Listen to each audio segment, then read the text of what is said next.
Alright, welcome back everyone. 皆さん、おかえりなさい。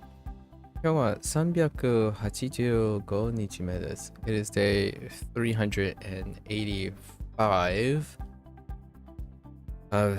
Yesterday was kind of rough. Yesterday was level up day. So we are level 37. It looks like it's stacking a lot on this particular day. So see how well we do. Yesterday I was very tired. Less so today. We're catching up on stuff. Let's see, it's 7:20. Okay. Alright, see how it goes. We'll probably end up picking up these 24 too, which makes tomorrow the next 2 days relatively light, which then we can squeeze in some stuff. I have a couple stuff to do. Tomorrow's Monday. Yep. Well, there's a little bit of an update, unexpected update, so we'll try to squeeze that in before February's Like a Dragon, Umami 3, Dark Tides stuff. Alright, let's get into it.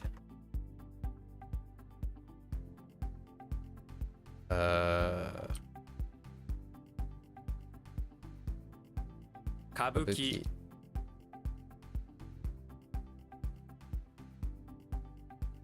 Hakidasu.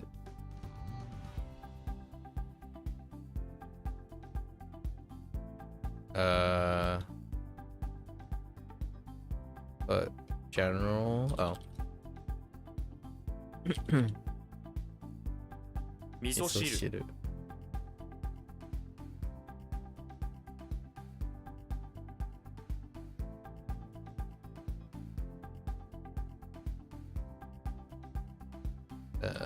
Different word. Jimaku.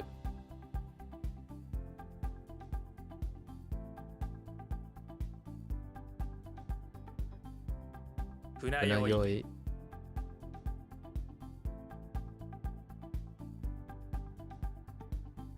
Shochi.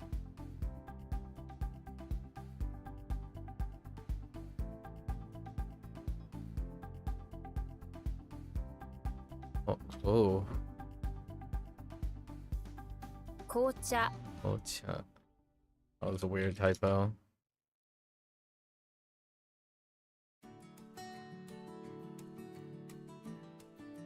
Jitsuzai. Jitsuzai.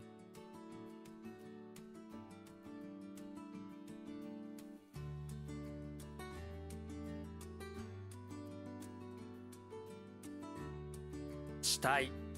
My hand just straight up moved. What's that tell me?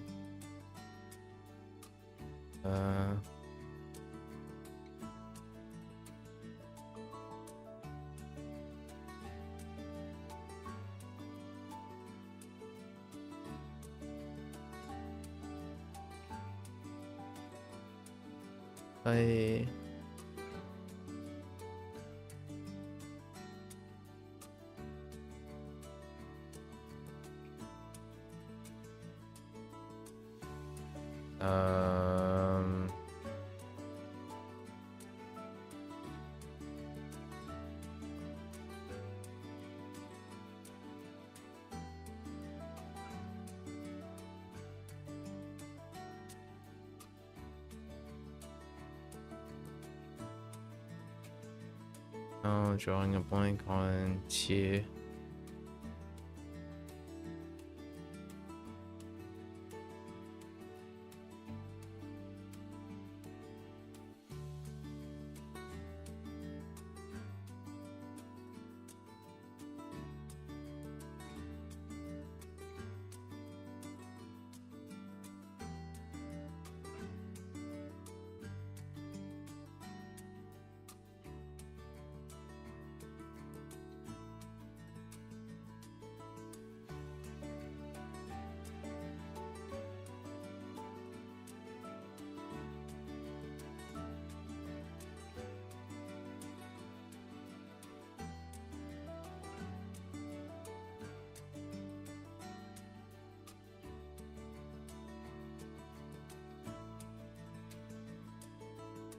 Gonna have to come back.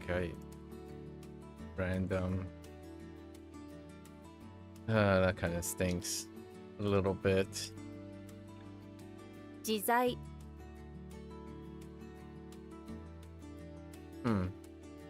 Right.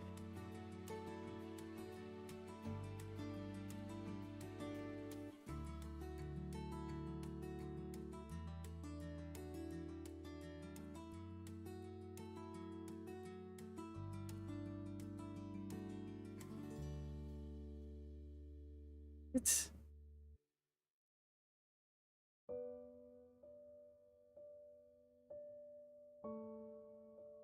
how many ways can you think of the stuff? Oh.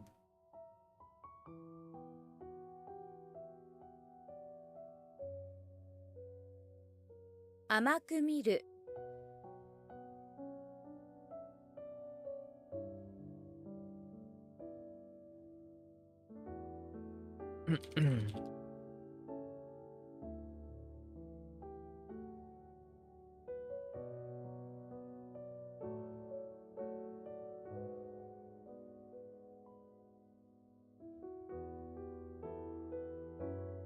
Yo, what?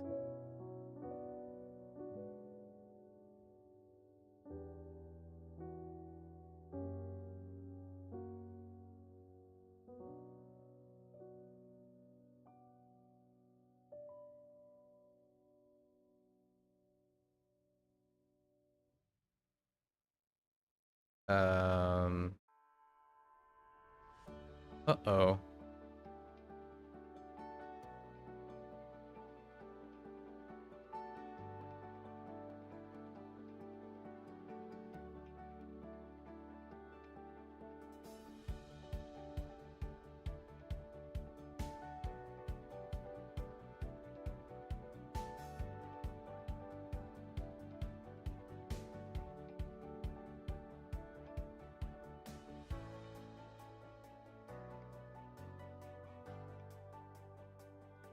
Oh. Red.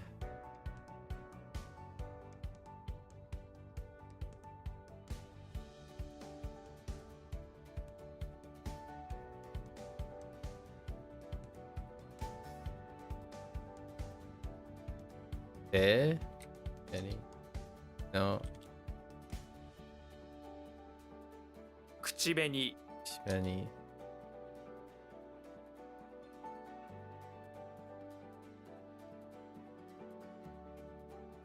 And 試験地獄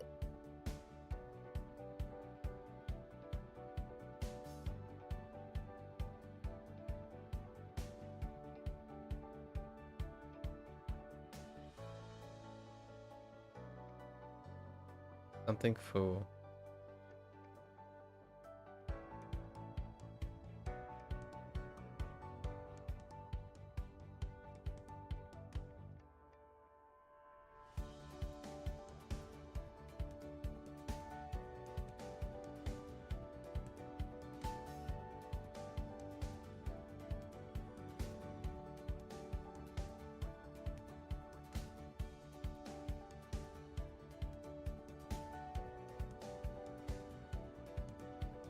Something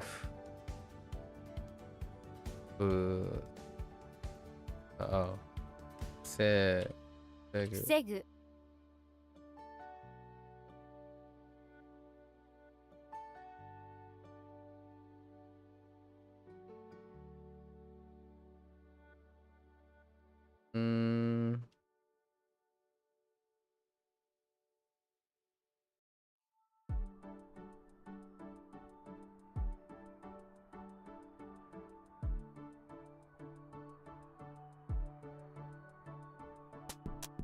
甘い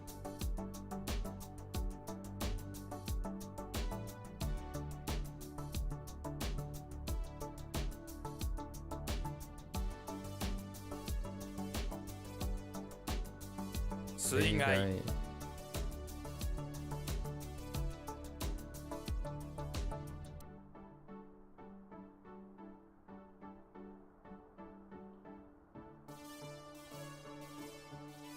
They're always ready for what?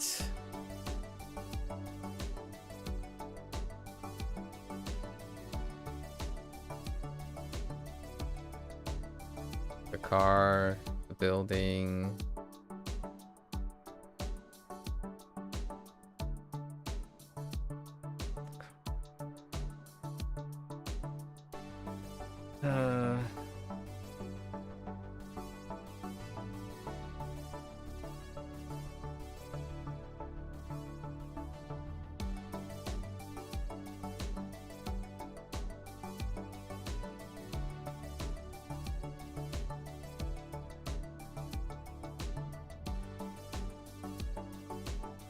An army camp.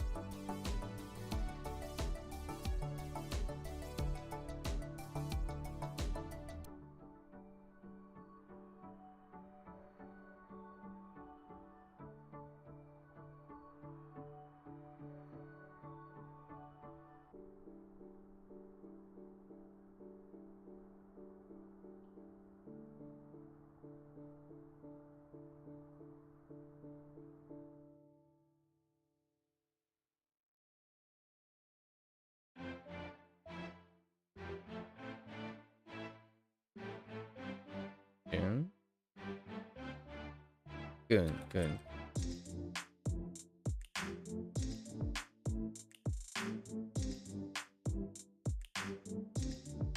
Oh no, Jean.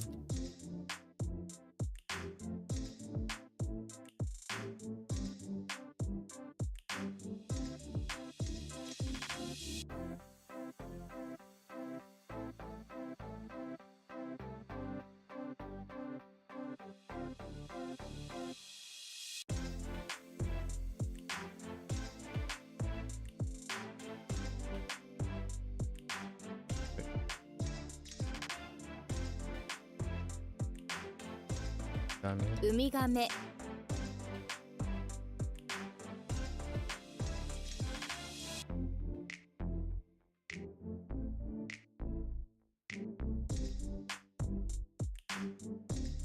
廃止、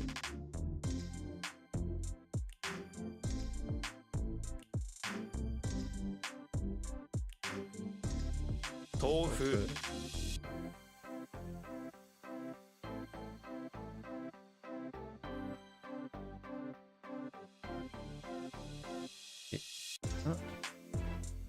磁石、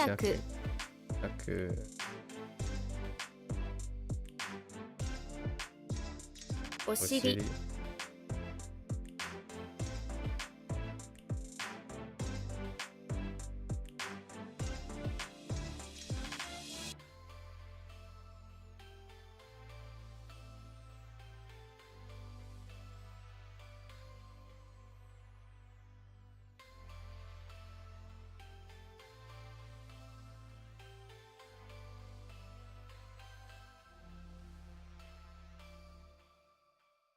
Dang you.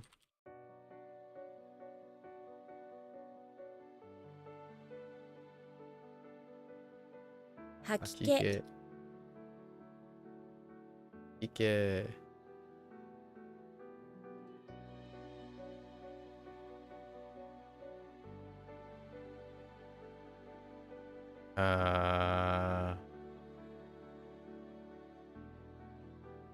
宴会、はい。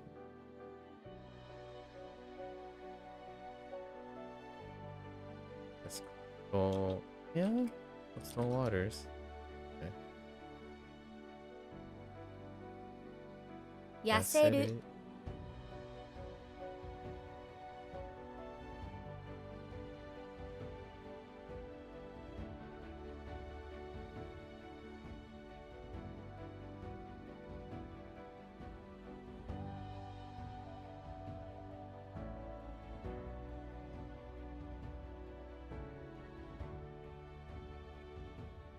幕府、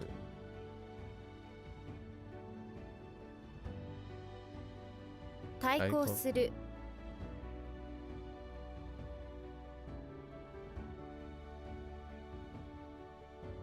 温床、Oh boy.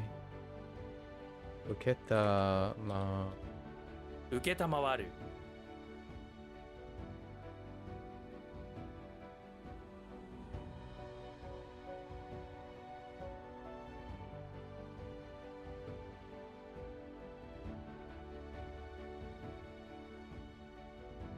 same difference.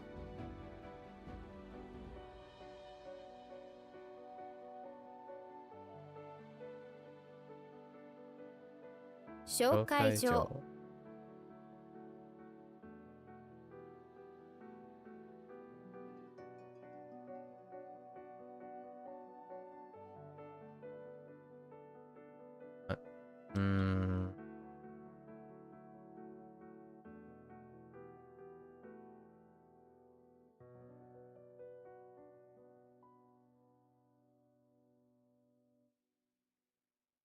Oh wait, that was a typo. 甘党。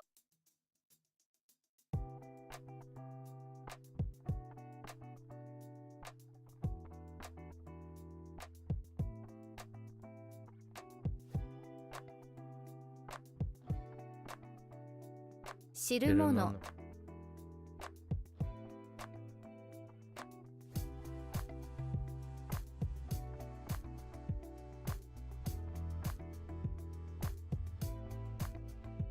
放射。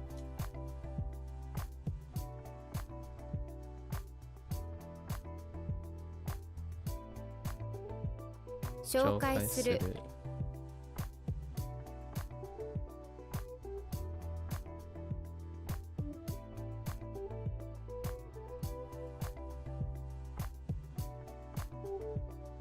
あずき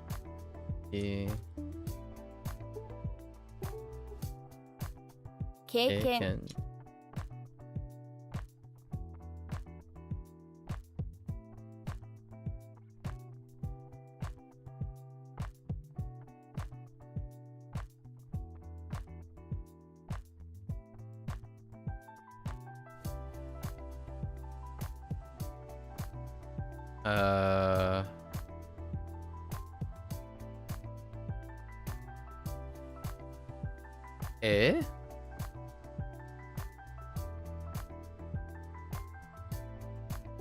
Oh, no.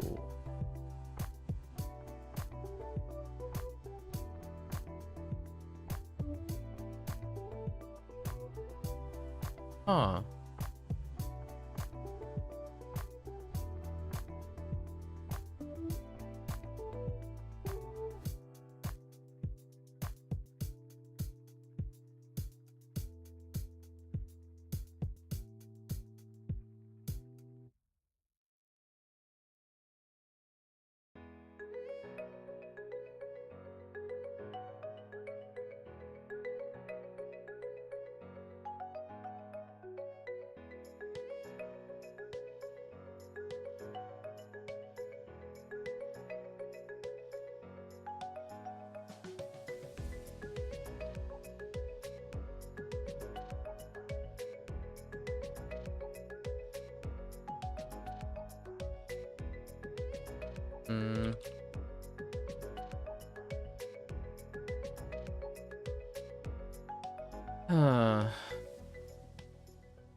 Oh, that's painting.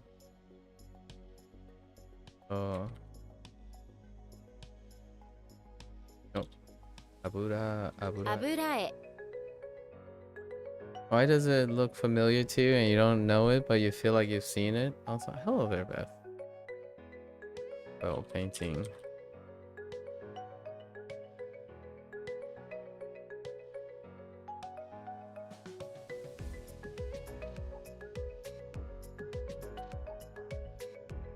Butai. Okay.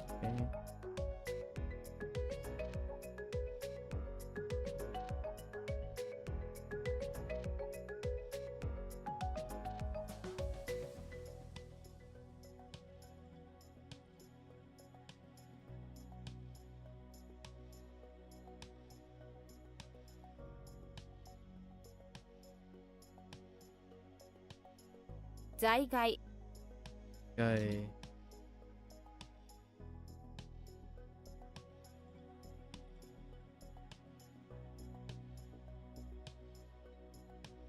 Maybe you've seen it in passing? Possibly. I haven't seen, yeah. I've seen it occasionally, I suppose. Well, I got stuck on air, not necessarily the oil part. 生まれる How to do.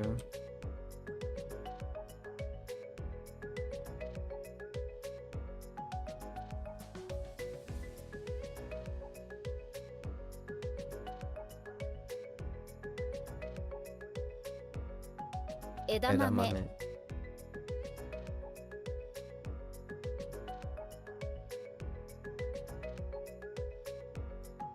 There's a lot of art in Japanese social media you look at? I see. The other type that Ukiyo-e. Ukiyo-e is the most common type of thing that I would watch. I would look at. As opposed to the oil painting. Not as much oil painting in Japanese for me. I look at mostly like ink paintings. Lots of ink paintings for Japanese social media.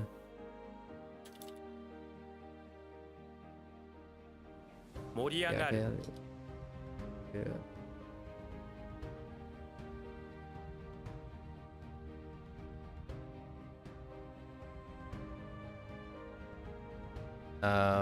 What's another way to stack up, keep up, to swell is good.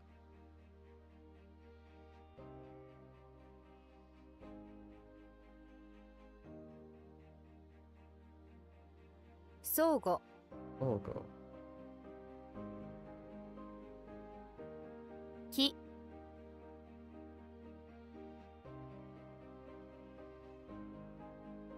紅葉 Oh,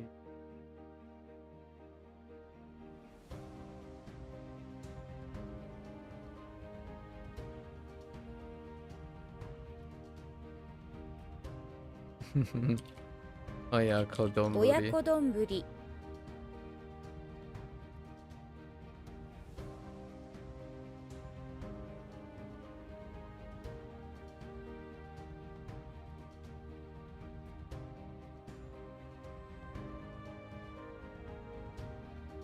沿岸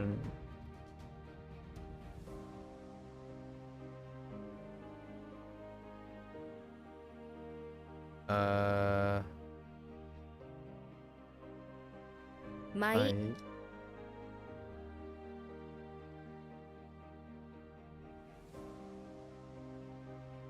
Oh, no. 勤め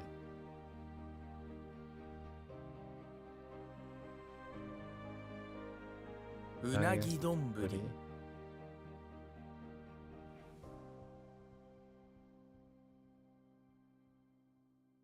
祭祀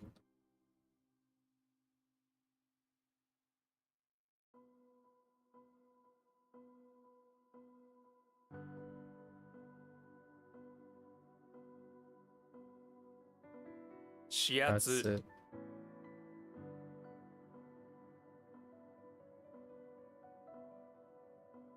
Whoops. That is not that.「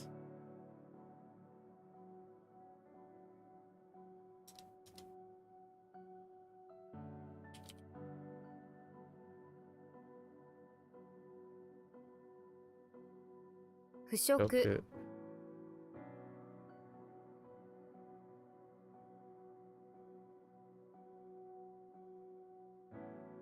「無害」 Okay.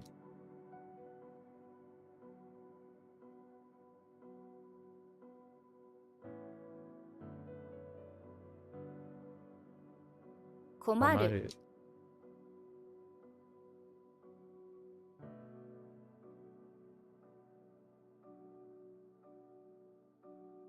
Hmm.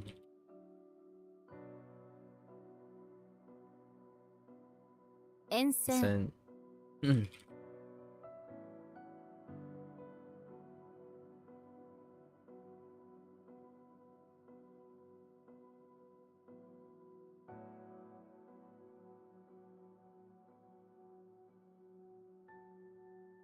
甘酢 Amazu.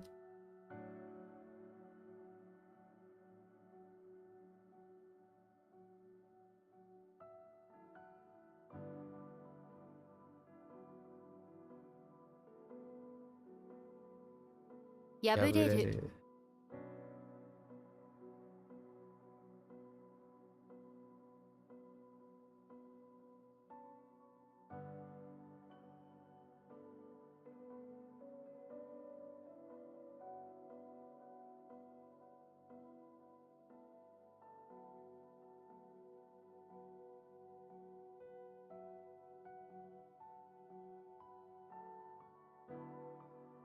鍋 Nabe. I got a lot to do today. Only like 230.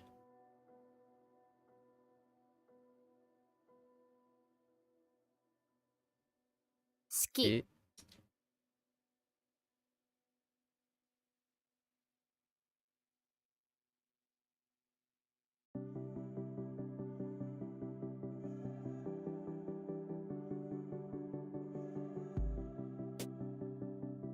「降参する」 Osansuru.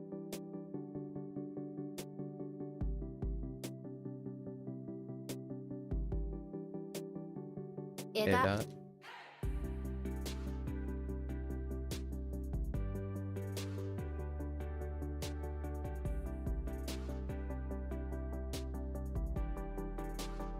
おー。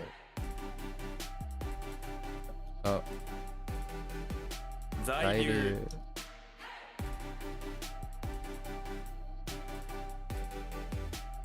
え、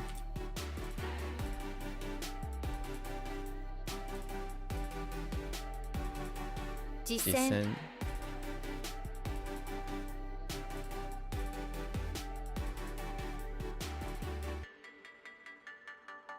血圧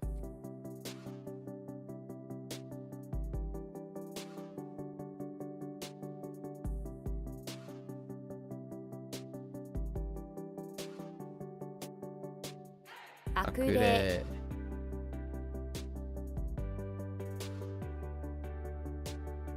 Oh. Oh no.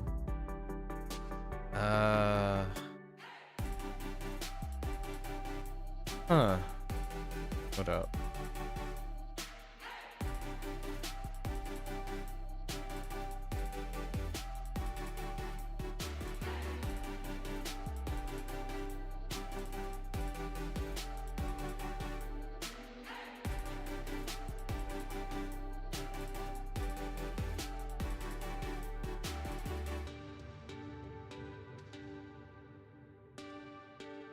We're gonna have to push this for later.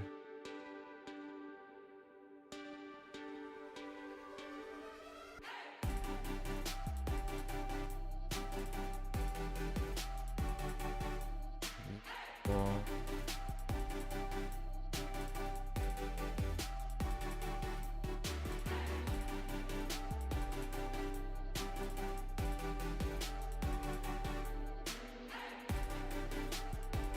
Eagle.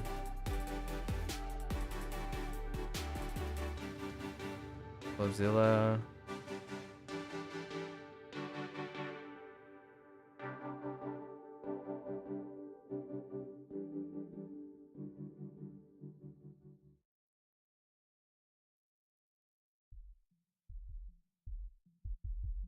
Maybe like, oh wait, I almost got it. Takai? Oh no, no. Takai.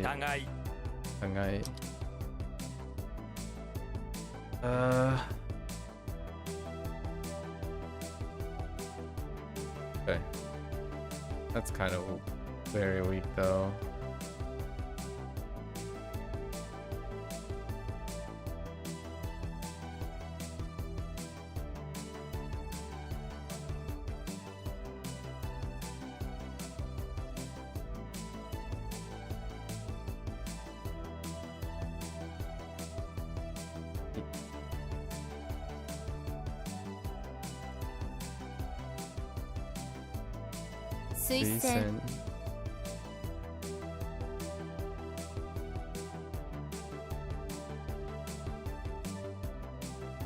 放射能。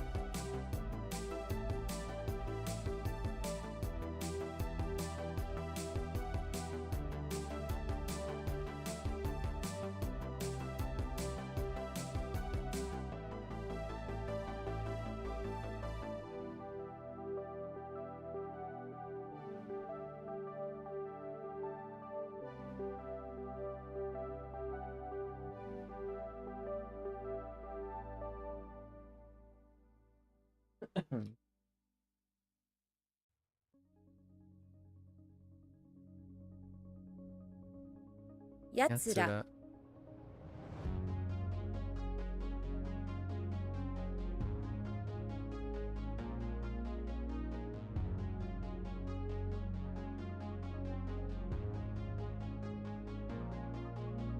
発射する。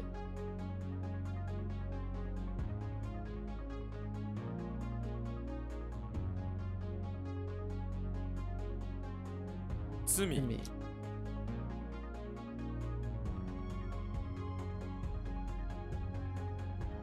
承認。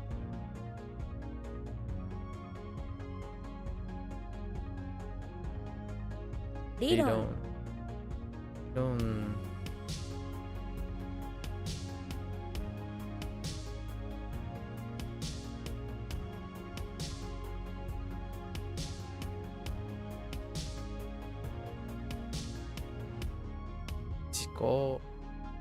自己紹介。お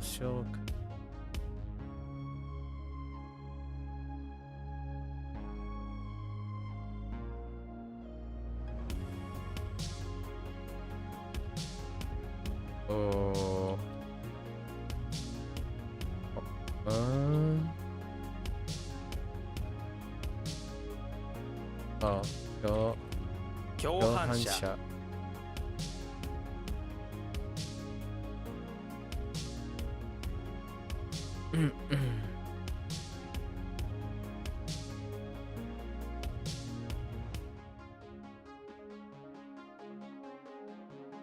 The heck? I forgot. Oh no.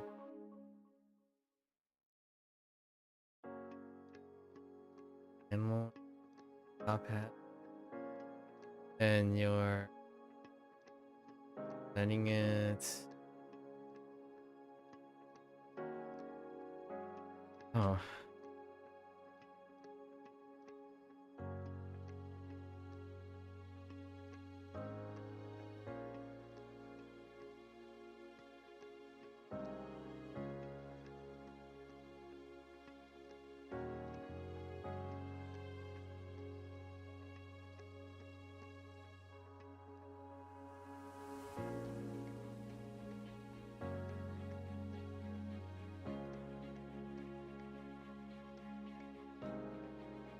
Rentoken. Oh.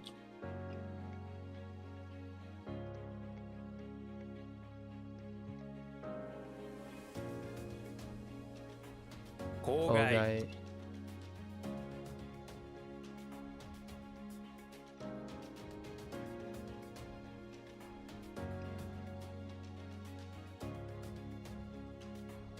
What? Oh.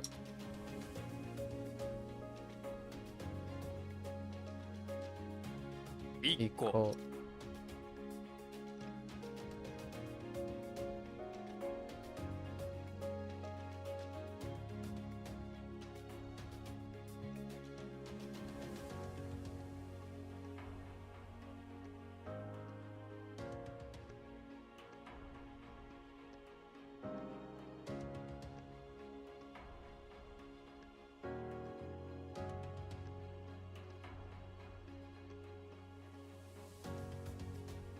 Something. 確かに。確かに。確かに。Okay. Cross the halfway point.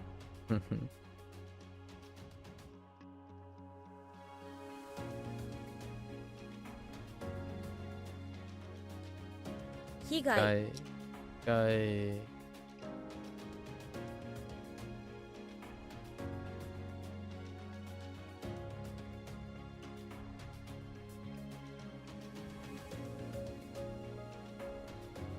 Hmm.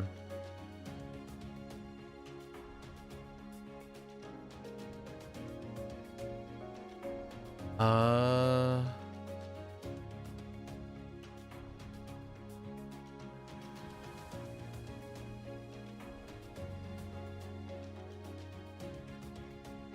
Thought it was.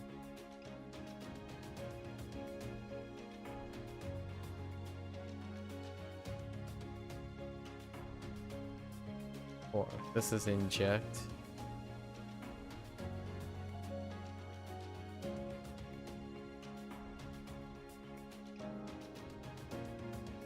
Or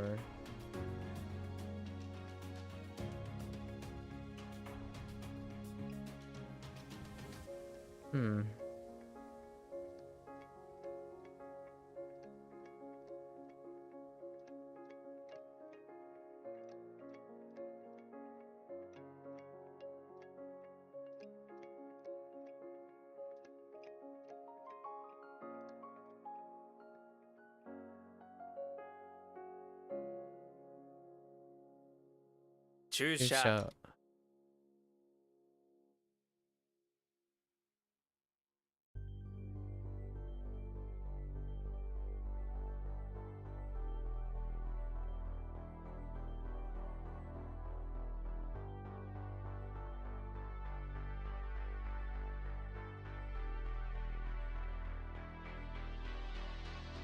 Something makes me want to. Oh. Oh no! What was the drunk? Oh.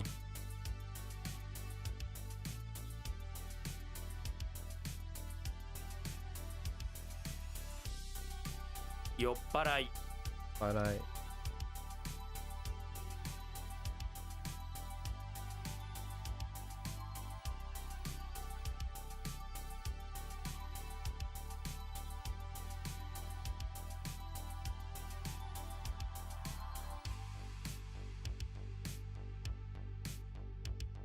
給給油所油所。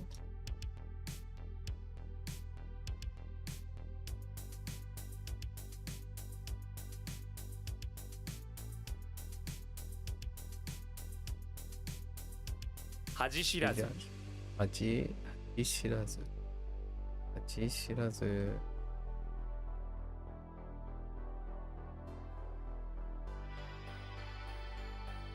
機械、はい。はい。経由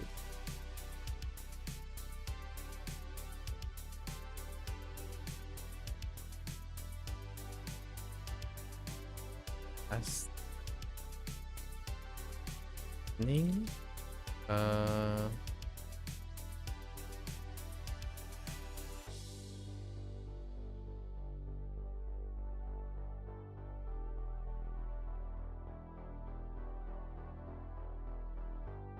Phonics Q.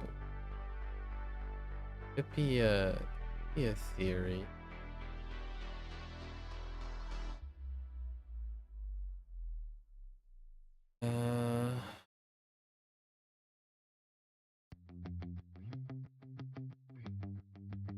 Could it be?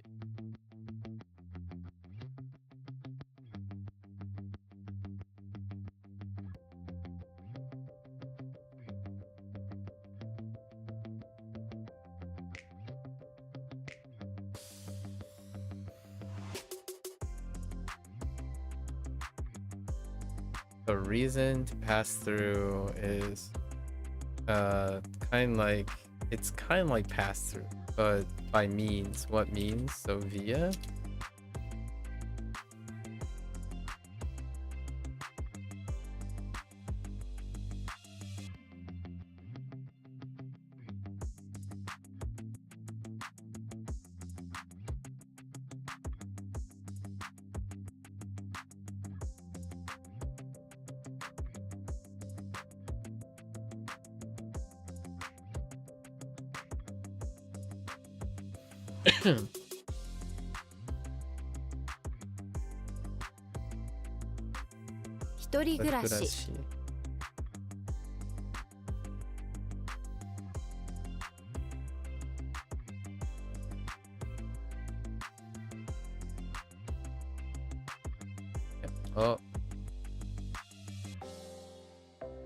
What? Uh.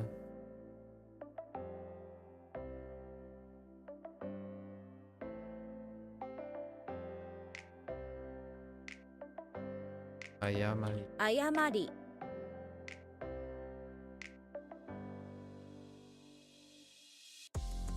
舞踏 Oh.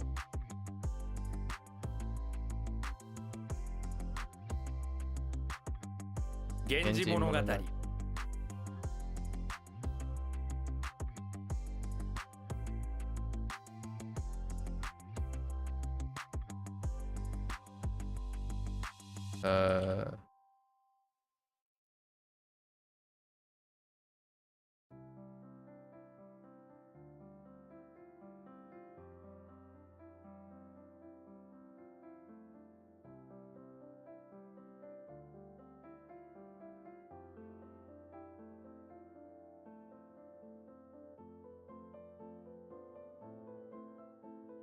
Oh.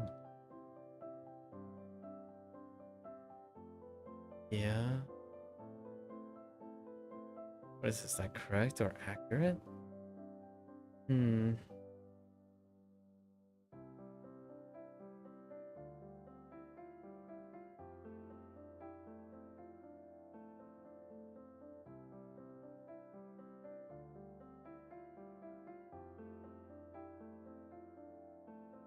No, not actually.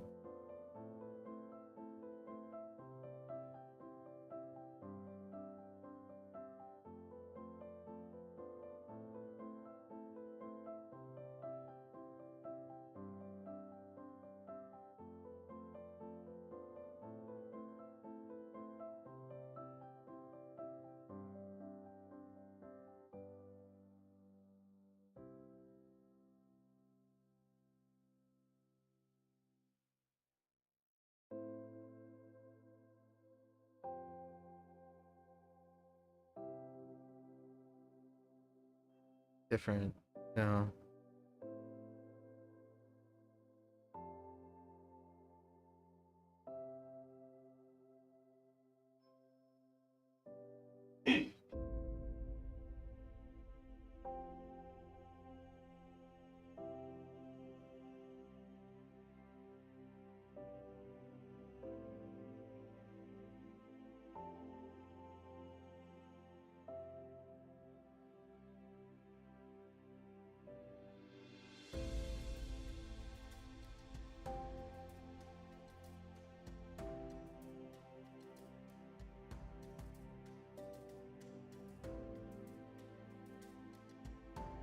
Hmm.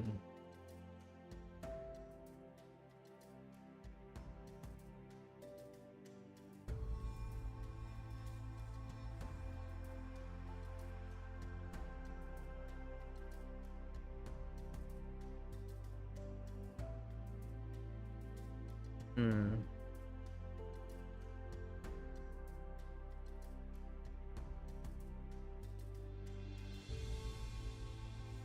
I want to say this is like proper behavior.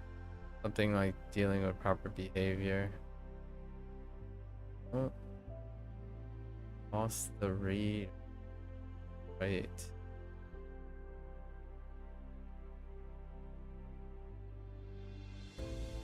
Come back to this. 反射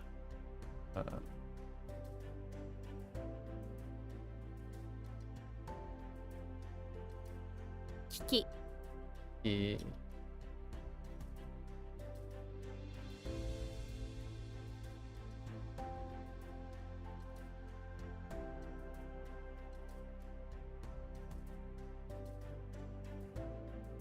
発揮するする。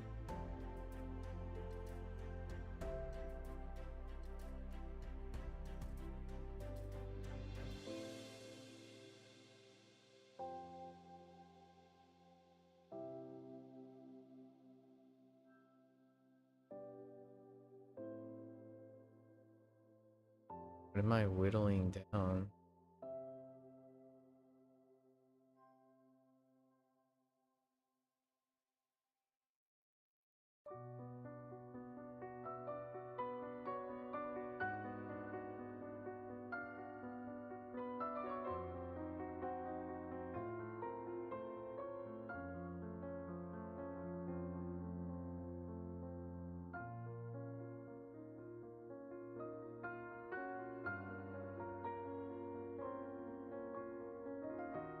病床、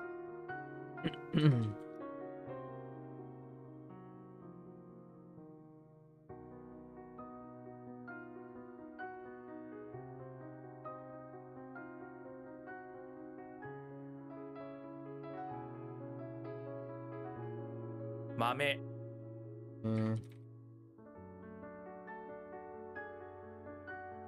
払い、はい。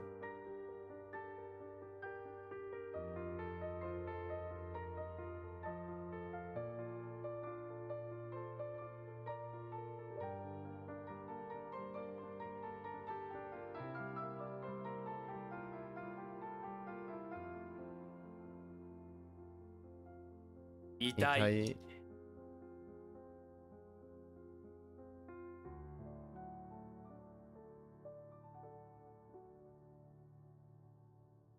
腐る、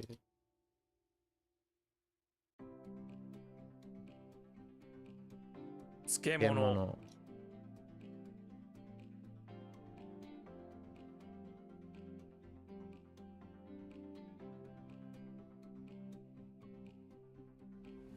送信、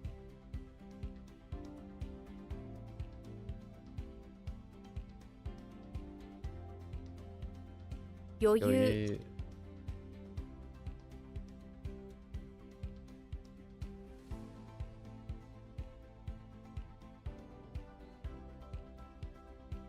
磁場、今。うーん。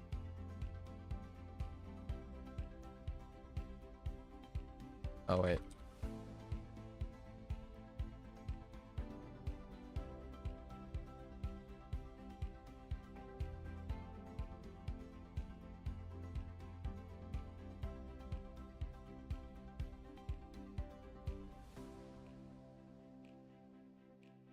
貴重品、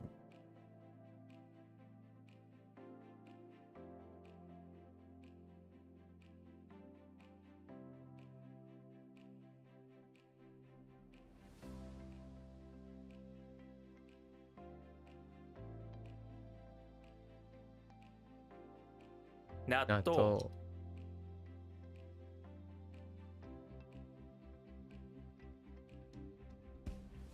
妻、今。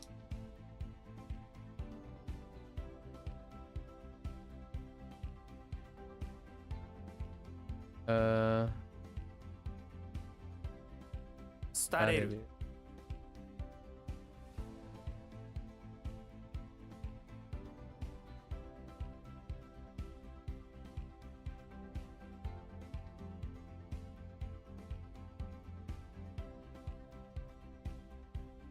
うお。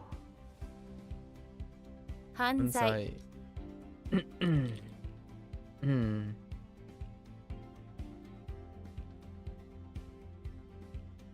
指揮者、指揮者。Oh, no, wait. Kidding.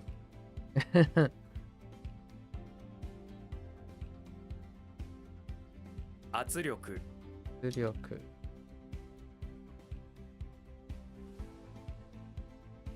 沿う、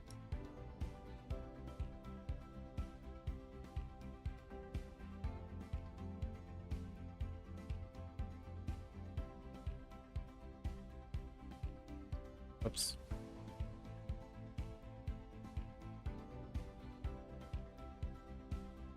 恥ずかしがる、難しい。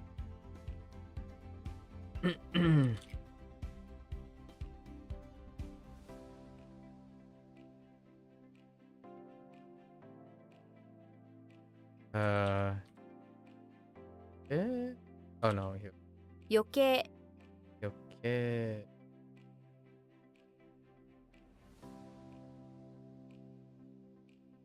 Like more.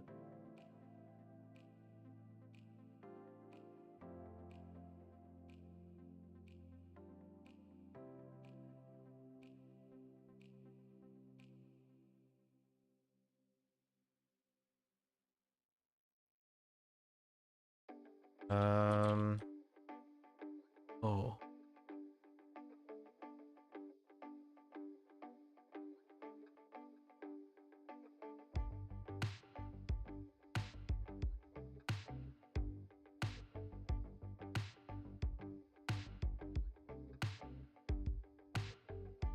Uh.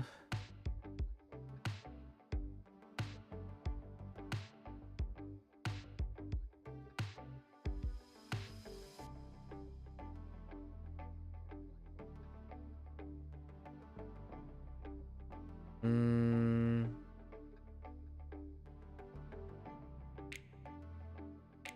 That.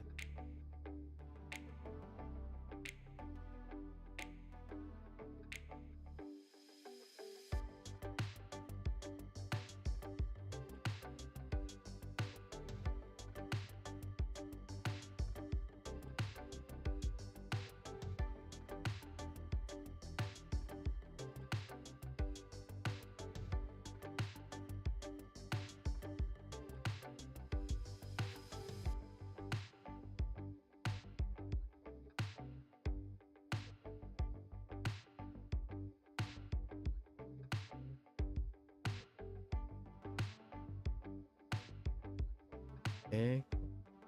Wait. No, that. Would that be? Hmm.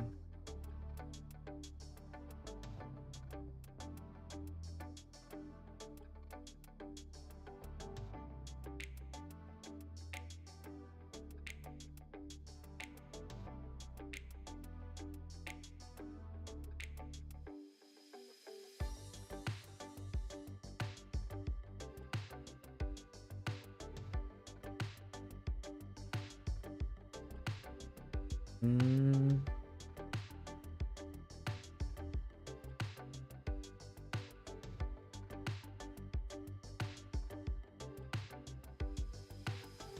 Oh.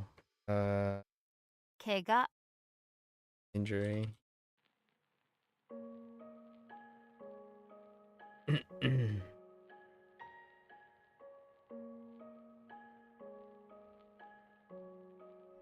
Inan? 避難 Inan.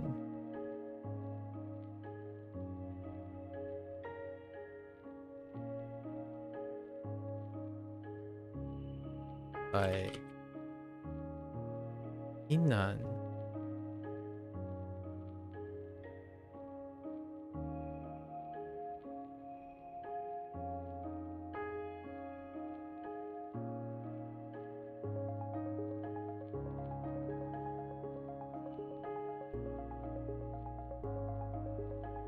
Describing voice.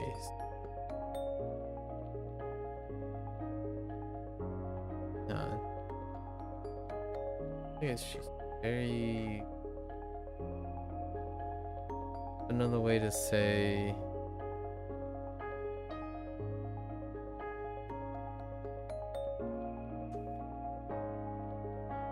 Kinda.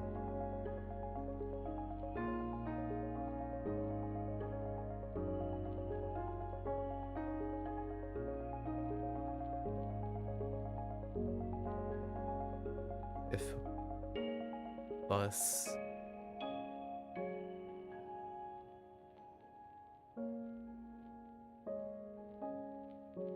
very difficult.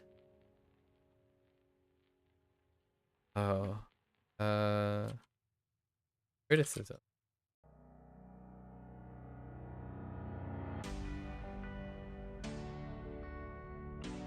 存在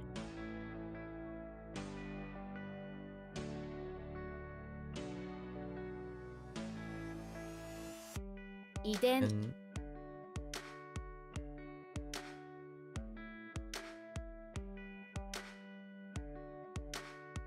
膜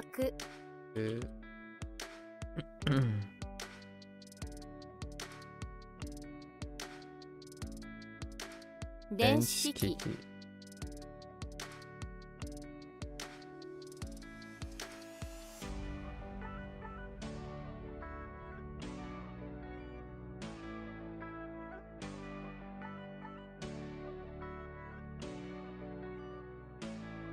汚い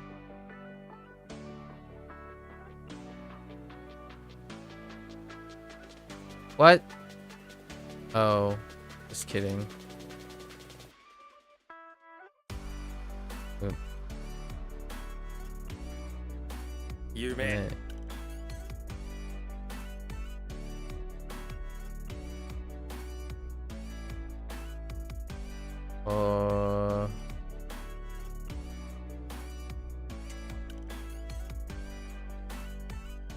異質す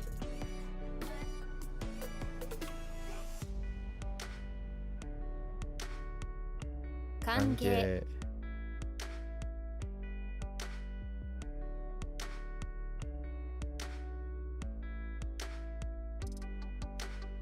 夫妻さい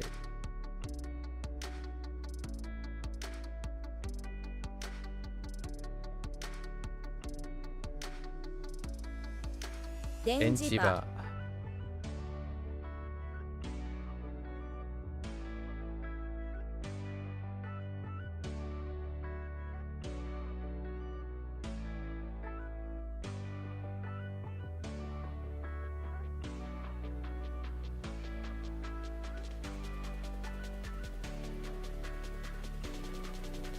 Warship? 拝む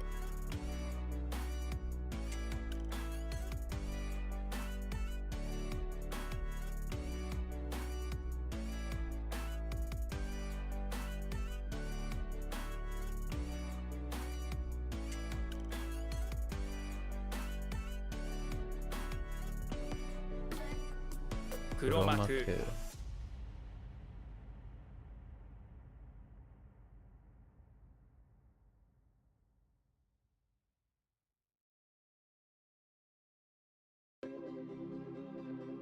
Oh, this is something I skipped.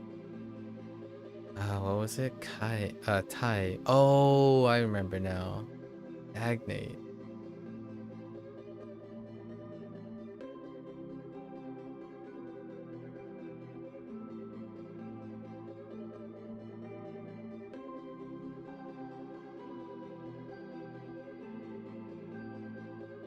Tai and stagnate. How does that work?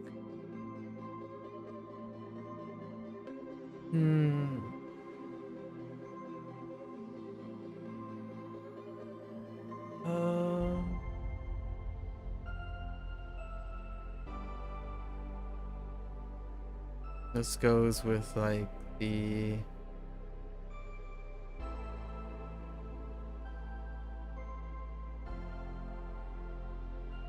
I skipped one word and it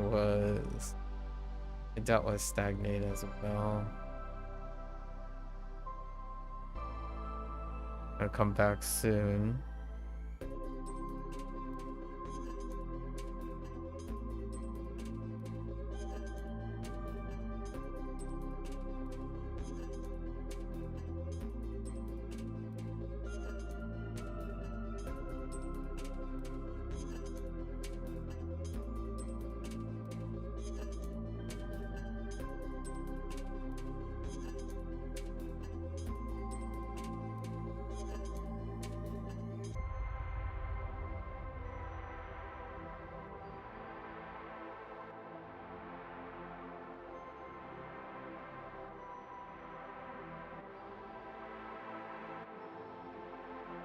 How you stagnate with it.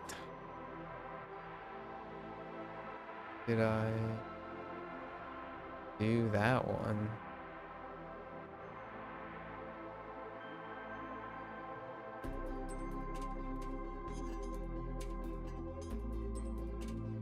That still doesn't help on stagnate.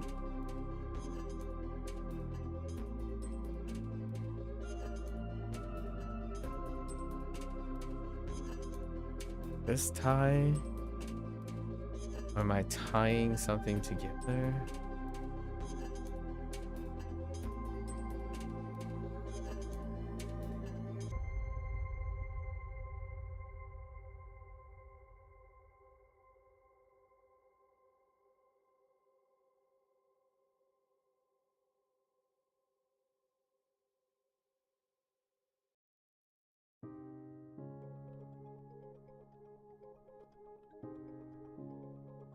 But I'm gonna have to come back.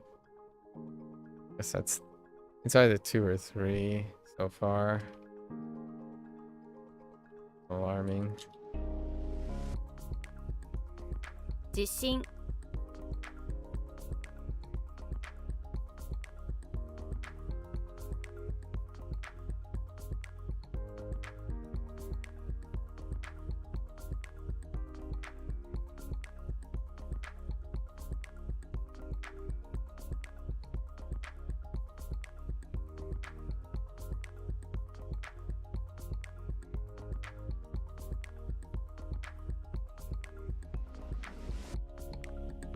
What's the thing about the sticks and the eyes? Eyebrows.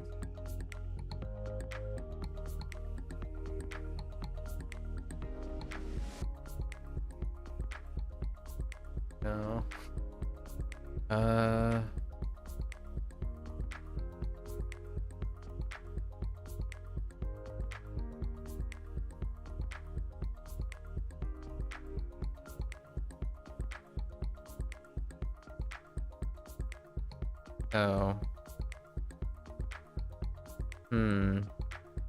Not the greatest.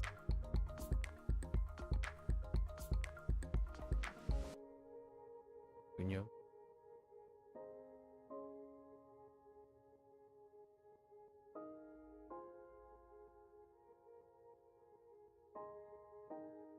Jiki.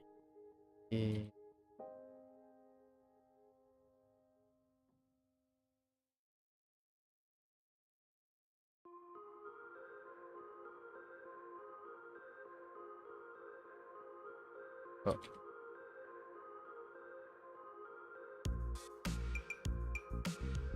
I don't think it's...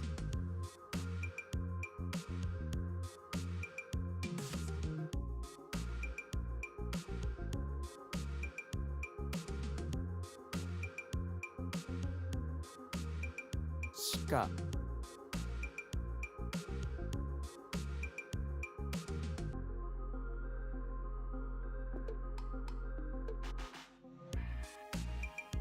Susumeru.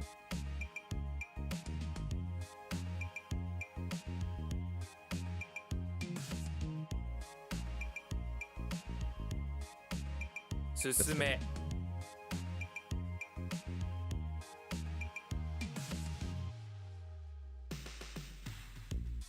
Suna.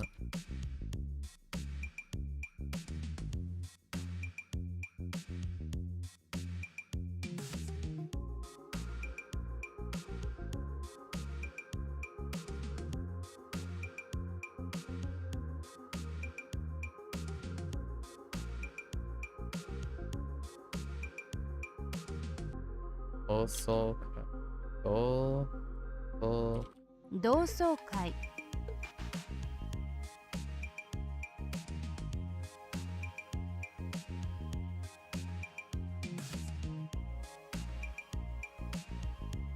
uh-oh.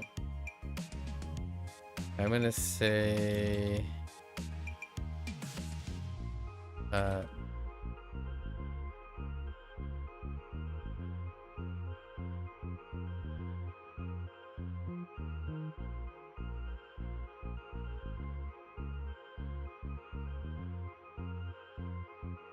what it was like.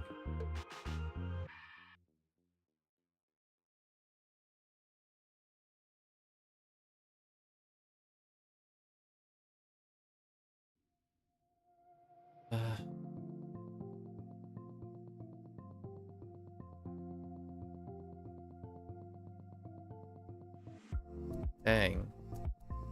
What was honey? Maybe.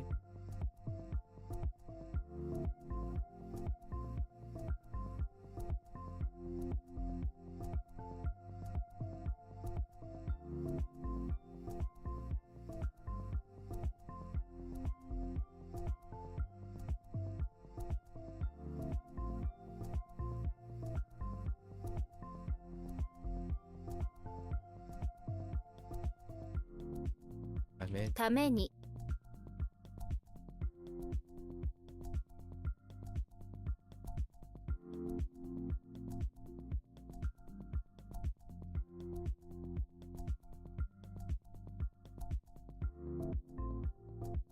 I think I might know the one that I skipped. It's definitely Zen. Say Zen.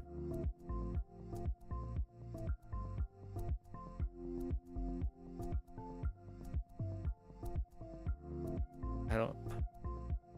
Maybe it's not the Zen, but the Se.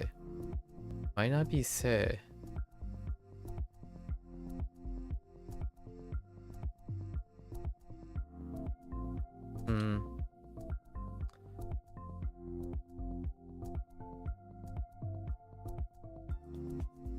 Okay.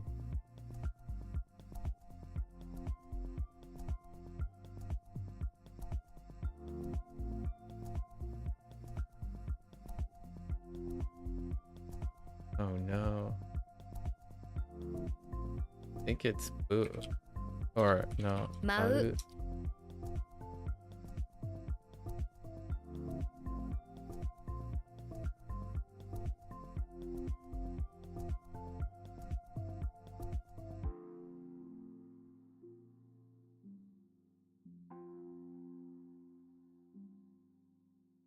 Kanrakugai.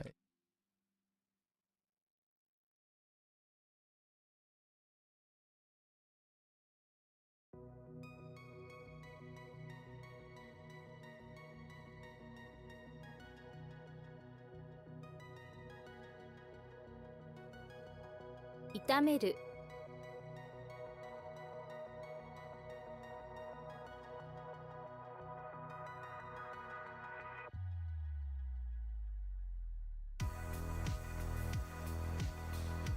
Kame.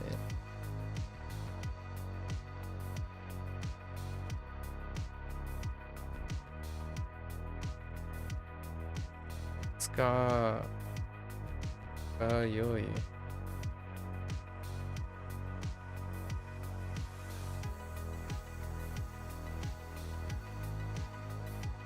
Futsukayoi. I don't know where the typo was.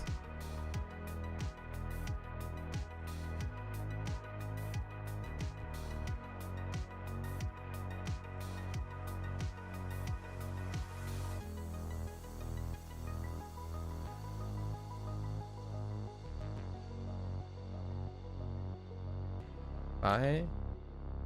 Uhai.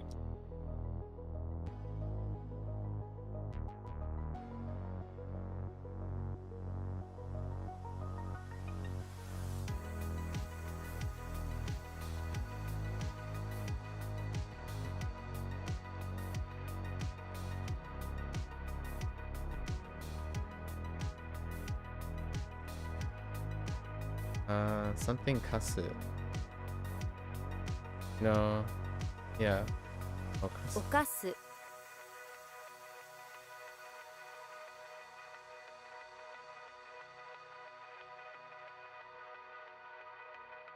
Oops. 個人。個人。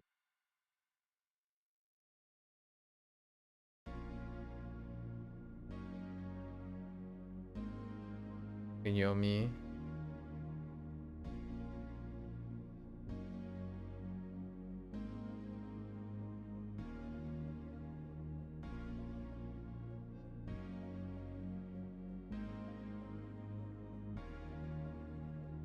拝見する。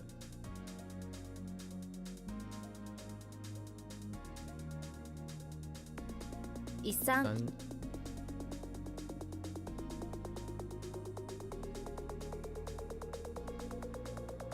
Oh, there's it. Oh. 性格。性格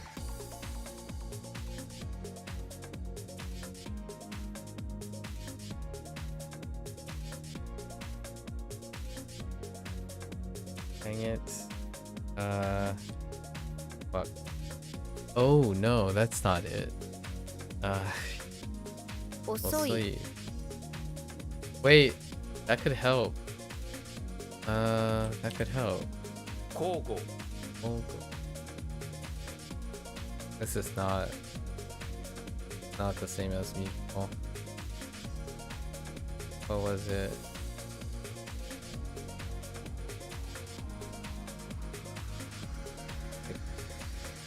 Mixing, but not really. Like mutually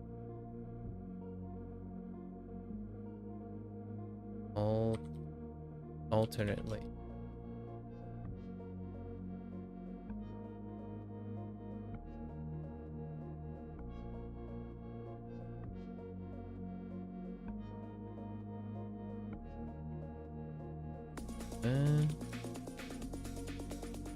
Kero. けど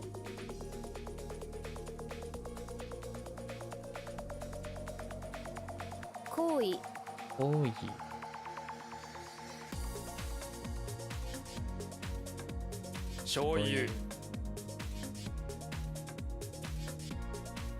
Okay, so we skipped 3.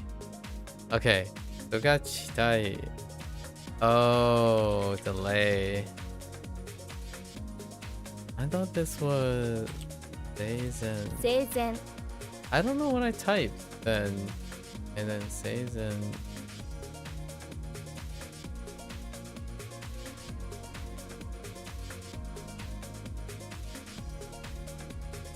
Seizen. I think it's like public behavior or something.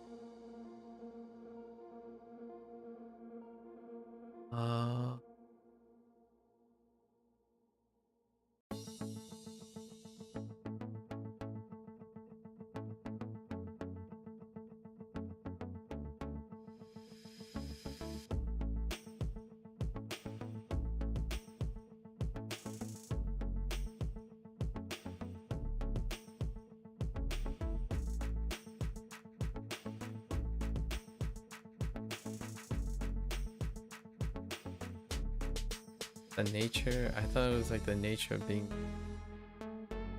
proper. What's another way to say like proper? Oh, orderly.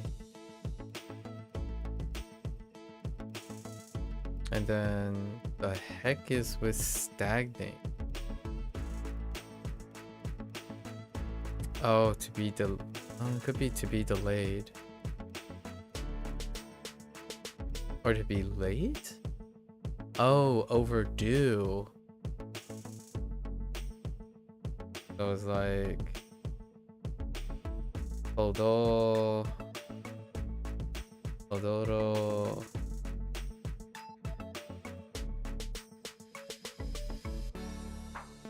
Oh no.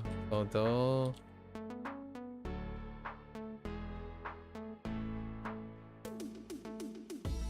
I think it's just Pororo. Wait, that's not overdue. Overdue is something else. I think so.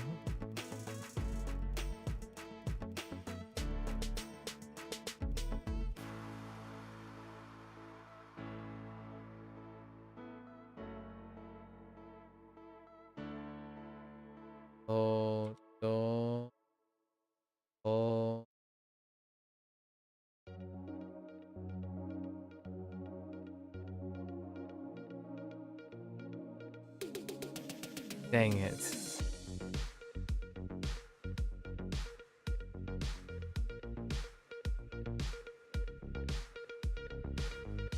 I think I'm getting two things. Mixed up here. But I'm pretty confident this is over. Oh, the missing one is Todo. Oh. 滞る Protocol.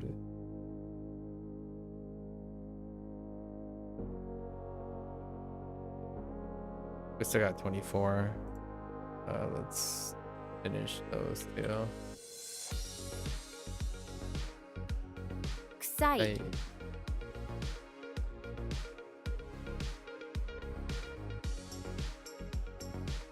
Whoops. 困難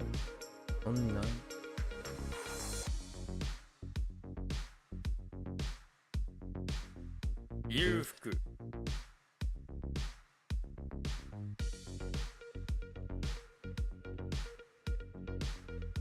難しい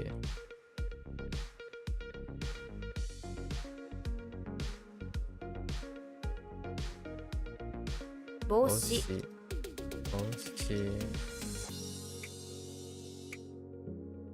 悪夢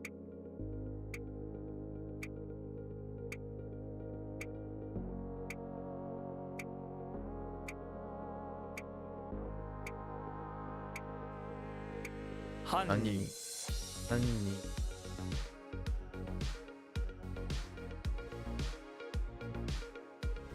論文 론분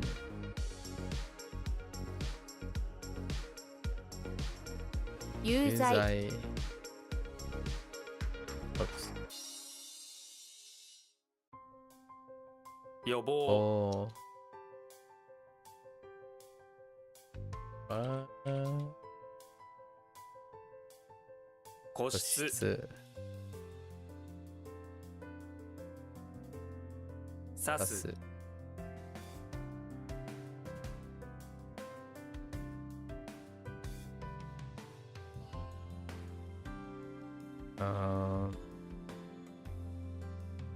나이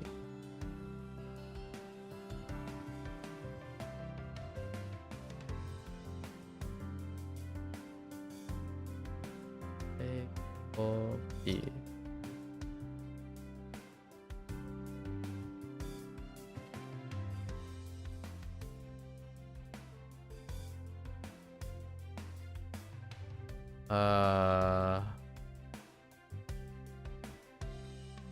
This is like the end of the line, sort of. Yeah. Or like last train, sort of thing.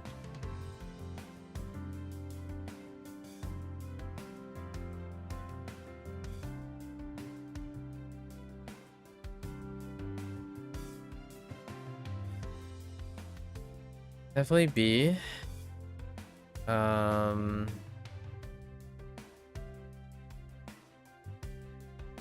Oh, I think I go instead of oh. I oh, 最後尾 things a little off on. Yeah, the call.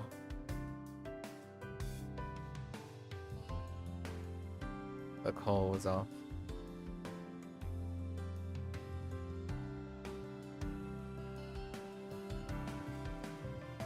Lonely Only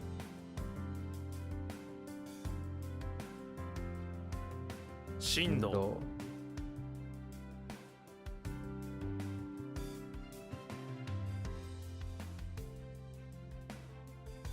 暑い Atsui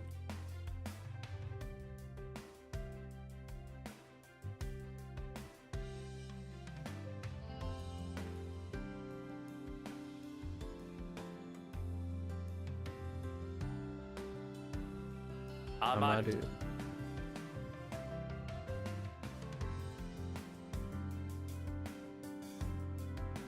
3個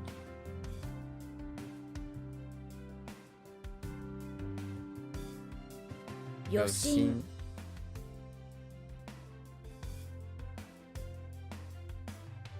お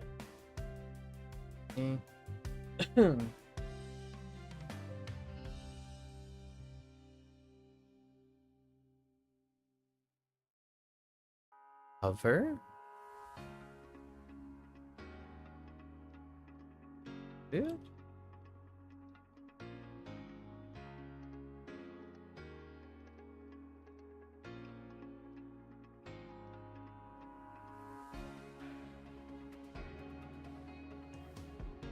What is that? He?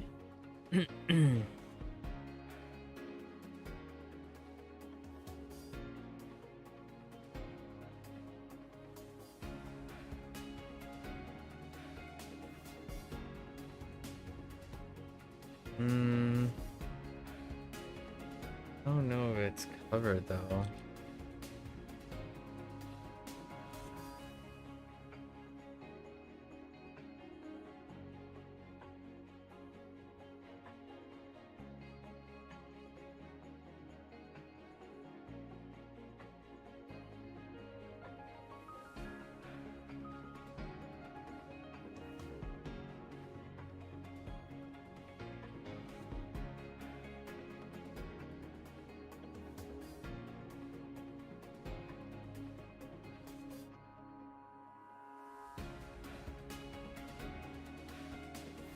I'm pretty sure something else.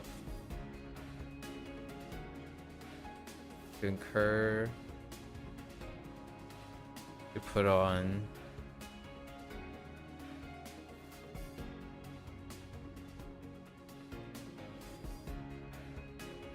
Kaburu. Kaburu.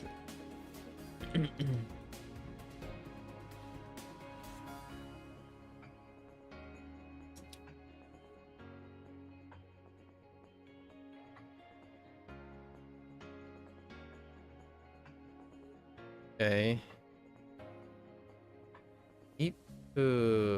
Ipu kasai. Heck.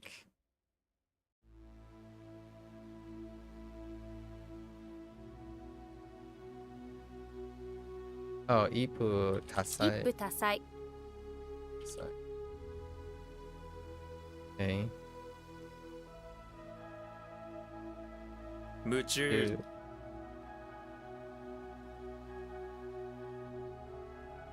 It's like being absorbed into a crazy about is probably good. Okay, so tomorrow, at least it's gonna be tomorrow is a relaxing day. Actually, the next 2 days. Ooh. Today was tough. Okay, over.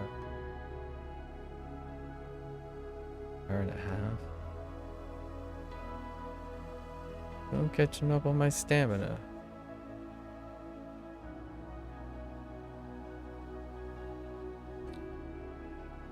Alright. This stuff is shaky. Our definitions first. Day 2. 9. Fishing. Punish.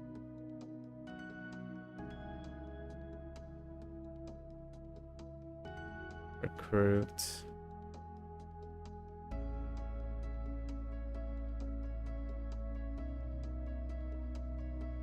Tenacious. Base. Rumble. You saw a new immersion app game? What is it? Yeah, no worries. Thanks for leaving me to my devices for the time being. What does it do? What is the highlighted features of that game?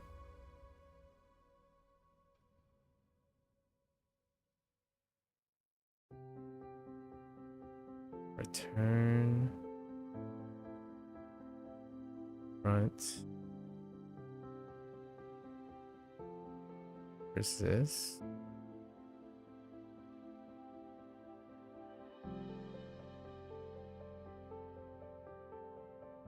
Milk.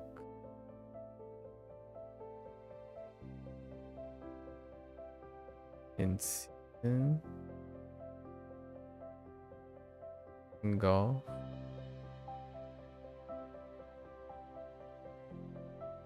Bullet. Listen. Brace. Dispatch.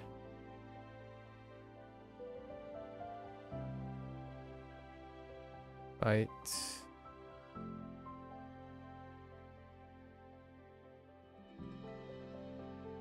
Army camp.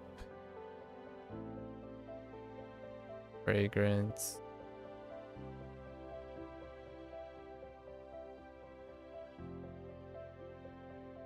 Look at. Whittle down.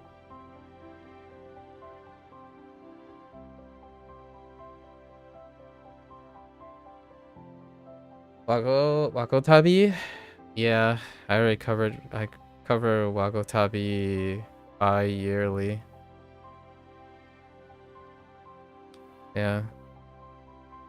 I was one of the beta testers. We cover it every 6 months because they update on a bi-monthly basis. So I kind of wait for like 3 updates before I cover them again. Yeah, there's a whole series on YouTube. What did I think of it? If you want a TLDR, I mean, it's probably my number one recommendation, probably, because it's an ongoing one-time purchase, crowd-funded passion project by a group. I mean, I said over like 200 hours of things, so that would be the closest TLDR I can give. And there's more, but they usually update every 2 months, or they used to update like every month actually. So yeah, it's definitely worth the $5. As far as the devs go, there are no plans to implement any other form of monetization. So they are purely crowdfunded. I don't know where their main source is, but there are a mix of transplants. These are transplants, and they work with natives and teachers in Japan for their updates. And Izanagi is the community manager on their Discord, and Izanagi is the person that contacted me maybe like a year and a half ago, something like that. Yeah, and we do bi-monthly things. The last time, it's almost been 6 months. It's getting close. The Steam launch was in September or something like that. Yeah, and that was the last time I covered it. So we're getting close to the half year mark where I'll go back. There's a feature that they're gonna add that removes the it's like a NG plus. So when that NG plus happens, I will probably cover the thing all from square one again with the NG plus. $5 is such a small ask for Wakotabi. Yeah.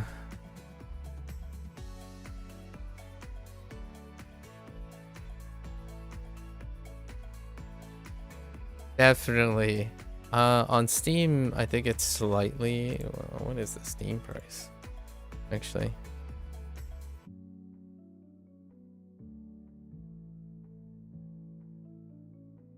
Yeah, long time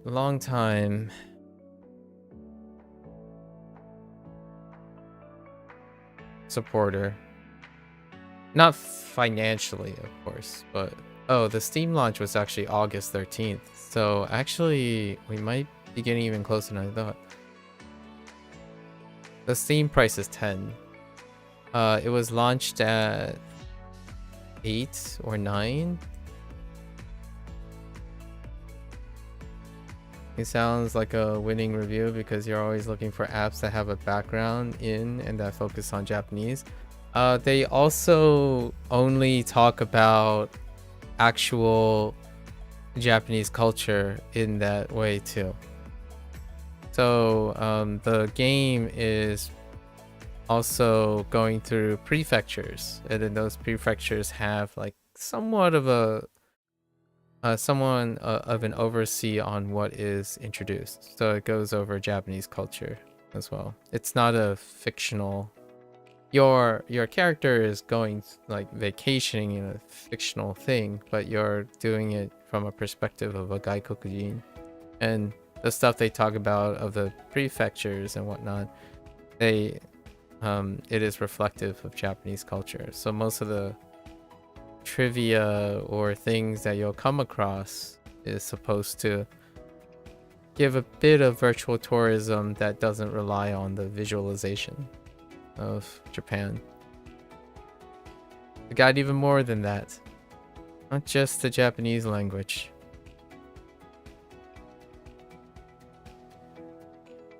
It is much like Bunpro. It is hand curated sampling, voicing. So, pretty reasonable. I'd say is sufficient. And then since you are already seasoned, you can see it from the lens of the zero. From 0 to what they do is they do like the thing where they start with English, like some, at least mostly English, and then the words are systematically replaced as they come up in your studies. However, the feature is that there are some people who disagree with this approach or don't really like it, or so instead they are working on a manner in which you can simply change everything to Japanese as you're learning. So that's incoming. It hasn't been implemented yet, and that's the NG Plus that I'm referring to. It has a built-in SRS, so focus tests, daily practice, tracking all your reference materials. Every grammar point is logged in your dictionary, and it's mapped like a live service game, where the material is cumulative. So mini games come up, right? Mini games come up, different forms of interacting comes up. Even flip keyboard. Sorry, that's a little spoiler, but there's a flip keyboard. Correct voicing is good too. You've never used Duolingo, but you heard it has some dicey pronunciation sometimes. Sometimes is the emphasis. So this is like the situation where, in my opinion, people are hyperbolic, right? They are hyperbolic in the sense that, oh, there's a bug, unplayable situation. So even if it has dicey pronunciation, actually I didn't feel, even in retrospect, past a year and a half now, I don't think Duolingo has an issue with pronunciation. The various artifacts about synthetic voices still occur, and that is true about people too. I'm not offsetting the idea that a synthetic voice has feelings, so it's very easy to accuse dicey pronunciation on a synthetic voice because there's no feelings to be heard. But when you're listening to someone speak, like in English and whatnot, they have inconsistent pronunciation as well. Now, the thing is, it's a double standard, because while Duolingo uses a synthetic voice, the synthetic voice will make that error every single time. So it'd be very noticeably consistent that they do. Yeah, that's one of the worst things. It's so unhelpful to find good tools when people are hyperbolic about what's correct. Yeah, so yes, I agree with you. Where Duolingo's synthetic voice is wrong, it is always wrong. Like, it is consistently always wrong. So it's very easily picked up. You can pick it up, and to me, I understand, you know, it's a deal breaker for some people. It'll hurt their feelings. It'll like make them not want to use something. Like, for example, here's a good one for WaniKani. If there's a typo that is consistent, so systemic, as in, say, they used a copy paste, like a synthetic auto generator for a specific text, and they always spelled a common word that occurs. That's what I'm talking about. The people who can't possibly use something because they understand that it's a systemic error. So yes, it is definitely not for people who they get taken out of when they find something like that. For example, in HanziHero, by sheer coincidence, Chern, he's Malaysian Chinese, and he picked up one of the syllables is po. It was in tone 1. It's for prying open. And it turns out it was listed as po, which is tone 3. And that could basically ruin someone's experience. Like, since it's wrong every time it comes up, and they can't change it, they can't alter it, they can't remind themselves that every time they hear it, it's the wrong thing. Yeah, that's what I mean. So Duolingo has enough of those instances. And since pronunciation is fixed, as in once it's in error, it's always one error. That's what they mean by dicey pronunciation, in my opinion, right? I think 80 to 90% of the stuff is serviceable, but we have to keep in mind that the frequency of an error, if it comes up enough to distract you and disturb you, you have to keep that in mind. So like HanziHero, when they pronounce like chi, ci, that stuff, it's gonna be wobbly. So if that annoys you, yeah, you can stop using HanziHero for sure. So that's kind of my generous like reservation, like conservative response to the whole dicey synthetic voice. Now the thing here is there is a big difference though. And one difference is it's easier to pick out something that is systemic for people like that. And they also think it's very easy to correct, which is also true. If it's a systemic error, technically the technicians and the developers have not the greatest argument to correcting those things. So the reason why it's not just the dicey pronunciation, it's the idea that these individuals are very loud and they point these things out to Duolingo, but the crew at Duolingo does not correct these. And that reinforces how angry it is.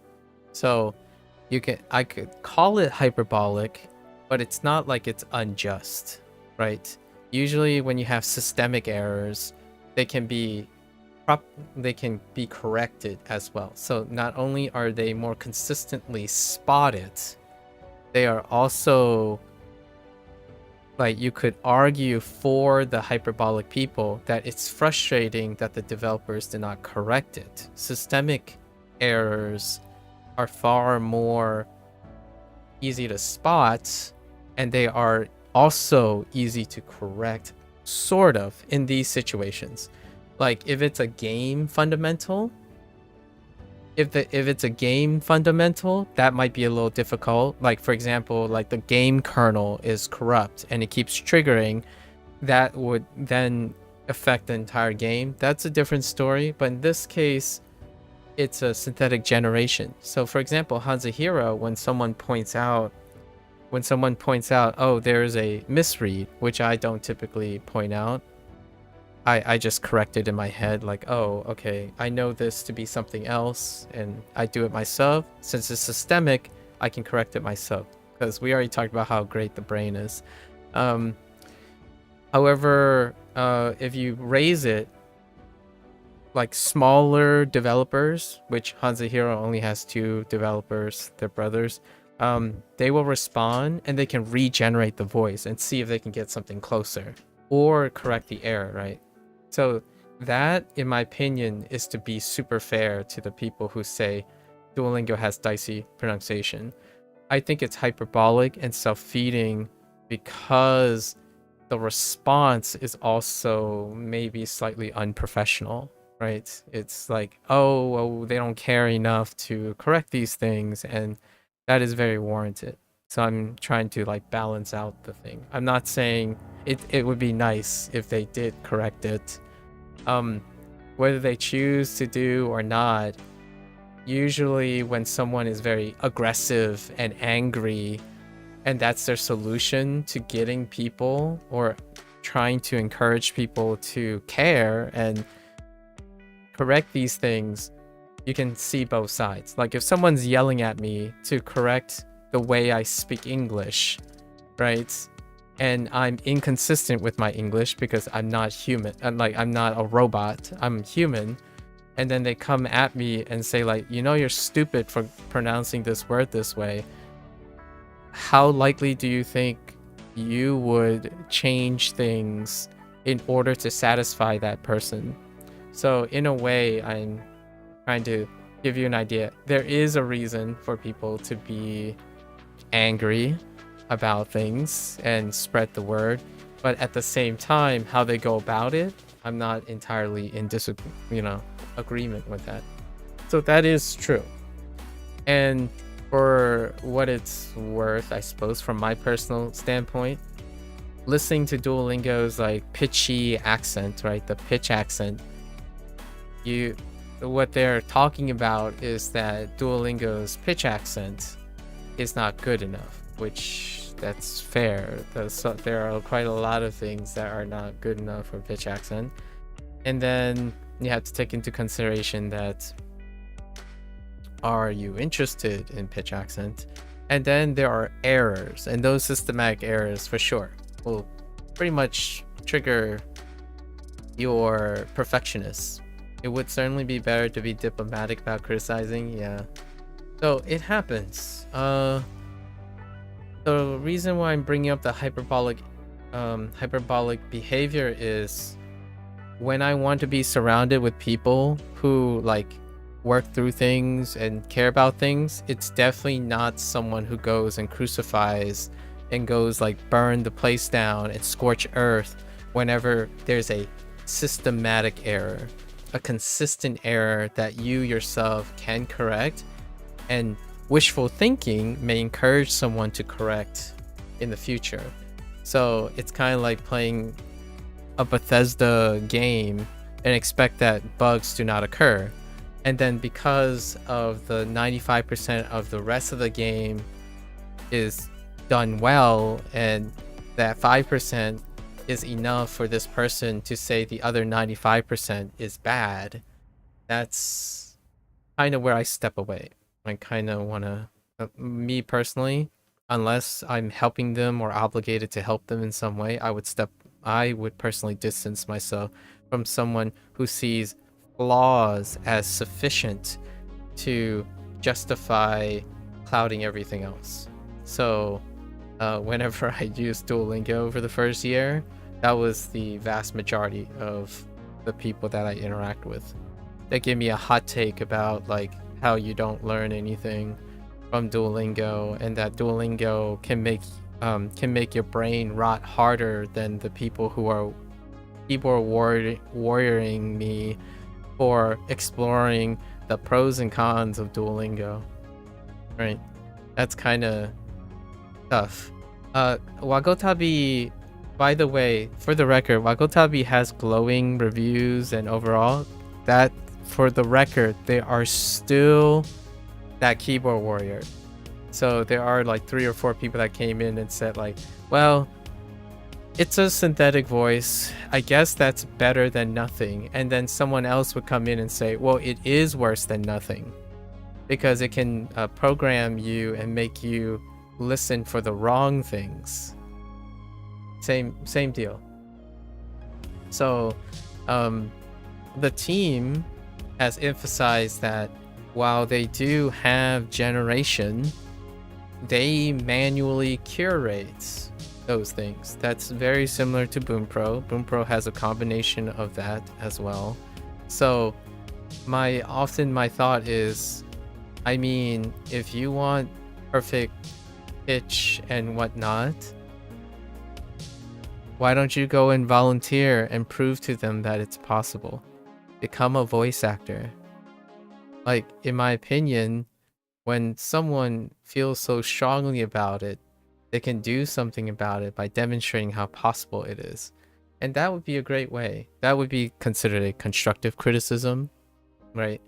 Criticism is different from constructive criticism because criticism can be both constructive or destructive, right? A destructive criticism would be to protest without any form of solution, or protest without any form of contribution, right?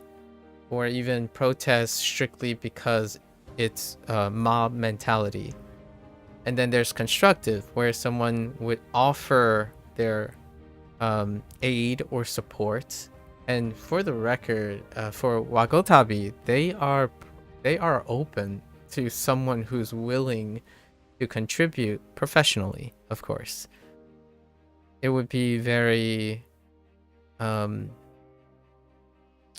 it can be very risky if they just let anyone. So the person that's criticizing, the keyboard warrior, there was someone. I covered this in the Wagotabi section. Someone said that they were a scholar, they were a linguist. They were quote unquote a linguistic scholar who does have acquired Japanese as well as other languages, and they focus on communication. And they did an entire tirade or diatribe over Steam. Now, I don't want to, I talked about this a lot, so I don't want to belabor the point, but the nature and the situation and the way this person communicated their criticisms is far from someone who is a linguist. They're probably a student, and they didn't hold themselves professionally, while the Wagotabi team tried to respond in a very professional and courteous way. So when you use a Steam account, which when you click, this is a German person because of their profile. I click on their profile. It is far from a professional linguist who specializes in communication criticizing on a short form forum, trying to bring down a team against like everyone else.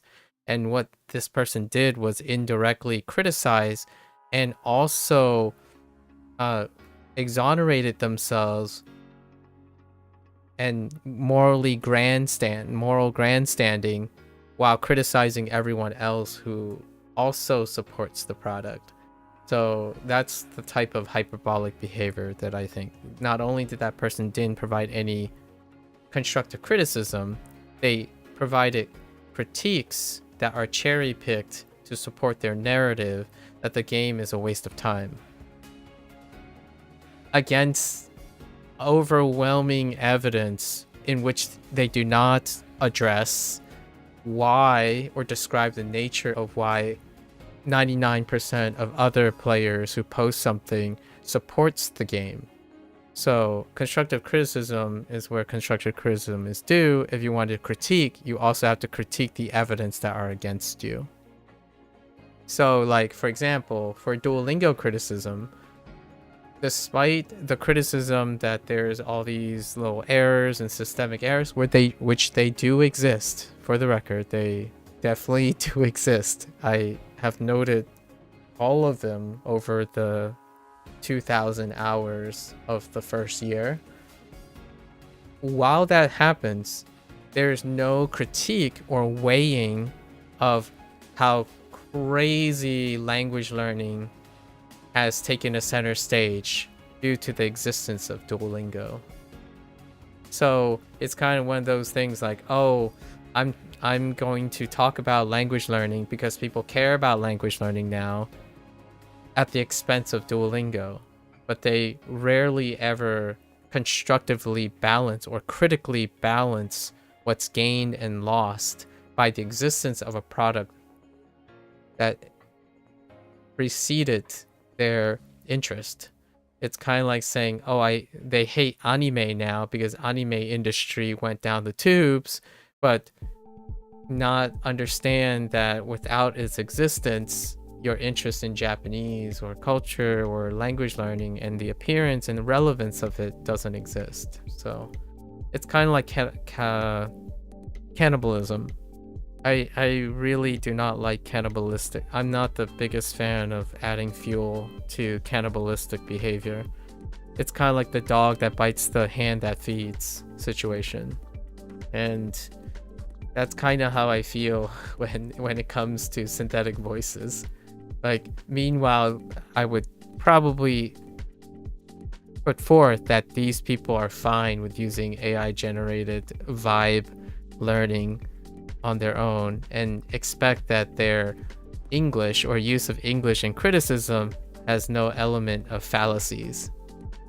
Like they hold themselves up to great standards, but they don't execute on those standards. Not only that, they are not collaborative or supportive or like willing to work, and simply sitting on the side wishing that someone else provide them with the perfect tools and, you know, labor-free cost in using them. Like a kanji writing book you got, it has some obvious typos, reading errors, yeah, but you can see with your level of understanding there have been some editorial issues, and you can easily see past and learn from it, right? Like, if you can see, my thought is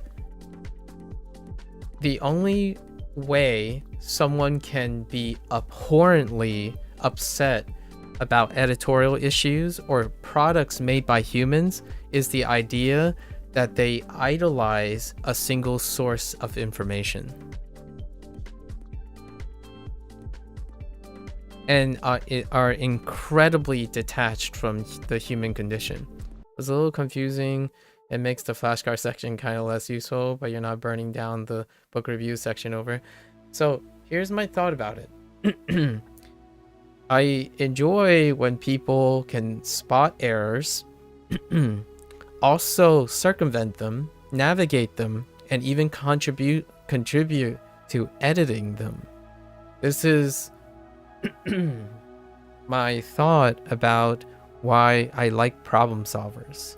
Because when you think of problem solving and you think about critical thinking skills, there is very little room for being triggered by a singular source of information produced by humans, right? If you value human input, that would go entirely free of errors.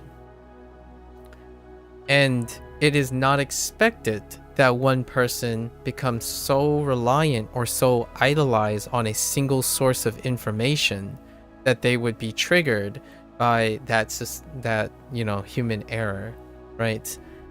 My thought is, when you talk to someone who can seemingly burn down a human's creation by not expecting errors and having intolerances to errors, that is a combination of a human being who believes that when something is released that a human produces is free of error, and they are unable to provide or think critically in a converging manner. So, for example, you do not rely on a single source or anything ever. Like, ever created by humans.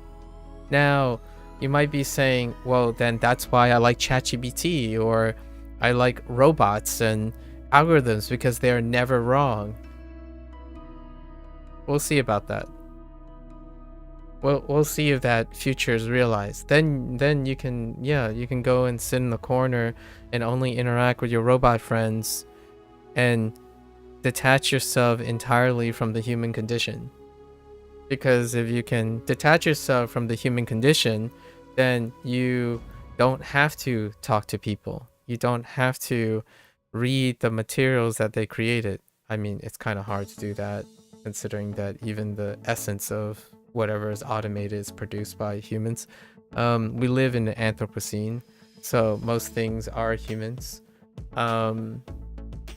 What I'm gonna say is, if you think that this is the last time you find a tool that's gonna be that's gonna have the occasional error or like a human behind it and human motivations, I think it is a very tough life for me personally, not whoever is really angry about everything. I have come to understand that humans create things, and when they create things, they also have their motivations. Whether I choose to crucify them or like be angry about them, I usually ask myself, is it less resistant to be consistently angry at them while I have no control, or understand that these errors will come up and they may or may not respond to me. However, I am not limited to one source of information. If Duolingo has pitch accent issues, then I supplement and find converging evidence, whether it's a pitch accent or a pronunciation issue. The nice thing about using those people who are incredibly loud is that I can corroborate it. So whenever someone says, oh yeah, you know, better watch out for this part, it's like, I'll keep that in mind. And then I'll go look for many sources that will help me correct it, right? I am far from scorching things down because I appreciate the things that are also right and useful, as well as the things that aren't. I think being around individuals who believe that one wrong outweighs, or like a very smaller percentage of something that is quote wrong or disagreeable can overshadow all that is right and consistent or useful, is someone that I do not associate with chronically, or even approach for very long, because it would, being friends or associated with someone like that, every wrong action that you make as a human being could be a reason, an opportunity for them to lash out at you or throw you under a bus. And for myself, I understand that the people I talk to, the people that I surround myself, we have ups and downs, even in creation.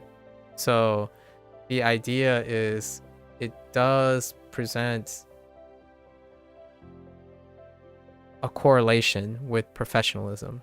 So when someone writes like a diatribe on a review page on Steam, and then they're like pulling up pitchforks and building a narrative that suggests that the entire game is worthless, and then you scroll through and 99% of the board are users who are currently using the thing and talking about the thing, something is amiss.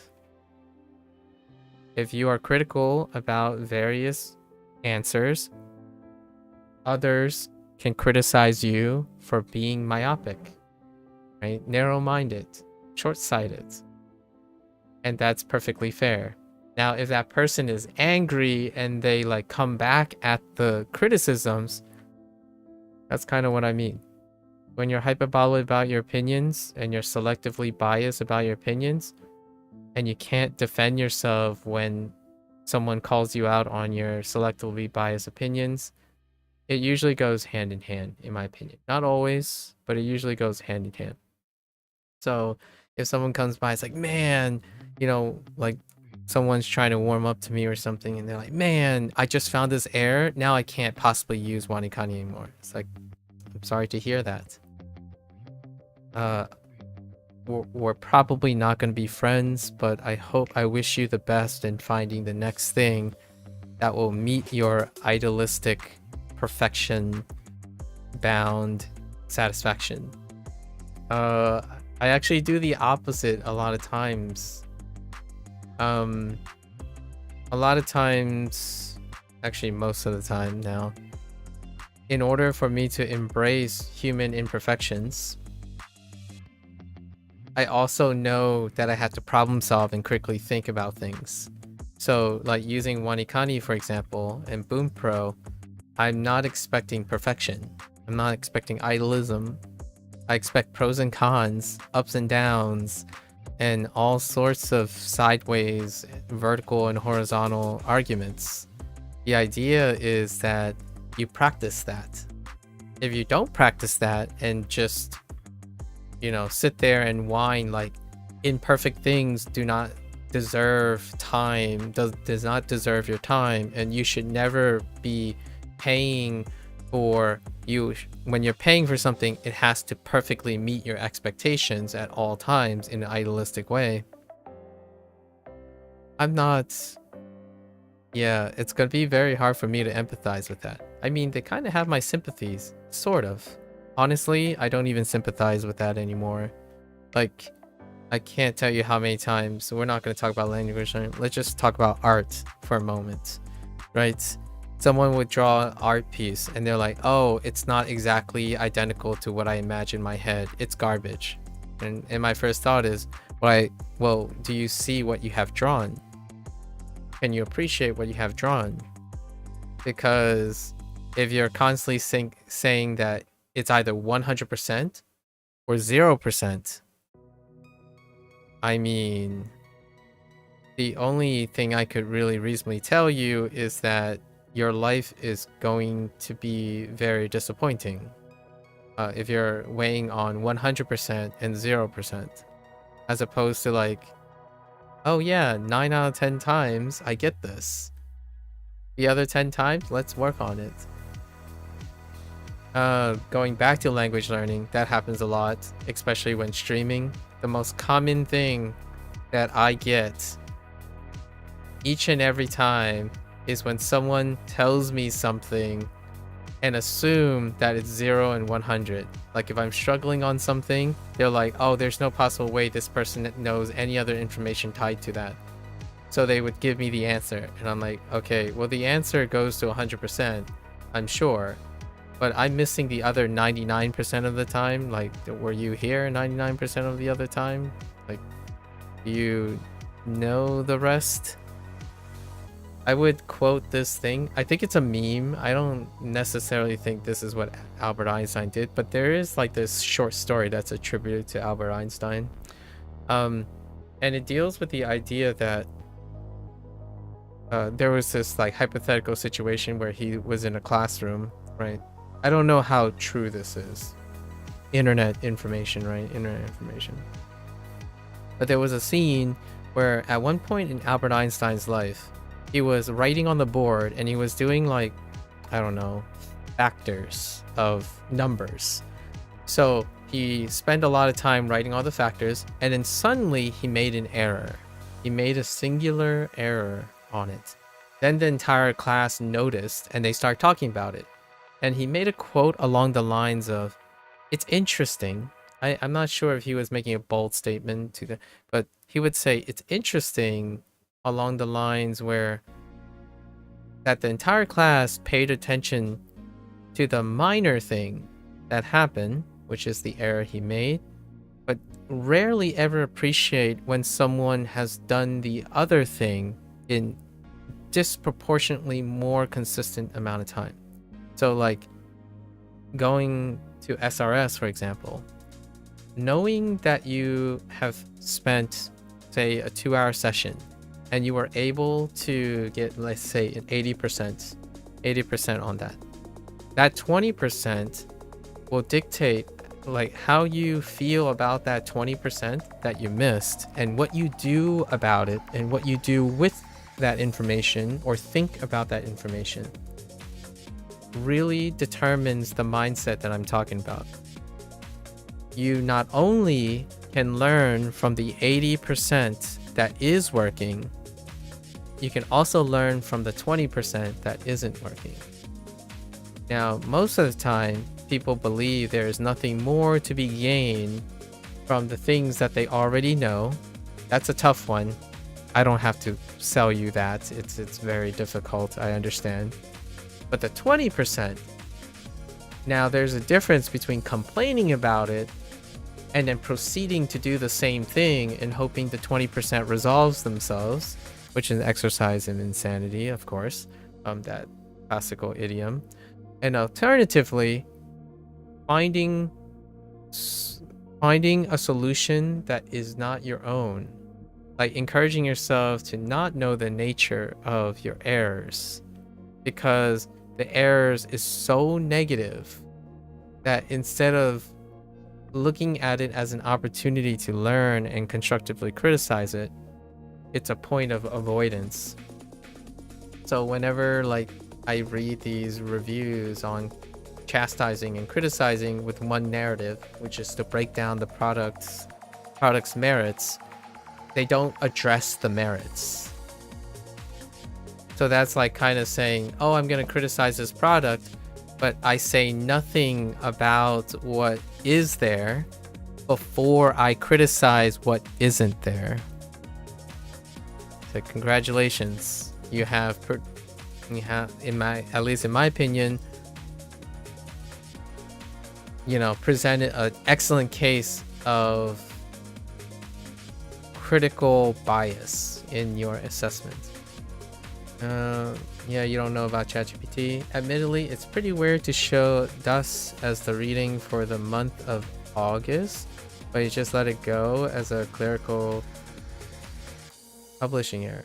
A DUS as the month of August?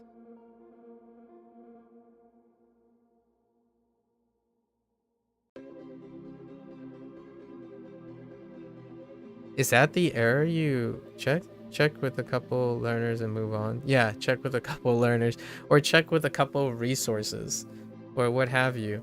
I think nowadays the expectation is that you should only have to pay once for an immaculate construct, and you should never have to, like, people have to always, like, whatever you pay for has to be right.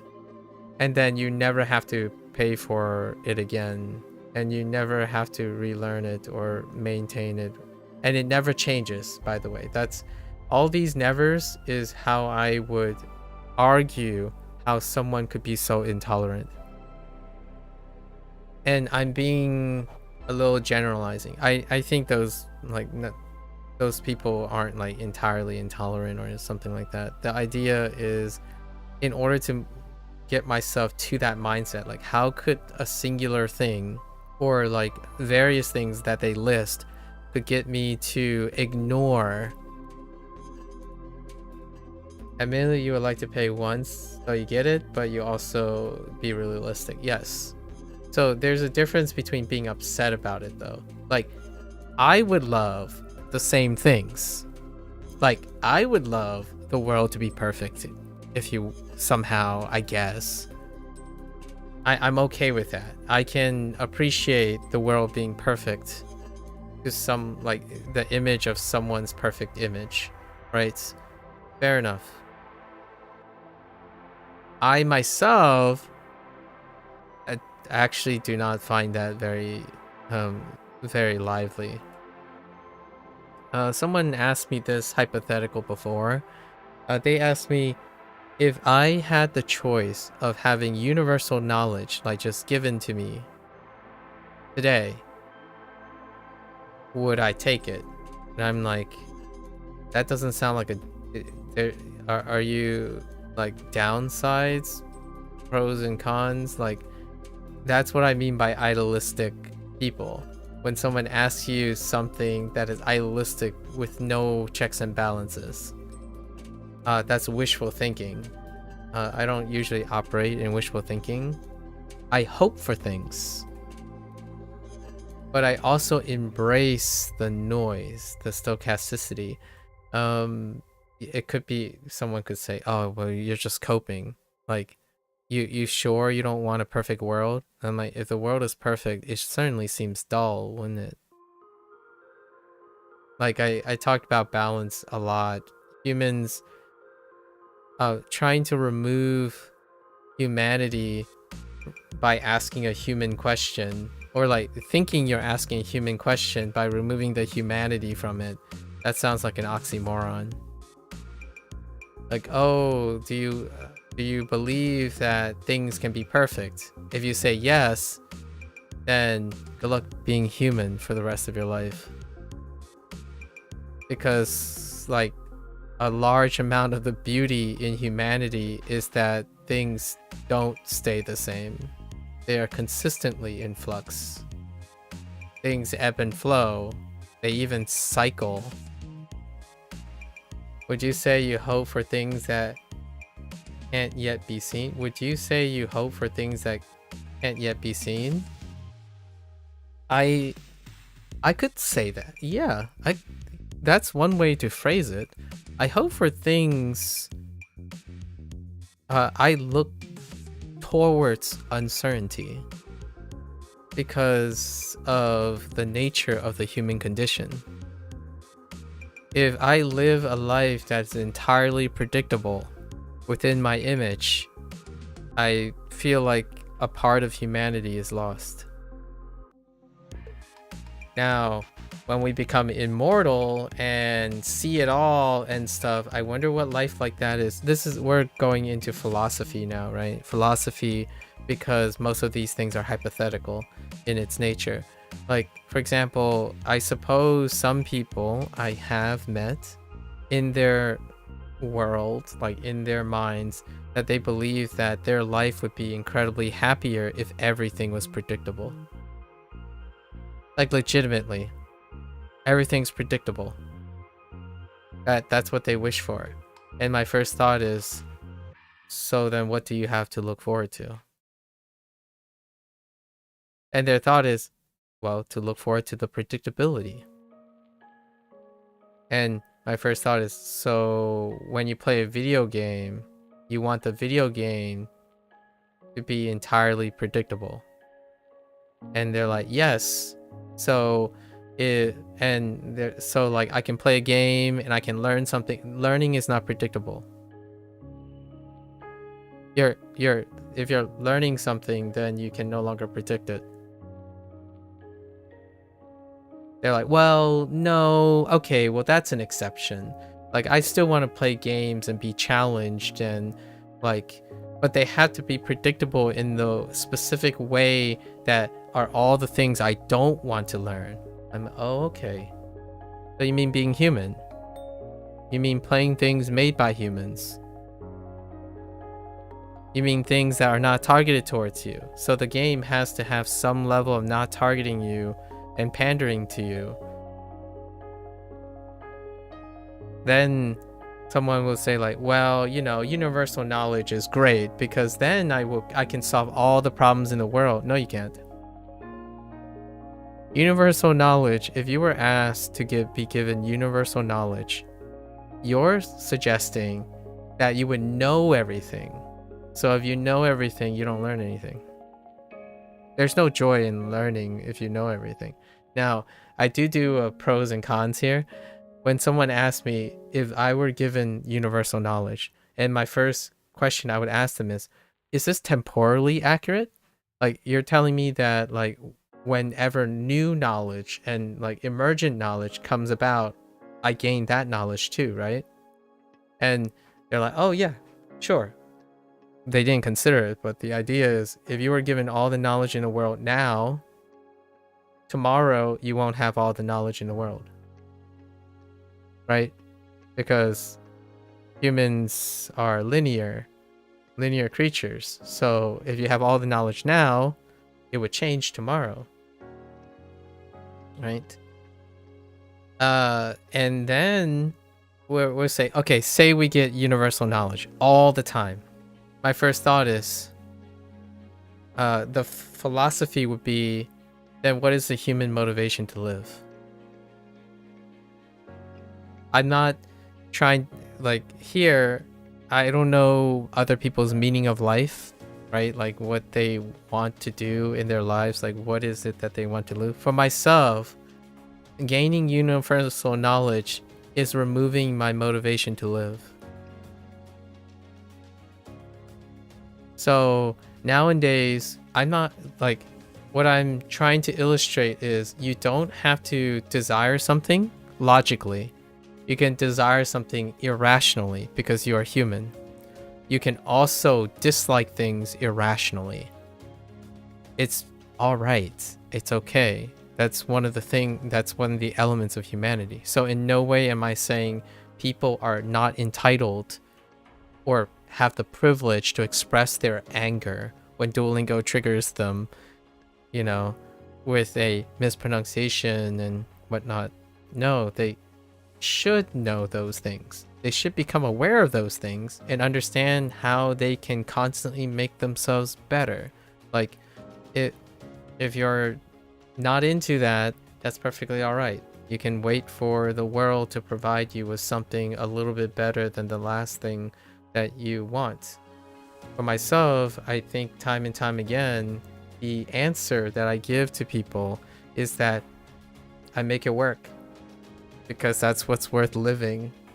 If I think that there's no change and everything is always pandered to me, how will I ever get older and grow as a person? I mean, some people are so distraught about uncertainty and the nature of the human condition that they prefer that everything stays static. And whenever I ask them, okay, then what would you do every day? What would you do every day? And they would say, oh, I'll play a video game and get better at a video game. It's like, but if you can predict everything and everything stays the same, you can't get better at a video game. Like, that's a paradox. So the thing that I often think about, and this is to encourage people to be happy in their lives. The idea is the things you want to stay the same. You're not interested in their uncertainties. So whenever someone says, I wish my life stayed consistent and always the same, they're talking about like their sleep being consistent, their breathing being consistent, their health being consistent, the things that they are not interested in. They are not interested in those things because they need those things to live, but they don't want them to change so that they use effort for that. So the question here is, all right, so you want some things to change and some things don't change. You like the uncertainty of the things you want and not the things you don't want to change. I get that. And now we come back to the very first essence of the human condition. The human condition, or like a meaning of life and stuff, is things that consistently largely stay reliant due to practice and sturdiness, and then things that are uncertain.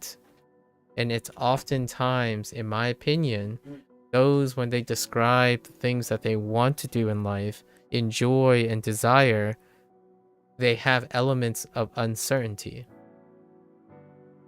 Without uncertainty, you aren't learning anything.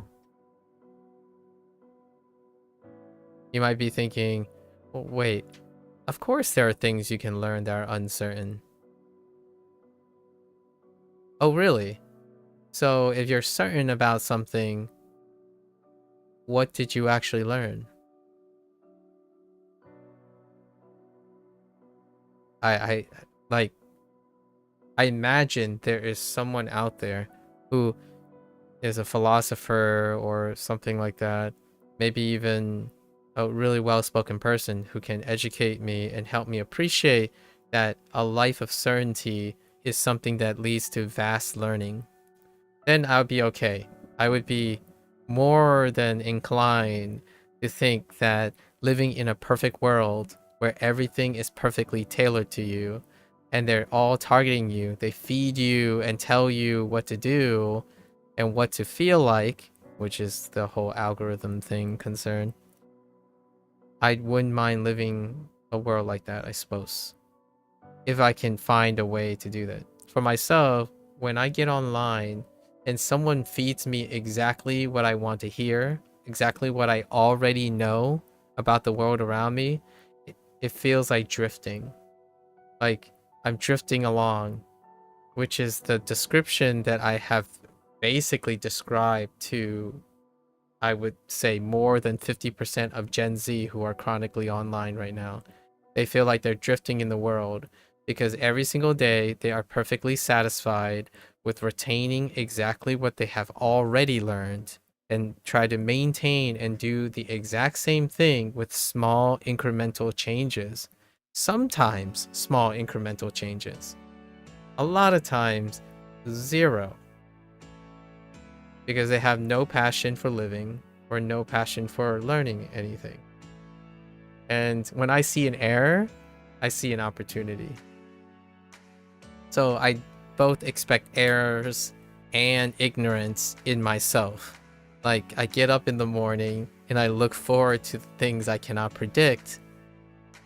And the things that I want consistent, yes, certainly there are things I want to be predictable.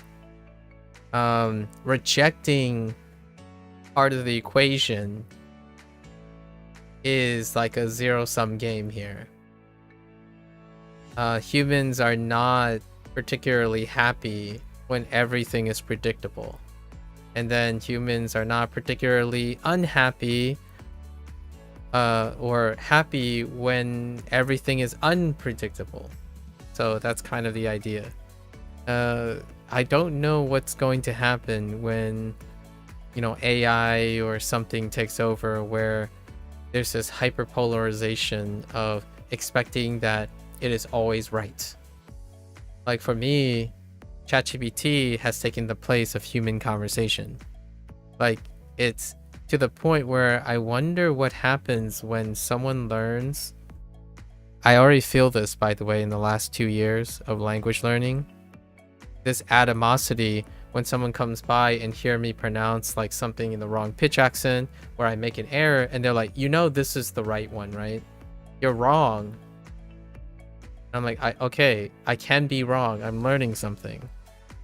Like, would you give me the time, or would you allow me the time to learn? It's like, no, you have to have it right the first time. It's like, okay, I know what type of person I'm talking to. And someone would say like, well, I know this. It's like, okay, show me. Go on, record all of your sessions, and then allow the world to scrutinize you based on every single element of incorrectness that you have. And then tell me, how do you feel? Because what that does is it creates the unpredictability of interacting with another human being, or seeing another human being interact with the content that you presented. When you tell someone, it is easier to correct someone else not knowing their consistencies than seeing your own inconsistencies by pretending they're not there. Like, oh yeah, I know this word. And before I sit in a session with them and I'm like, hey, this word came up yesterday. What do you think it is? It's like, well, can you write the kanji for me, please? Like, well, I can't write the kanji. I haven't written the kanji before. It's like, exactly. You think you know,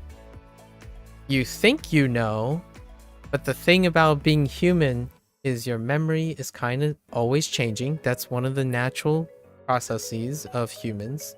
And also, humans provide other humans bigger pictures of everything. So when you think that the world has to fit your perfect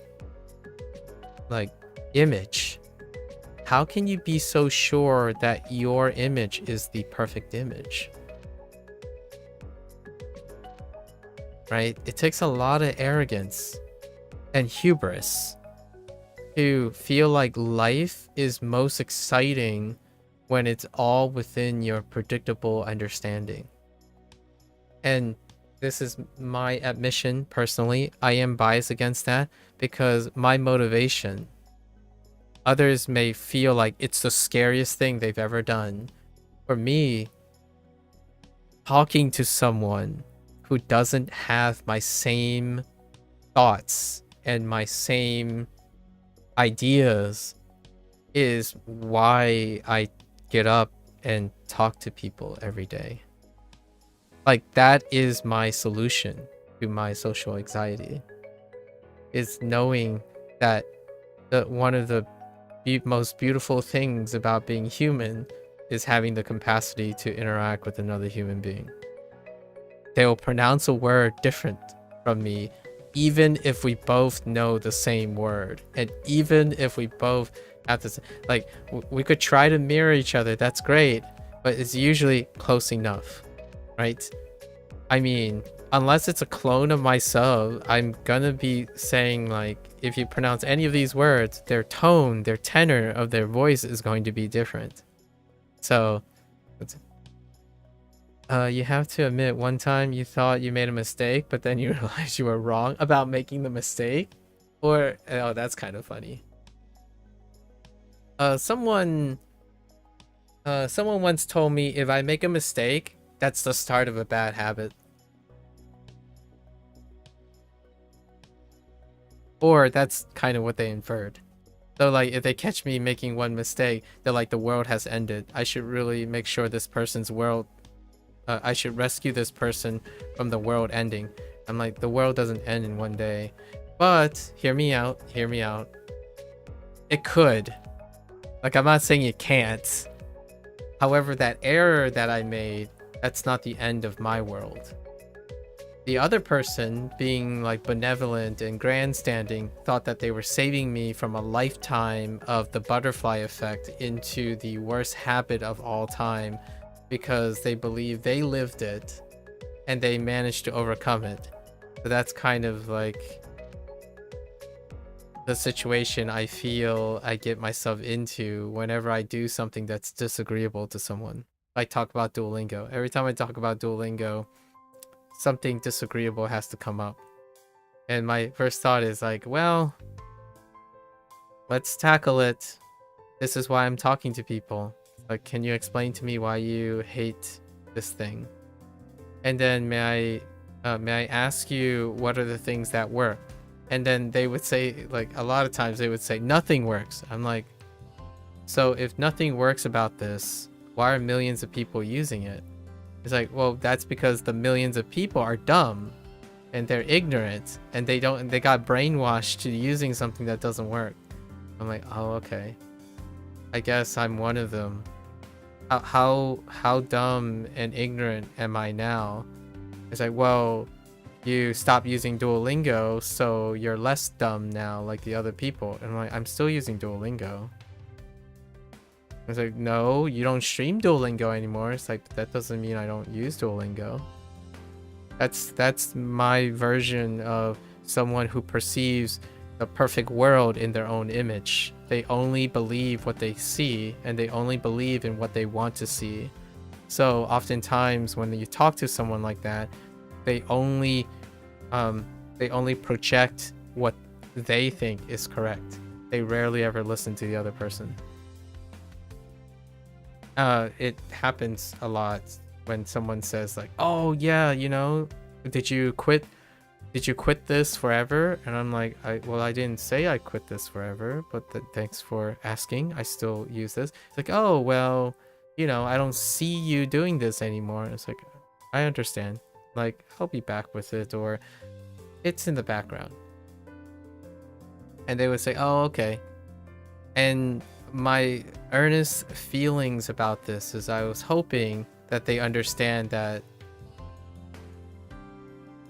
you know, it operating on simply what you can understand and not listening and growing from interacting with other people, that is living in your own echo chamber. Like, my first thought is, oh, okay, I need to understand this. So in the future, I'm not triggered every time someone assumes something about me, right? That if I stop doing something behind the frame, it doesn't mean I stop doing it. So I get to practice explaining that. Mistakes are definitely a big one, where the moment someone encounters a mistake, the world like ends. And it has happened even with very intellectually astute people that I've encountered, for sure, where it is emotionally intolerable to them. Like, oh man, this person made the same mistake again, and they would say, oh, it deals with this specific word. And I'm like, the mistake that I made isn't because of this word. The mistake I made is because I make mistakes. Like, what I mean is, someone would say, oh, you got this word wrong again. So they happen to be around and they witness that I got this character that I'm working on, you know, working on solving and helping. They're like, well, you always get this word wrong. It's like, it's difficult for me. So you'll see me make multiple errors. But do you think I'm making the same error? And they're like, well, no, you just got it wrong. So technically... And my first thought is, yeah, exactly. You don't know if I'm making the same error. Like, if you know, let's say we forget this character right here. if you get it wrong the first time and you assume that you're doing the same thing, then it would be the same error when you get it wrong the second time. It would likely be the same error when you get it wrong the second time. And even then, it might not be the same error because it's the second time you see it. Then it's the third, then it's the fourth. Humans, despite wanting to do the same thing and hoping the error fix itself, they technically don't do the same thing, but they would do relatively the same thing. And when someone does that, the first thing they'll assume about another person is that if they get the same error again, like if you get this wrong again, they assume the other person has done the exact same thing. It's like, dude, my man, you're creating a bad habit, like, because you just did the same thing. And my first thought is, bruh, I'm not making the same mistake. I don't typically get something wrong and decide not to, to decide to ignore it and try the same thing again, assuming that the same mistake has happened. What you're assuming is if I get it wrong, I'm thinking the same way each time. That is not true. And that is something that I don't think you can determine unless someone literally explains the way they think over and over again and it turns out to be reproducibly the same. So why is that very important is going back to the Duolingo thing. If you constantly have the same response to the same mispronunciation of Duolingo, yeah, you're going to get ticked off. Because the first time it was already going to anger you and you have determined that it angers you. So what do you do about it? You let it continue to anger you by ignoring how to work with it or work without it or avoid it. So at some point you get so angry that your solution is to remove the whole thing. So not only did you make that one error that you know is an error, you decided to remove everything that you've invested in for that one error. What does this sound like? It sounds like chronic net speak for how people treat each other. Adults online. So when someone makes an error, you are no longer, they are irredeemable from now on. When someone says why a chronically online Gen Z is constituted as one of the loneliest generations and soon continuing to be the loneliest generation, is the idea that many of these behaviors on how to correct error, mistakes, tolerability is coming from an unacceptable standard set by their internet experience. When you go online, Google can't make a mistake, right? That's what they're designed for. A tool cannot make a mistake. However, when that mistake occurs, you can learn from it. You can choose to communicate with it, like in a way with yourself, like correct its mistakes or make it better or find another tool that patches that part and then continue using the existing tool. No, it's usually, if there's something imperfect about it, you discard the whole thing. Why does that create a lonely generation? It's because when an adult makes a mistake, you discard them too. I can't tell you how tough for me personally. I don't think it's tough for them. Like they have a different mindset. It's tough for me to see how easily people discard other people online.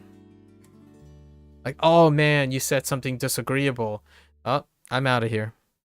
Like sometimes you would have like, oh, I've been watching this guy for a year, and then they said this one thing, never watching them again. They have no redeemable quality. But let's just forget that there was 364 days of content that you learned about this person. Let's just erase this person from your existing memory because they said something disagreeable, right? And expect that the next person will never disagree with you as well. And for the record, this is not even having actual interactions with the person. We're talking about parasocial relationships right now. So then when these people eventually go to actually talking to someone, like in a Discord or something, their first thought is, yeah, everyone's the same. Like, oh yeah, this person, they're probably going to ask X, Y, and Z, and no one cares. Like, I don't care about that. And my first thought is they're probably thinking the same too, because the same generation usually think the same generation. So not only is this self-fulfilling prophecy, they're right. I can't like actually argue against that. Their assumptions are probably correct, because if I am to accept that most people have generalized an ideal world now because of the internet, if you communicate within the same generation of people, then their assumptions are also correct about each other. So you get these comments like, everyone is an introvert. Okay, what does that even mean? Well, everyone is an introvert is a euphemism for it's all right to have crappy communication. Everyone sucks at communication, right? Crappy communication, and it's acceptable because everyone is that. Like, okay, well, I can tell you that my life, I have been acquainted with largely introverts, like number one here. And the last time I checked, I don't necessarily think I have crappy communication skills. And I also don't think that I don't want companionship. In fact, a lot of times that's where I first start. When someone says, oh, everyone's introvert, they hate people, they don't trust people, and then social anxiety makes it even more difficult, so then it's even harder to build the trust. And my first thought is, do you want companionship? Like, well, I've learned to accept my introversion, so I don't need companionship. And I'm like, okay, then why are you complaining about crappy communication? Is there something that's bugging you about being a loner, being in solitude? Because that's very difficult to say you don't care about companionship if you're complaining about communicating and interacting with other people. So then we just wrap it back around on these tangents, let's bring it all together.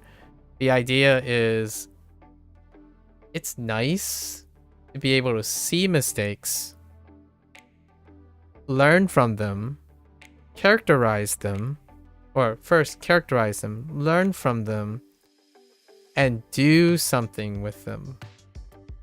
So when I saw all the things that were true about people's conversations about Duolingo, I used it. I understand the nature of it, so I'm able to discuss it. So whenever someone says, oh yeah, you're a Duolingo shill for using it, it's like, what makes you think I'm a Duolingo shill? And they're like, well, you never, there's all these problems and you never point them out. It's like, I would say, I'm not here to convince you to go and watch 2,000 hours of Duolingo, me encountering all these problems. But I suppose if you really want to know if I did it, you would have to watch those 2,000 hours. And I can assure you, I agree with you. All those errors exist. And their question is like, so why do you use why do you continue to use Duolingo? The other 2,000 hours, actually probably the 1,900 hours of the 2,000 hours are probably the other reasons that I have used Duolingo for a year.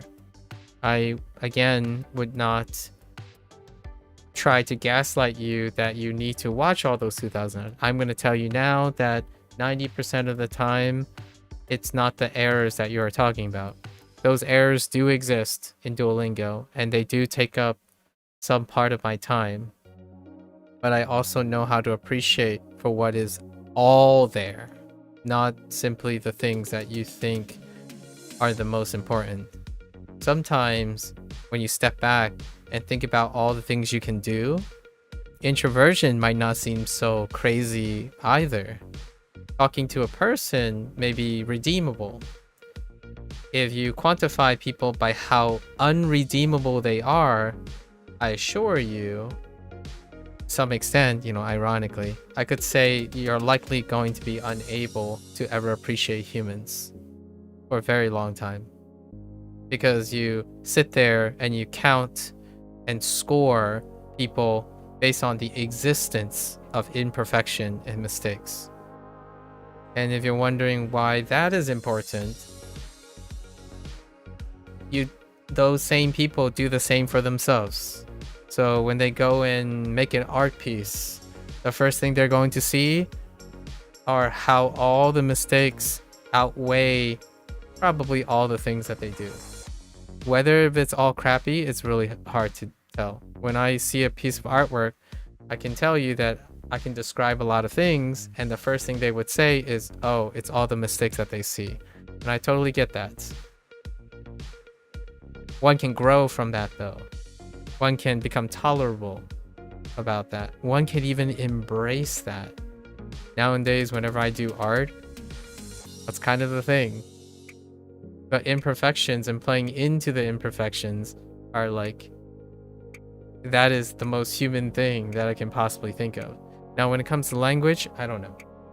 Maybe someone will come by and say, man, you shouldn't stutter and you shouldn't repeat the same syllables. You should always speak in concise language, thoughts, you know, grammatically correct at all times.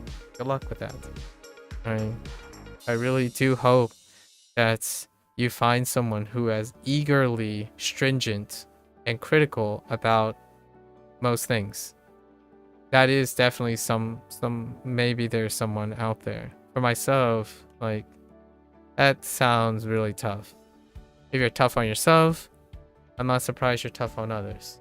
And it's easier to dismiss others because they're not you. Pretty tough, for lack of a better phrase. Yeah, realism is where I pave. A lot of times when you're talking about realistic, I make this joke, this TLDR, quite a lot. If you think I'm optimistic, for example, then the likelihood is because the person I'm talking to is pessimistic. You know, pessimist.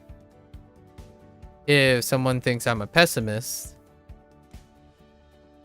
a lot rare, I would say 20% of the time, 80% of the time is this situation, then I'm likely, that person is likely optimistic. But the reality is, this is relative, because what I'm actually being is realistic. The thing is, realistic is in between optimism and pessimism. So whenever someone is pessimistic, relative to realism, I would be optimistic. When someone is optimistic, then relative to realism, I would be pessimistic. And I say this quite a lot when someone says, oh yeah, you know, you're a very positive person.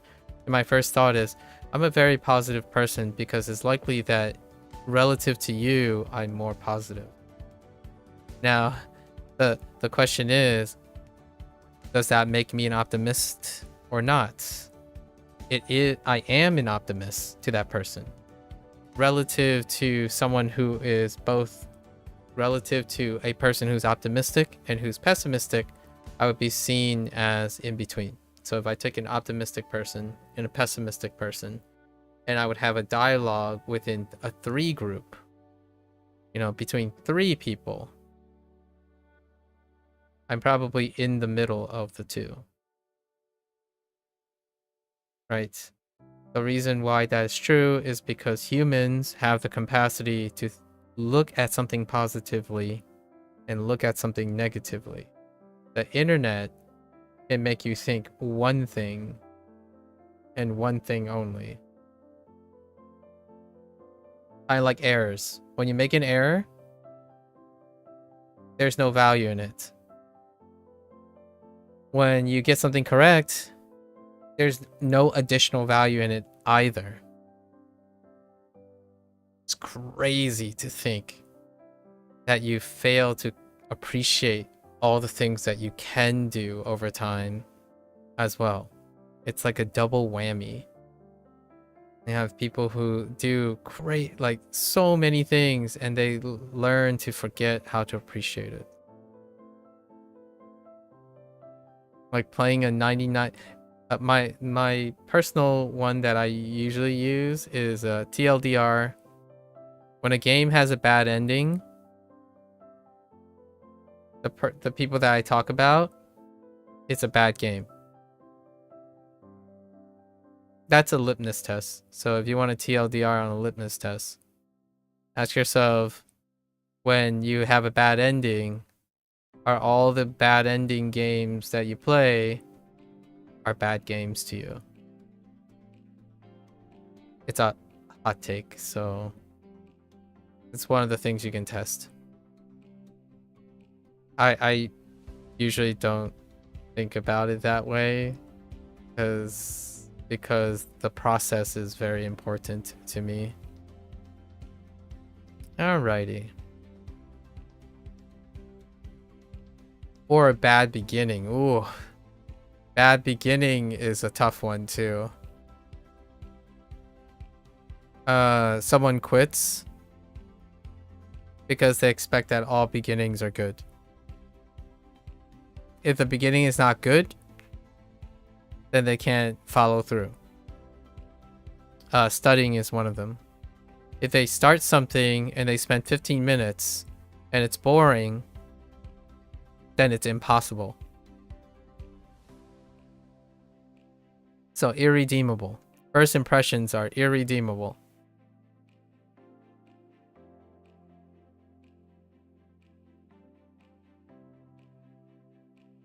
It kind of, this is coming off as a little bit victim blaming, so hopefully I'm not hurting, I'm not like other people who are truly caring and working through things. I hope they're not catching strays from what I'm saying. I'm being a little bit direct about this, a little bit generalized. It's obviously far more complicated than that. All right. Let's finish up our thing here. Time is at 10. Okay. Where were we? And it's gone.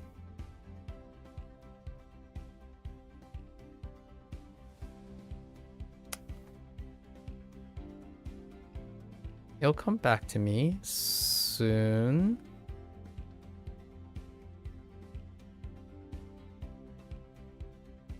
Okay, pledge.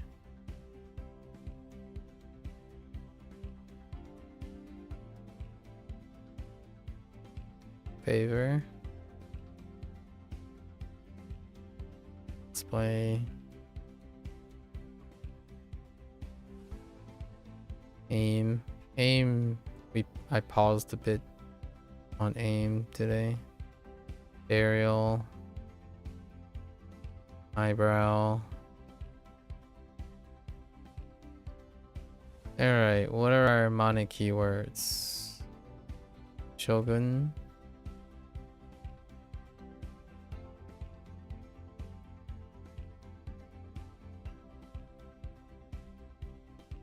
Go. And go. Go. And what's something else? Row.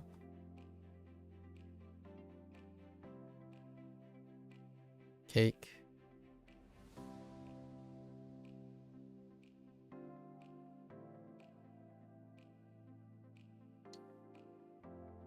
Our friend Bobo.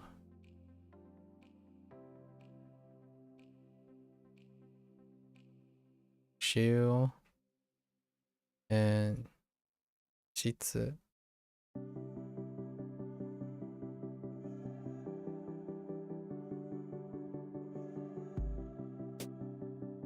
Ruin.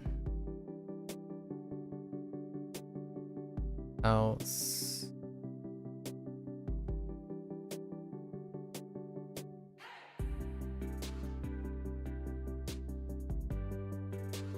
Mo and Doggo.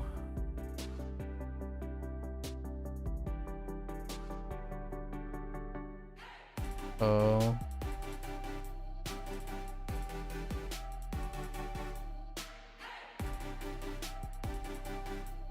Hater.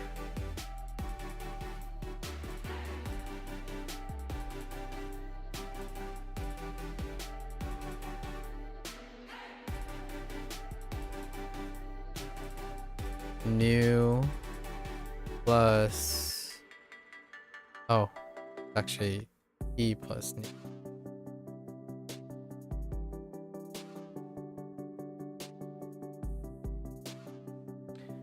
I don't know if you're still here, but have you started playing Wakotabi?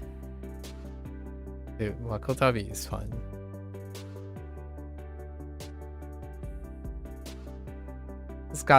It really is coming into its own though. The Wakotabi team is like escalating. Really does feel like the ideas are becoming more and more dynamic.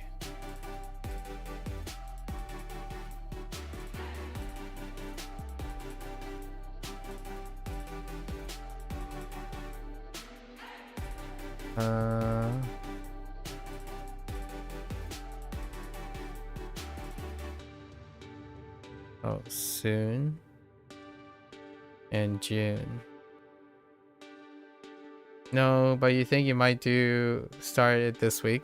They got more complex over time. Like in the beginning, it's like training wheels, you know, like from a development standpoint. But man, the later ones, like I hope they keep pushing the envelope. Like it gets more and more complicated.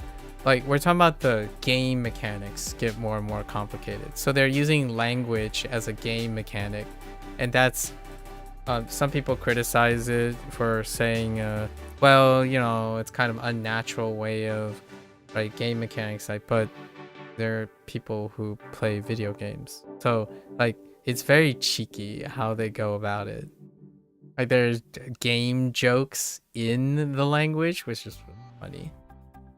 Oh, and they started doing, I won't spoil any, like, I'll try not to spoil anything, but they really do come up with some interesting things. And I can't wait to see what their next one is. It's set up like a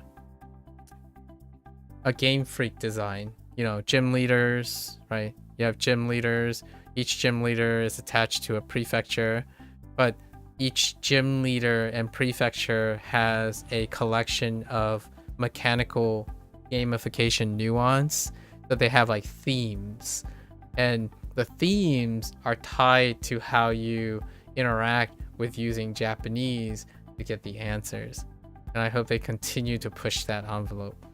I could give you like a agnostic like from a different game, kind of like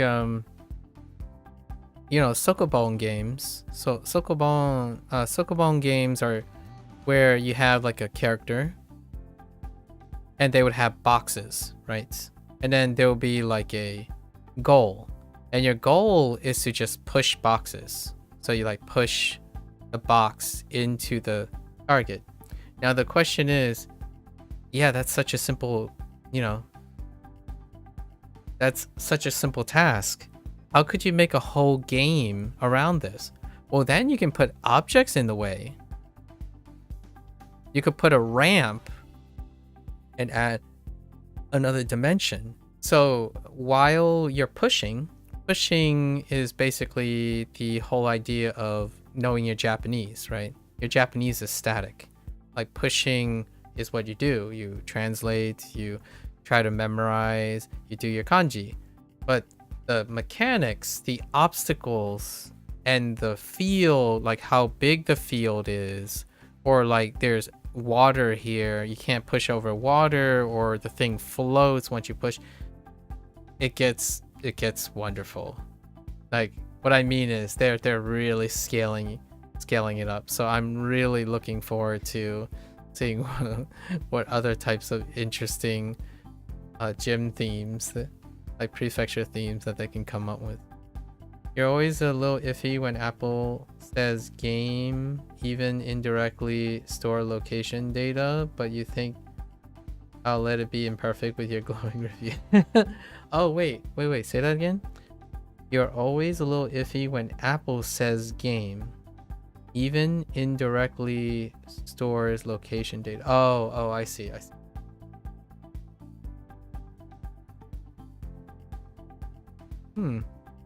didn't think that would be something that Apple have. I could kind of see it actually. All right, so we have one. There is Steam, Beth. I'm not sure if you're completely attached to a mobile device, but I guess Steam is an alternative. I don't know, that changes the whole location, stores location data situation. Alright, and this is gonna be one. One is always gonna be one. Done.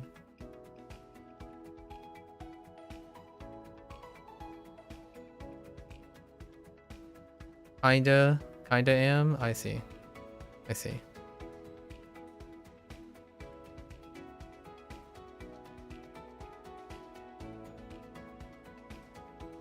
It's lovely that it's mobile compatible. I mean, I also play Persona 5X, which is a mobile game, technically. It's hard to believe. Okay. Listen. Go.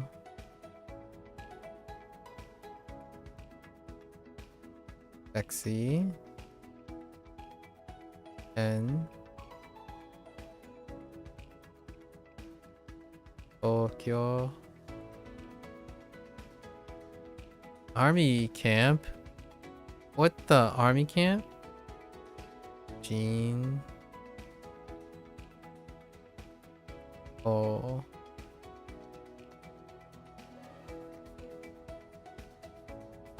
Ring.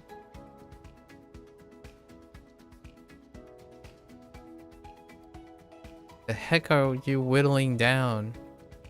Sack. Cake. This is Actually, I should be writing. Shouldn't be lazy. Let's go write Okay.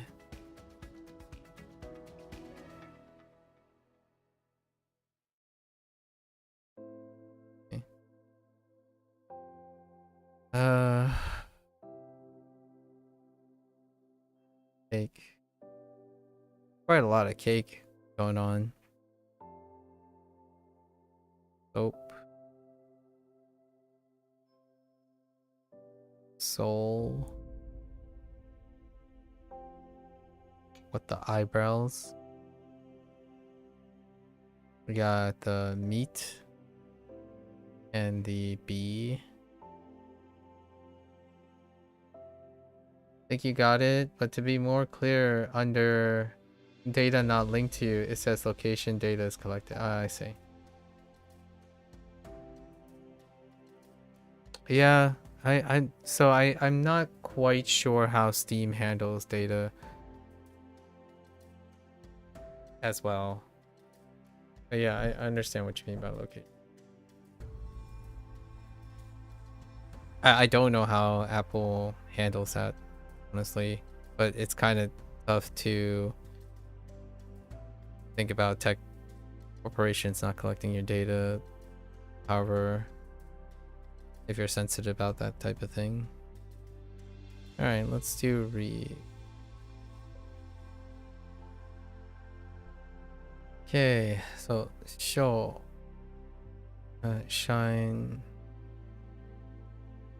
yo, ro, fishing,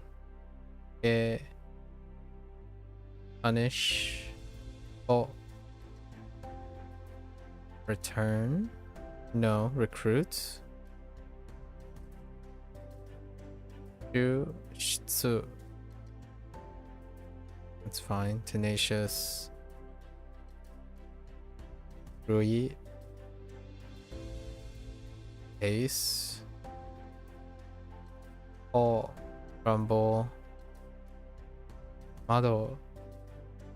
No, not model. Model return. Oh. Confidence.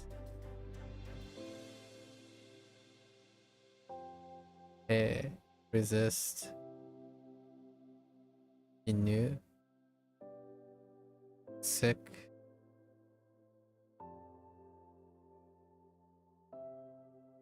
Soon. June. In season 1. Off. Done. Bullet. Oh. Listen.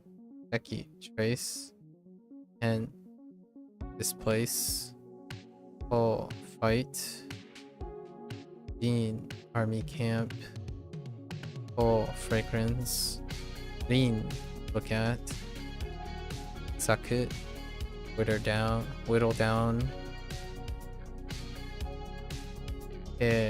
Please. Not please. Pledge. Favor. And there's one other. And favor. Display.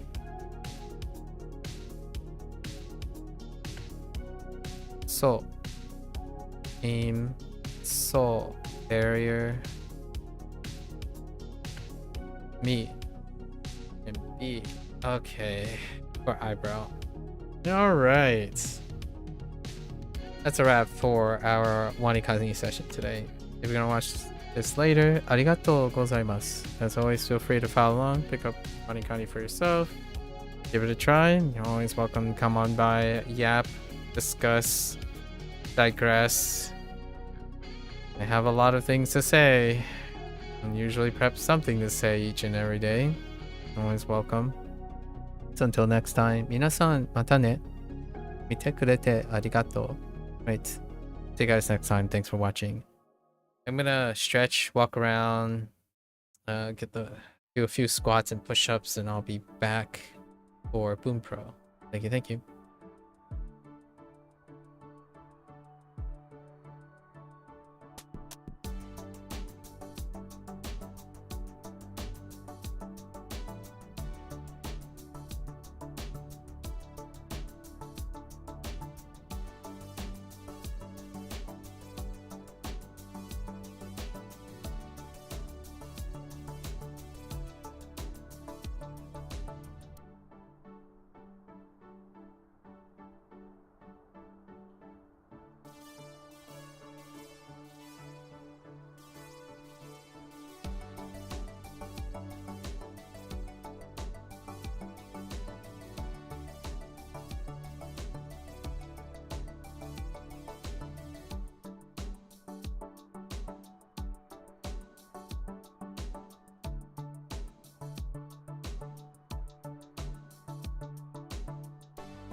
All right, folks. Welcome back, everyone.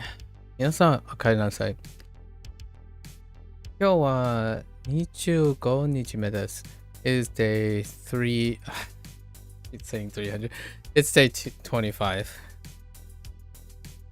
We're gonna, I usually say 300 2 times a day, or at least 200 times because of the 100 days. In each 100. All right. So, got 3 things, technically 2 things. So, gotta remind myself, right? We got the te form plus a particle wa, right? And then we have choices. We have ike. Oh, my hands are a little bit shaky from the push-ups. Ikenai, or naranai.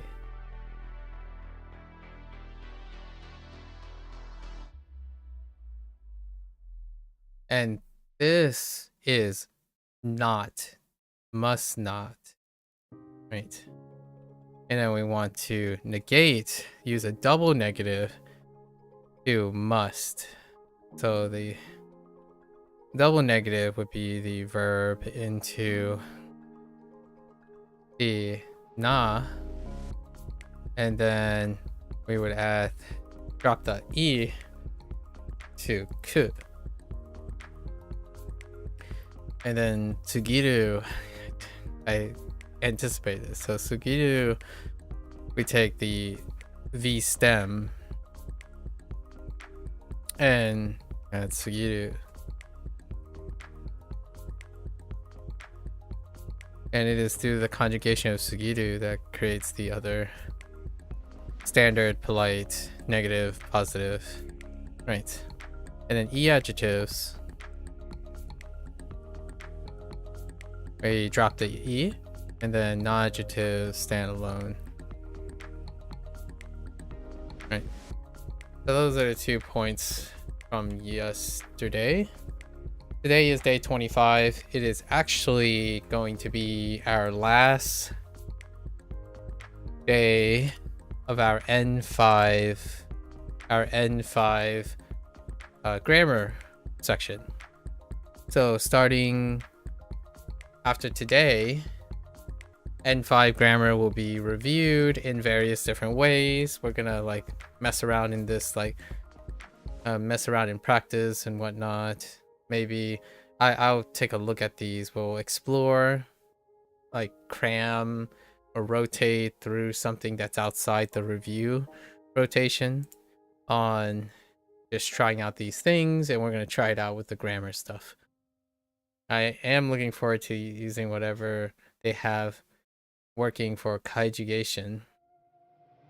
So we're going to engage in on top of the reviews for any of the grammar points or until March. So no new grammar pieces, but as much engagement as we can. This lightens my load a little bit because it's the end of January. We're kind of getting the idea. February, I have something else that's taking up that time. We're playing a couple games, catching up with one actually. There's an additional project for February. I was made aware of this 2 or 3 days ago. So right now, this is the last day for grammar lessons.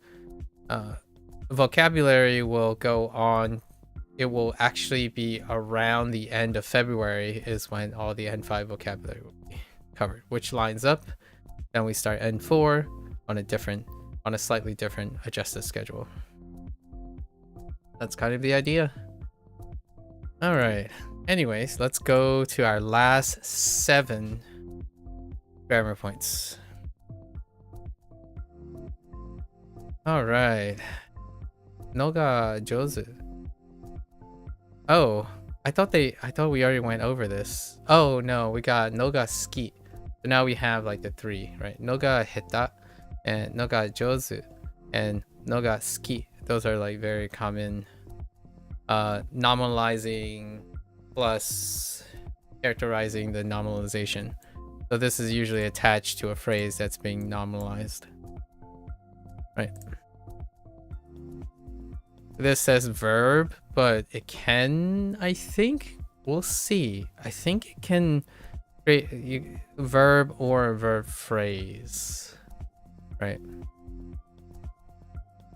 So, noga jozu is a phrase that behaves in almost exactly the same as noga tsuki, right? Or our more recent one, noga heta. But rather than meaning to like something, it means to be good at, and then heta being bad at. This particular expression is used when with the plain dictionary form of verbs only, right? That is also true for tsuki and heta in this particular phrasing. Oh, does that mean it rules out verb phrases though? And what I mean by verb phrases, I don't necessarily mean what we'll see actually. Oh no, it doesn't. Like this. This is what I'm talking about, a verb phrase. Where the verb is acting on something. So that's good. 彼女は漢字を覚えるのが上手です。Hmm? 彼は歌うのが上手です。 In these examples, we can see that there are no difference between ichidan verbs and godan verbs because it's just a plain dictionary form, but will appear in their plain form. In this expression, noga is performing the same function as the regular nowa and noga, right? Construction, nominalization. Caution, if you want to express that you were good at something in the past, oh yeah, right, the verb will still stay in the plain. You're changing jozu. So jozu will become jozu datta or something. Oh no. Yeah. Jozu datta. Okay. So, okasan wa wakai. Wait. That's wakai. Wakai koro. Oh, wait. Wakai is young. Koro.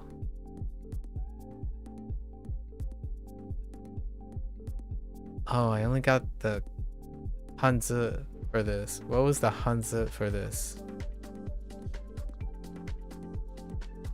Qing.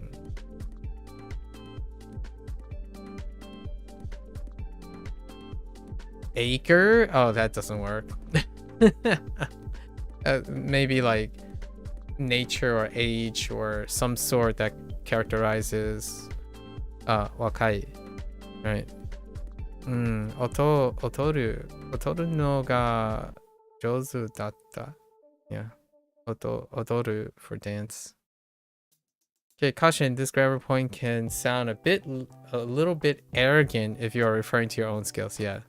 So the word tokui tokui or tokui might be tokui. Tokui me tokui. Nah, tokui. Nope. Tokui. I think it's tokui. Me tokui. I don't know if it's down or up on the E. May also be used if you want to sound a bit more humble. Yeah. I have confidence in my singing. All right. And then we have the heta, right? And then the ski. Okay, adjective plus noa. The one that. Indefinite pronoun. Adjective nominalizer. Have we not nominalized an adjective yet? I don't think we have. Okay, characteristically, you use na, and then you hold the adjective. Okay, and just hold the adjective and na adjectives as expected. It can be ga, right, and mo. Yep, functioning in the positive and negative, the various things. One of the roles that the particle no can take in Japanese is replacing a noun that has already been mentioned, right? Or the one that has not been mentioned yet, right? in this way is similar to the one that a in English. When using this expression, we will need to use not before no when a non-adjective is being. Yeah. So it's a different way. We technically had a couple grammar points actually. It's relating to this function of replacing a noun. 可愛いのは私の犬です。Hmm? 心配なのはあなたです。Mm-hmm. When using this expression, no will be followed by wa, ga, or mo, depending on what the speaker wants to express, right? 安いのはあのペンだ。暑いのがこれです。これです。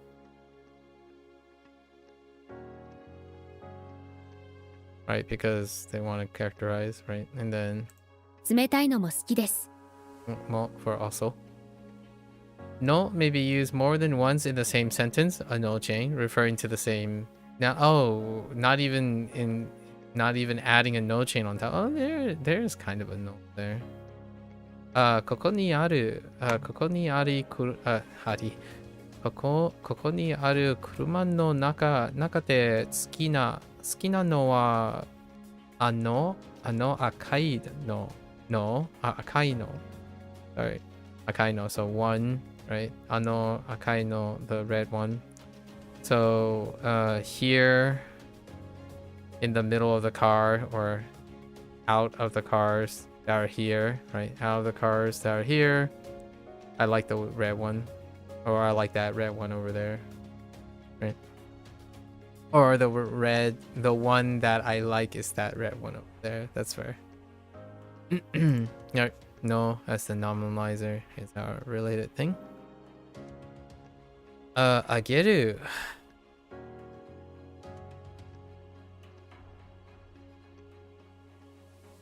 To give away. Right, to present, to provide. Yeah, so now we have I'm guessing the last couple, it's going to be もらう and あげる, the two directions, and then needing to emphasize the ni particle, right? And usually the wa particle states the giver, the ni particle states the recipient.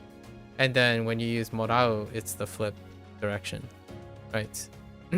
Or you can also use o to mark the direct object that's being given, right? This is probably all. Giver, wa, recipient, ni, right? Object, wa, and then ageru. And then you can flip these, right? The recipient, it's still marked by ni, and then the giver is always generally the topic, and then the direct object is always marked by wo when it comes to these things. And they can be switched in any direction in this, like in the ageru relations. Ageru is a verb with many uses in Japanese. Its original meaning is to raise, yeah, to lift or pull up, but is also used as a polite speech way of saying to give. In this way, it can be thought of as similar to offer up in English, as polite speech has the same basic subject and object rules as standard speech. The giver will be marked with wa or ga, right, if you're really focusing on the giver, while the recipient will be marked with ni. As usual, the object that is being given will be marked by wo. トムがタカにプレゼントをあげる。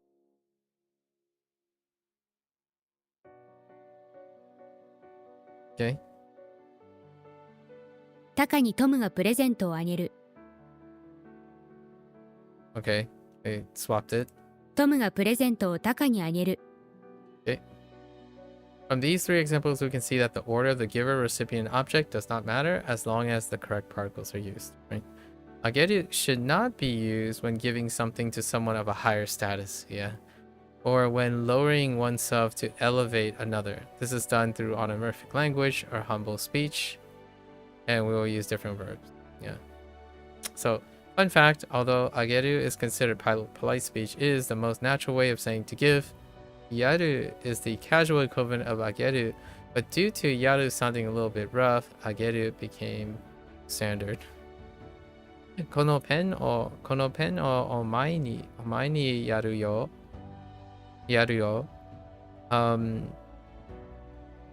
このペンをお前にあげるよ。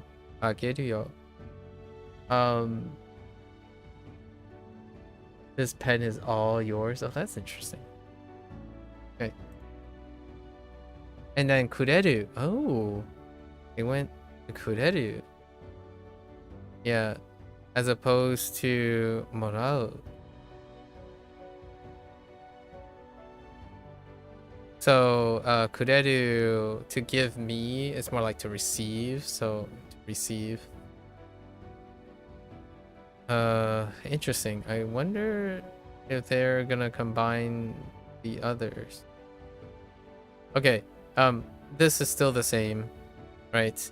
The reason why they said to give me, or to be given, and to be saying given, is because the giver and the recipient. Oh no, let me see how they go about this. Kureru is generally thought as a part of a set of 3 verbs that are regularly used for giving and receiving Japanese. These verbs are kureru, ageru, and morau. Okay, kureru means to give up, to give to you or something that's part of your in-group.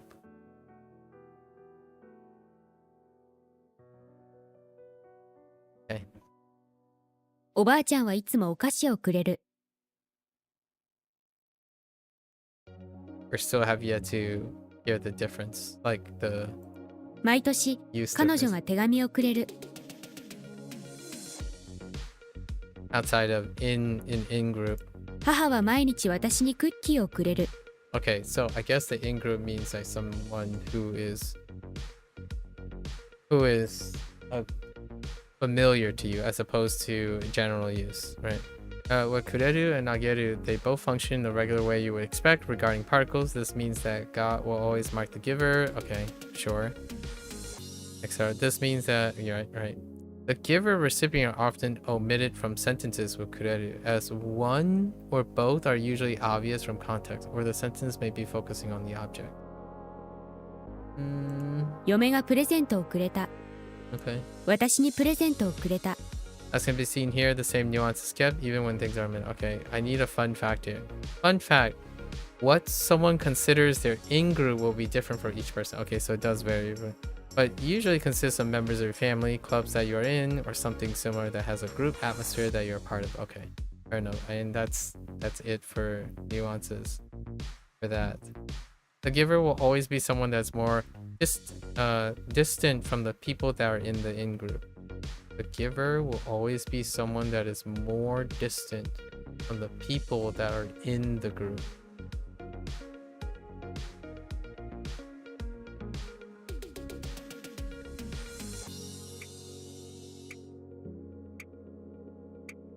Interesting.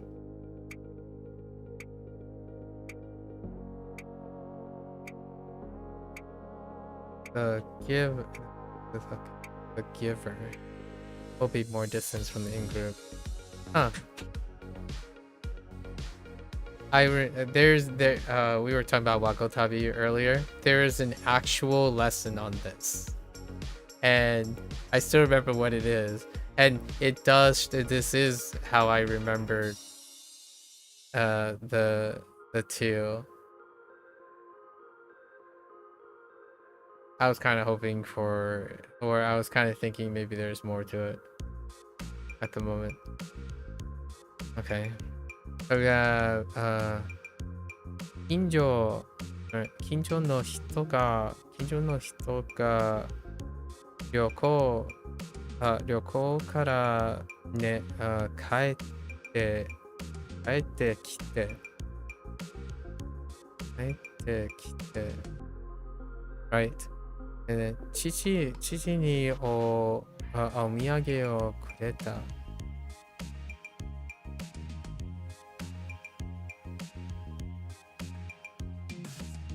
So father's in the in group, but the giver is distant. It's the neighbors that just recently came back from traveling. Okay, sensei got so out group, right? Or like more distant from group, right? Sensei got club. Okay. Club naka nakama no Shiko-chan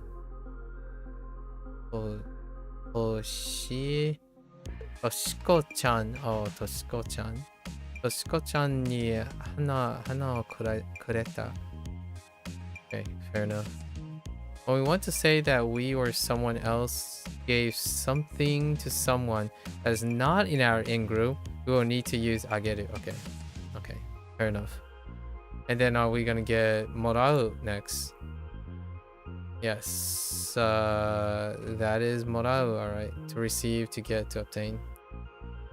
Now the giver, we have the giver is the destination. So as in the giver is more like the person getting the thing. Or wait, the other way around. The giver is marked by ni because that's where it's coming from.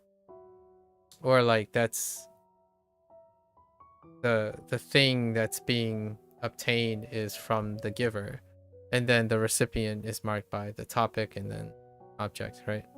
Monaru is the third verb that is regularly taught together with kureru and ageru. It is used to highlight that a, right, is received by someone. However, unlike kureru and ageru, which are used to highlight that something is given, monaru requires the ni particle or kara to mark the giver, not the recipient, right? In a way, because they're trying to keep the giver and recipient consistent, I do it the other way where the recipient is marked by the ni and then the giver is marked by the wa or like I swap the words and not the particle. But I kind of get why they're keeping the particles. They're swapping the particles instead of the giver. I mean, instead of the terminology. Is that less confusing?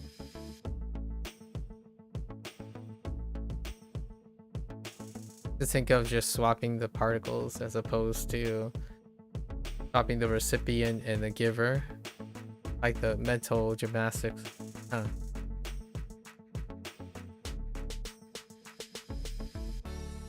Like what happens is I'm swapping the verb is what I'm doing. So when I'm swapping the verb, then who's receiving? It's the ni. Who's you know, where is it coming from? Where is the object coming from? From the wa. And then what is the object that's coming from? It's the object. So I think of it from the aspect of the verb, not the other way around. Or not thinking of it with the prospect of like who's receiving? Ni. That's the person that's receiving. And who's like giving the thing, the topic. What this object is coming from the topic, and it's the person receiving it is marked by ni. So the destination of the receiving is the recipient, not the giver. But they're marking recipient and giver. They're writing recipient giver in the sense of trying to frame the particles, which is interesting. Not sure if that makes. I think it's still one step. Very, very similar. Modal, okay. However, unlike okay, yeah, yep. Just the swap, right? 私はお正月におばあちゃんからお金をもらいました。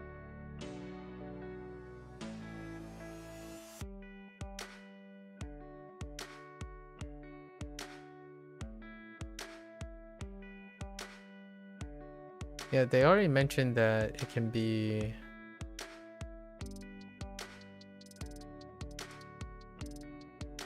Oh, yeah, yeah. There it is.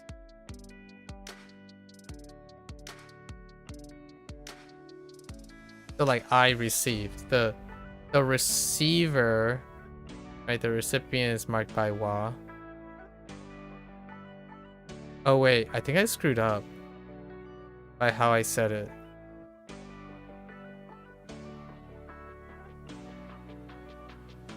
Oh, I did screw up by how I said it. I might have... Yeah, I think I screwed up.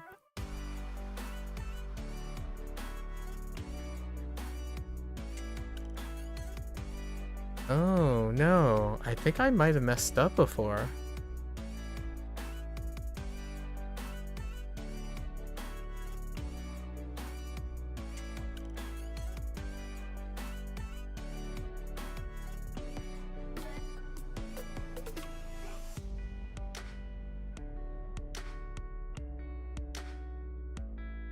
No, I did screw up. I did screw up actually before. I said the same thing twice. Yeah, I said the same thing twice. Right.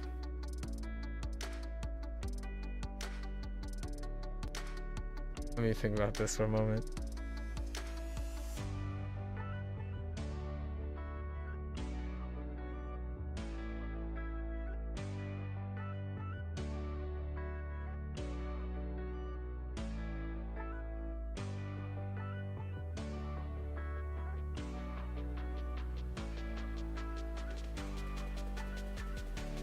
No, I think I have it backwards from what I was describing.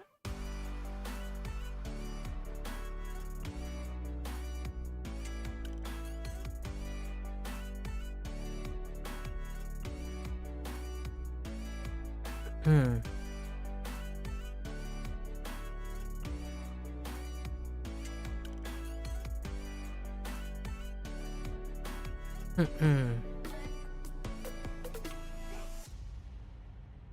No, it's the same. It's the same. Like, what I mean is, the way they have it written is the same.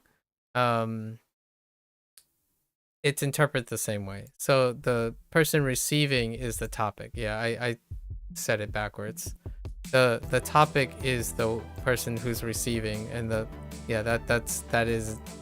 is fine. Because then when you're talking about giving, it's actually this the way they're phrasing it. The way the person that's giving is the topic. The person doing the action is always the topic. So it doesn't change anything. So basically, same thing. Like, the interpretation is the same thing. You're thinking from the framework of the person performing the action. So the person who is receiving the action, like the thing that's receiving, is the topic of the action, and then the person who's giving, that's where the person that is doing the giving. No, it doesn't change anything. This is exactly how like I would imagine it based on what they've written. I just threw myself backwards for a loop there. 彼女に手作りのケーキをもらった。Yeah. 今日は学校でチョコレートをもらった。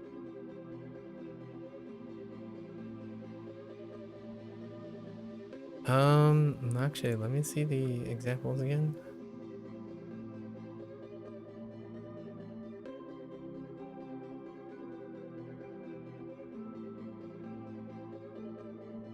Yeah, it's way simpler than way simpler just to read the sentences.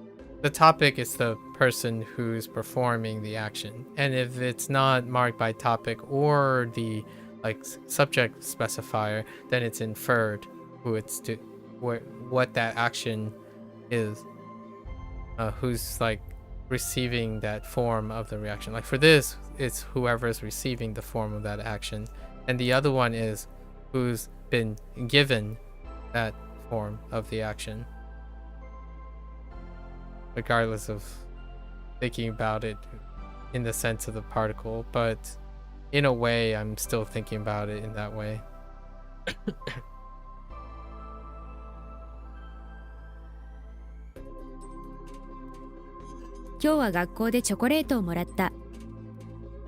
Right.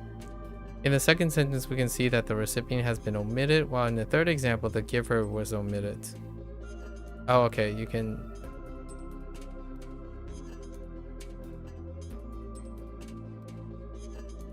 The giver was omitted.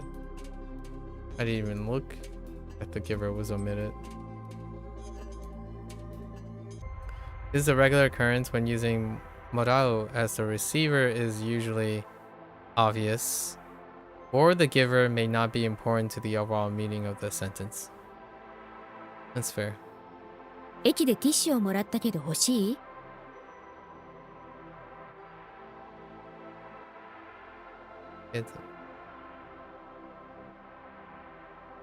In this example, the thing that was given is the focus.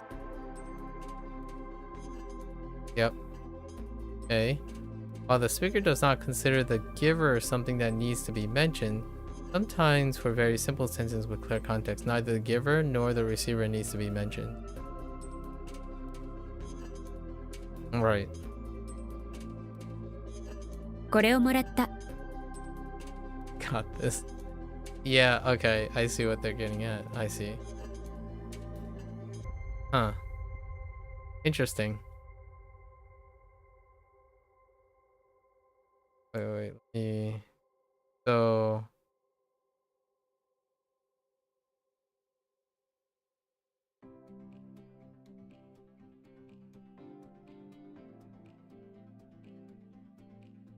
Okay. I don't actually know how they're going to differentiate the two. Oh, probably in group and not in group.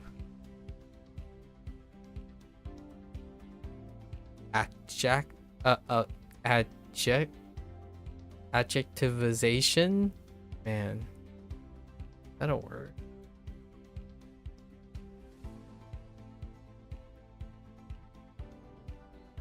トムはサッカーをするのが上手です。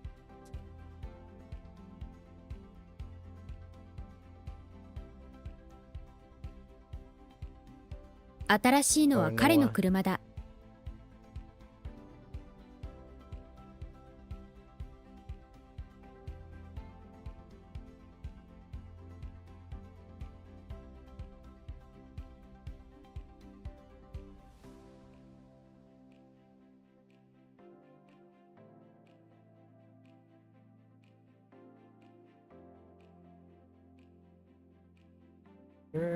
In this case? Yeah. Oops. その傘をあげます。 Well, I'm not sure. This is I and you. I guess it's like not. Okay, so they don't use in-group and out-group to differentiate them. Oh no. So yeah, like they're like you could still use. What would they do when they yell at you?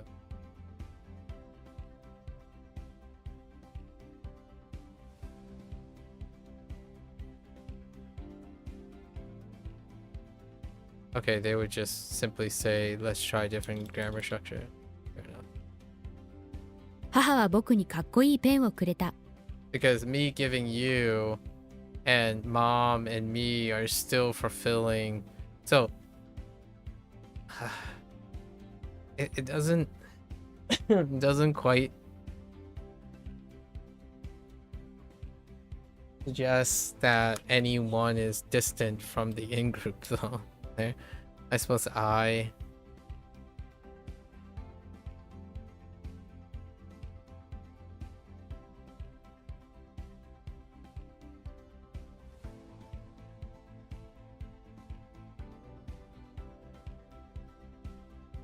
私はおばあさんからお箸とコップをもらった。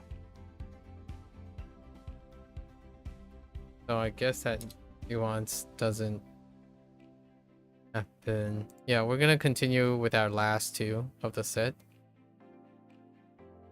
けれども、けれども。けれども is a more formal full version of the conjunction particle kedo. Oh, like kedo, it usually carries the meaning of but because of its formality, it sounds a bit more like although or provided that. It simply highlights that while thinking about A, B, meaning that B phrase is important or needs to be considered. 私は10キロ走ったけれども、疲れていません。温泉は暑いけれども、気持ちいいです。あの人は綺麗だけれども、怖いです。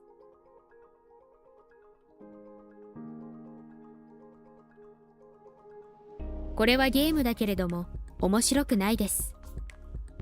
As can be seen from these examples, da will be required when using this conjugation after a na adjective, right? Or a noun. As a reminder, please see below for a list of most casual forms of but to the most informal. Kedo, yeah. Kedomo, keredo, and keredomo. And then we have the ga, which is like written. このパソコンは古いけども便利だ。薬を飲んだけれどまだ頭が痛い。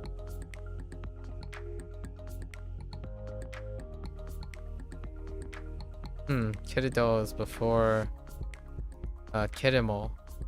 Or like, that's interesting. 走るのは疲れるけれども楽しいです。田舎は静かだがやることがない。Originally, keredomo was thought to be a more feminine version of ga. However, the modern kedo is so common that it has lost all of the feminine nuance that came from keredomo. As with kedo and other forms of but in Japanese, the phrase after keredomo will often be omitted if it is obvious or the speaker does not want to say. Alright. But kedo. What do we have? Kedo, kedomo, kedomo,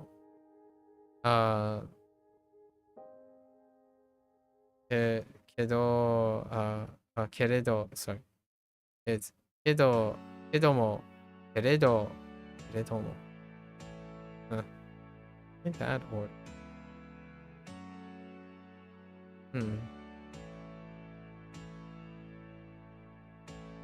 Daketo.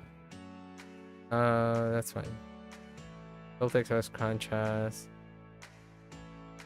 Right. The dakedo is to remember that you need the da for nouns and okay. Tsumorida. Plan to intend. Oh, they didn't go over the other thing.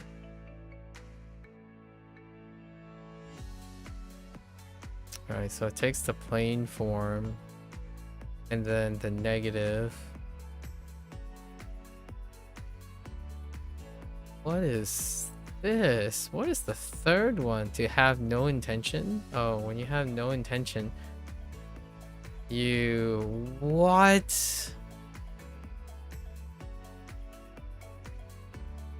They intend to have no intention. Okay, I mean, I kind of get...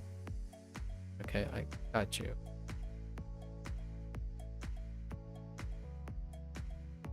Tsumorida.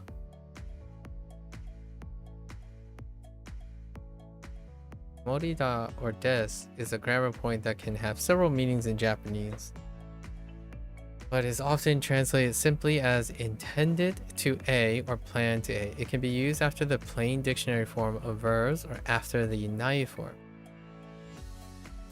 Okay.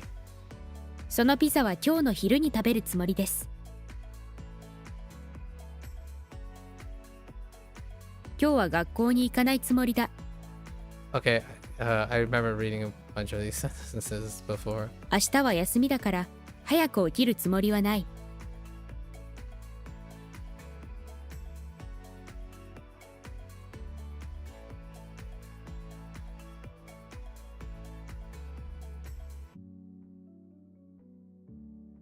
It's a da.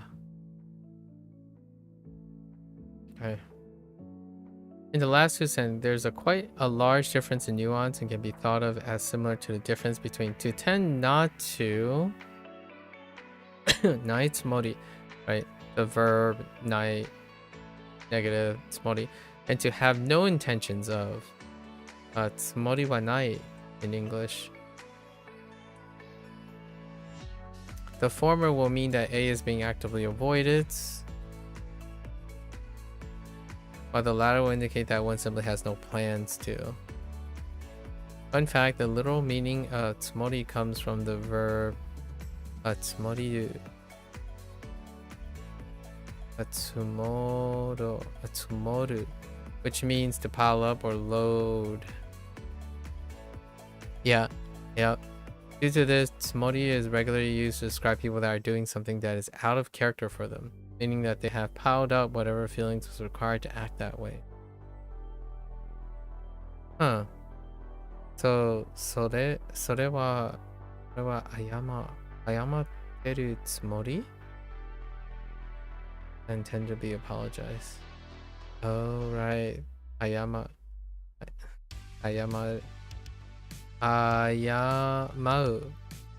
ね? 困る。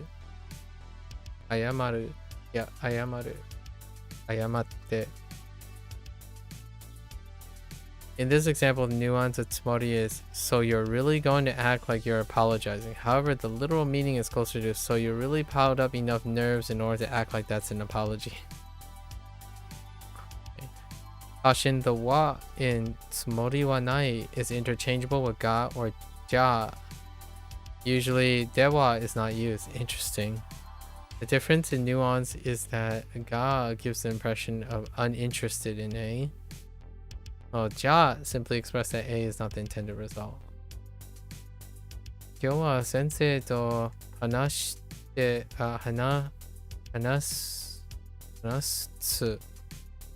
That is small. No.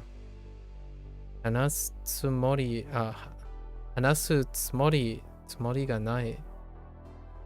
So that's saying I'm disinterested. Okay.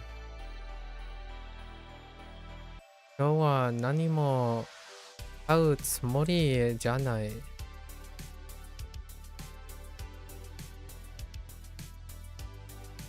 Okay. Simply not the intended results. Okay. Okie dokie. Okay. So literary contrastive particle. Other about it. 私はこの本が好きではないけれども、あなたは好きでしょう?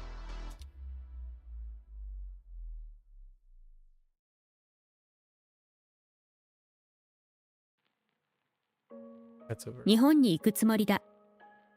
Okay. All done. We got our N5 Badgerino. Let's set this. Okay.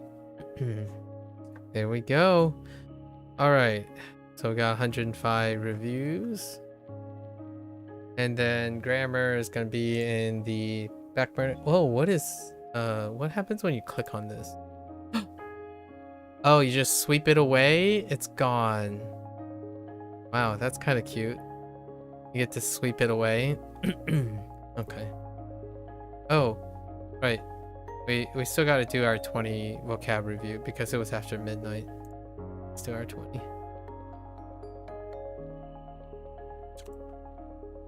Kuru. Become spatially temporal interpreter. Okay. Kuru. Fine. Chotto. Chotto a little, but there's a grammar point. Chotto. I feel like there's a grammar point with chotto.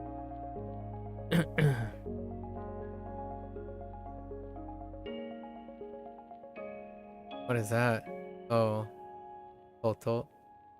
Toto, but there's a grammar point with koto, like how this is represented. But for the time being, this is things, matter. Yeah, a noun suffix.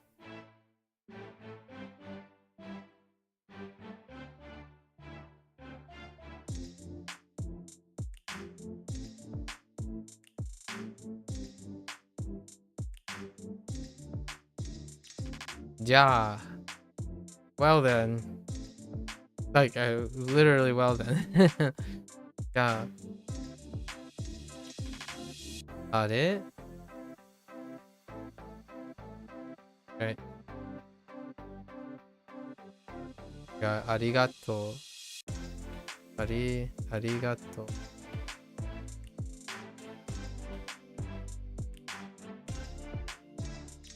Konna. Konna.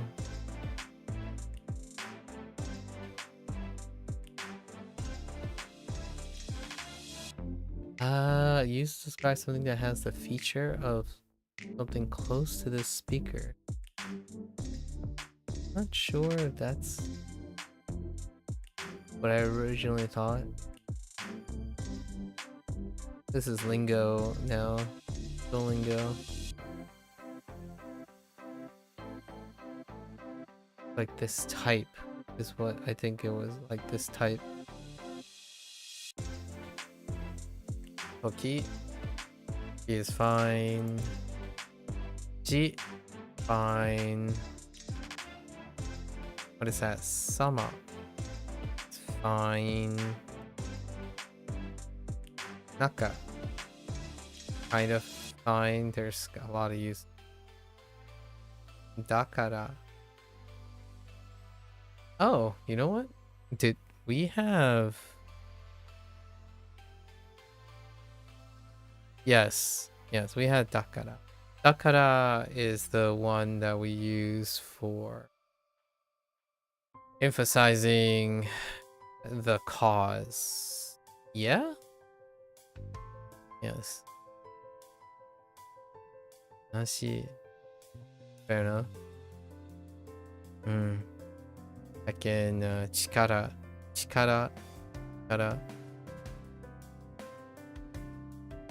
Toshi. Fair enough.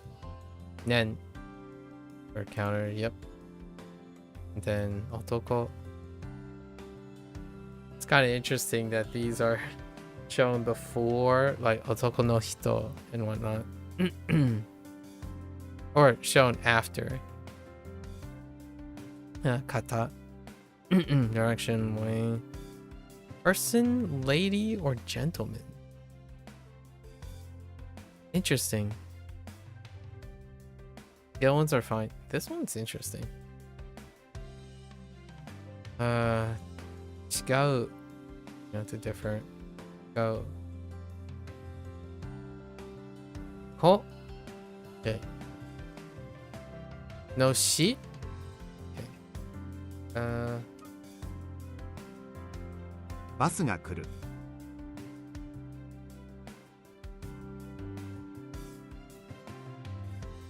ちょっと遠くまで歩く。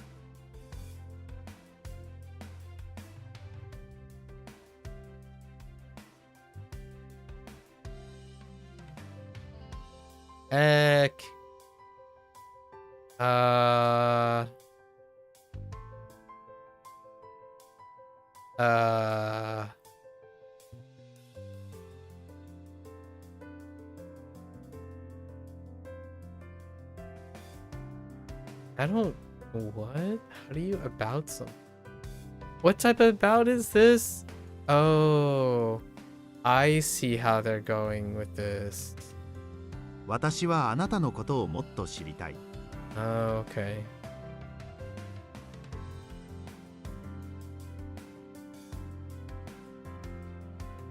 友達に。じゃあ、さようなら。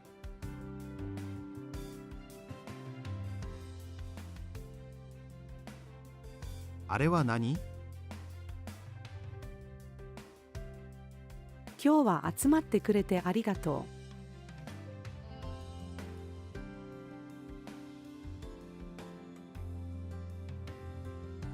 こ私はこんな人が好きです。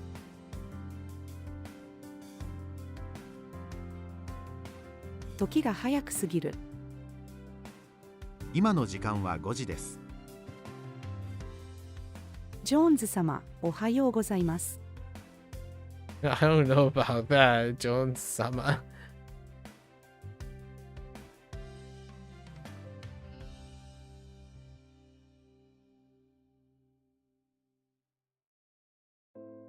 私は今部屋の中にいます。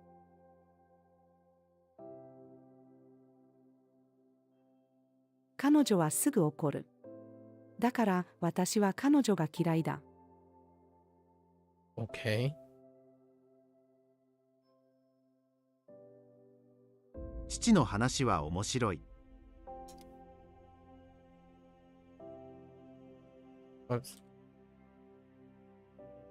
彼は力がある。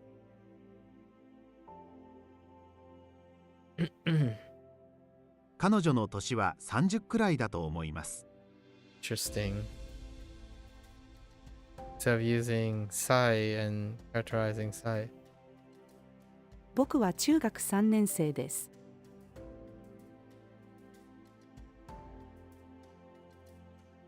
私の子供は男です。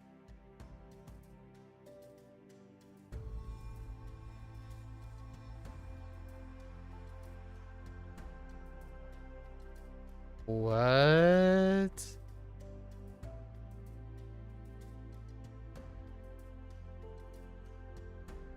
What?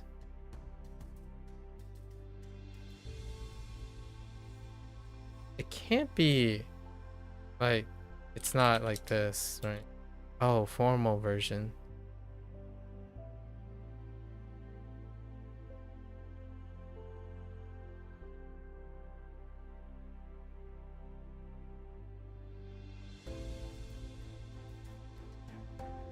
Did I accidentally double click or something? Version they're referring to.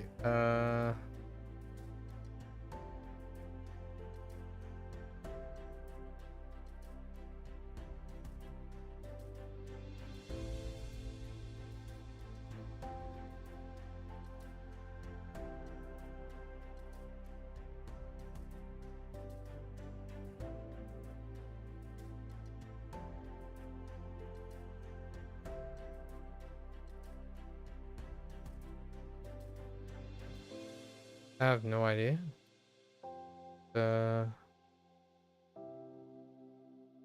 Oh, it used, oh man, it used the thing that I said was interesting. So it can be referred to as a generic person. Oh, okay. あの方を知っていますか？ Thing.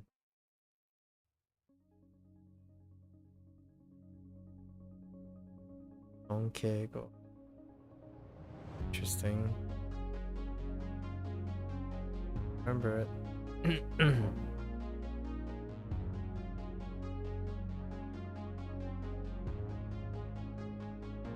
Oh. あなたとは考え方が違う。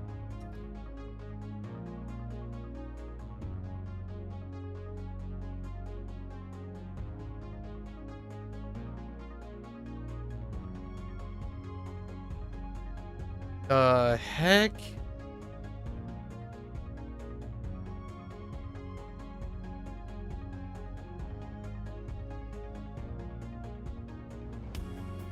How do you children this?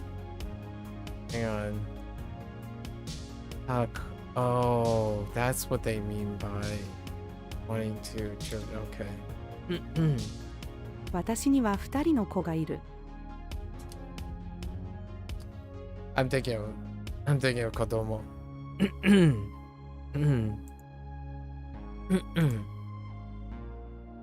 Okay.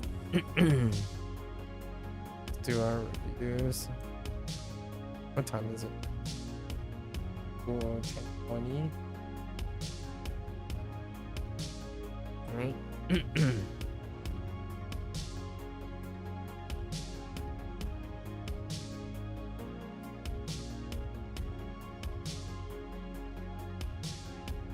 Okay.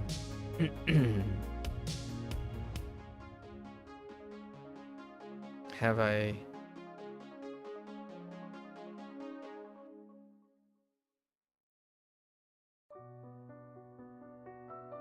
Where the koto comes in, right? So.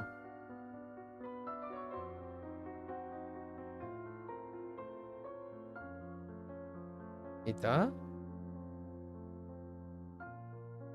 いたことがあるか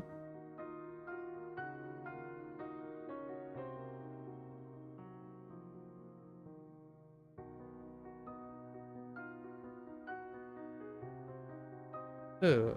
No, this is just special.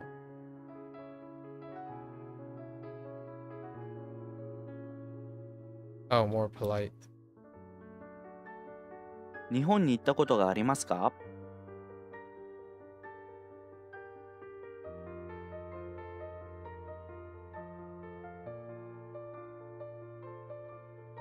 Need to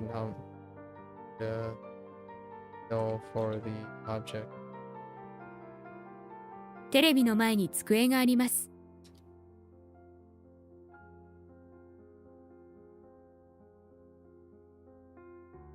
Oops.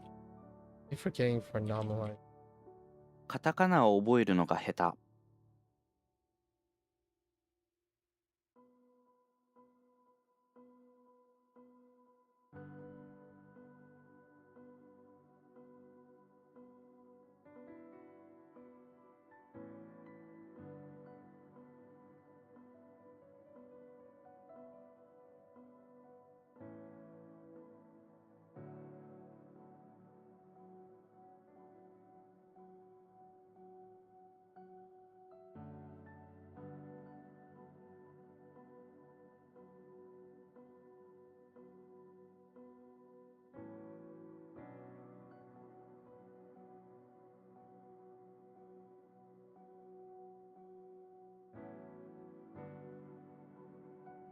Is E irregular?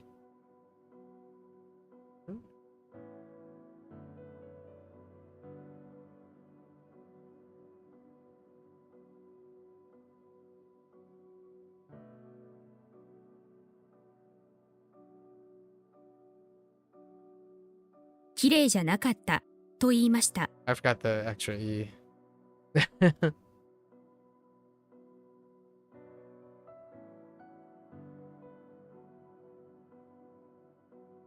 I can just.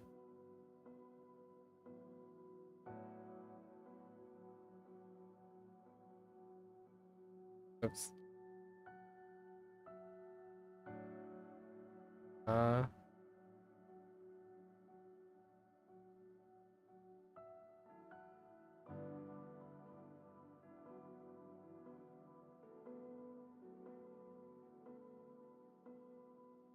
We need the na for the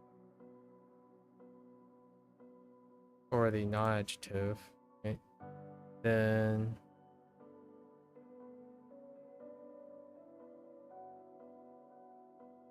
彼女は綺麗なだけ。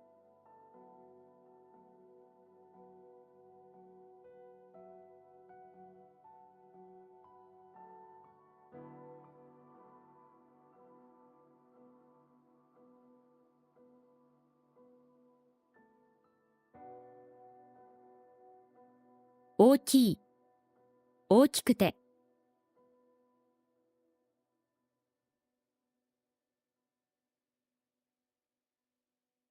お母さんは危ないって言った。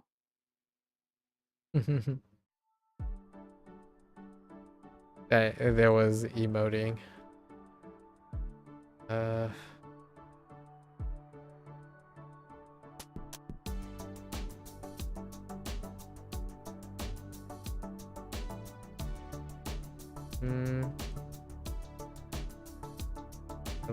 Different grammar structure.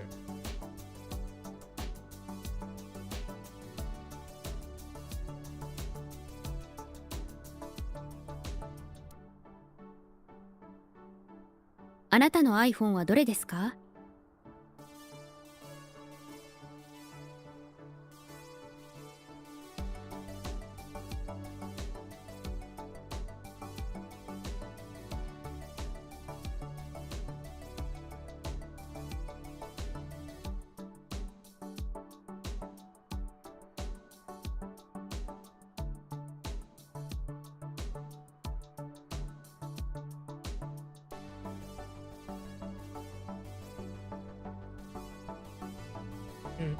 Hmm.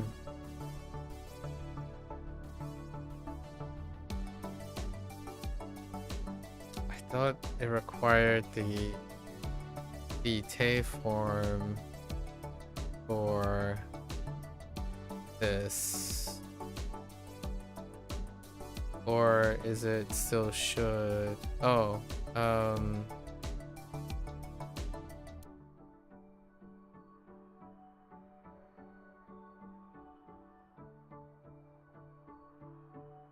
what's going on? Oh.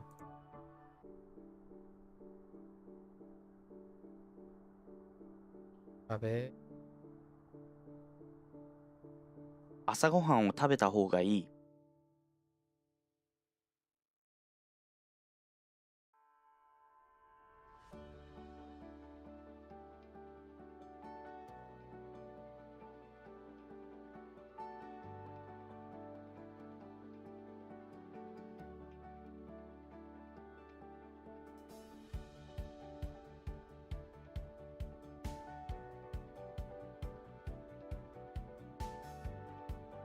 これは僕のじゃないです。田中さんのです。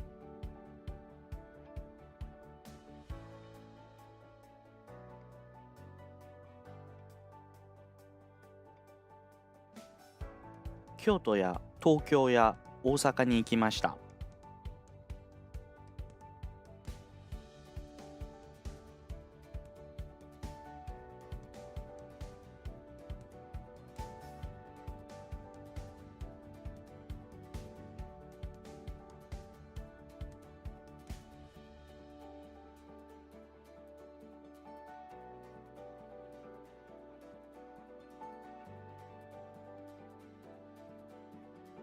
先生が教えた文法。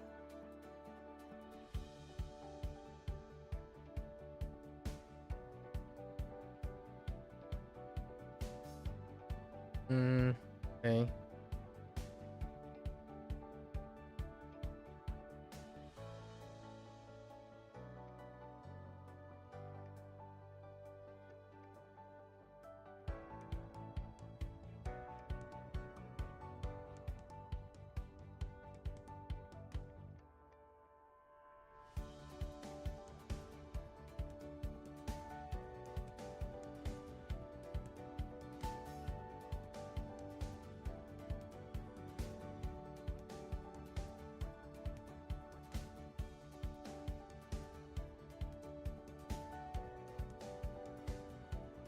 Are you もう2時ですか。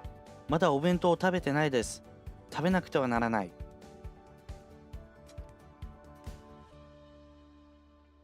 colloquial or pretty?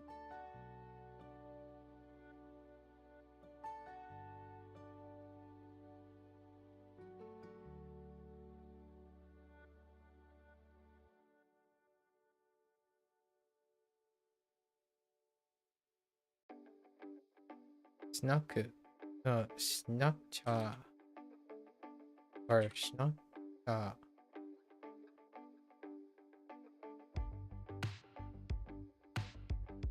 じゃあ、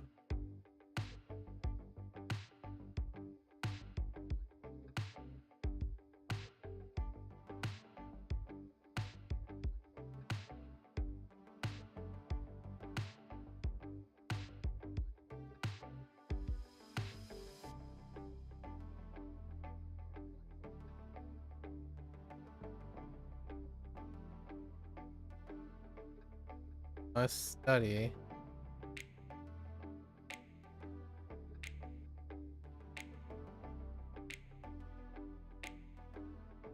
Oh, is it just not?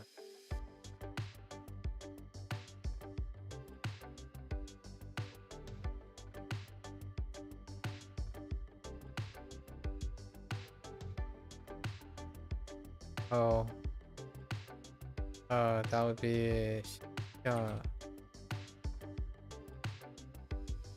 Yeah, もっと文法を勉強しなくちゃいけない。and then a ku is required for cha. Yeah, snakcha or snakcha. Not snakya. Right. I was trying to the one.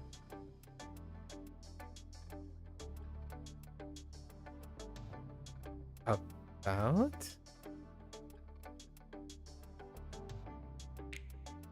1週間に5時間ぐらいスポーツをする。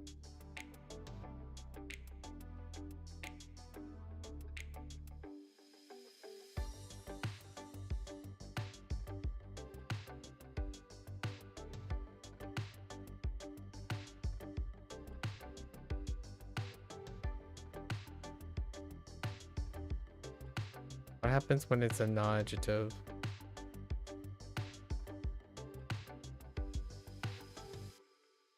静かで平和なところに住みたい。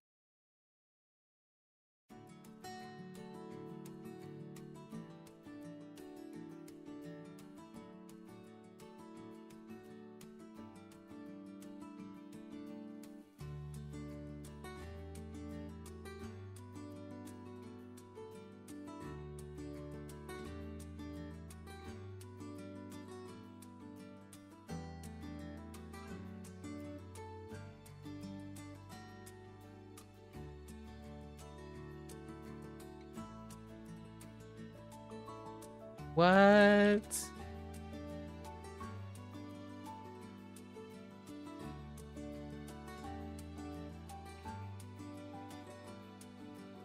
That doesn't.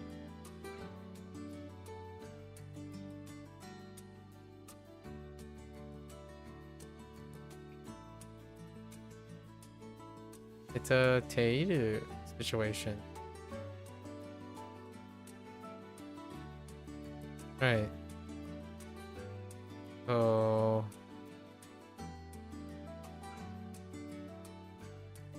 Thought it was.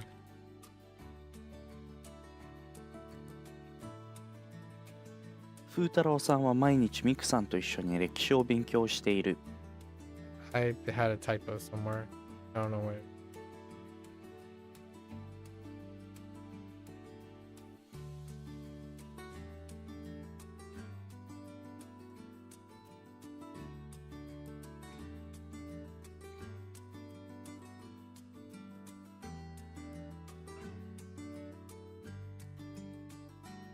「生徒は習う」「生徒は習います」。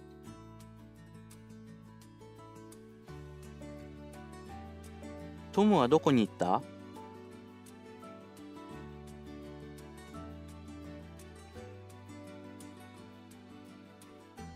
どの国に行くんですか？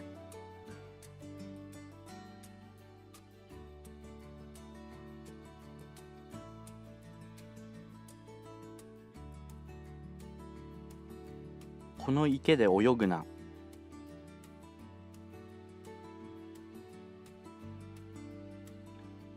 お風呂に入るまでゆっくりしたい。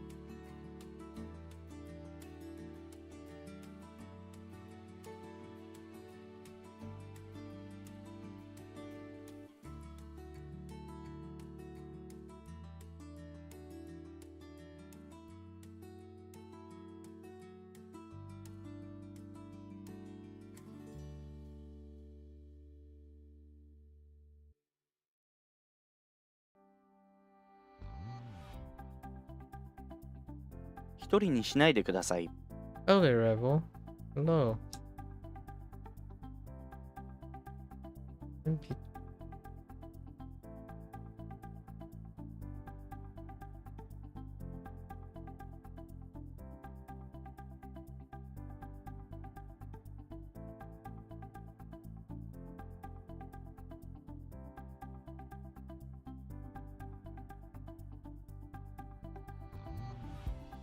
この鉛筆を使ってください」。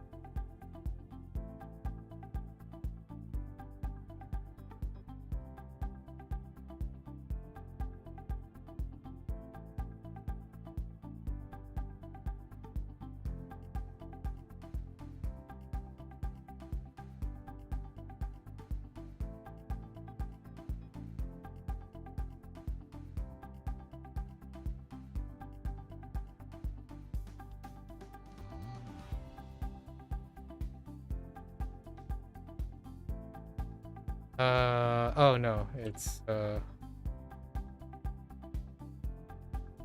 요거折れて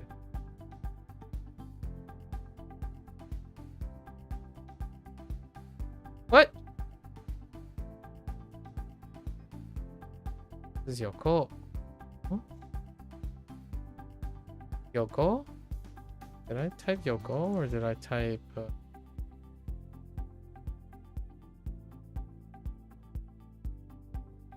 Yeah.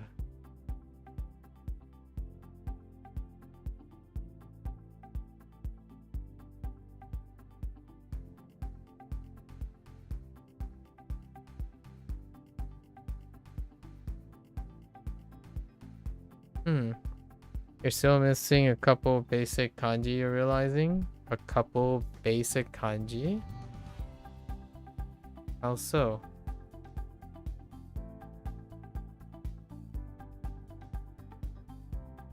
Oh, wait. Okay. I'm actually... No? Oh no. I'm thinking of something else. Yokoreta. Yokore... Better not to. Yokorenai. Yokorenai. Hoga ii.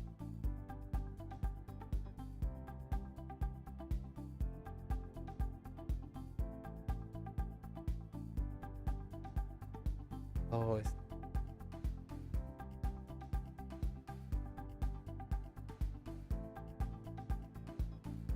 No, I thought it was Uko.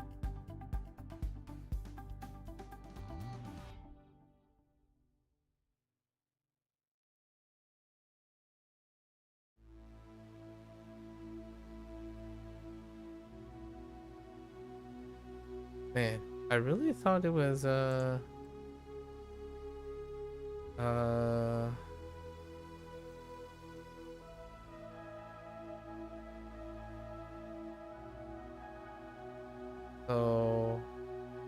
I'm messing up the stem somehow. Negative.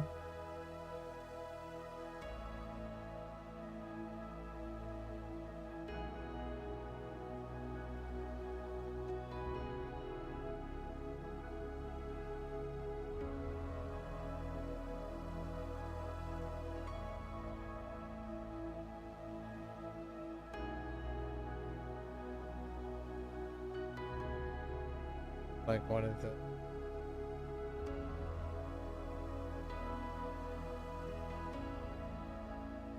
Let's find out. It's not. It's an E done.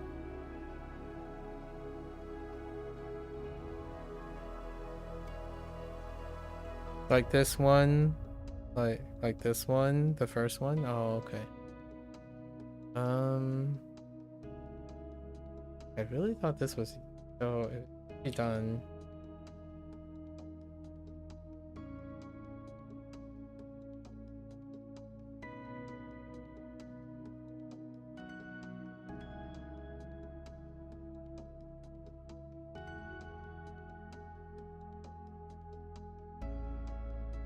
Huh.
Actually remove the entire thing.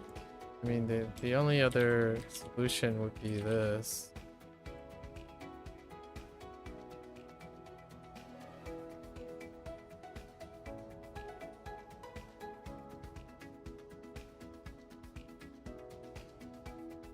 Huh.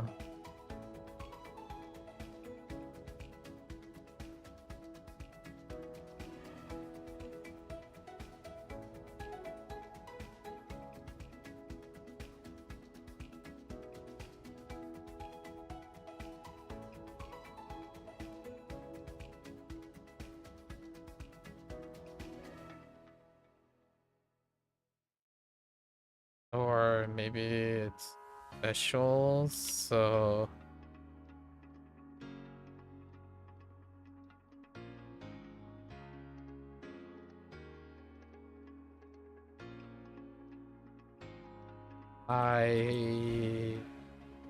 I have a mental block on this. That's for sure.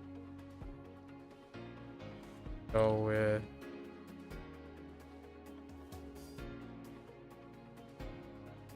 and the stem should have been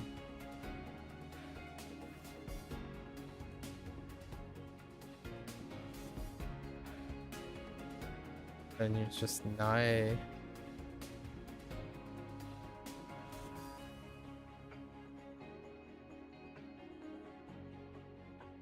I think we're just gonna get a pass for this. I don't see how.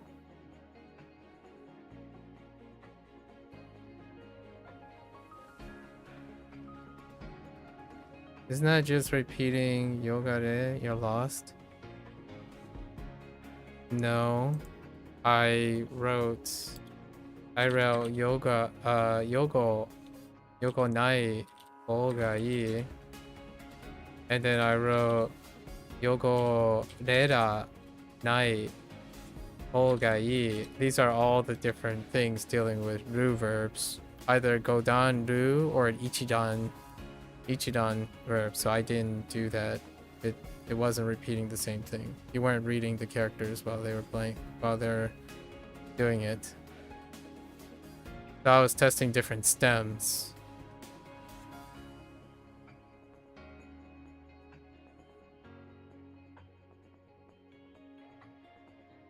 There's no other stem permutation I can think of. Oh, no.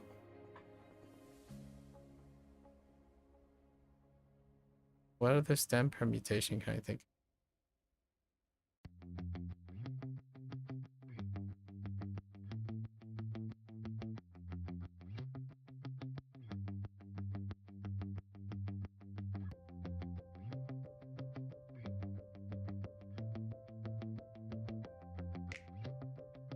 I know this has to be an Ichidan, so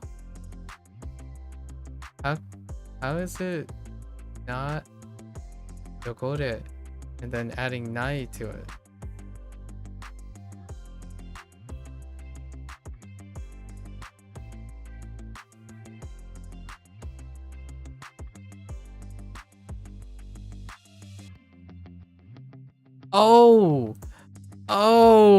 Oh my. I'm so dumb. Oh my gosh. No, is that what you mean? No. Is that what you mean? You're talking about oh no, I get what you mean. I get what you mean. Are you talking about this? I just realized how dumb this is. They didn't want me to conjugate the whole thing. They just want the... Is this what you mean, Rev 1? You're talking about this here. I didn't even... I don't want to talk about it. I thought this was not part of it. Never mind. I got it. Yeah. That makes sense.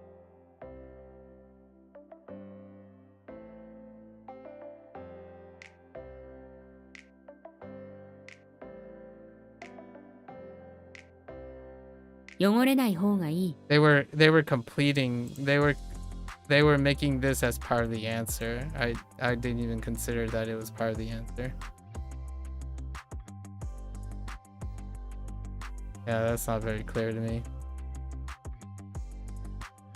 I see.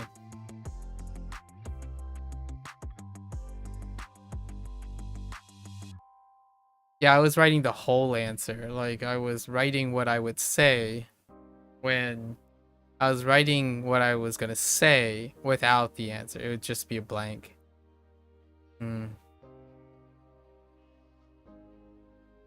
What's this? Did this always say this? I don't know. It's always said that. Alright, so let's do our vocabulary.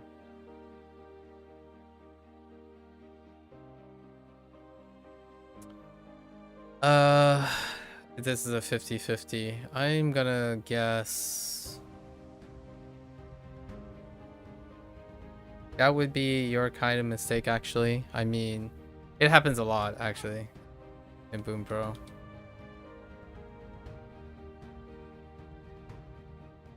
Not strictly your own kind. I can relate. We have a 50-50 on this. I'm gonna choose. Okay. お菓子を食べてもいい？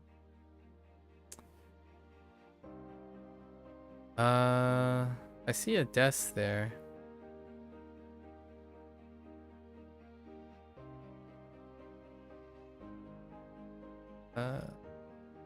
Oh.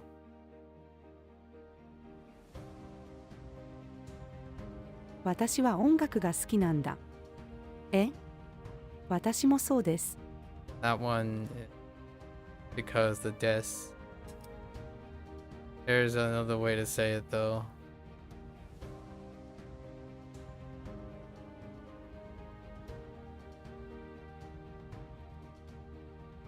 寂しい気持ちになったので友達に電話をしました。 Oh, that's short. So this, yeah. .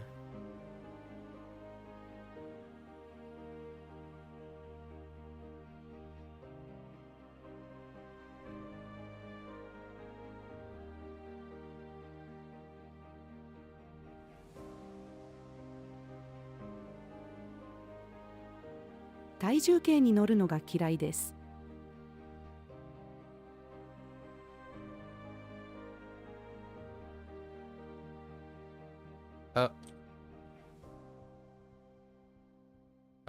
That's a 50-50 too.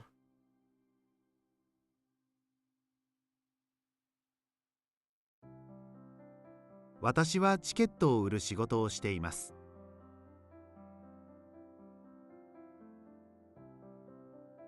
You're like repeating like for no reason. Like, think you were thinking of repeating like for no reason. Oh, okay, I see. Yeah. Yeah. 私の誕生日は1月です。Which one is this? I want to say. Whoops, I missed a hyphen.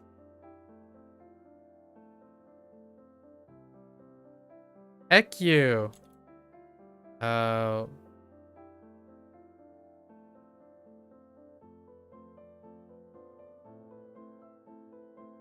今が何年かわかりますか？ That's a 50-50 too. あなたは秋が好きですか？ It's fine. It's a, you gotta know. You gotta know. 家に冷蔵庫が2台ある。 You just gotta fill it. Fill it in. この紅茶どこの？ It's both. Oh, no, wait. 今日の昼は晴れです。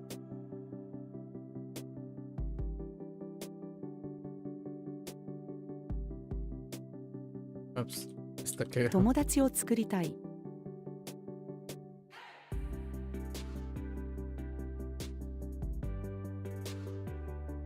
今日の天気はどう？あなたは豚肉が好きですか？それは誰からのお土産なの？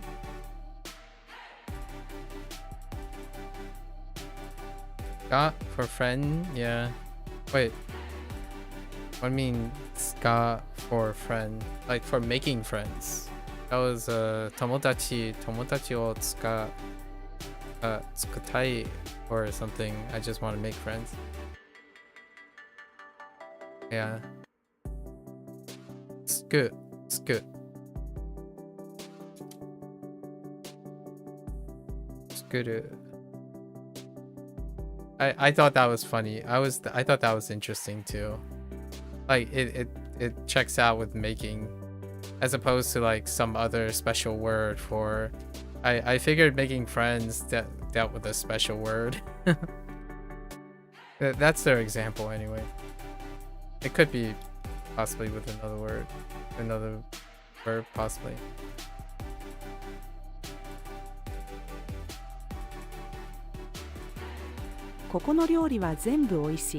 That's not a 50-50 yet. Zenbu is not a 50-50. Actually, it's probably gonna be 1 out of 3, 33% when we get more vocabulary.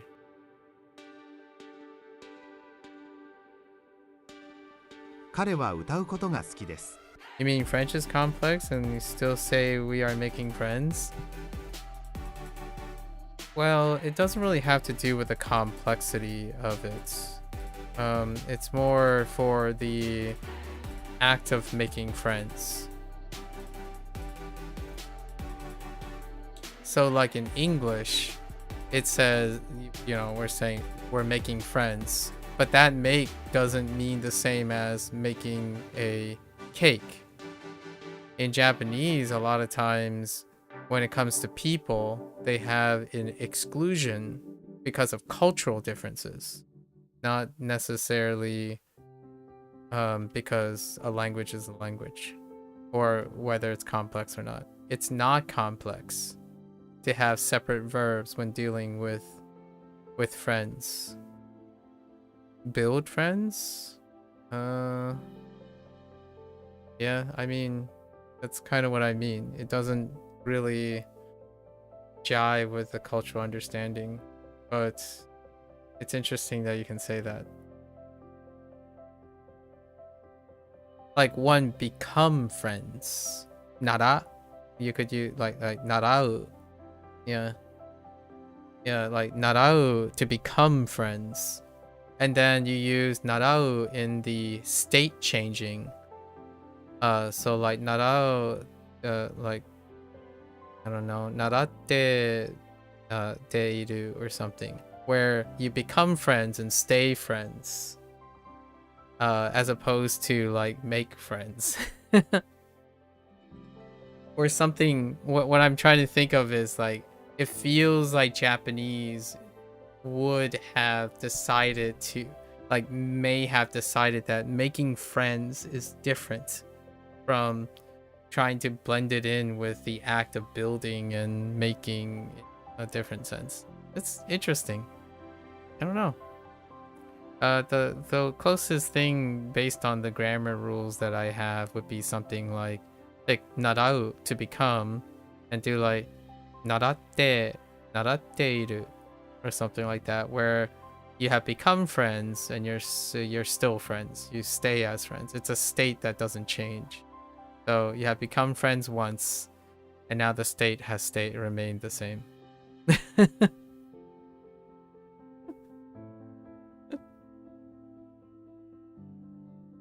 Or it could be something wild like asobu or something, to hang out, and then hang out something because it's like a very human thing. They could use like asobu to be like to make friends. So to go out as a person, to go out and play, is also the same as being used to make friends or something like that. Something weird.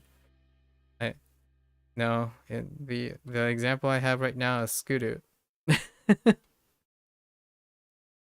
Again, I have no idea if this is true or not. These are examples based specifically on the vocabulary words that are available. So, more on that in a couple years, I suppose. このベッドは古いです。 Oh no. But we have plenty of choices here, so let's look at the context. 彼は韓国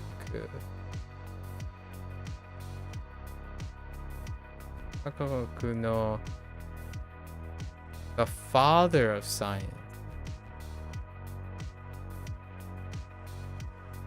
This seems less personal, so it's probably going to be 父。彼は科学の父と呼ばれている。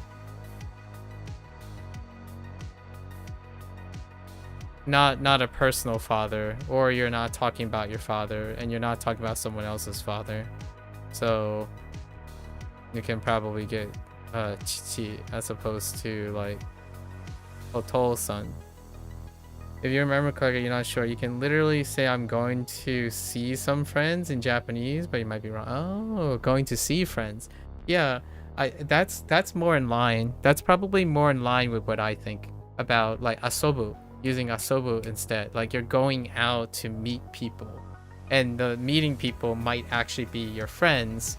So then you can mark friends. So you can mark friends with an action of meeting them. And then it can be interpreted as, oh yeah, you know, I'm also going to make friends or something like that. Literally build a friend, which we can do. I mean, you know, you can build a friend, right? Oh, which by the way, it's after midnight, right? This count is gonna... Okay, it's fine. It's so weird. I'm doing things after midnight, around midnight. So Bunpro resets on midnight. It's kind of weird. Uh, この鉛筆は赤色です。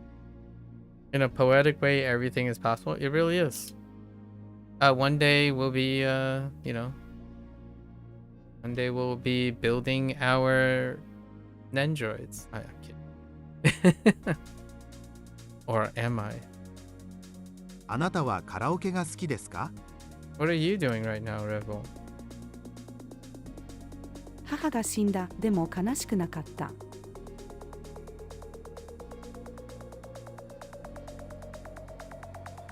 What? Wait, to play? Oh, to play the clarinet. Oh no. クラリネットを吹くのは難しいです。I was focused on the play part, not the play what part. I gotta make sure to make sure to note what is it that you're actually playing. 科学が全くわからない。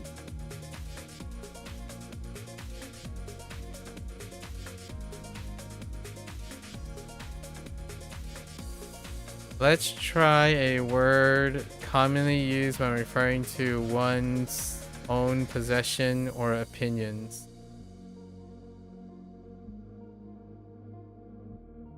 Sono midori iro no tsuido or no, yeah.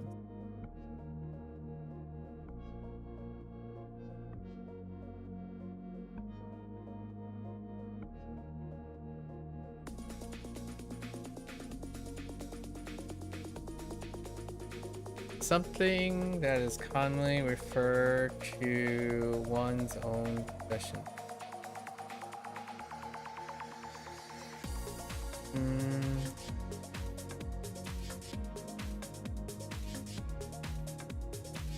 Oh, right. No, we can do, we'll probably do jibun.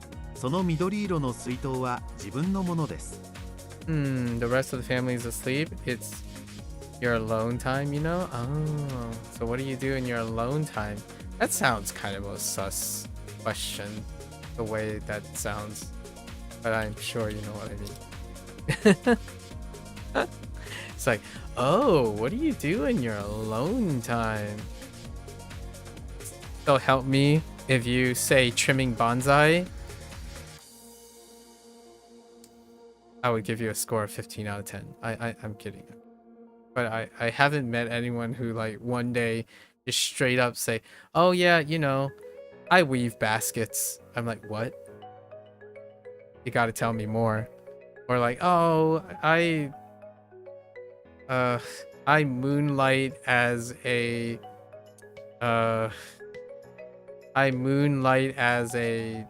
I don't know, flamenco dancer or something. I'm like, what? Are you catching up on any programming? What are you doing?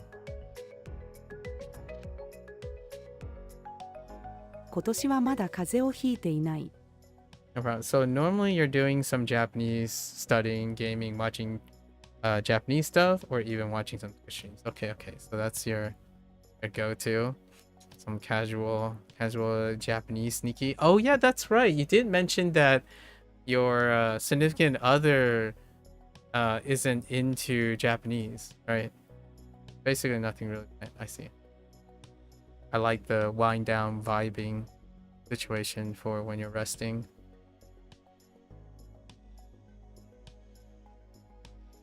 あなたは何を心配していますか？心配するな、right?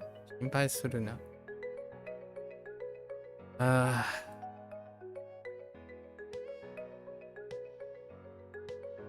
薬はとても苦いです。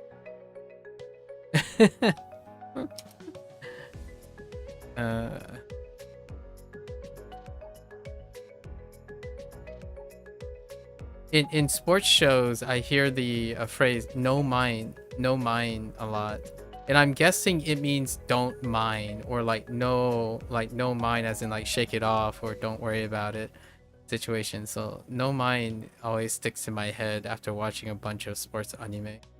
You know, like when someone, like, I'm thinking of Haikyuu right now, but when someone like loses a point and then they just yell "no mind," I always think of like, yeah, just shake it off, you know, shake it off. Which also back in the day, if you're among guys, when you're thinking about sports, it always comes off as very crude to say shake it off. And I'm like, shake what off? So you know what we're talking about. Sorry if that was a little appropriate.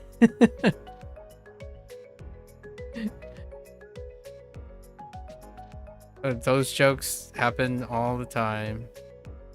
I used to, in high school, we bowled.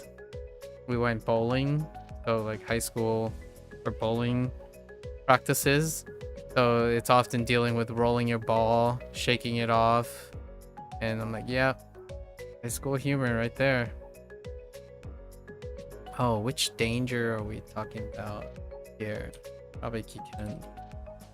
Egg, it's not Kiken?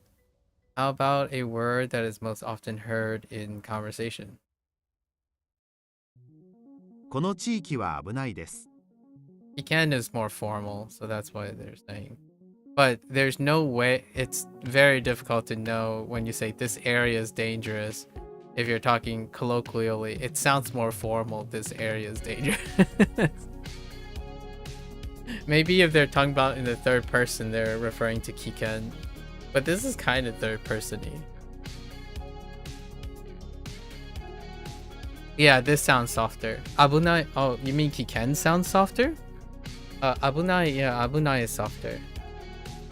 Or, not really softer, but it's spoken. So, like, oh no, this one? Oh, okay.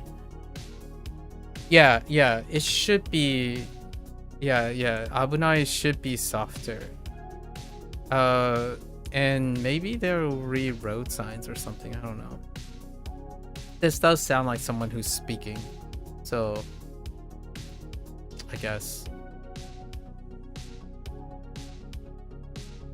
By the way, I don't mind this. It's fun to see how many like examples there are actually. Just means you got a lot of choices and a lot of nuances to cover on.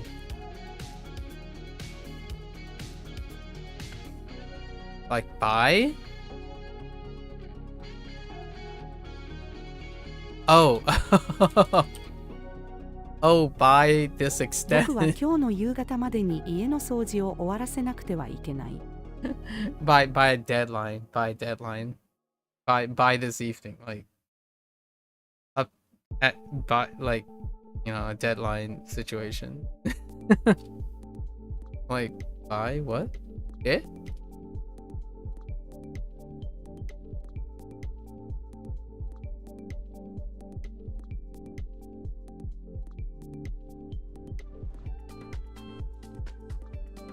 Whoops.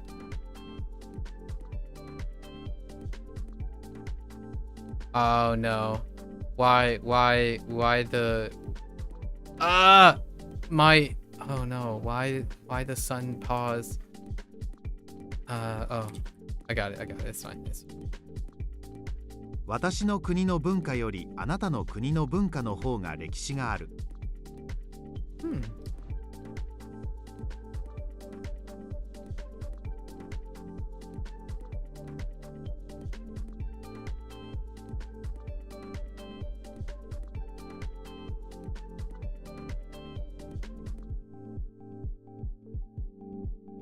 クラスメイトに聞く。このくじを引いたのは君だろう。The book is very thick. We're gonna go with... This is a 50-50. Oops. Ah. この本はとても厚い。Yeah, true lottery. Yeah, hiku, pull. Hiku is to pull out, like pull something out of something.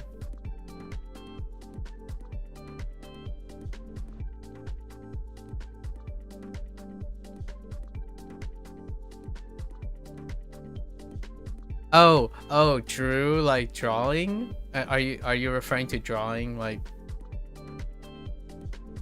sketching originally? Yeah. I think this is why translating is fun. Like, I actually think it's pretty funny. Like, for this, like, this is not, it's not testo. Yeah, you know, it's not testo. Probably shikai, or no, go, wait.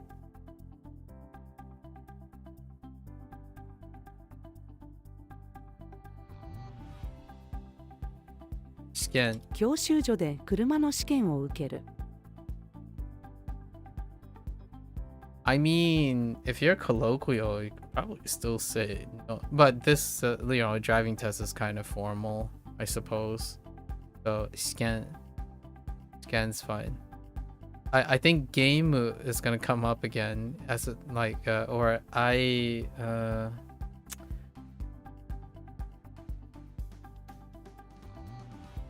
don't know what the character is. Kaigi, no, it'll come up again. I need trigger.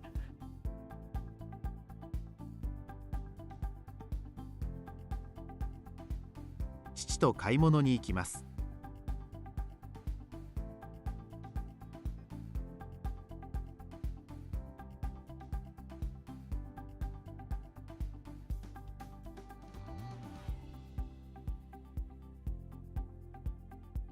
Let's try a stronger. Oh, yeah. あなたには There's 大 no 嫌いなもの distinction. がありますか？ There's no distinction between, like in the English, there's not enough context to know which hate they're talking about. They don't add like really hate or despise or a higher intensifier than hate. So any form of dislike is still hate. Oh, this is a 50-50 too. We're gonna go with...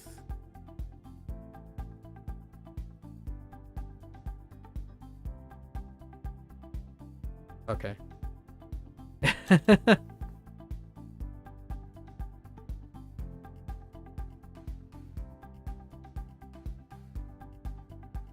Oh, I misspelled it.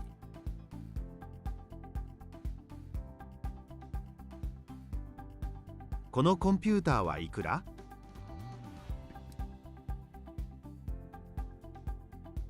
今日はいい天気なので走りに行きましょう。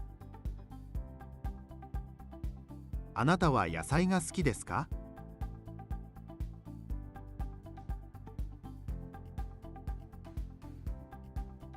僕は毎晩子供たちに本を読まなければならない。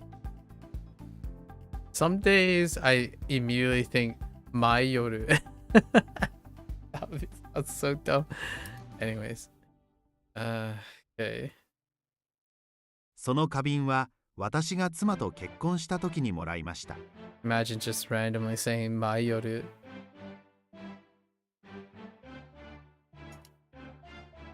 Or like, Maya.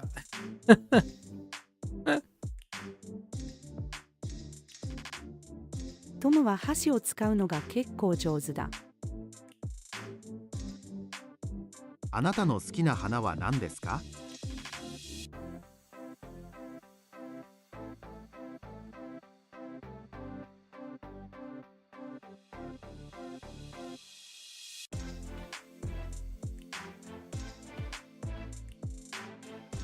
？How do I put up?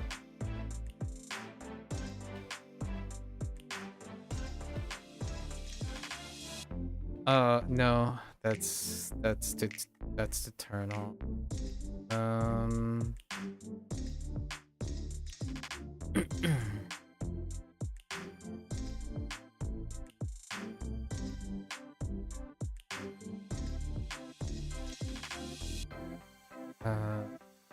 Get it.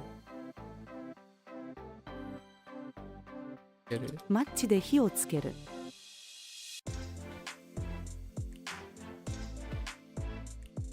この教科書は中学3年生用です。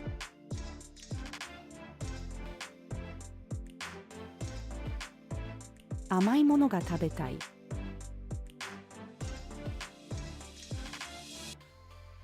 あなたは日曜日に何をしますか？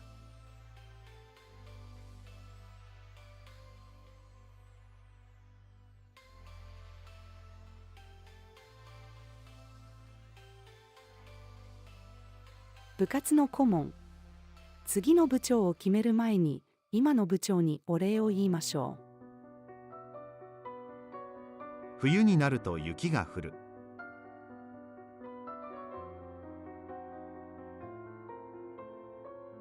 この薬局に勤めているのは私の母と父です。私の靴はこの青いのです。Wait. Put. Oh. Oh no. Wait, to put, hold up, to put an egg omelet.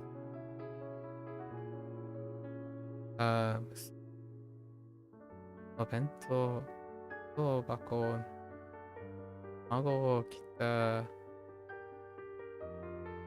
I was gonna go with Haidu, but can it be Boku? That no. What? Oh, I screwed up. It's ire. 入れました。娘のお弁当箱に卵焼きとおむすびを入れました。You're missing so much useful verbs. Duolingo has really gone slow on verbs. Oh yeah, Duolingo takes its time for sure because Duolingo has to distribute exercises for every single conjugation every time they introduce a new verb. You know, they do it, Duolingo does it vertically as opposed to horizontally. So you use a large, vast swath. Like, for example, like the Moss form, right? Like the Moss form is, for the first year when I was using Duolingo, the Moss form and the polite version is drilled into my cranium.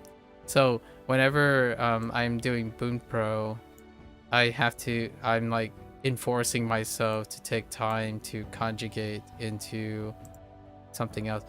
Obviously there's still basic form and stuff around half the way, but they would have to give you like an example of every single form. Meanwhile, Bunpro, when they teach vocabulary, it's inferred that you know horizontally all the conjugated forms as you're going. Like for this one, iremashita, I was like, huh, ending. It kind of sounds like I needed an ichidan here. And I was like, there's different puts, but that's definitely not going to produce the ending that I would want. What kind of useful verbs are we talking about? Which one was useful here? Or like in the past couple of sets? Past couple of cards.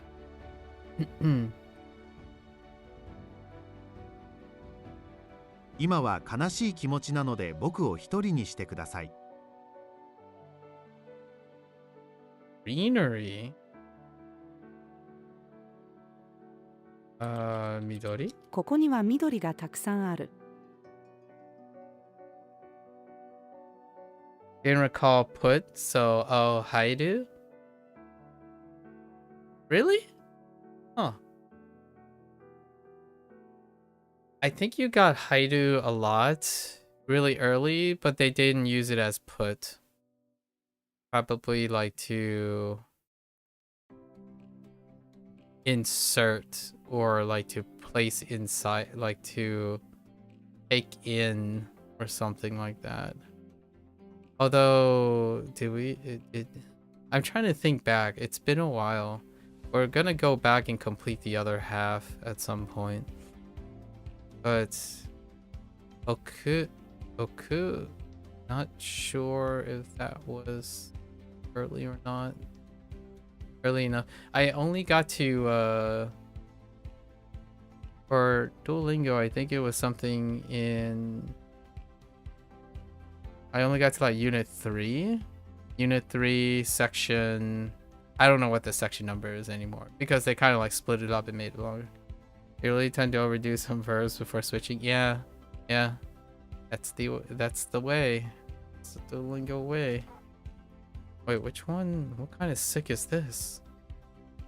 Yoki? あなたは病気なので働かない方がいい。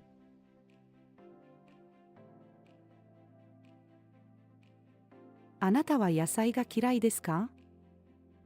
Duolingo is for chill time, you know. You do the chillin'. It do be chillin'. Oops.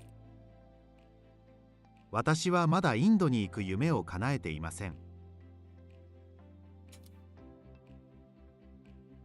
病院で雑誌を読む。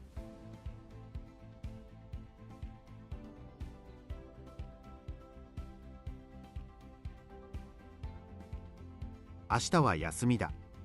Your Switch computers will be back in a moment. Alright. Sounds good. 駅から近いアパートを探す。このタクシーはどこの会社のですか？ Oh no. I thought this would come back to me by the time this get back. I want to say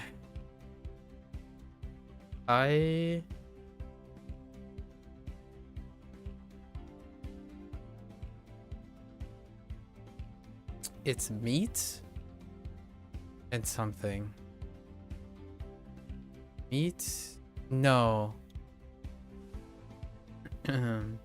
試合。次のボクシングの試合はどこの国で行われますか？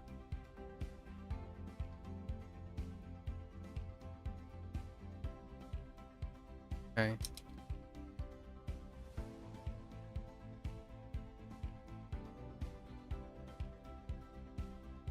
Okay.「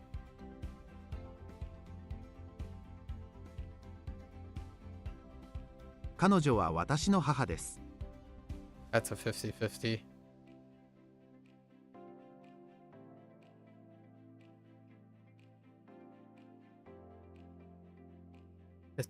too. 父が息子に、あの教師がお前の担任だろう。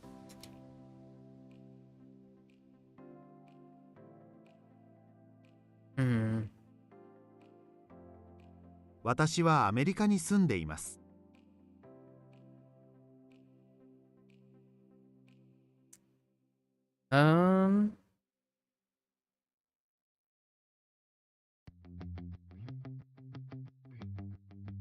Oh no. Maybe it's watasu. No, no.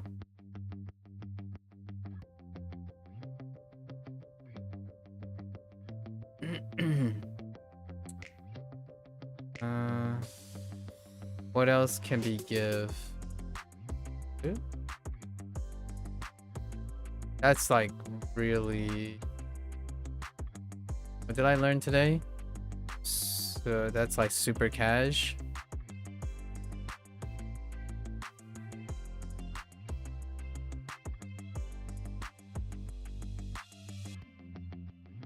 この新幹線はとても新しいです。この言葉にはいろいろな意味がある。その箱には何が入っているの？あなたは飛行機が好き？西がどの方向かわかりますか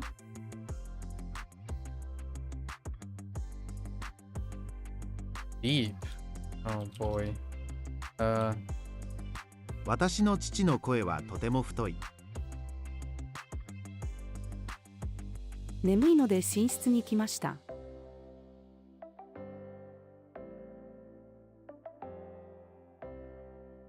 Can you try a different spelling here?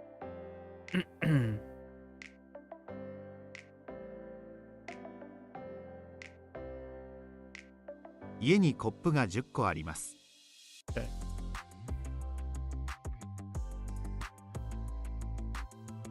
Can I try a different word here? Oh, dark skin.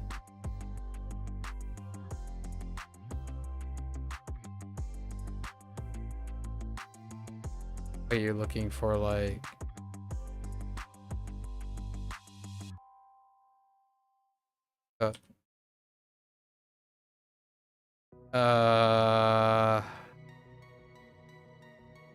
dark.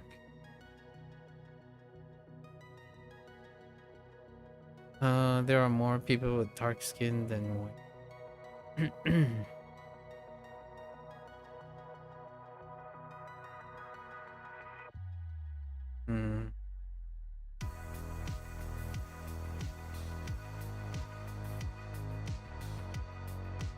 Oh, I misspelled it. この国では白い肌の人より黒い肌の人が多い。I was thinking white skin. 風が吹いています。どのセーターが欲しいですか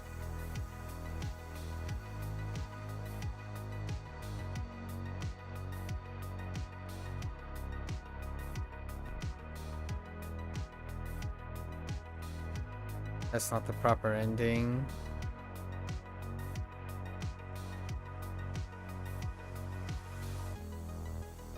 Oh, it could still fit. 先生が生徒に、この手紙を保護者に渡してください。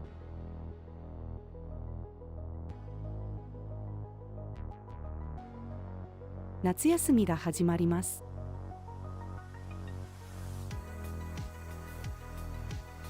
独り言。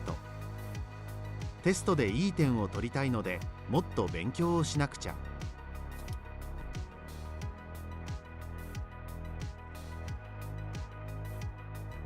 両親が私に土地をくれました。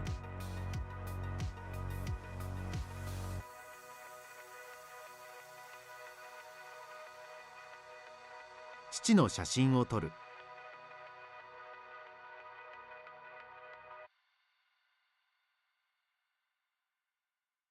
Only wonderful that.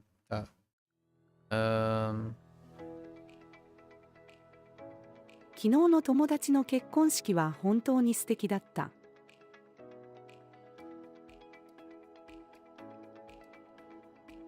旅館の女将。こちらのスリッパを履いてください。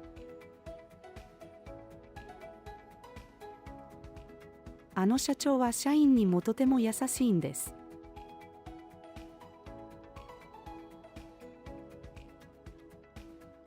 歴史より地理の方が暗記の量が少ないです。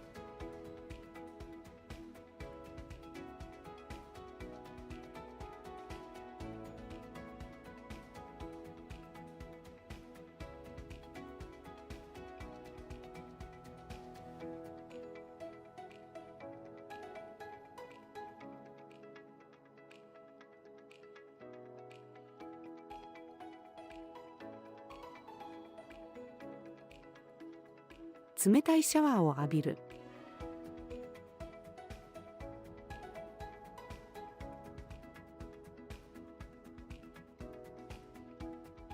What? I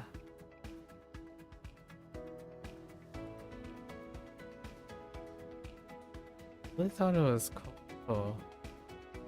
Picture the image. Envelope. "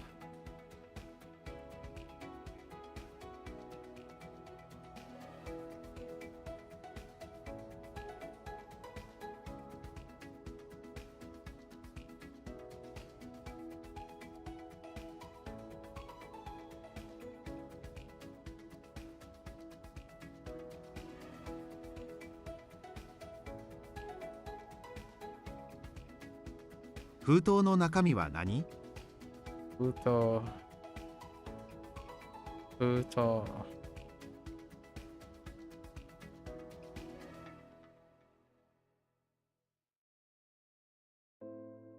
Oh.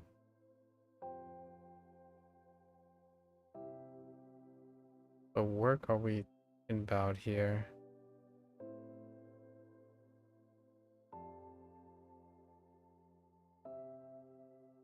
Type of work I'm talking about.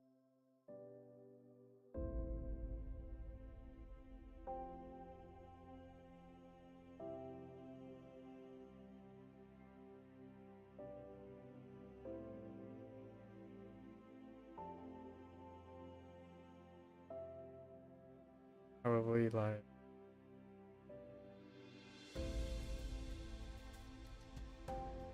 Haraku or Hirata. Oh no, Hara. He got a. Oh no, I got all my syllables mixed up. Hataraku. Yeah. あなたはどの会社で働いていますか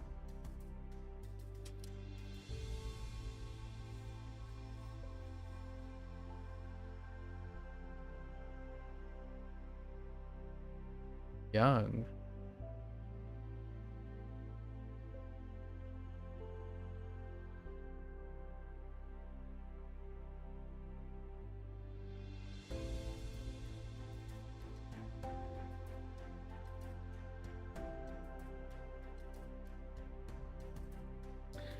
I'm thinking more like in the neighborhood of Kodomo Made, Konoji Made or something like that, but not.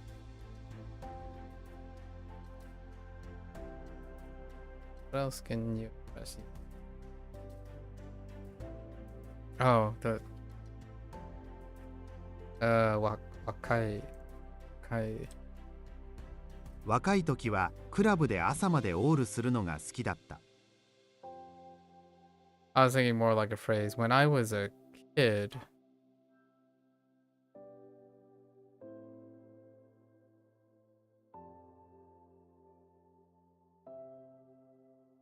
彼女は私のことを知っていると思います。Okie dokie. Alright. Alright, our new badge was the 5. Yeah, sure. We're gonna leave those. It's fine. It's after our midnight. Okay. So, to really go over some stuff here, especially in the grammar section. See if I can recall.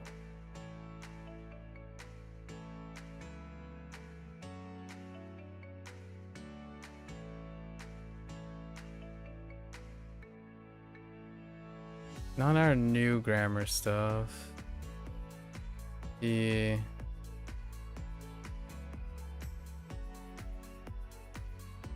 we have like better to do And better to do comes off as Ogai. And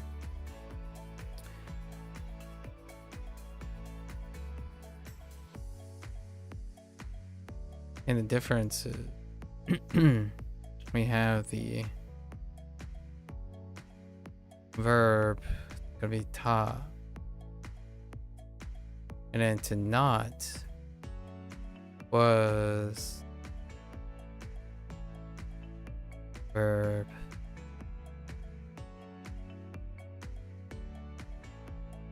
And we have nai. Nai drops for ku.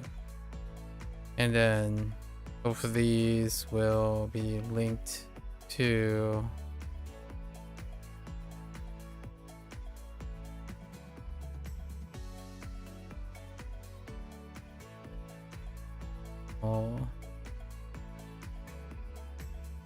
plus ga.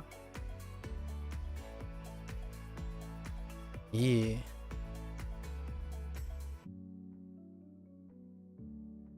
Do I try other apps? Is this my favorite? This is my current thing. What do you mean by try other apps? I legitimately came from another app. I spent a year on an app. This is year 3. I'm still. It takes more than a year for WaniKani. The WaniKani is not going to end. WaniKani is not going to end until the half of this year.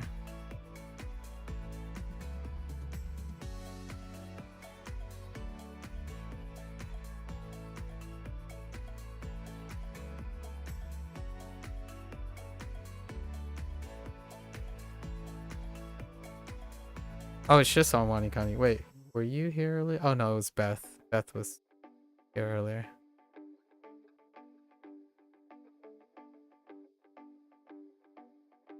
When we met, was I on Bunpro or was I on HanziHero? I guess I might have been on both. But WaniKani comes first. WaniKani is technically not an app though. So you might be saying, oh, and if you're asking about favorites is whatever I'm currently doing. Yeah, we don't think of favorites retroactively. The current thing I'm doing is always a favorite. Okay, websites. Yeah, WaniKani is a website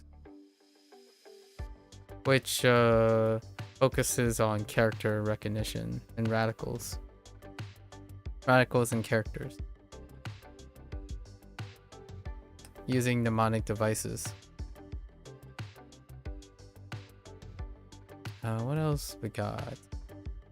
We still got to do the must do and must not do situation, right? Kind of the thing that's taking up some stuff.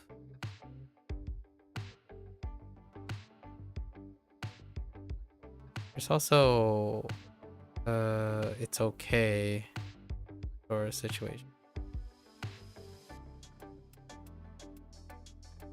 It's okay to, which is like verb and then related mo and yi. What's the must do ones? Must do ones are, the default is must not do. Is how I'm going about it. So that would be the verb off the te form. Got a particle wa, and we have the ikenai as our base. But there's also naranai.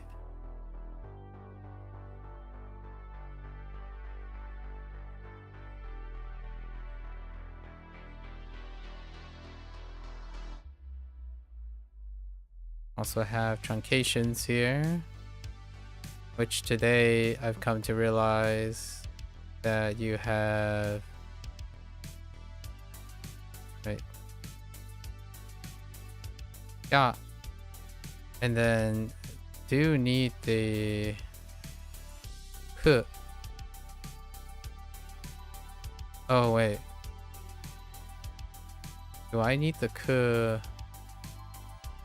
all the time? I think. So ku cha.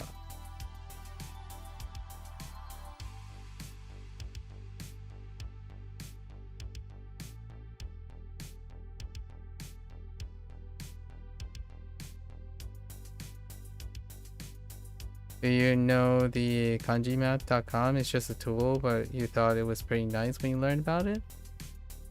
Kanji map. Let me see what that is. Oh. That's interesting.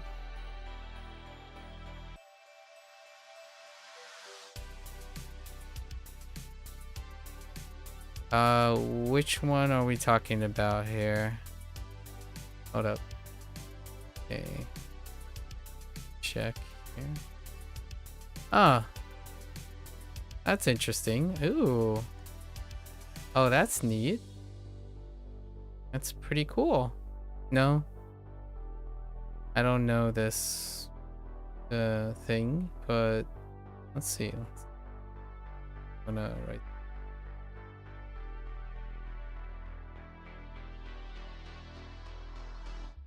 Oh, that's really cute. This is a neat application.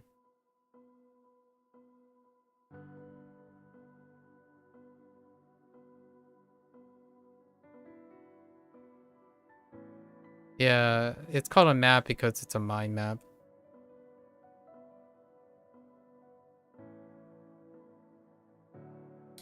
Yeah, it looks neat, but what I would say if I had to say anything about it is that's what you're supposed to be forming manually yourself when you're learning something. It's called kanji map because it's a mind map of kanji, which is what I'm doing right now. Like we're pulling from my mind web.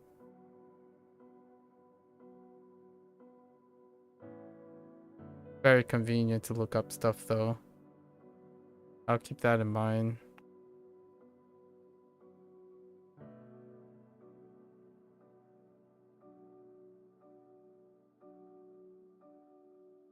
Right, and then we do the must do. Must do. Must do is when the verb then is converted to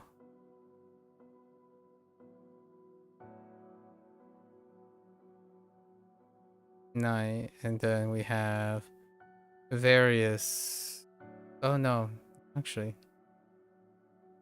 this ends up being fine. The nakute, and we add the ending.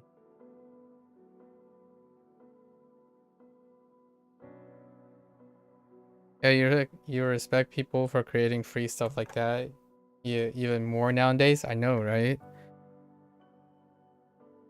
Nice to have the privilege of just randomly having all this stuff. Can't say how convenient all these stuff. I still remember when I joke about this whenever someone asks, like I've gotten asked by someone who's like in their teenager, in their either early 20s or teenager, when they ask like, so how did you learn Spanish? And my first thought is, we had books, and then it was dependent on everything our teacher said. like they were spending a lot of time complaining about how like resources are inaccurate. I was just talking about to Beth about this, about like talking about Duolingo and like synthetic voices and all that stuff. And I went on a kind of like a digression about how one ceases to appreciate things when they constantly operate in idealism. And when you're on the internet, a lot of times, chronically on the internet, it can get to a point where your satisfaction and your tolerance and how you feel about things becomes so idolized. Like idolized in a manner that makes you feel bad. Like you constantly are intolerable to things.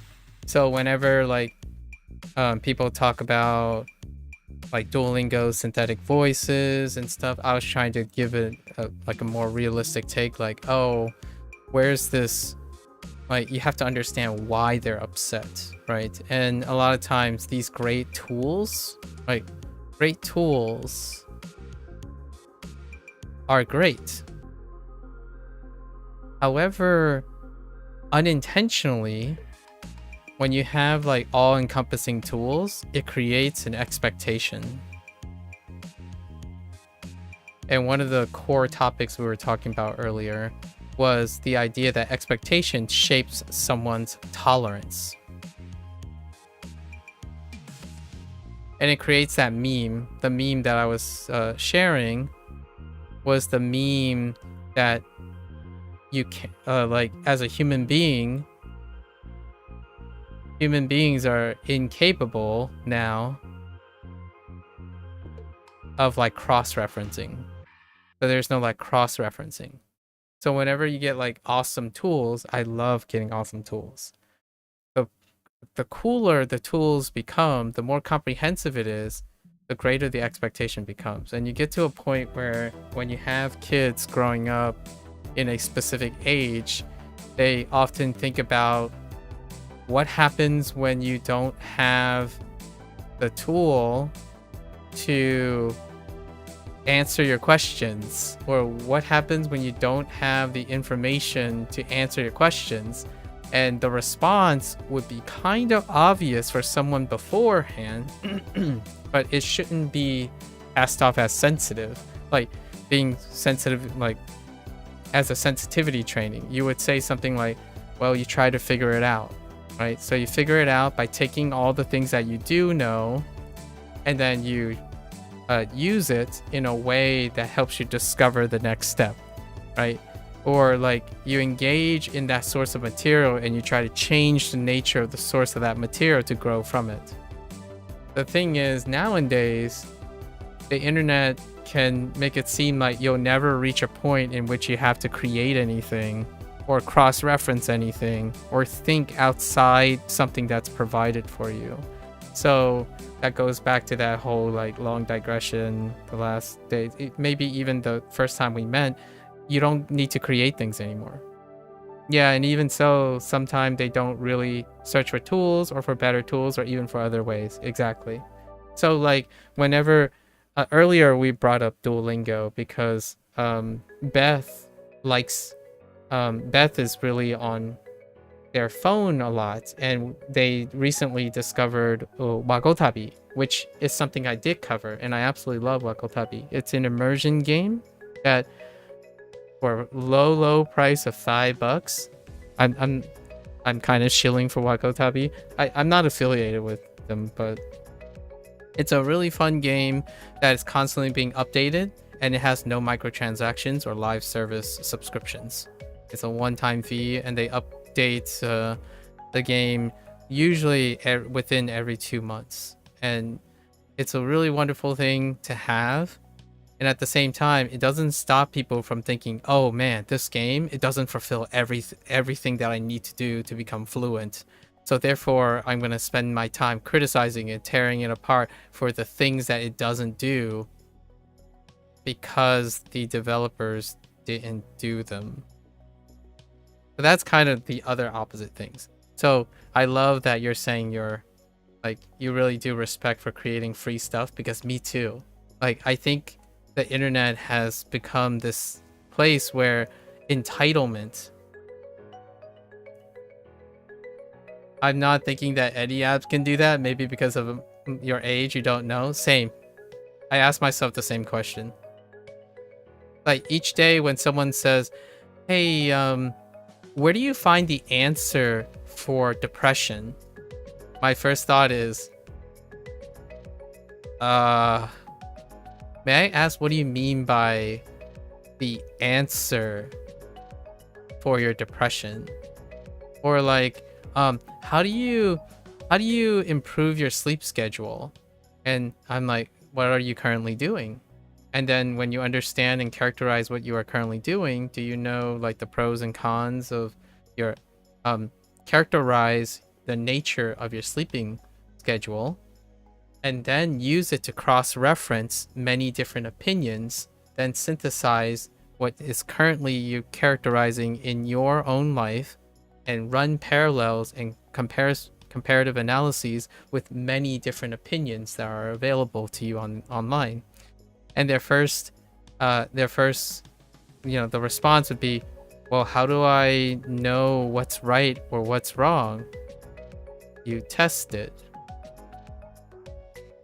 right?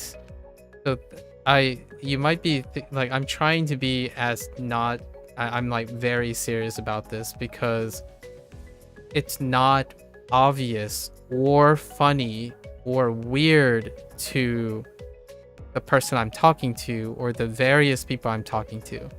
They are expecting that there is something available that does it for them. So like, for example, when someone says, how do you fix your sleep schedule? Download an app. And then when they download the app, they basically show me their sleep schedule, right? They show me their sleep schedule online, like on their chart. And I ask them, what do you think this sleep schedule is telling you? Because if the device or the app doesn't tell you what to do, there's no other step after it. Like at the moment, there's no incentive or encouragement or natural feeling.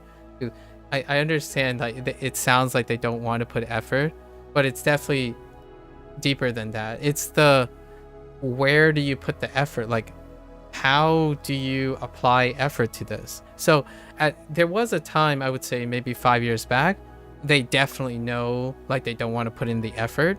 Now it's slowly becoming, I have effort, but I don't know how to use it, right? So it's like, oh, you know what? I keep messing up on this vocabulary word. And their thought is, maybe someone will explain to me what to do so I can allocate effort to it. Then it will solve my problem. And they look at me like I do effort everywhere for whatever reason. Exactly. Like, for example, what takes effort looks stupid. Like, literally, I've been talked to and condescend like I'm stupid. Like, why are you, like, what's the point of doing this the hard way? Like, why are you doing this when there's an easier way to do this? And I would ask them, so what's the easier way to do this? And they would explain they would explain what they're doing, what the tool is getting them to do. And then I asked them, so how is this easy or harder than what I'm doing? And the answer is like, well, look, I learned more things according to this tool. And I'm like, that doesn't explain why it's easier or harder. You have to analyze why these two things are different, like between me and you. Like, what is the differing in effort? Do you, like, can you explain to me why, if you observe me, I'm having a harder time than you are with two very different things? So you have to explain the differences and the similarities in order to be so certain about it. So nowadays, it's the internet is results driven, right? It's results driven. So as long as your sleep schedule is improving by looking at a tracker, they don't like, there's no incentive. There's a lack of incentive to know why it's working. how it's working. And then when the tracker stops working, or whatever they're currently doing stops working, they don't know where else to go. Or they start over, basically. They start over with a new system. So it's like discarding an old system to acquire a new system.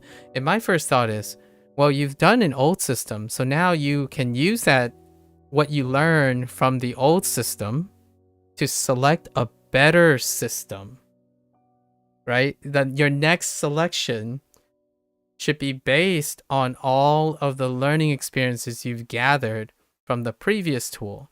So your next selection often becomes consistently better.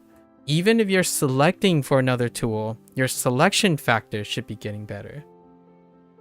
What I observe instead is someone who makes one mistake, or like they think they made a mistake. Basically, they started studying and they used a tool. And when that tool doesn't get them to their lofty goal of fluency, they believe they made a mistake. And my first thought is, it's not a mistake. You have learned maybe what it can teach you, and now you have to learn what is its limitations and move to another thing that involves circumventing or improving upon that limitation, or build upon that limitation, or like to check redundancy and whatnot, or reinforcement. There's so many ways, but the idea is they are going to go and find another tool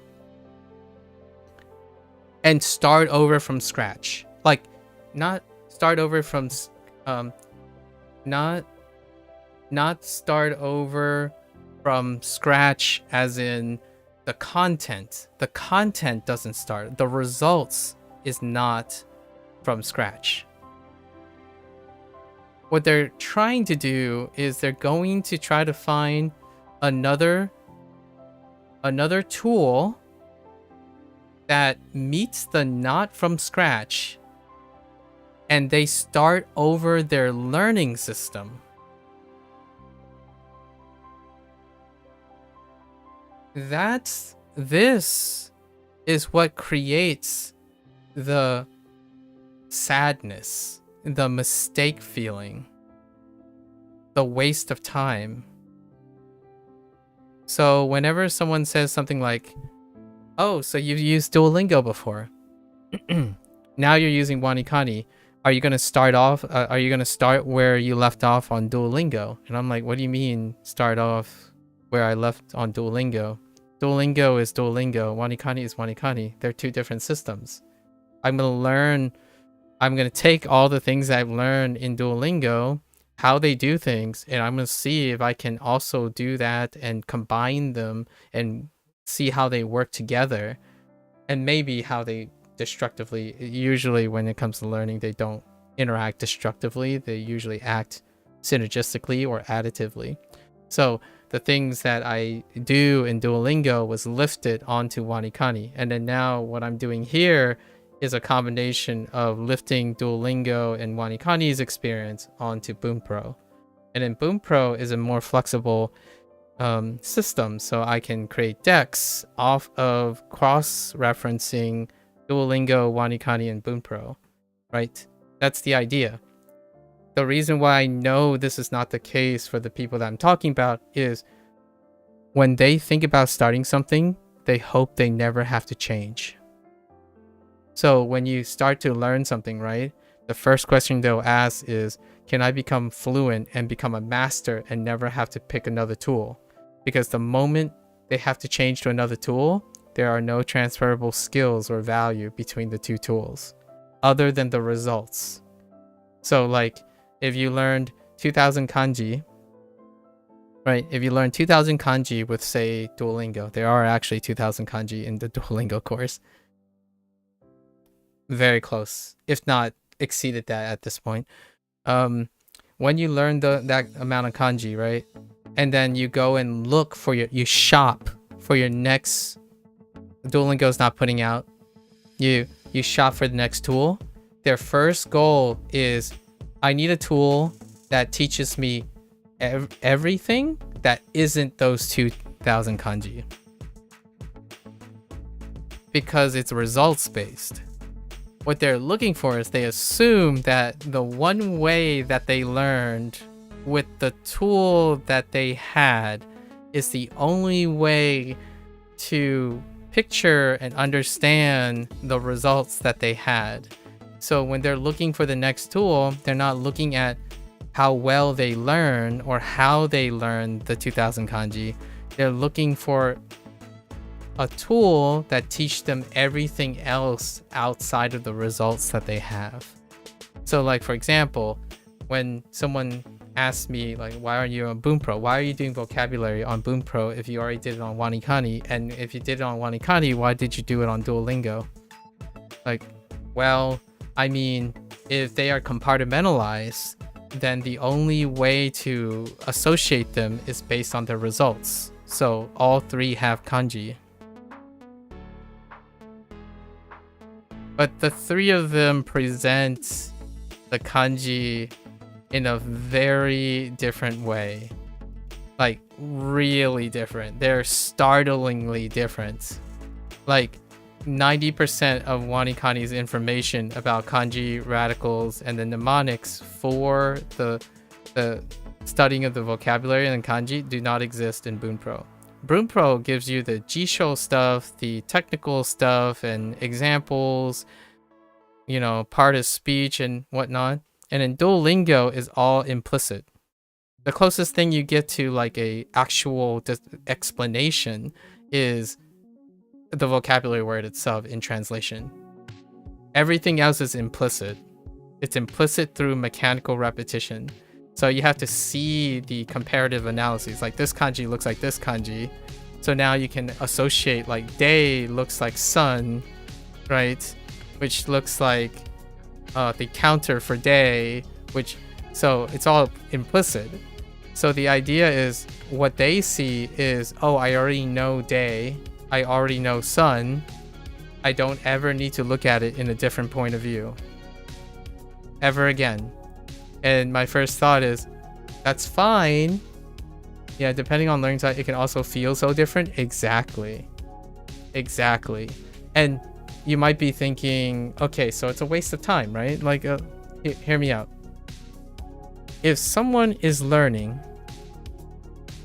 and it works, you know, whatever way they're learning, it works. That's results. It gets you the results. That's perfectly fine. For like when you're doing a hobby and you found a learning style or like however your learning preferences, and then the tool takes your learning. So we have to be careful about this. So learning style is now often referred to, for myself, is referring to as your preferences, the things that you've trained and already practiced. People are not limited by their preferences or their with training, people are not limited to any particular learning style, for example. But you can train many learning styles, like learning preferences and whatnot. The thing about it is, why waste time doing that then? Why waste time learning something or a different way if it's not going to get you, quote unquote, more results?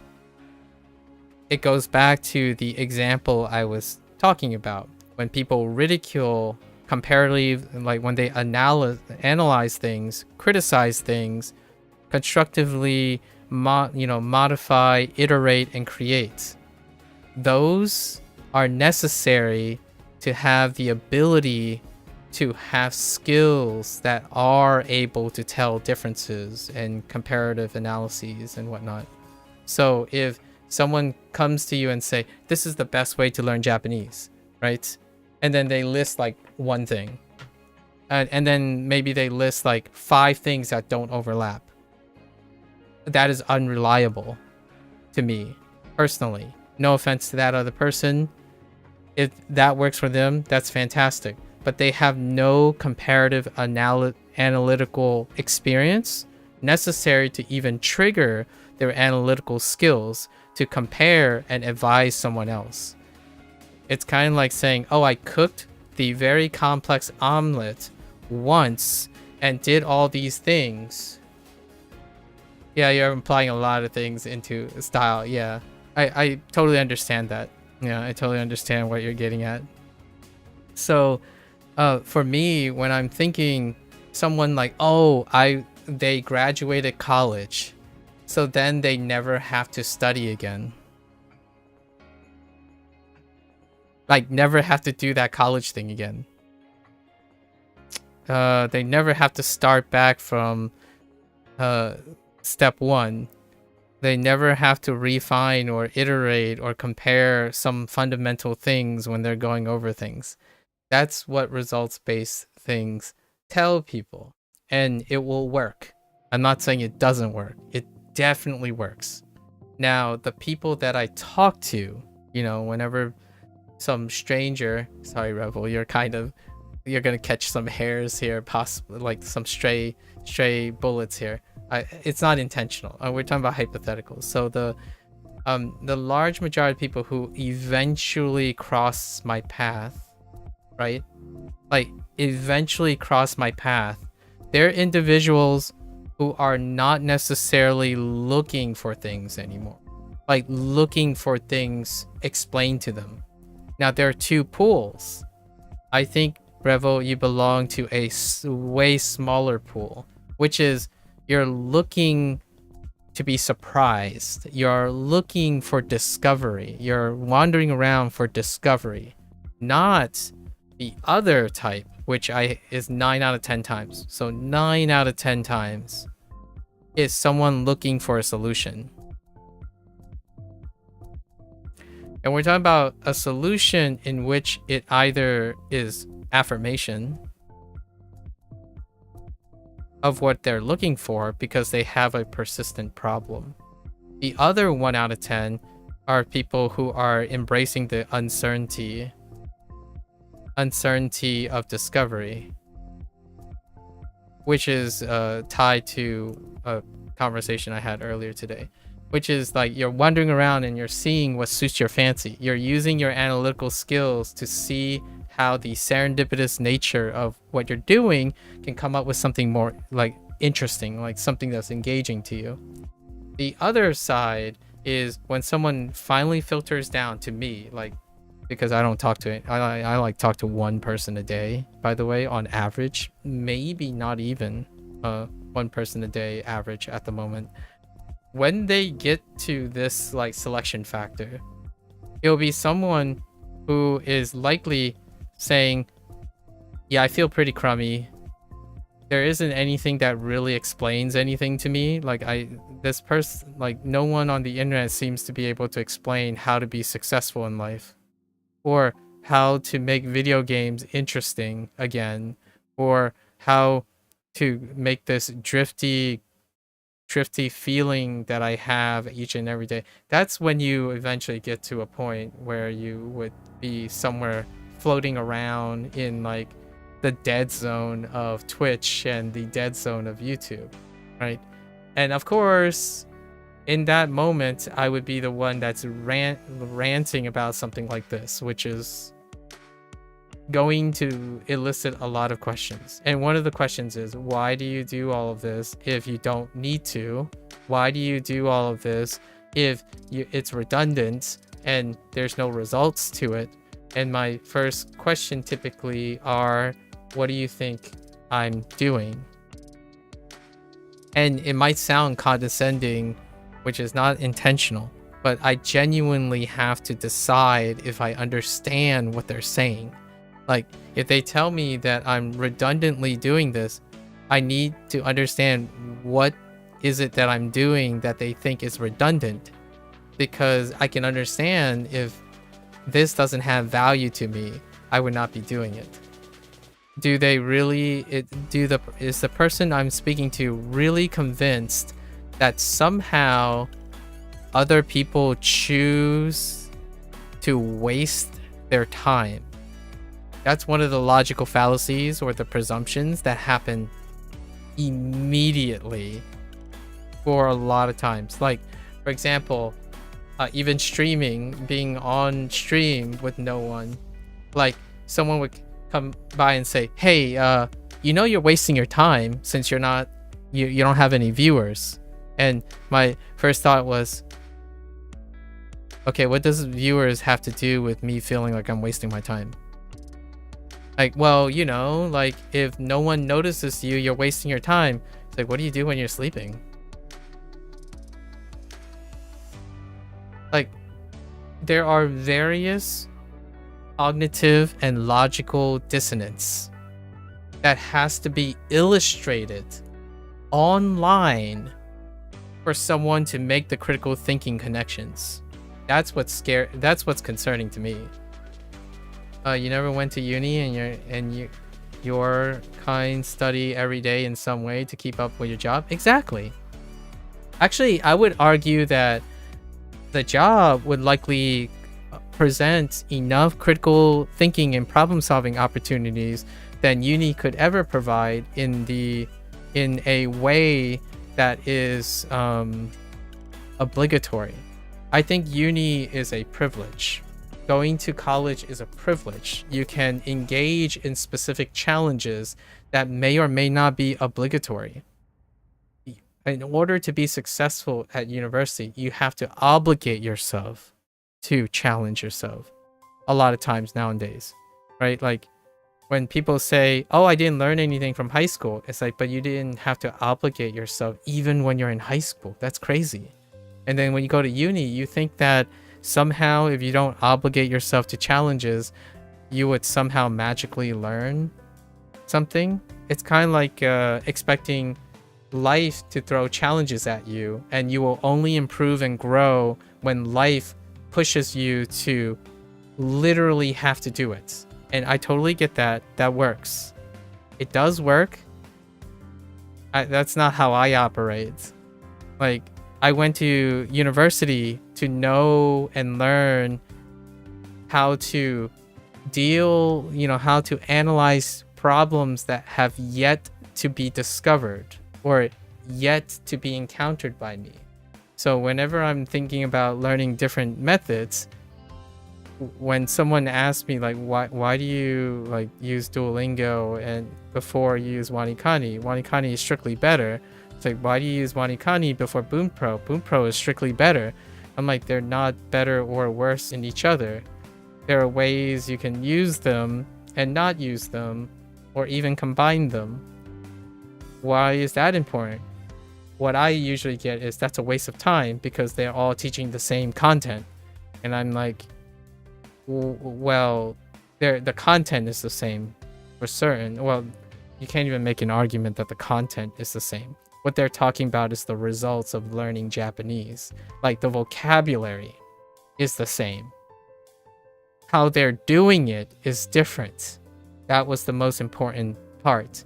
Like when someone comes to me and say, hey, I'm having trouble learning Japanese, I feel like your approach to learning is very eclectic. Is there any ideas that you may want to like maybe share so that I can be inspired to do that? I would ask them, how are you doing things currently? Because it's likely going to be a short list. And the goal is that list is always shorter than mine. Not that it's achievable. What I mean is not that it's always the case. Like when someone asks me something, they would say, okay, I've done these 10 things and I would have done those 10 things and more. The goal is that every day, if you're trying to solve a problem, you have to have more alternatives than those who are already trying to solve the problem and not have a solution. So, what is the point of trying to get similar results, but in different ways? If you have a problem in your life and you're scared and you're constantly uncertain about the future, you never know where to start because you're afraid of what's going to happen later. That's where the confidence comes from. It's not necessarily confidence, but it's more like the feeling of security. Security is what creates that insecurity that people feel, or like protects against that insecurity that they feel when they start something. They can't change it anymore. Like it's like set in stone. There's no backing out of it now, or changing it or altering your course correcting, right? And for me, I'm like, I don't, it doesn't matter how I start learning Japanese. You just do it and it'll eventually just go from A to like D to F and then back around again, and then I'll achieve my goals. And it sucks when that is linear. So I've met a couple really smart noggins lately, and some of them I had the privilege of them sharing their study plans with me. And it's great when I see someone, right? It's great when I see someone where their plans have contingencies. Like, if this doesn't work, I can do the next 3 things. And I will run, like, they will run like 2 redundancies, and whichever redundancy pulls forward and reaches a certain milestone, they will stick to that one and keep a backup, right? It's non-linear progression. Like, you understand that certain things do not work all the time. But for me, my experience is those who are recently entering college, like second year of college, or those who only graduated high school or still in high school, they think of everything as linear. As in, they believe that if they focus and put everything in one basket, all the other things will line up. They have no like, that's what they want, because they don't ever want to reinvent the wheel. Because if they reinvent the wheel, it'll take too much effort to see the connections, learn from your mistakes, and it's often a waste of time. The leveling RPG style, exactly. It's linear, like, it's kind of like kind of RPG. So like a different RPG. Like, for example, let's think of 2 different styles of RPG nowadays. We have RPG, where the environment shapes your requirements.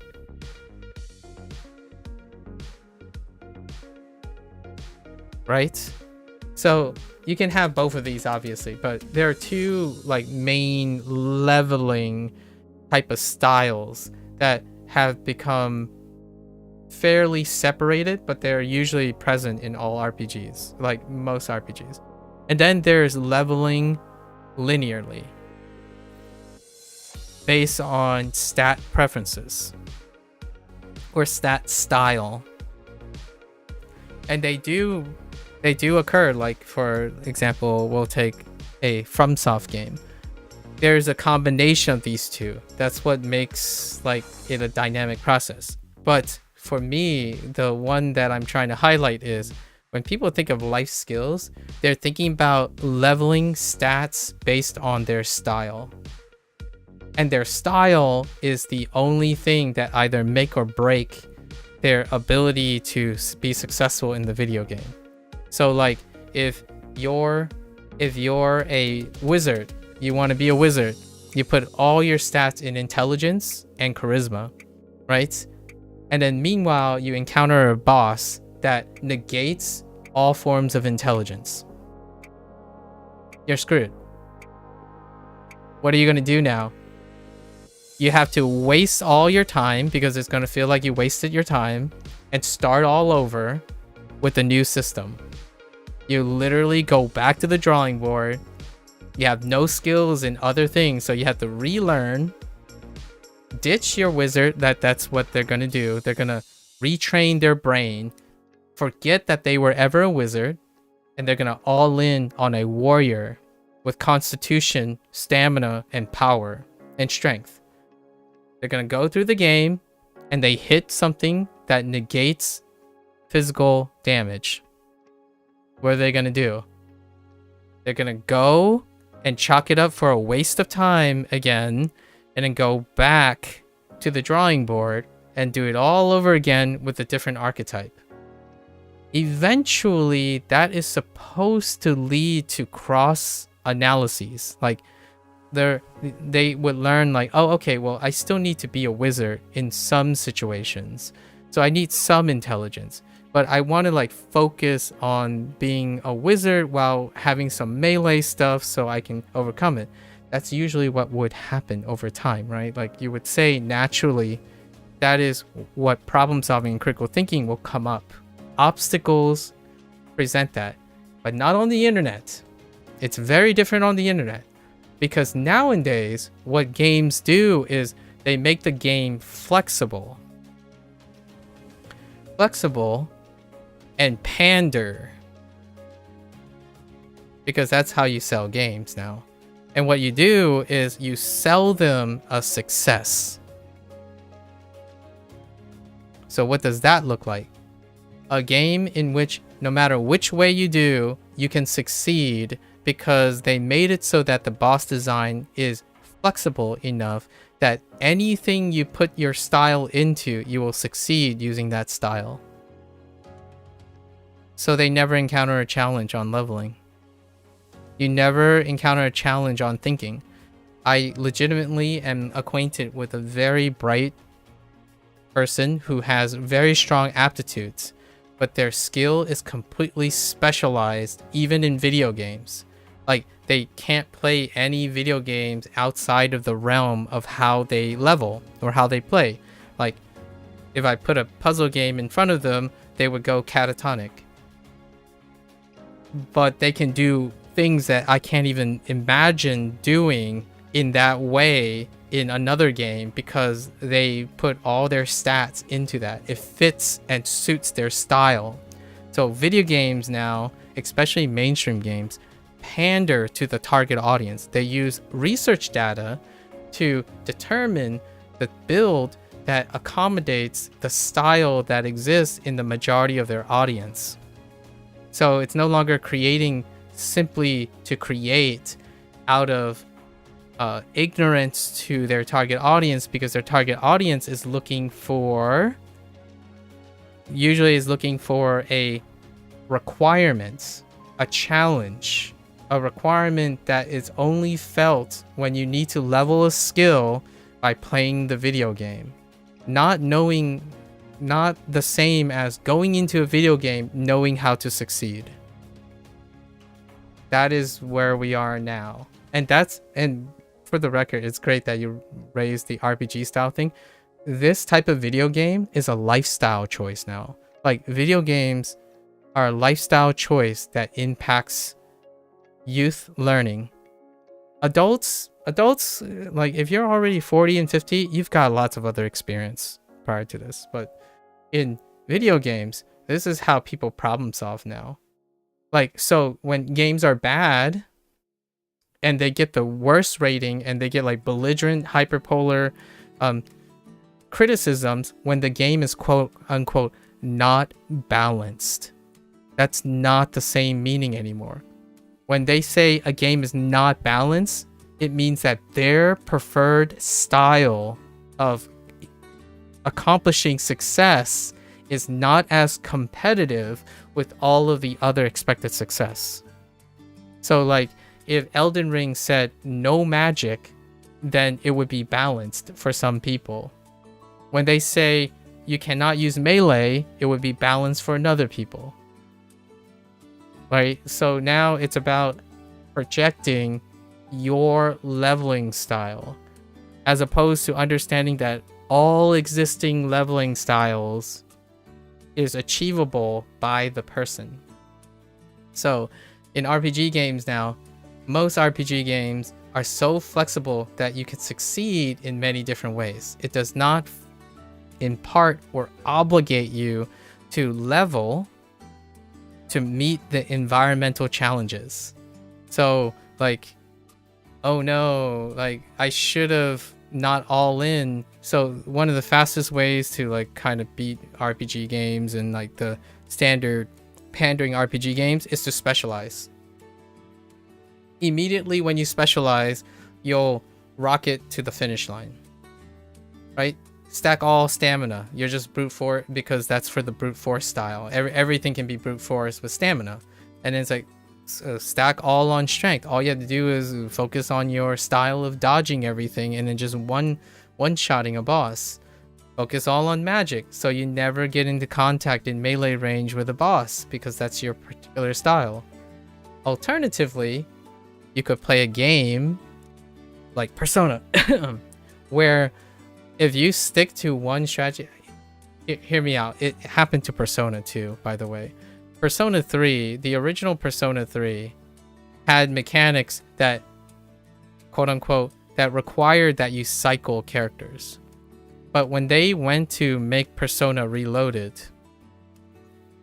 it got to a point where there's very specific mechanics in the game that simply is the one for all. And that shows because this design is like separated by 20 years. Yeah, not really 20 years, but maybe like 10 years. And that shows a maturity of mentality that has changed over the years. You are no longer being tasked to understand what is it that you need to level, what is it that you need to curate and learn and do. You simply iterate on the things you've already learned, already do, and you never have to change it. It is the content that changes. So your skills of leveling, your learning skills stay the same. You never have to adapt. What changes is the skills you have gets new content to consume. So how relevant is this? When someone says, if I learned a language, if I learned one language, would I get better at learning the next language? Right? The answer is you're probably not going to learn better in the next language if you never leveled up different skills of learning because of that. Because of the first skill. Because there is a fundamental learning overlap between the act of learning, not the content. The content may or may not overlap. You know, it's varying. Like one could argue, see, this is why it's so easy to argue. Yeah. Yes, how can you say it all lines up, right? So, for example, you could say, oh, well, if I know English, Spanish overlaps with English in the content. It's like, okay, for those parts. But does that mean it will statistically help you learn faster? Like, what skill did you do just now? You decided to take the literal content and overlap it with literal content. You can gain, by the way, I'm not saying it doesn't do anything. You will gain those things. But there are transferable skills that are, in my opinion, statistically more likely to make you learn a third language faster than a second language and then the first and etc. And those transferable skills deal with how you level your game. Like, how many times were you challenged? And how many times did you come up with new ways, new strategies on multiple problems you're solving while learning it? So for me, that's what adversity was. When you have a lot of adversity in your life and you manage to overcome them in so many different ways, when someone asks you for advice, you will inundate them as though like you have endless solutions because you've accrued them a lot of times. You gain those experiences. But to me right now, since it's always, when a problem comes up, it's always flexible enough for someone to be successful based on the way they already can do it, then there's no reason for them to ever need to expand their ability to problem solve. So I recently had a discussion with someone and I asked them like, okay, so how's your new strategy going? And they're like, oh, you know, I'm doing this and I'm doing this. And okay, so how has that changed your approach? Like, did you learn, like, what is it that is different here and what's different there? Their comments tend to be like, oh, I remember it better.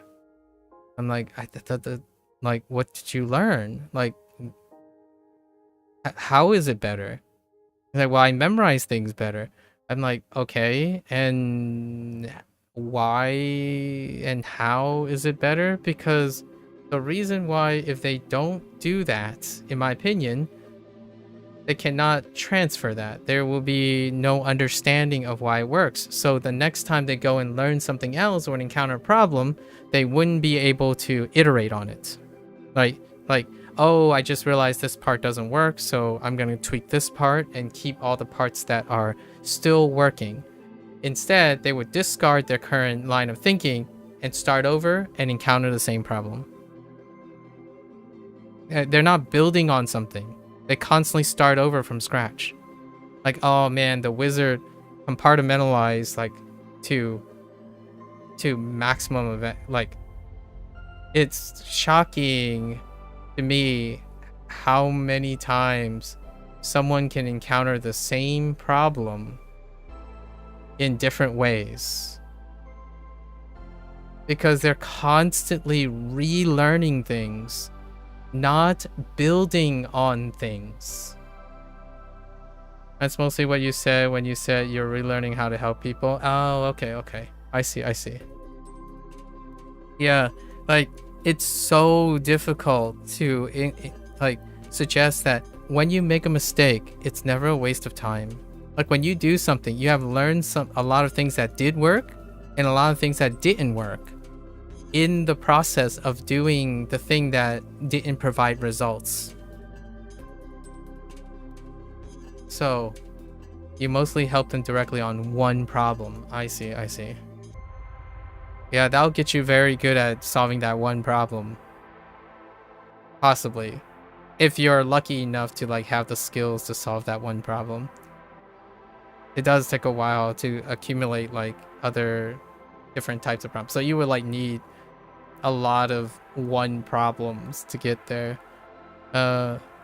Here it, instead of focusing on on the way for them to, oh, I see what you mean. Like the actual, okay. Yeah, finding by themselves. Yeah, so you were creating dependency over time instead of independency. You are not giving them, you are trying to not set, like you haven't set up the environment or their own way of becoming independent. Yeah, that's the internet. Like, how do you get more subscribers? How do you get more viewership? I'm not saying that's like people are malicious, you know? Like, I'm not saying people are malicious. I think the way businesses work right now and whatnot, the highest incentive is to create dependency. Whether it's for entertainment, I still think being, dependent on someone for entertainment, that's perfectly suitable. I don't think there's malicious intent. However, when it comes to solving people's problems, like their lives, how they keep feeling awful, like they're having trust issues, and the sources that they're getting is the idea that they will become dependent at every corner. They will never be able to become independent. And that's heartbreaking, honestly. That's why I love teaching. Teaching, like, what I mean is the whole goal of teaching is to create independence. The whole goal is to get the person, in my opinion, personally, this is my opinion of teaching, the greatest reward is to know that they become independent from you, even exceed you. In fact, if there's anything that I do that creates someone who then comes back and teach me something and challenges me to be independent, I'm all for it. Like, I am down. Like, when someone says like, oh yeah, thanks to you, I was able to do all these things, and now you come back and teach me something. That is probably one of the ideal like rewards of helping someone. But it doesn't have to be that, right? The ultimate goal is to see that the person becomes more and more independent. They tell you things they did, right? So like when someone asks you for help, they're not asking you to explain anymore. They're explaining things to you and getting an opinion on it. So over time, when you're actually helping someone, they're no longer asking you to explain things for them. They're explaining things to you and telling you what they have decided to do and asking for your secondary opinion, right? Like, it's not, hey, can you watch me and see what I'm doing wrong? That is asking, like, a lot of times that's the minimum asking for feedback. The very basic, common internet response, in my opinion, is when someone says, hey, something's not working. Can you watch me and just tell me what I'm doing wrong and then what I can do to fix it? And that is how you go about that will create dependency on its own. Like, even if you didn't intend it, when you're constantly explaining by observing so that they don't have to observe themselves and be self-aware themselves, and also being contributing to the problem, the solution development, they're rarely ever going to develop the skills to do so themselves, if ever. The idea is you slowly lean in on saying, okay, well, we've covered this problem before. Can you explain to me what I said last time and what did you decide to do that actually worked or didn't work? And then what happens is over time, like, you're shifting, right? You're trying to shift and encourage them to come up with start. If it's 0% at first, start with 0%. Then get them to do one of the steps, 5%, 10%. At some point, it's going to reach a period where you literally see the person, when they come to you, like when you meet up with them again, they're explaining things to you. The moment they start explaining things to you, now you're a participant with them. So now they know how to solve problems. They're simply asking for your attention to find a counterexample. Now you're exchanging ideas. That's like, pretty much, in my opinion, that's the progression of high school to college, right? To BS. Not like Bachelor's of Science, sorry. And then to a PhD, right? The idea is you would witness the person gradually becoming independent. And that doesn't mean you can't have two independent people solving one problem. The interaction between two independent thinkers are vastly different from like a student and a teacher. And it doesn't go backwards, in my opinion. It rarely ever goes backwards the moment you achieve like critical thinking and problem solving skills. You don't suddenly like say, I don't know how things work anymore. Like, I can't, like, I don't know where to start. You usually don't go backwards. And that's a great feeling. And that's what I usually try to encourage people. Like, okay, I know it's struggling right now. You have a time in your life that you have a privilege of working on like these problems that you have that won't be like points of no return. Work on those problems. Trust, cause it's kind of a trust the process situation. But the idea is, if you solve one problem, even a minor problem, or like what that person considers as a minor problem, it's a step towards accumulating that experience. And you have to cultivate that. In my opinion, like as a person outside of the problems, your goal is to consistently cultivate their encouragement and reward systems for trying to not look for an answer, but create an answer from information that they feel are related to the answer. I mean, even the answer itself is related to the answer because they have to test it. And when they test it, they have to be able to integrate that information and see what answer they got from the internet is relevant to the actual answer that they have used in the long run. Not like verbatim, like where, oh, one of the steps in this answer on the internet fell through, so it's garbage now, it can't work. Like, I can't make it go. Like, oh man, I hit a hitch. This doesn't line up perfectly with what this person is showing online, so now I'm lost. There's no course correction. There's no improvisational, like improvised, like critical thinking skills. It feels like when you see the first step, they have to see all the steps after, and they also have to know that it all works that way before they're able to do it. You're talking mostly like specific work, diagnostic problems now, but yes, yeah, diagnostic problems for sure. I that's what I was actually going to use, like diagnostic, like symptoms, focusing on solving symptoms. and not necessarily focusing on the source, which the source deals with the process-oriented thinking that resulted in the problems in the first place. It's kind of like how far are you from the source, like the thing generating the problem, versus diagnosing the consequences of upstream events. And the more upstream, the more upstream you can get, the more value the downstream, like on the downstream consequences we get. So like everything can be seen as, like most things can be seen relatively as diagnostic to something upstream. So your goal is to consistently try to go upstream, because the value placed in upstream effector, like causes, will filter down to far more relevant effects that may either disappear, or of course it also, the pros and cons is if you go really far upstream, you can create new problems too, like unrelated problems, or like new downstream because of emergent understanding.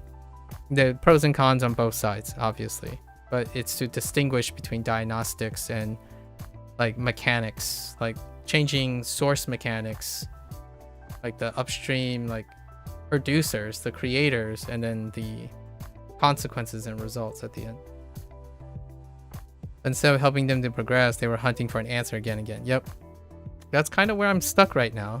Or not necessarily stuck. That's where I'm in right now. I'm trying to come up with, I'm doing this stuff because I'm also coming up with trying to think of different ways to like illustrate, like, oh, you can start doing this and then see and compare, instead of having me explain the things verbatim. And honestly, that's not engaging. Like, my experience so far is that if you talk to someone who asks for an answer, it's when it's explained, like explained explicitly, it's not engaging either for them. So they often would tell you that, oh, that's not how I learn. I learn by seeing the thing actually being done. So I'm kind of reaching a compromise here. I'm literally doing the things that I'm saying that could be useful, at the same time hoping that maybe the world might change a little bit, where people would be interested in the answer they're even hunting for, honestly. Sometimes the nature of the delivery, when you deliver the answer, is also hampering the progress of a person, because the nature of the way the answer has to be presented has to also be engaging and relevant, not abstractly acquired.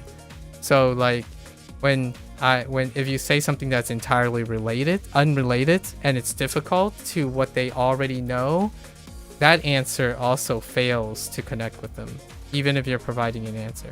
So it's like a double whammy.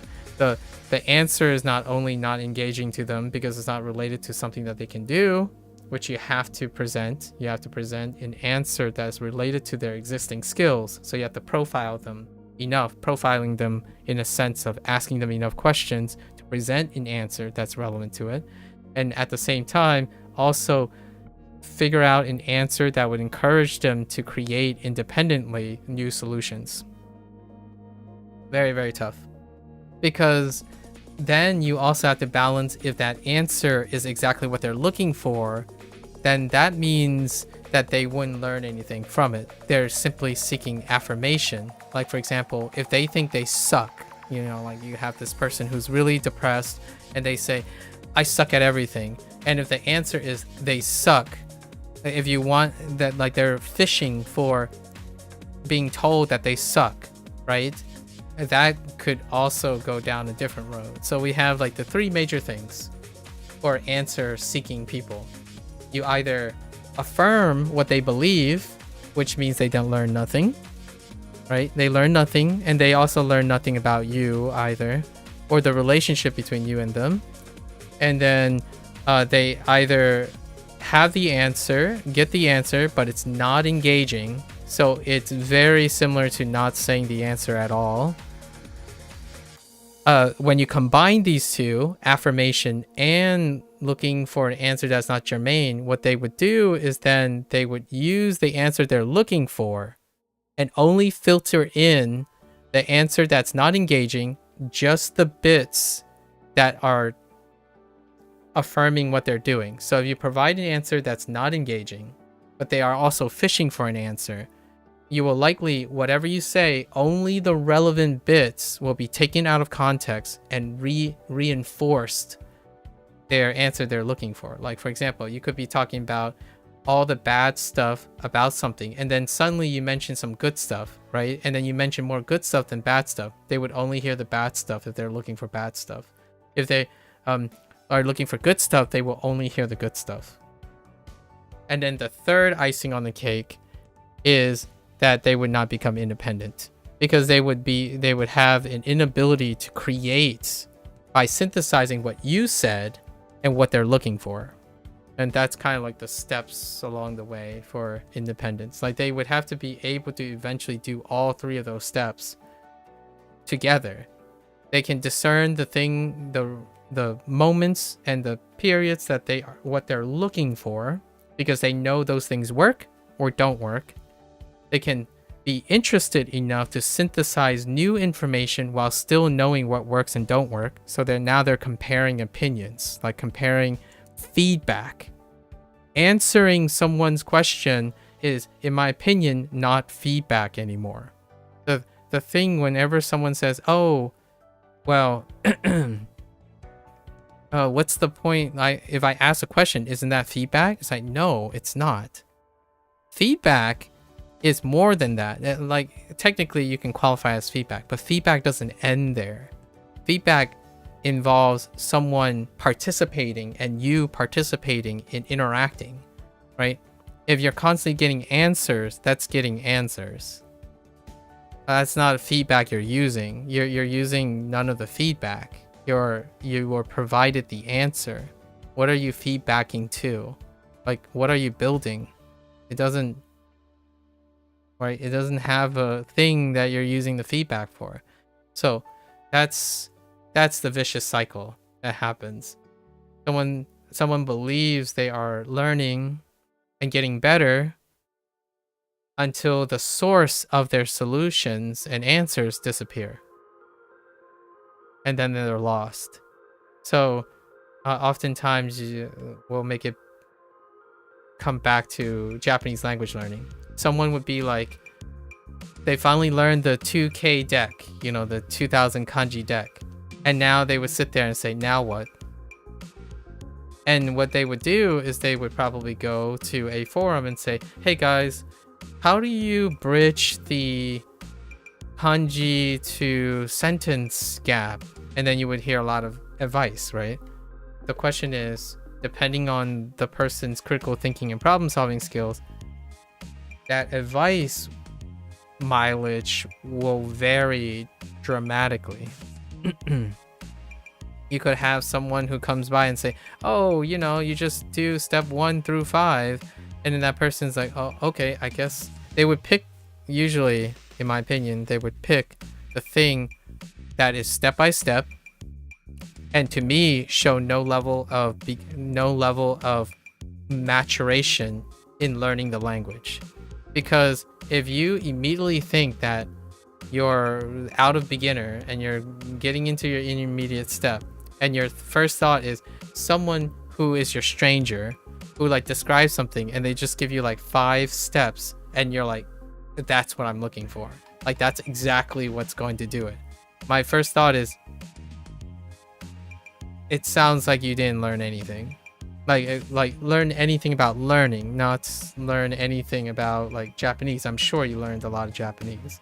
The idea is when someone is experienced at learning something, they would take the advice and then they would doctor it. They would use their experience and it would look a little different, right?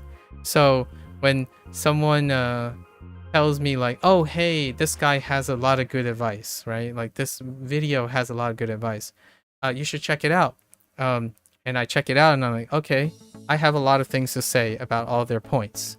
I think my experience also is important to framing what they're saying. Like, I don't particularly disagree or agree with this particular part, but maybe I'll reframe it for you, right? So when you're watching a video about something you have learned well, or something that you have been developing, generally speaking, and you can tell because then people become more nitpicky, right? They would nitpick like, oh no, that's not according to my experience. I don't agree with this. I would probably change this up. That's good. That's very excellent. How often do I hear that? I don't hear that very often. Like, not more often than someone says, oh, I just followed all these steps and it worked. Like, okay, can you explain to me how it works? And then how that would apply to me when you're talking about it? It's like, well, you know, you just follow their steps. Just Google it.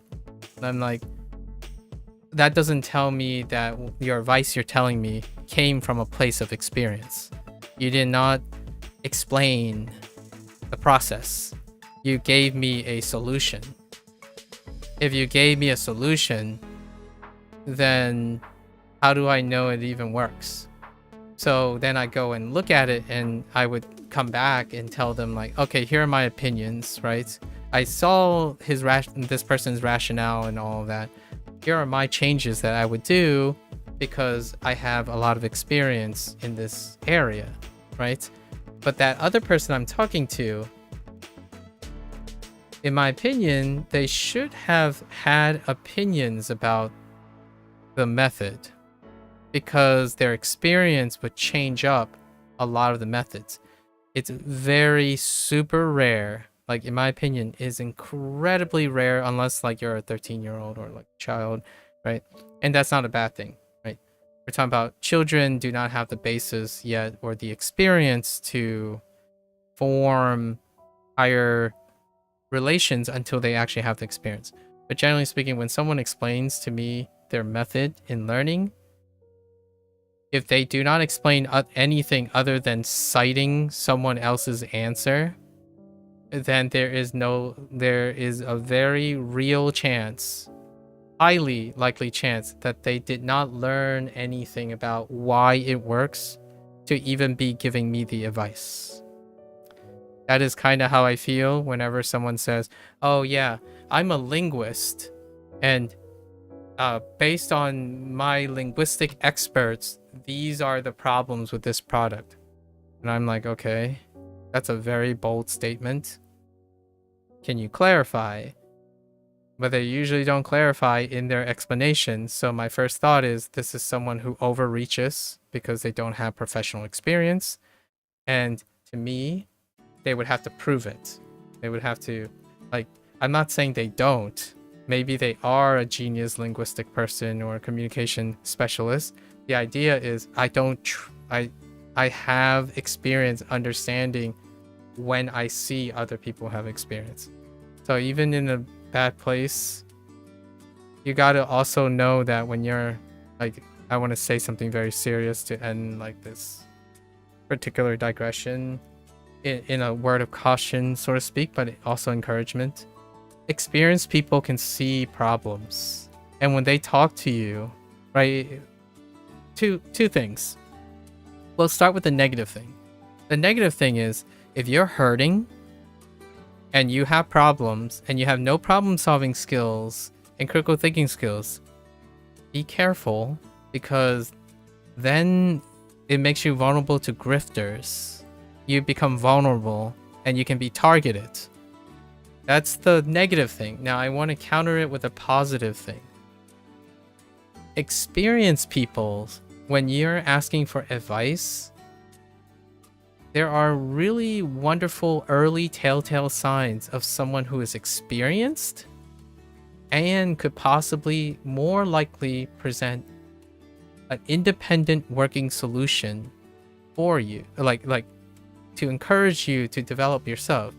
And that is usually when that person is more interested in you and then framing things around you, right? Like you heard this cliche before where like someone says, it's not about me, it's about you, right? and not in a bad way. This is like, we're not talking about like relation breakups or something. The idea is, if you need help, the first thing, a great telltale sign that you have someone who is, you might have come across someone who's more interested in helping you, is that the first thing they would do is they wouldn't talk about the things they know. That's a grifter. That's a salesman. It could work. It could not work. But if you're hurting, you could be an opportunity for them. They can take advantage of you. So when you're asking for advice or you're giving advice, for example, if someone gave you unsolicited advice, the first thing they would do is they would demonstrate to you how much they know about you. That is someone you would take unsolicited advice from.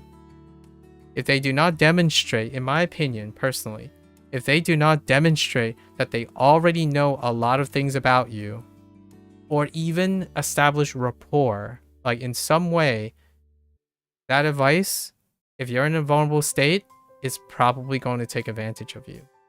I'm not saying it's all the time, it's more likely. So if you have to take a choice, when someone comes up to you and offers you unsolicited advice, but they first tell you like 30 things or something, some threshold about you first, take that unsolicited advice.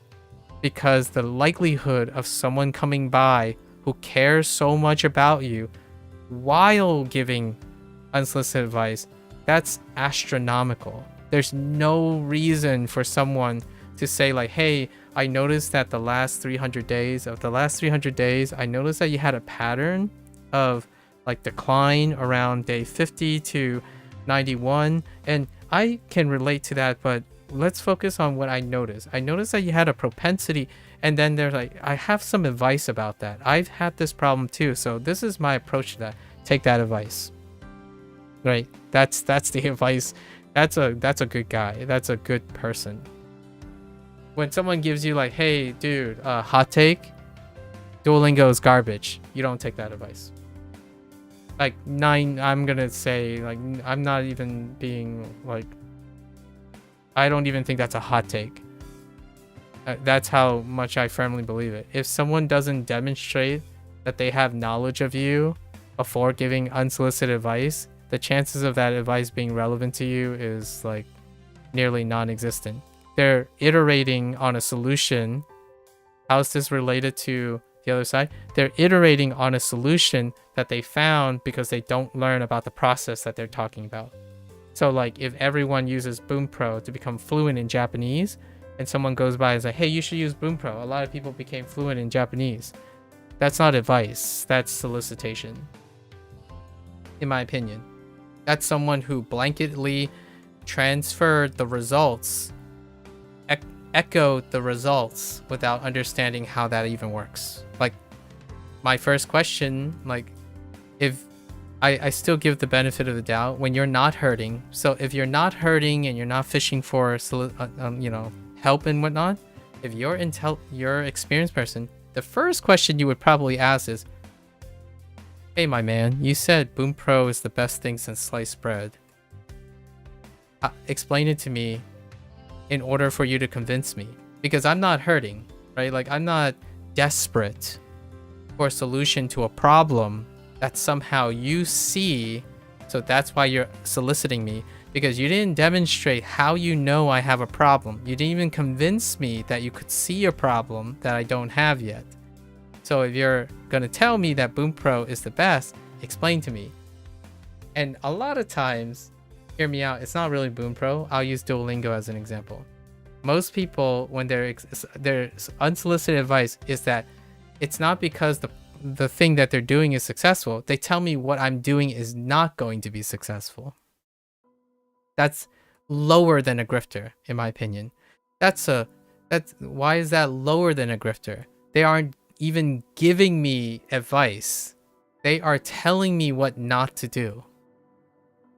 And that, very disappointingly, is the most receptive thing on the internet. Like, if you are 18 and you're chronically online, around the age of 18 and you're chronically online, the vast majority of the material that you watch that gets served to you on YouTube and algorithm is what not to do. Because the most efficacious way of gaining someone's attention right now, especially when they're young, is fear-mongering. It's FOMO. So when you start a new skill and you type in the skill and you type it on YouTube, the first 10 things are probably like all the things you should avoid to make sure that you don't make those mistakes. Because most of the time people watch those things. They're so much higher than an encouraging video. Like, hey guys, here are like my 100 steps to and all the hurdles that I overcome during my, like, no. The top of the list in the top 5 would be like, here are all the mistakes that I've made, and if I were to do it again, I would never do these things. Here are all the things that you should avoid. Here's all the things that you should avoid so that you never end up wasting time like I did. Here are all the things. So what happens is you spend like, it's crazy because when I'm talking to someone and I would have like 2 hours of speaking with them, 90 minutes of the 2 hours would be all the things that they learned not to do. Like, they rarely ever talk about an actionable, creative, or some sort of like problem solving that was involved. They would tell you what everything that didn't work and how they didn't learn anything from everything that they didn't work. And hear me out, it's still a starting place.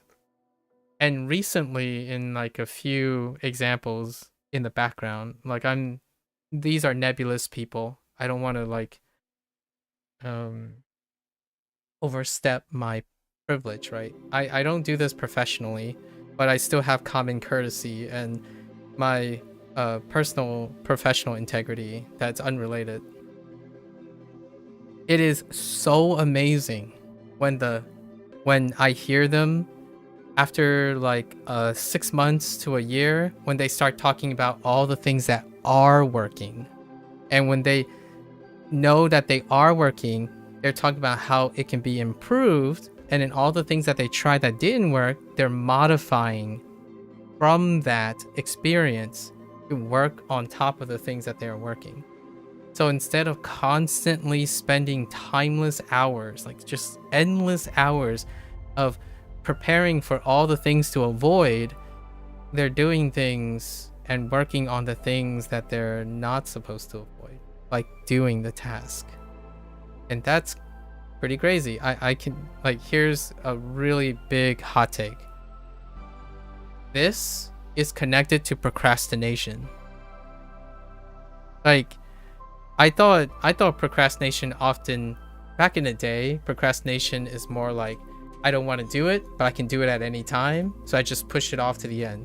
Nowadays, procrastination is, I don't want to do it because all of these other things, I need to make sure that when I start to do it, it will be the best way. So that's my excuse for procrastinating to the end, because if I procrastinate to the last minute, I would be able to find the best way to do the thing in which I run out of time to do.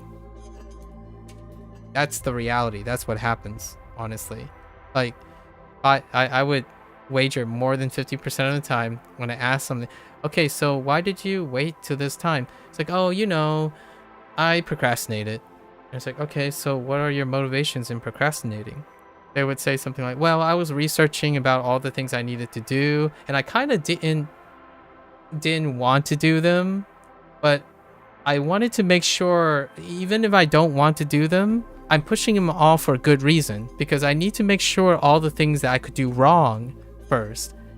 So this huge, crazy gymnastics, like crazy mental gymnastics, where they made procrastination and avoiding the task to be a good thing, because they spend most of their time saying that they're learning all the things to avoid, so that when they go to do it, which they don't do it in time, is going to be better. So like, oh yeah, you know, I'm researching right now, guys. Like, I heard Duolingo is garbage, so I'm not gonna use Duolingo. And then it's like, oh, I just read about this really cool thing. I'm not gonna use it though, but they didn't fill in my thing. And meanwhile, like 6 months passed by, right? Like 6 months passed by, and my thought is, oh, so did you put any of your ideas into effect? And they're like, oh no, I haven't started it. I'm still researching. And I'm like, what are you researching? Like, oh, I just learned that this thing that I liked, it does like all these things that I wanted to do, but there's this one thing that everyone says is really bad.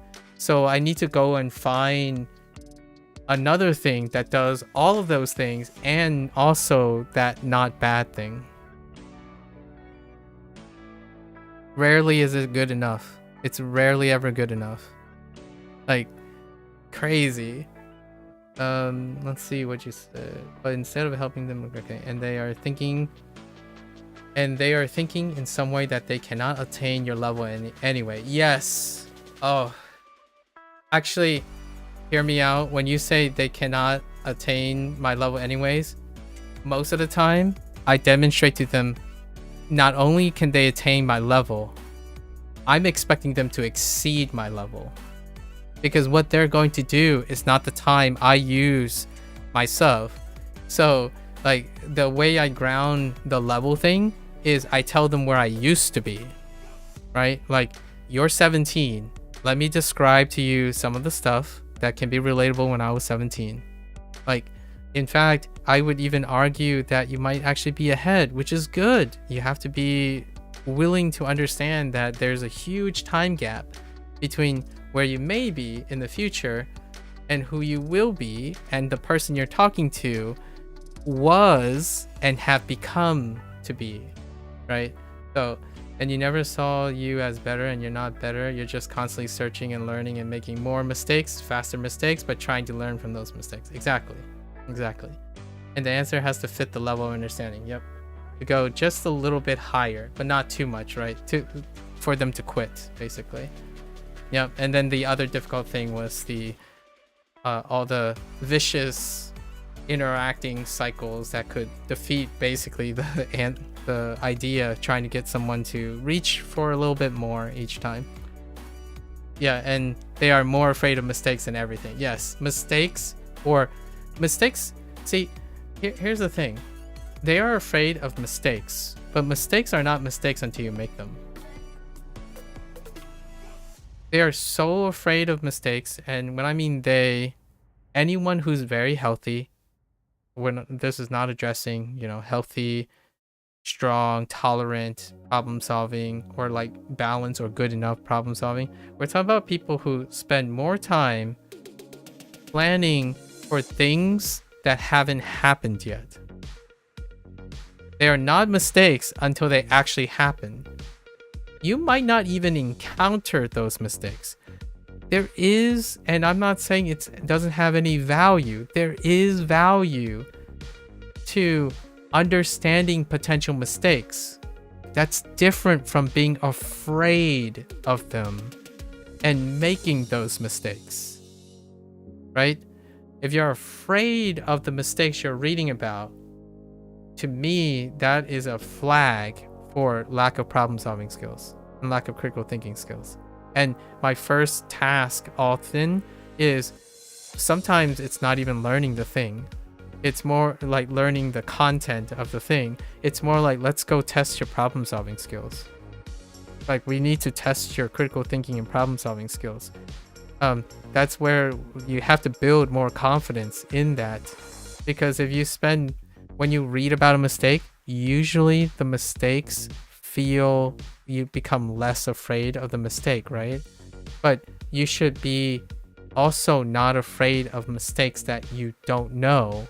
Typically, a lot of times when people talk about preventing mistakes, they also mean all the mistakes that they could or would make if they accidentally didn't research enough. I'm like, it's not going to change in the future. You're human. There's always going to be unpredictability. The goal is, if you have enough information and you have the critical thinking skills and problem solving skills, you can do it. And you're going to make mistakes. And those mistakes, in my opinion, are opportunities. They are often incredible opportunities. Obviously, there's some limitations to this. We're not talking about life and death situations. We're talking about learning, right? Most of the growth, for me personally, comes from my mistakes. You learn enough to keep going, right? You plan enough to go. Like, it doesn't like fall off catastrophically or something. Like, sometimes the ride is a little bumpier, sure, but the bumpiness gives you ideas on how to make it smoother, right? It's tough. They forget that mistake is part of the learning, generally speaking. Yep, exactly. And nodding your head. It's an image. Like, they did that successfully. People never fail. Yes. Selling success. Were you here when someone talked about that? And I was like, I forgot about that phrase. Like, you're selling. So oftentimes when it comes to nowadays, they're selling the image of success. Like, what the internet does well is they sell the image of success. And because it's an image, it compresses time. And it compresses the process. Like, in the image of success, you cannot appreciate failure, or you can't appreciate setbacks or learning. It's very difficult to, like, it compresses learning. Yeah, it's supposed to be easy and super smooth. That's what the image of success is. And it's very difficult. Like, I don't want to make it sound easy, because that's literally what I'm trying not to do right now. If I was trying to stream and sell an image of success, I would be sitting here only talking about my successes in like rapid pace or something. No, it's laborious. It's exhaustive. There's so many problems, so many things that you're going to get, but they are opportunities too. So instead of selling an image of success, we sell proactivity. Proactivity, encouragement, positive reinforcement, sources of positive reinforcement. This is not the same as dopamine spikes, by the way. Positive reinforcement is required for delayed gratification. So you're selling habits, right? You're selling long consistency training, habit formations. These are things that you can take with you for the rest of your life. You're not dependent on it. And the greatest reward ever would be when that person comes back and say, hey, I just want to catch up. Now that we're both really together and well-kept people, we spend most of our time using our habit formation, our proactive mindsets, self-encouraging ourselves and motivating with our positive feedback to create large projects that provide delayed gratification. So it's no longer an image of success. It is a movie. It is a book. It is an anthology. I don't know. I ran out of ideas for like showing passage of time. But, you know, it's a timeline. It's a history. Not a singular time point that is wrapped up even like a 5-minute thing. It's a long time. It's hard when you think of it as an image to achieve, right? It's easy to see it as an image. It's hard to conceptualize the time that it takes to gain that image. But here, it's long, but it can be, quote unquote, easy when you're thinking about the concepts of making it possible. It's hard when you're thinking about concepts of an image when you're focused on time because they're not relevant to each other. Like when you look at an image of success and you ask them, so how do you think they became successful? It will be very hard to explain that. In my opinion, it will be easy from their perspective, like the person who's explaining it, because it has already happened. It's happened for them. The person who's listening to it, executing that is going to be tough because it's missing everything else. Right? Crazy. You know, like it's such a great concept. Anyways, we'll talk about that, or the feeling of, exactly. The feeling is gone. Like the process of feeling, and even the person who's speaking, like for me, for example, I say this as often as I can periodically. I can no longer empathize with specific points in my life. I can only describe them conceptually. Like, I say this like when someone says, oh man, I'm so frustrated by this bug in this game. And my first thought is, take it with a grain of salt. I'm not entirely sure if I can feel the way you feel about bugs. Because bugs are part of the bigger picture. So if this bug is able to mar like 99% of your experience, I'm not quite sure if I can understand you, but can I try to explain why that sounds kind of ridiculous to me? When you're playing a game and you spend 299 hours enjoying the game, and now you're going to quit the game and say it's the worst game you've ever played because of 1 minute, I feel like that's illogical. Right?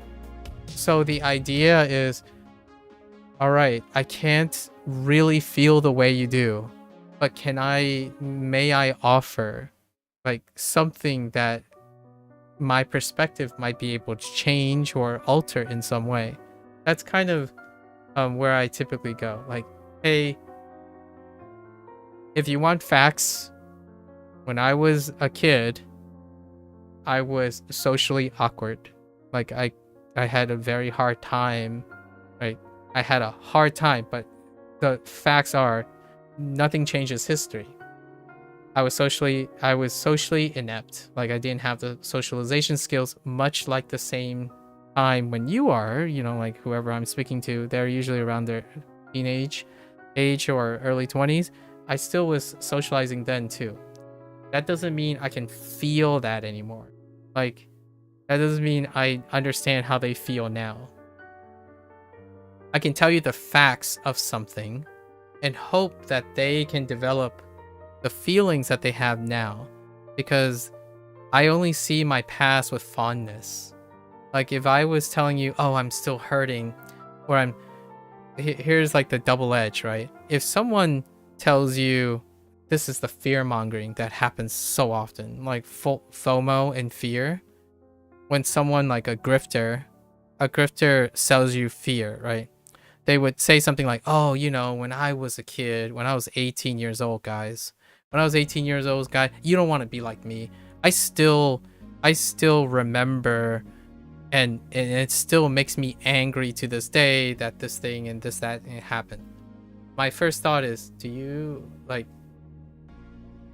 really want to be like, if your goal is to trust someone, do you really want to trust someone who's selling you fear and they still feel the same intense pain and regretfulness and mistake that they used to feel in order to connect to you? That's what a grifter does. A grifter takes your insecurities and they, in my opinion, pretend.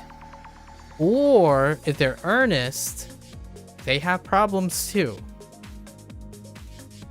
A person who is well kept together, in my opinion, this is my personal bias, I would tell you what happened when I was 18. I'll tell you the facts that can't change. I'm not, in my opinion, as the last time I checked, when it comes to human memory and emotions, I can't tell you this. I can't tell you I still feel the regret or pain or the stuff, because that would defeat the whole purpose of me providing providing for you, like help you with something. Because if I didn't overcome the regretfulness, the pain, the insecurities, how does that make sense that I would have anything that can be useful to help you? Now hear me out. You might be thinking, well, some people have the same problems and they could help each other. It's because the process of their problems do not overlap. So like you can still have regretfulness in high school. You can have many different regretfulness. So someone who's like bitter and constantly regretful about high school can still technically help you. They can still technically help you if you have a different source of bitterness from high school. And actually you can help each other. So in the worst case scenario, you know, like in like Misery Deserves Company, when two people come together, they help each other. That's because the nature of their problem due to the common interest do not overlap. So they complement each other. It is possible. My thought is, if you're one of these people and you're looking for a logical rationale for who you're looking for, usually you might want someone who's factual, but also willing to sympathize. They're willing to sympathize. And when they are willing to sympathize, they're going to talk about you more than they're going to talk about them. And if they're talking about them, they rarely are going to tell you how you should feel because they feel the same. That is like, that to me is like, if that's your therapist, I'm a little worried because therapists would not do that, professionally speaking. Like, what I mean is, like, from their perspective, what I would expect a professional would not do that. However, unofficially, I would say if you're a friend or someone, that is a really scary thought that the person is manipulating you and taking advantage. So oftentimes they would share facts with you and they would say something like, I can see where you're coming from. Maybe we can do it together, and then develop empathy on the spot, right? Like, so the alternative is that willingness to sympathize can also lead to empathy. And one of the empathy points is, which this is not something therapists do, for example, because it can create other problems. The reason why empathy is not an automatic is when you participate in the activity with the other person, then you can start to fail to see. It creates a dual role issue where you become the person's friend, right? So dual roles is a common thing that I unofficially think that therapists avoids. So that's why they stay with sympathy. They try to sympathize from a factual perspective, like a situational perspective, to rely on the person to connect the dots themselves, as opposed to generating direct empathy. Because the moment you become empathetic is a moment that you're gonna end up having a dual role. There's a chance that your judgment and stuff becomes compromised due to the fact that you're looking through, you're sharing the roles. So these are more like friends. Like if you met a friend, or you become friends, you know, on Discord because you sympathize with each other and then you engage in something. So that's your support system, right? That's part of your support system. Your therapist is technically not the support system. They are when your support system fails. So these are the things that you can think about. And I would say whenever someone says that, oh yeah, take my word for it, guys, just trust me, bro. Trust me, bro. I still feel the anger of all the mistakes that I made. This is why I'm making this video. This video is this is the video of my last 5 years of how I think all of this stuff shouldn't have happened because I'm filled with regret and all of these things should never happen. Take my course, pay me $300 for my course to avoid all these mistakes. And remember that the reason why I know this works is because I can still relate to you even though now I'm 17 or 18 years older. That's, to me, that's scary. That's like, that works on desperate people. And I think there's no accountability for that right now online. Like people are not, gurus and whatnot are not held accountable for these things because it's all voluntary. It's technically legally voluntary. It requires that the person make the choice. So technically all the negligence, well, not negligence, the responsibility is on the person who made the choice. And then the people, the gurus and stuff, they aren't held to negligence. They can't be negligent most of the time. I think if the scale is high enough, which is really high, there might be some negligence that can be held account, like a class action suit. Well, I'm speaking from an American perspective since I'm in the United States. It has to be incredibly high profile to reach class action levels. So this is, I think about this every day, honestly. And whenever someone's like studying Japanese and they're struggling with grind mentality and their high school stuff is suffering because they want a hobby that they like, all of that stuff is relevant every single day. So your choices and all the coinciding problem solving skills, these are all connected, and it all starts with Duolingo, honestly. So that's what I've learned in the last 2 years ish. Like it's a little over 2 years now of language learning, and it's the most fascinating part. I understand some people are like, what? You mean Japanese was not the most fascinating part? I've been fascinated with Japanese since I was 5 years old. I mean, yes, it has a soft place in my heart. However, I could appreciate Japanese in the privacy of my own home and like not stream and interact with people. The whole goal of playing video games online and stuff is honestly it's secondary. It's honestly secondary. My future that I think that I can do, like, I'm not saying I'm a gift from the heavens or something. I just want to be able to do something, right? Like I want to make an impact even on 1 or 2 people that serendipitously come along. Like the idea is you can learn language and learn a lot about yourself. You can learn a lot about learning and problem solving skills. You can play video games and learn a lot about the way you problem solve and selectively entertain yourself. There's so many things because I'm choosing lifestyle things. Streaming and content creation is a lifestyle choice now. This is going beyond merely a hobby. So whenever I'm talking about this stuff is relevant. This is relevant to my Japanese education. Hopefully Bunpro, like the developers of Bunpro, find that this is appropriate or not. Obviously, I haven't encountered any conflicts of interest yet, but when I think about apps that are designed to help people learn things and consistently learn things, most of the stuff I'm talking about are relevant. They are selling a product. The product requires healthy services.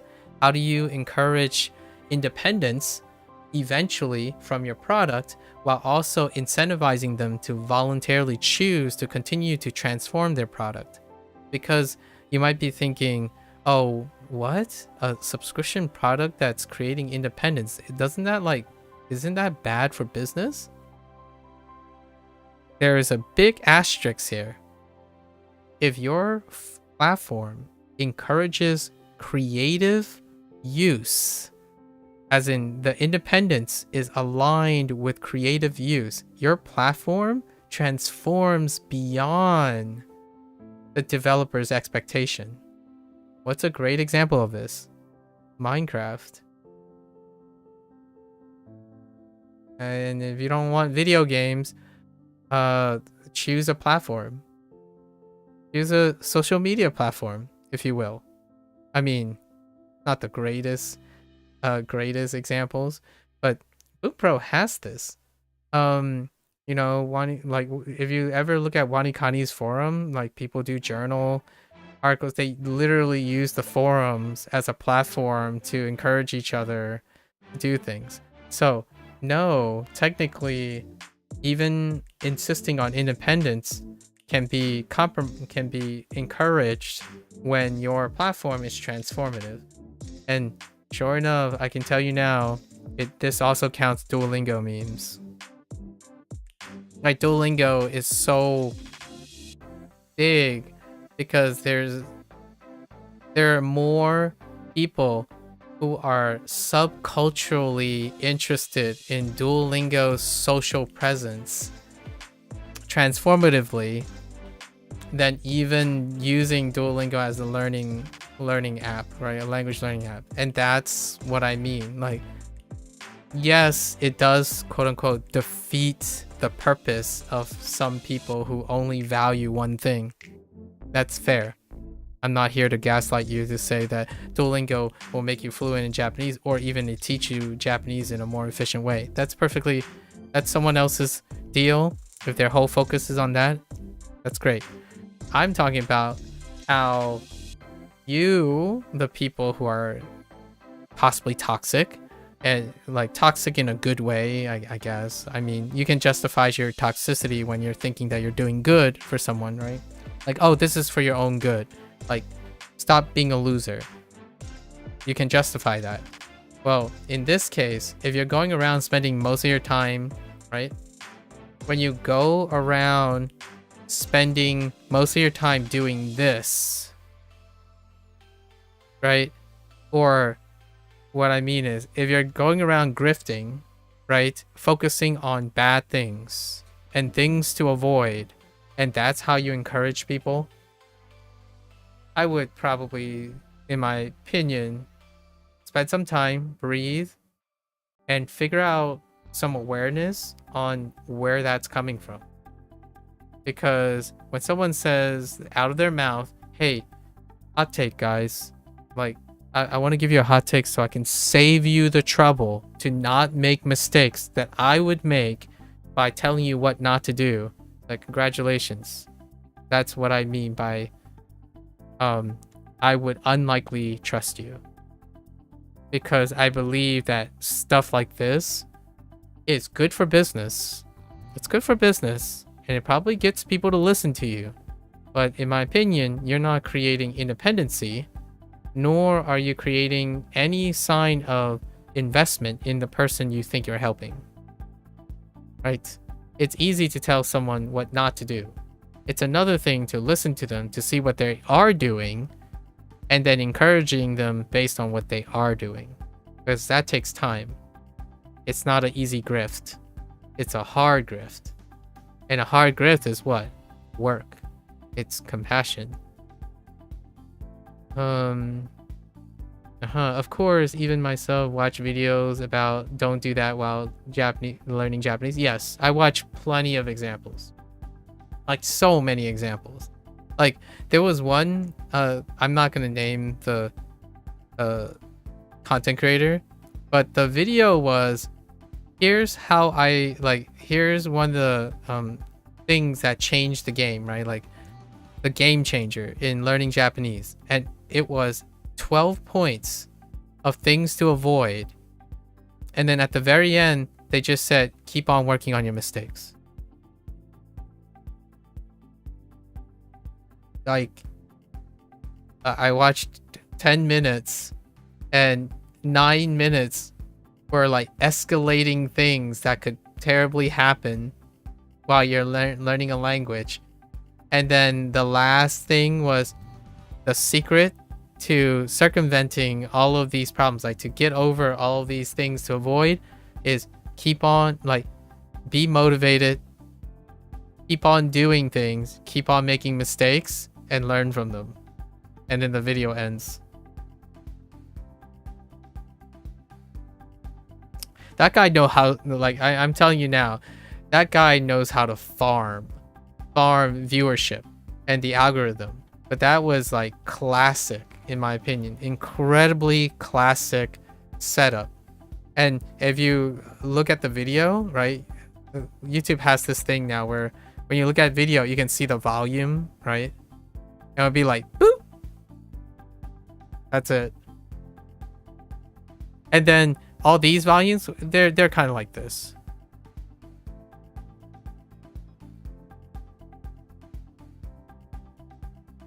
Like, so basically everyone was looking for the answer. It was in a list format because list formats makes things like very compartmentalized. So like when people list things, it also suggests that none of these are related to each other. Like there's no relation between these. Like they're separate things. Like you could do this without doing this. Or you could have this problem which is not related to this problem. Like that's the pattern you see. And most of the time this would say, oh, I get viewership, so I should do more of these and cut down on this. And then you have a really, so when you cut down on this, then your videos can be shorter. And then now you have a video full of hot takes. And that's where, that's my interpretation of how YouTube got to where it is now today. Not that I'm saying this explains everything. The idea is many of this is unintentional. It's an unintentional consequence of like automation and serving ads and then businesses related and what viewers like or what they react to. That's what led to the top 10 like YouTube shorts mistake videos, and then it ends with like something positive. It's optimization. You're optimizing so you cut out all the in-betweens. Pretty interesting. Every app can have at least one good feature for someone. Here's my thought about it. If you're thinking about good and bad, right? And then you spend a lot of time talking about objective. It's objectively bad, objectively good. Right? How is it possible that the vast majority of people ignore one of the most objective things that they have to address, which is the thing they're addressing is popular? So like when someone says Duolingo is garbage, it's the worst thing since sliced bread, and yet they're trying to make it so that this is objectively bad, objectively good, and yet if you're thinking about objectively any manner, you have to address its popularity.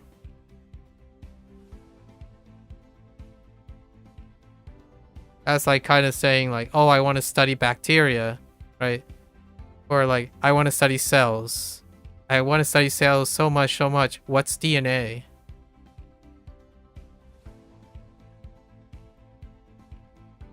Like you want to study something, but you legitimately first ignore the thing that's right in front of you. Or like a membrane. Like, oh, I'm not interested in the membrane, but you want to study the cell. That's like, there are people who study the membrane. This is what happens a lot of times, where not only do they not explain what exists in front of them when they're talking about objectively, they rarely ever explain even subjectively or objectively acknowledging what exists already. What happens is they tend to cherry pick when they need to prove something, and they ignore when it's against them. So you ignore all the evidence against your case, like popularity, and then you confirm by cherry picking for data that supports your thing, you know, your whatever hypotheses you have. That is so far from objective that I can't comprehend. And so for the record, this isn't even purely objective. It's when you say good, bad, it's an interpretation of facts. And then when you cherry pick, it's an interpretation of facts. You're trying to cherry pick the things that are useful to you, that you want to prove, and you're ignoring things is a judgment call on things that are not relevant to it. Objectively is all of these things exist. That's it. It doesn't, It doesn't say they're more important. It doesn't say they're less important. They exist. So when you start to interpret it, it's both subjectively objective. And that's what people refers to as objective. Like the objectively bad means that more people hate it than they like it. Is that true for Duolingo? Like, if I wanted to use some form of metric and they keep saying things like metrics and metrics, it doesn't check out. For example, Duolingo for You is good for creating the habit. Yep, that would be the first thing I would acknowledge that Duolingo is very useful for. And then it forced you to have parallel views of process because it was so linear. Exactly. It's so linear in its like approach. Although I do have to admit, one of my favorite things about Duolingo, like one of my favorite things, like if you want to ask my top 3 things, when they introduce implicit learning, one of the hated things, people hated this because they think it's a gimmick, is that Duolingo implicitly teaches based on association. And what's association? Well, Bunpro doesn't. Bunpro does association a different way, but when they are using their vocabulary, right? When they're doing their vocabulary, it's not by association. And what is the gimmick? Because when they say gimmick, because when people use Duolingo, they think they're playing a game, right? And that's how to cheapen the gimmick. Like, as though like learning something from a video game is cheaper than learning something from learning a language. I could like, have you played a puzzle game before? Have you played logical systems in a video game? Like, they're not cheaper. They're different things. Okay. Anyways, from my perspective, so what is the association? Like when you learn this, right? The other choices are probably going to be this as you learn them, right? This is horizontal learning. You have to learn by forming associations.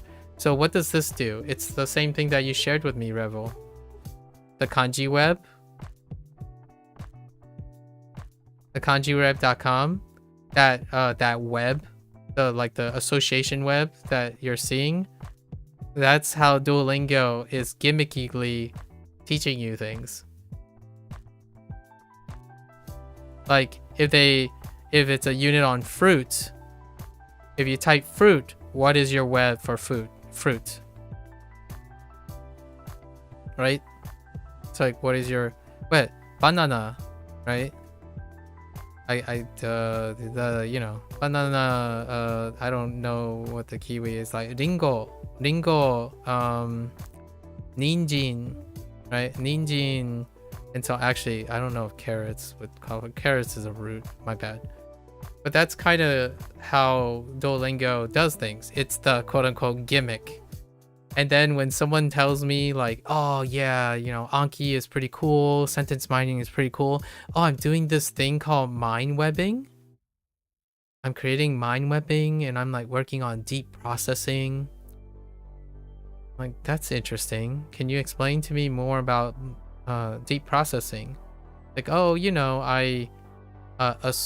like if I know this, then it helps me learn what this is. Like, okay, that's interesting. That's neat. And it would be in the same kind. I would ask them like, so where can you learn these things? And they're like, well, I started with Duolingo and it didn't do this. But then I learned about like comprehensible input. I learned about comprehensible input and now I use Mikaku. And it does things like this. That's not true. Like, that is so hard. That is so, there's so, like, I'm using an anecdotal example of someone's logic. First of all, CI is not this. CI is association though, like comprehensibility is dealing with association. But it's dealing with association based on filling in things around it. So this association is different from this association. It is overlapping. You're forming comprehensibility based on association with existing things that you know, right? The idea that they say Duo, it didn't do this because somehow they learned about CI and CI led to Migaku, which makes their stuff associate. I'm like, yeah, Duolingo does that too.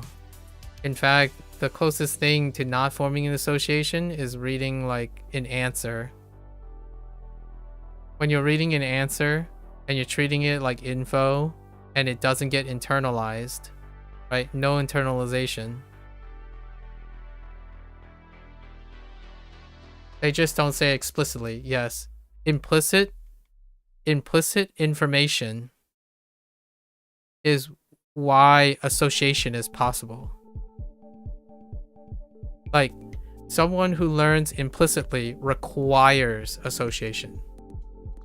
Like, they want to associate. Like, for example, you're placed in a room. Like, you do an escape room, right? You do an escape room. When they plop you into a room, what do? Do you sit there and wait till someone explains to you how to solve the room? Or do you go around making associations with each other? Like, oh, hey, this seems like it goes here, which seems like it goes here, so I can solve them. They're associations. That's what deep processing is. That is one of the crux of CI that isn't discussed in the theory. Comprehensibility is based on associations of your existing knowledge. You are constantly doing I+1. The I represents the majority of your association skills.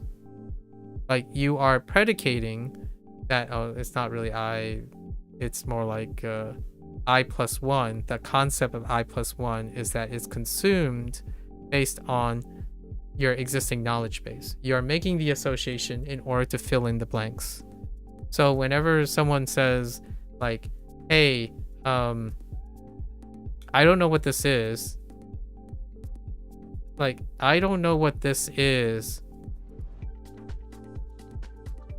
because this is a new thing and this thing is not related to this thing. Visually, in any way, you do not see that these are two different things, right? Two different things. Then yes, I would agree with you. You do not associate. And I kid you not, that has happened before. And it happens more than I would like to think could happen to something as obvious as this. Like, what I mean is, I'm saying it's obvious. Maybe my handwriting is that horrible, but I would say that very early on, people can see similarities in visuals. The thing is, there's lots of interference when it comes to if you're treating this as two separate things, or you can see the association between them. And you might be thinking, well, this means something very different from this. Like, yes, that's a difference in their definition. These two things are not just definitions. They look like this. These parts look like each other. That's an association. Just because they're different definitions doesn't mean they don't look alike. So what's the power of association? The power is that you can make a chicken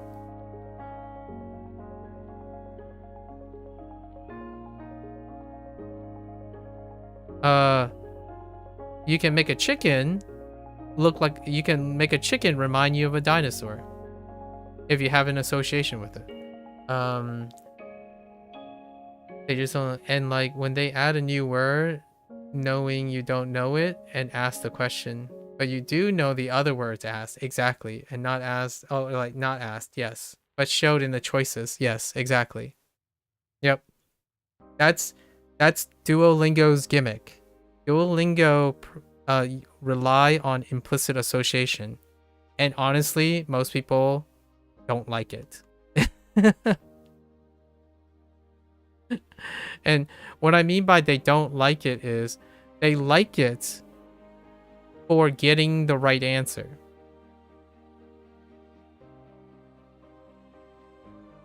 And that's it. Not what isn't there, what they're not practicing, what they're realizing it is. It's that the practice of the mechanic ends up superseding it. So if you know how to get the right answer by other means that require less effort, then you don't have to do any of this. You really don't. And that's where, in my opinion, my criticism for Duolingo, because they do focus on, they're not like, it's not in secret or anything. They emphasize it has to be habit forming. So it's habit forming because it's low effort. Like what I mean is it's supposed to be low effort. Now it is your choice. In my opinion, it is your choice to always spend that low effort. So if you continue to spend that low effort, then yeah, I agree. Duolingo is part of your problem. Right? It's not my problem. But if you constantly am encouraged to use the least amount of effort, no matter how good the method is, you're only going to apply that low amount of effort to be successful. So when you have someone who tries to work hard every single time, Duolingo is as competent as it can be because there's so much information missing. Like, what did I, like, for example, like, there's nothing on grammar. It's like, I know. I have a grammar reference next to me when I'm using Duolingo. And that grammar reference not only serves as, like, it's not just for referencing. I literally connect Duolingo's prompts to the reference material for grammar because neither of those two things are connected yet. So yeah, but understanding, in my opinion, like I'll end with like a hot take.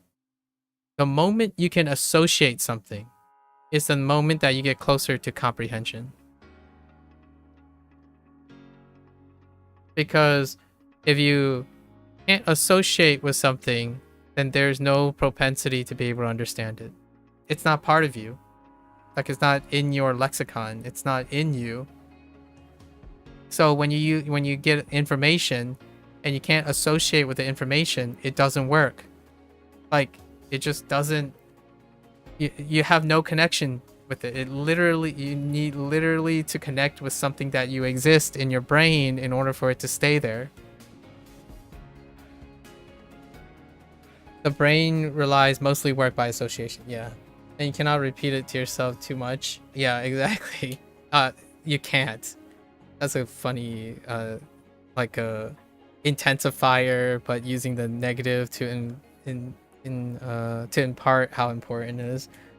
That's my mantra, by the way. I'm a broken record when it comes to association. When someone asks me what's my hot take on my learning strategy, if you can't form neural connective association, then your deep processing suffers. So then all your information will be compartmentalized. And when they're compartmentalized, when you do one action, it will not trigger or reinforce everything else. It will reinforce that very little tiny thing that you're doing. So whenever someone says, oh, what's the point of reviewing N5? If I know N4, N3, and N2, when I go and look at N5, I can explain N5 in the context of N4, N3, and N2. I could do the reverse. I could explain an N3 concept in the framework of an N5 and N4 concept because they're all associated with each other. The more association you have, the more likely that one thing you do triggers more of the skills you have. You can't trigger all of it. Like, I know, I'm very greedy too. I wish like learning a new vocabulary word means that it immediately refreshes all my other vocabulary words, so then I don't have to practice them, right? Like, that would be awesome. That would be like a native speaker. You say one word and everything else gets triggered, right? Like, words just vomit out of your mouth and they're all associated immediately through practice. But you have to get there, right?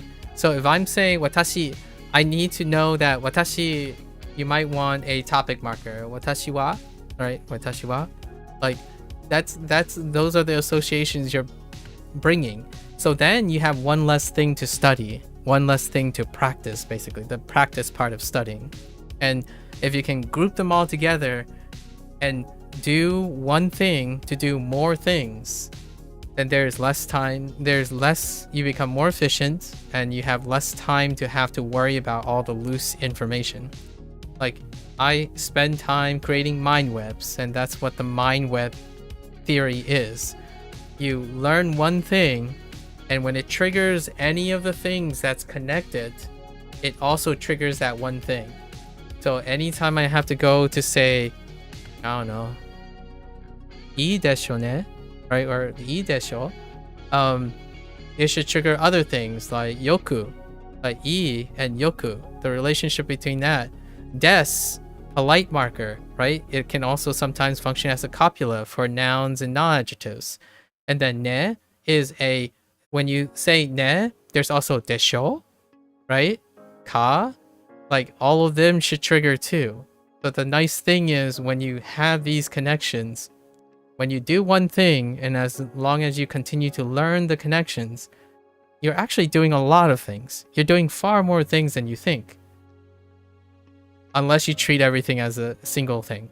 Like, oh, you have to learn, like, you have to walk a specific way because walking is unrelated to running. Then yes, you would need double the time. You would need to learn how to walk and deliberately tell yourself that walking is unrelated to running. And then you study running.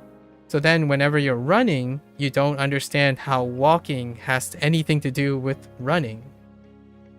That's kind of like saying, I'm going to speak Japanese, and I'm going to keep thinking of Japanese as an unrelated mess of verbs, adjectives, cultural differences, polite and standard, without understanding how they all come together.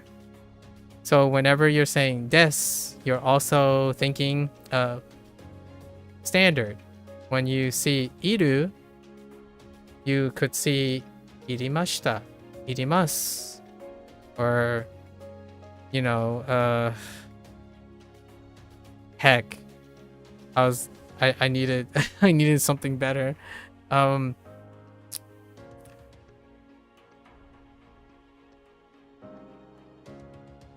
don't know. Yeah, see, I'm still working on it. My brain is not connected very well right now. Still working on it. We're still working on all the stuff. You have to imagine from the puzzle box to refer. You have the image from the puzzle box to refer to loosely. Yeah. Oh yeah. Yep, the puzzle box. Anyway, you associate weird things often, and so much often works better than you thought to remember things. Anyways, you have to really go to sleep. Yeah, take care. Take care, Rebel. It's a pleasure. Pleasure as always. I make time for these things. It was always a pleasure. And I hope that whatever you're doing right now, you know, learning how to help people and stuff, I hope that's going really well. It was memorable again. Yeah. I hope that stuff is going well. I think the world, in my opinion, the world could always use someone who's willing to do something like that. I think the internet kind of needs that too. We'll you know, if we continue to know each other, maybe a year or 2 years, things might be completely different. I can't wait to see what happens in the future, right? Well, I can, but I hope that it's very different from where we are. You appreciate life for throwing me here. You know, well, that's perfectly all right. We should keep each other motivated, you know? Whatever happens, we're ready. Or at least I want to say I'm ready and I can step up. And that's kind of the vision we have. All right. I'll let you go. Go to bed. Thank you for hanging out. Always been a pleasure. All right. I'm going to end this segment and then we got one task to do. So I still got to do a HanziHero. We'll be doing that. That's a wrap for Bunpro today. If you're going to watch this later, arigatou gozaimasu, right? As always, feel free to follow along, pick up Bunpro for yourself, give it a try. You're always welcome to come on by, share, discuss, motivate each other. Give me some hot takes. We can talk about them, right? Encourage each other to critically think. Until next time, 皆さんまたね。見てくれてありがとう, right? Thanks for watching. See you guys next time. I'll be back shortly. I'm going to go and stretch and do some flips and whatnot. And I'll be back for HanziHero. Thank you.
All right, folks. Welcome back, everyone.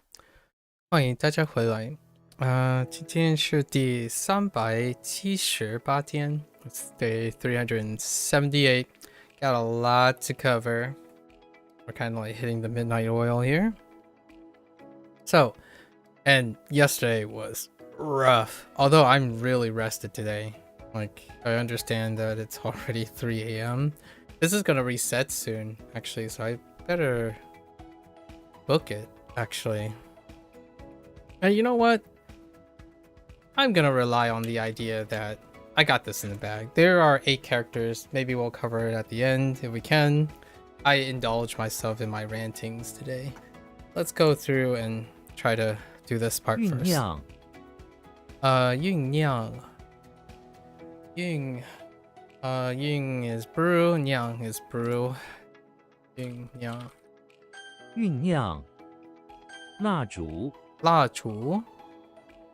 The heck? Oh, wax candle. La Chu. I was thinking of cured meat for a moment there. 蜡烛嘲弄 Oh no. So, bump or play with. What was today's long discussion about?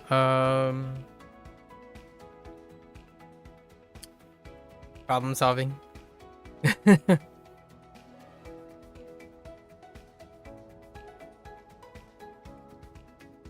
About problem solving. 2 long discussions, but the longest one was just a couple minutes.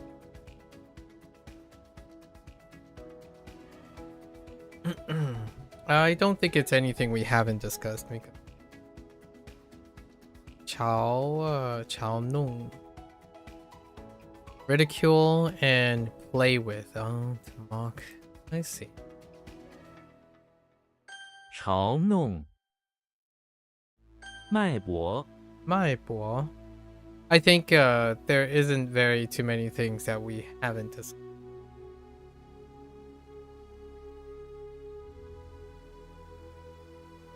The context might have been different.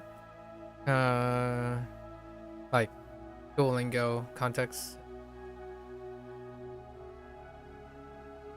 Like television, video games. Those type of context things might have changed.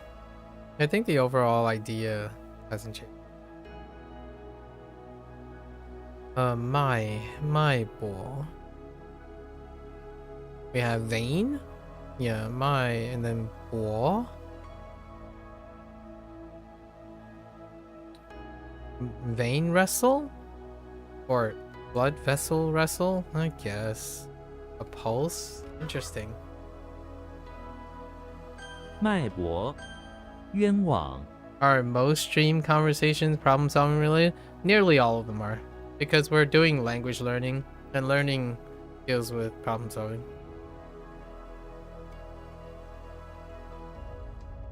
So I guess that doesn't really actually explain what it is.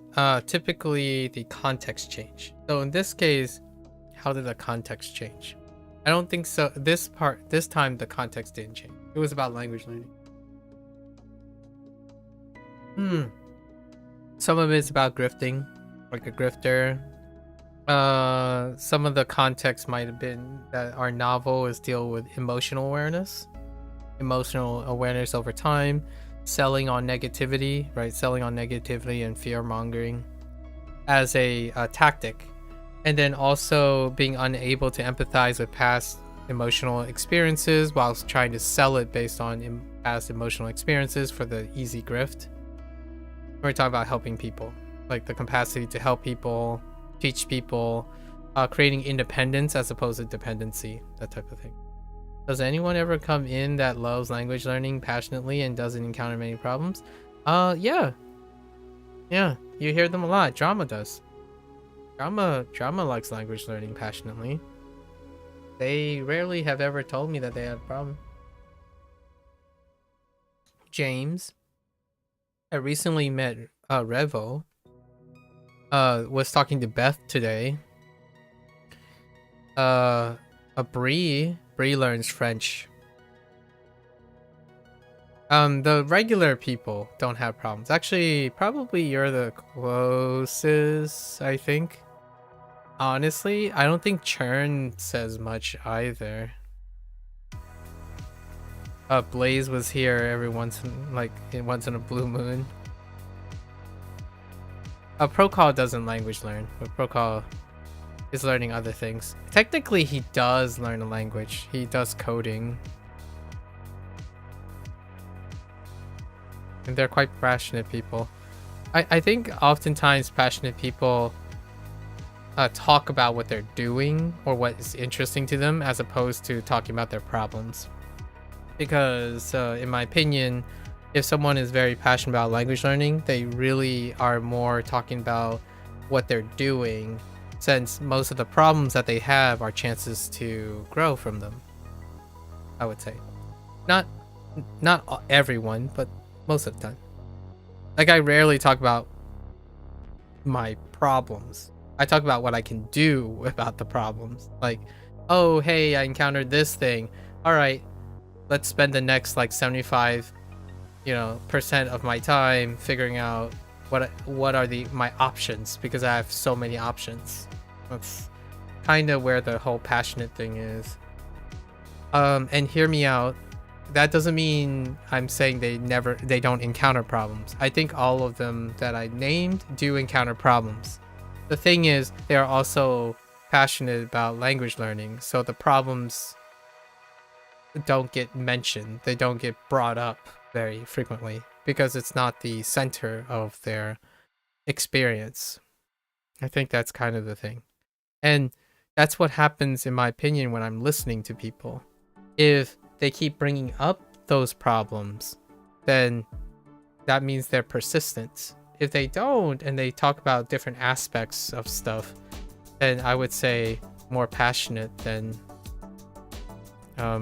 becoming a problem. Kind of like that time when you read a comment that said, what do you do to make Anki work? Someone would say, I love Anki, that's why it works. When you say loves language learning passionately, that's kind of the hot take, right? If you love something, regardless if it has problems, you encounter problems all the time, but it doesn't change your love to do it. In fact, the problems might be the reason you're even more passionate about it. I'm passionate about helping people with their like study things and whatnot, because the problems are the things that the passion is equipped for, right? When you love something, you love its problems too. And personally, it becomes a place of reward. The things you love, the problems that you encounter, are your opportunities to make the thing you love even better. Alright, Yuan Wang. Yuan Wang, the Yuan, injustice, and Wang, skirt justice to treat unjustly. Interesting, where is treating come from? How am I getting treated? Okay.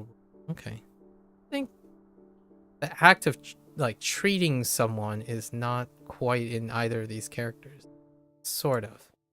It's almost like felt. Guess what? Okay. 冤枉 Yuan Wang. I remember this. Yuan Wang. 你冤枉了. Like you have been wronged.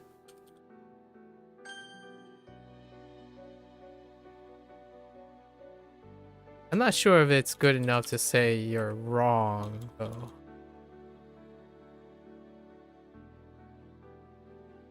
Um, 酝酿 酝酿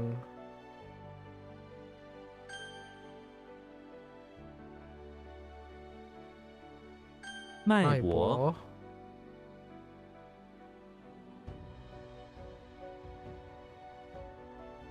Uh-oh. Oh, pulse.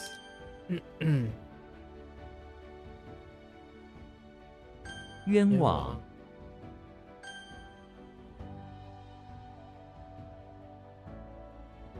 嘲弄 蜡什么？蜡烛。蜡烛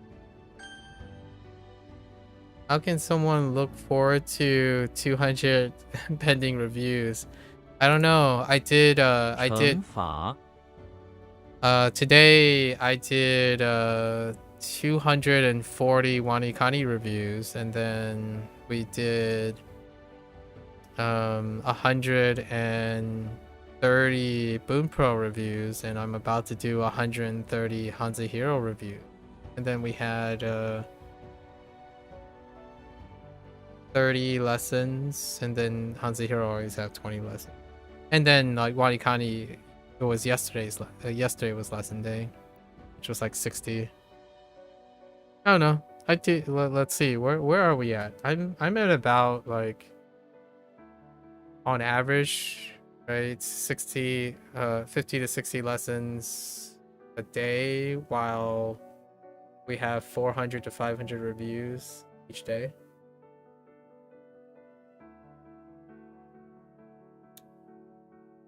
How do I do this every day? Here's the thing. You have school, Mika. You also have obligations. You have to sleep. You have math. There are other things, right? So to place it into context, if I were to be doing those things, I would also be asking my question. I would also be kind of asking that question too. But we make time for it. I think that's kind of the like really hot potato answer. I make time for it. And if I'm gonna make time for something, I gotta at least like doing it. Chang Fa. Although my time with WaniKani is coming, we're getting close. Like June is the maturation away from WaniKani. So is HanziHero. But I have other ideas to repurpose it. Chang Fa. Punish Chang and Fa. Punish. Okay. 惩罚规矩 规矩. Rules plus the heck? Square? I guess. Whose proverbial square we must remain in order to not offend others. That's interesting. Thinking of rules as a straight edge square. You know, instead of being in a bubble, you're in a square. I wonder what happened when the idea of being in a square as opposed to being in a circle. Or like the other way around, actually. 规矩追溯 Bubble's like kind of edgy, you know. When you're in your bubble, you're like in an echo chamber of your own creation. But when you're a square, you're like following rules and all that. So you're kind of like like a conformist. It's kind of funny. Like a bubble speaks individuality, and a square speaks conformity. So somehow, though, in both figurative sense, you're in something. You're in a system. So there's not quite in that act, being in your own personal bubble is very it can draw parallelisms to being in a square. Funny. I haven't even thought about that until that mnemonic came. Alright. It's been a while since somebody called someone else a square, so I don't think that's coming back. J Su. Well, for the foreseeable future. J Su. So pursue and Su go like upstream, so basically to chase back. Yep. 追溯 I need to complete these lessons 好评 before 4 a.m. So gotta get with it. 草坪 grass and level ground is a lawn. How 草坪 convenient. 恳求 Until request and earnest request. Entreat. Is there another way to beg? Okay, to implore. Okay. 恳求 I didn't remember entreat being entreat meaning that though. Interesting. 惩罚草坪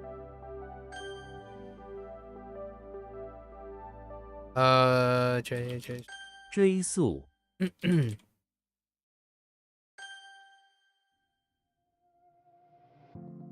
规规矩、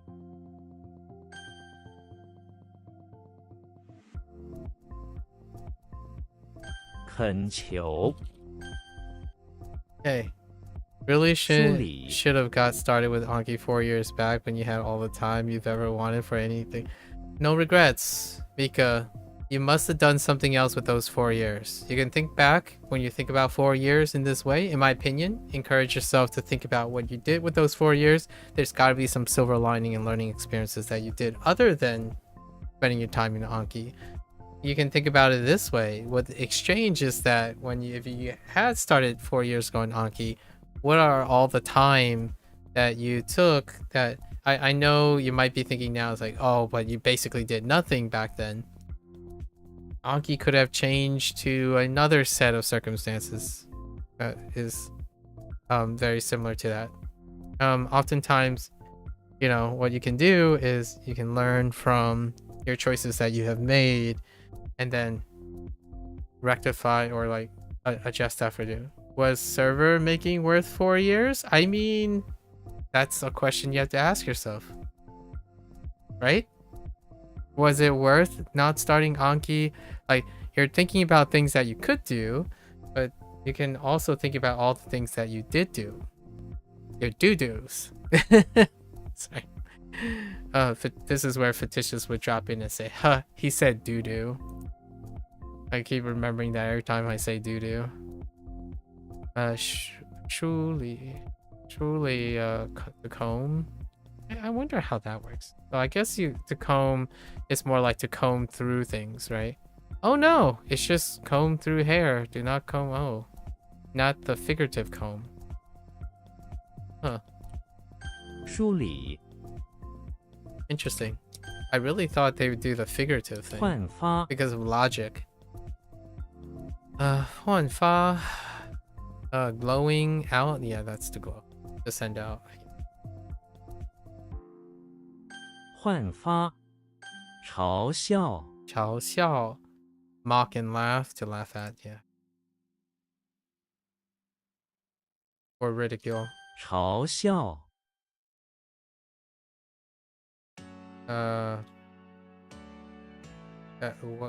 What laugh at? I mean, to mock at is also very 贱、 similar. Jian. You kind of look like a Jian, more like a Qian, but that's fine. But you did start Anki in the middle of the 2 years. And you dropped it because you didn't like it. Oh, okay.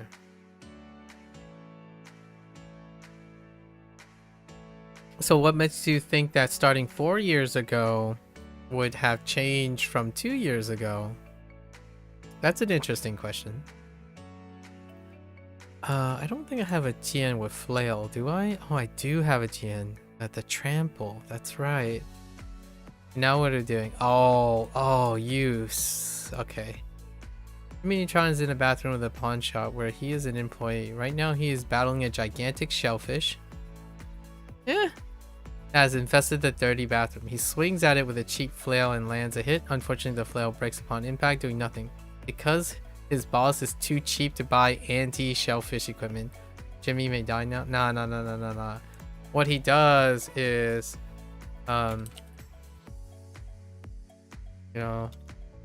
Jimmy is in the bathroom of the pawn shop where he is being paid a lot of shellfish to convert cheap secondhand flails to high-tech marbles to resell at a profit. Meanwhile, just so happens he was able to demonstrate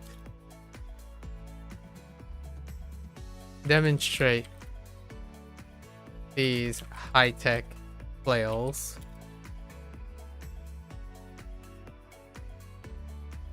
on a monstrous shellfish that is investing the toilets of the pawn shop bathroom. Alright. Yeah. Cheap things to high-tech things. Is that my? Okay. Sell cheaply. Fair enough. 见结 Jie? I can see that. Close to Jie. To use up. Oh, hey! Don't I have you as a kanji? What was your kanji?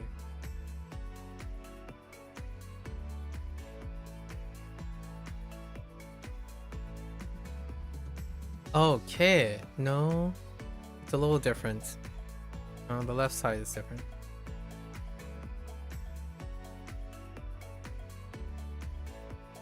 Okay, Jimmy Neutron is inside the electricity plant. This does look like Jet, where he works as a guard. Suddenly a bunch of fairies came charging in and Jimmy uses all of his ammo trying to keep them away from the generator. After defeating the last fairy, he falls to the ground exhausted, having used up all his energy. He wants to take a sick day tomorrow but can't because he has used up all of his time off. That's kind of funny. Do you have suggestions for the 20-word daily pace you'll be testing? What do you mean by suggestions? I think you have enough experience to gauge that. You would probably have to explain to me something that you plan on doing in order for myself to have something probably relevant.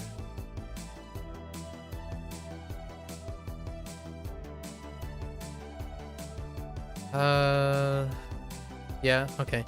Where he is being... Nah, I think this is pretty good. We'll just imagine like high-tech stuff, right? High-tech ammo and whatnot.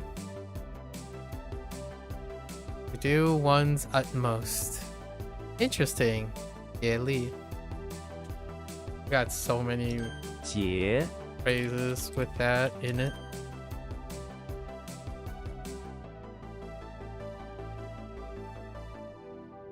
梳理 Yeah. 见结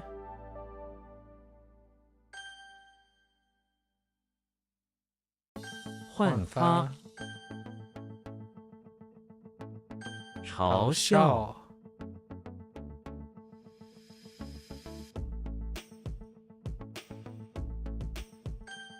Fine. No, it sounds really scary. I'll keep you updated though. Okay. If you keep me updated, then maybe I can see something. But it would be very difficult to anticipate all these things. What the cha?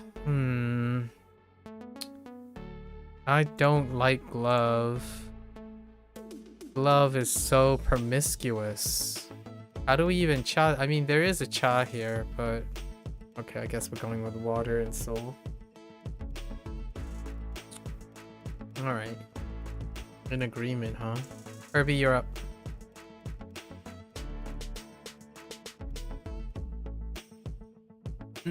Kirby is in the bathroom of the auditorium when suddenly a pipe breaks and sprays gloves all over the bathroom. He turns to the bathroom attendant with a confused face, and the bathroom attendant returns the same confusion as the gloves continue. Okay. Alright, Kirby. Kirby is in the bathroom of the auditorium. Oh, we can do the exactly where he... Maybe he is trying to help out.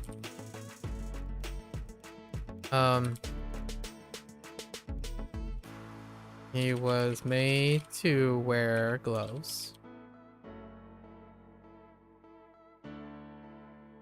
Gloves, exactly.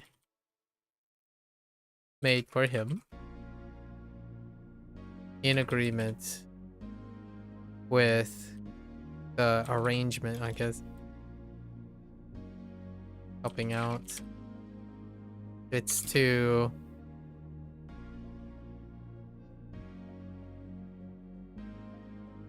avoid like spraying. Nah.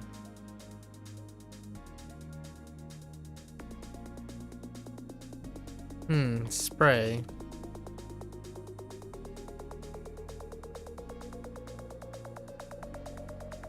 He was asked to use gloves to offer services to spray attendees and offer complimentary hand washing. Sure. I don't really know where we're going with this at the moment, other than using cha, the other cha. Cha tan. Oh shit. Okay. Rong cha on good terms. Rong? How does Rong? Oh man, Rong? Really? It's kind of rough. Oh, wait, in good terms. So they're like melting together cha, in agreement. That's kind of interesting. That's kind of cute. 蒜 Kind of like vibing or something. Oh no, it's another vegetable thing. Or like swan. Oh, it's another swan too. What is this nonsense? This doesn't resemble anything. Okay, Superman is in the bathroom of the pawn shop where he finds exactly what he wants to buy. 2 altars of garlic. Okay, and some flowers. They are right next to the dirty sink. Superman goes up and worships before the garlic altars, even taking some flowers that he has. Okay. Alright. Although this is kind of out of Superman's jurisdiction, but Superman is in the pawn shop. He has recently encountered a nemesis that is a vampiric alien. He managed to find some altars like equipment, I guess. And some garlic and I don't know, holy flowers. No, that would make it like some like alchemic flowers to handle the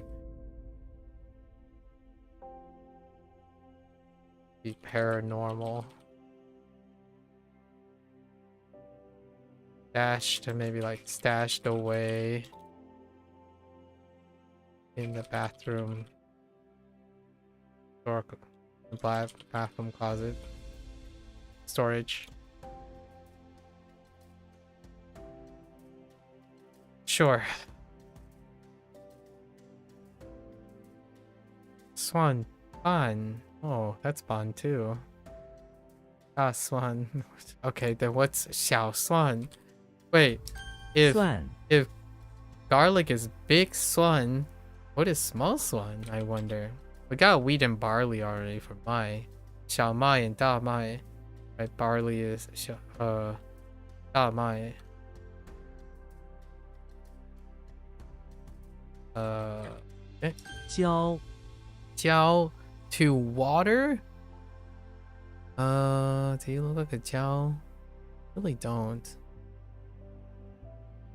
We have jiao and xiao. Xiao is probably the closest because of fire. Jiao, yeah, and then xiao and jiao. Oh, rao is not that great. Okay, so fire and water, huh? To burn and then to water. Okay, yao. Jimmy Neutron is in front to sprinkle or irrigate. Jimmy Neutron is in front of the barn playing Go with the cow that sits in the grass opposite him. Jimmy naturally is close to beating the cow, who in turn sprays milk from his udders all over the goal board to force the game to reset. Jimmy gets up and waters the goal board with a watering can to clean it before setting up the game once more. Jimmy is getting sick of having to water the goal board clean before. Oh, God, goodness gracious. That's a little forced.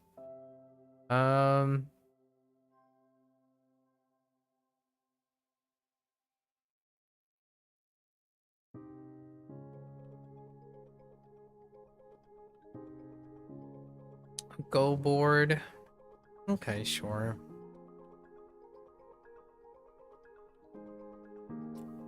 Maybe a high-tech go board that cleans itself, maybe. Let's just go with like Jimmy Neutron is in front of the barn, trying to teach a like a specially genetically engineered smart cow how to play go board. The go board is also high tech and comes equipped with watering stations and a self-cleaning spray mechanism to handle all the animal related dirt. I was gonna say poop, but 浇水壶 okay.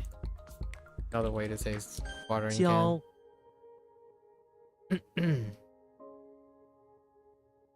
T T. Snot? Where have I seen snot before? Oh no, that's snort. What the snot? I don't have any. Oh, I do have a T. I've got about ladder. Dang. Alright. Alright. I got you, T. Jimmy Turner is in the bathroom of the house when his younger brother comes bursting through the door. His younger brother has a cold, so his snot sprayed all over the top floor. Some of it even hitting Timmy, who immediately gets sick himself. Now Timmy too has snot spraying all over, making it spot. And then he wished it go away. You know, that's kind of where we go with that. E T. Okay. T Hoang Hoang. That can be Hoang. Right, we do have a Hoang off the blood. Hoang. Excuse me. Yo. Oh, I forgot to read the rest. You think working on both reading and meaning together will be tough, even given how easy you find meaning in comparison. It often is hard to remember reading alongside it. You'll definitely have to grade cards based on the weaker aspect. Yep, that would be the rate limiting step. The Warm by Fire. Happy Harry Potter. Happy Poppers is in front of the temple, where in the middle of the winter he nearly freezing to death in a rock garden that's covered with snow. So he gets some seaweed out and light it on fire with his wand. This way he can slowly warm by the fire his cold body there in the rock garden. He can't go inside the temple because the monks have a thing against wizards. Alright, that's fair enough. Maybe he'll be like demonstrating the fire actually. That would be warm by the fire. I think we're gonna convert this. So Harry Potter is in front of the temple where he is trying to help the monks maybe acclimate or adapt to the incoming winter, the monks have excess seaweed, right? That's part of the other stuff. A lot of the monk stuff deals with seaweed. He was able to create a special kind of magic fire with his wand and magic, where it provides a long lasting fire, so the monks and himself can be warmed fire. Okay, all right.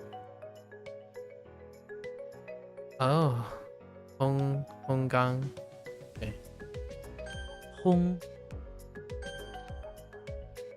Okay. 恰算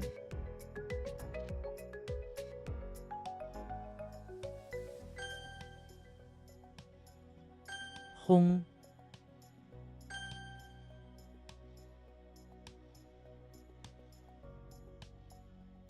教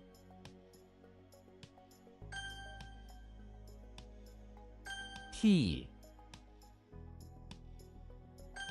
All right. So we gotta start our lesson at least before 4 a.m. Oh, I still have the cap on as well.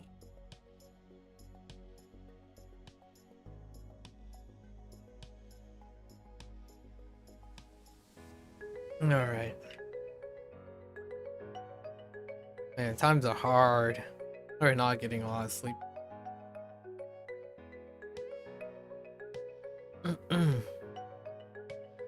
Oh, okay.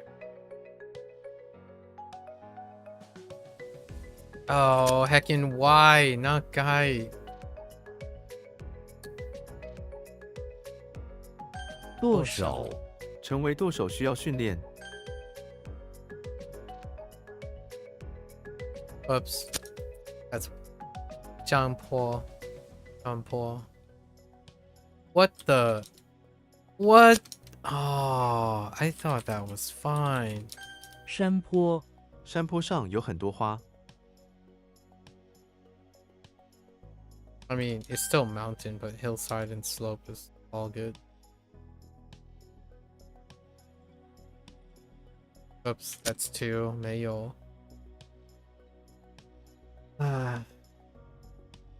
Fine bottle. Yo, what? 纯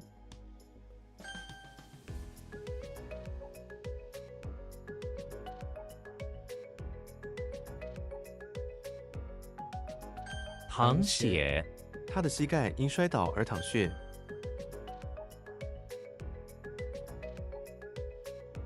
Oh, wait. Ugh. Oh, no. I didn't feel good when That did not feel good. 令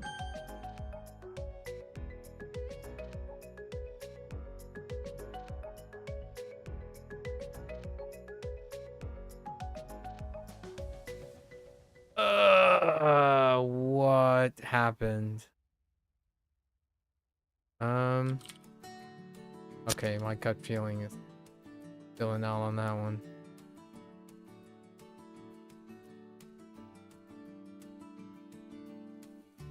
What?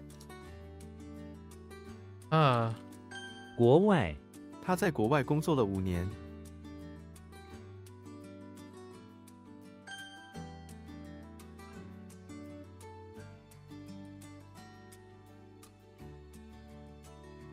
天际在遥远的天际， Or horizon, I guess horizon.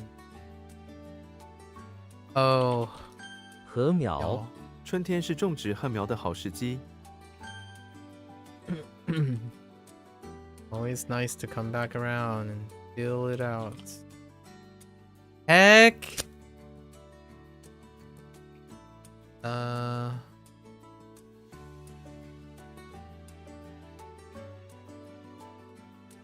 What in the... Do you usually read the whole sentence the word is in? Not all the time. I just listened to the sentence. I read it when I run out of ideas.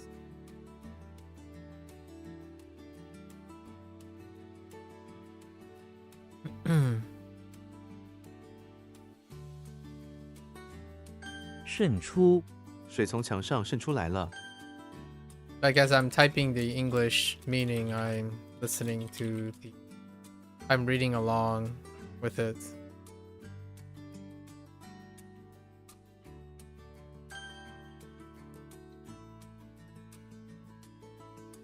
Because the English translation is after the sentence is being spoken out. So I simply read the sentence along with the audio. Much like how I read subtitles when I'm watching like anime and stuff. I read the Japanese sentence as they're speaking. Or if it's in English, I would translate from the Japanese into the English and then vice versa. 同 Like right now, I would say tong in my head the moment they would say tong. Like, fu. 付 That could be payment too. It's probably pay.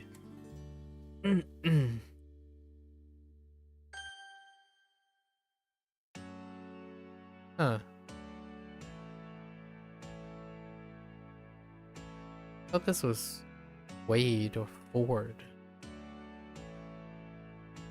And that would be sure.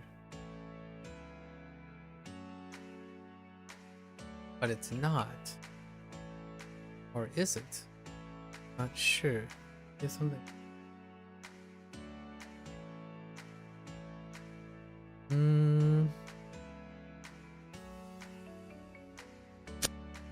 No dice.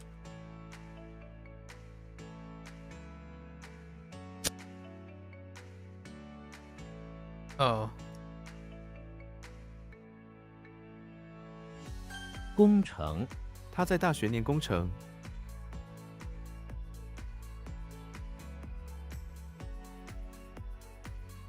Say what?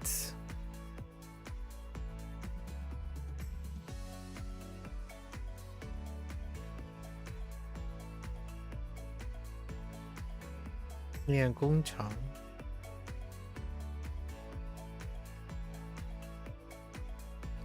We're gonna say like a major or like a master or engineering. Oh, it's Gongchang.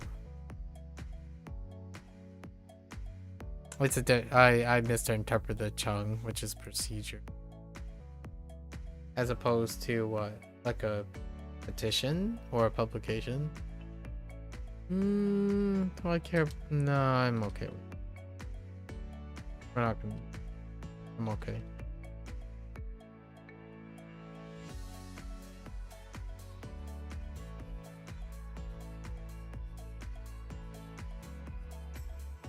挨饿我们不能让孩子们挨饿。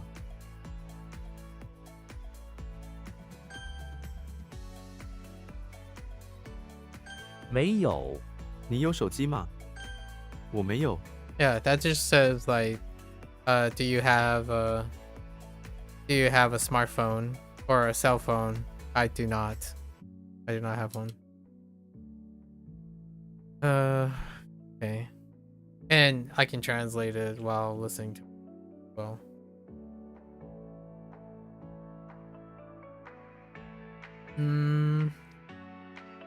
That's footprint and spray.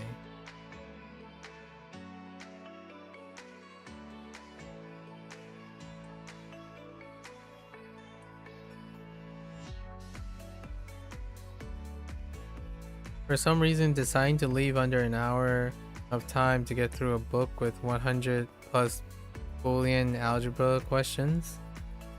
For some reason, decided to leave under an hour of time to... Oh. I see what you mean. Time to get cracking.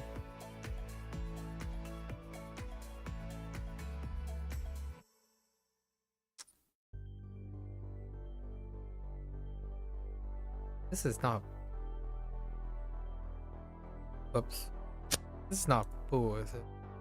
Oh, it's sure. Okay. It's wading through. It's fine. It's wading through. But it's in the electricity plant. Fair enough. 讯息，汛期是一年中危险的时候。巨人，他是文学界的巨人。 The heck? 巨人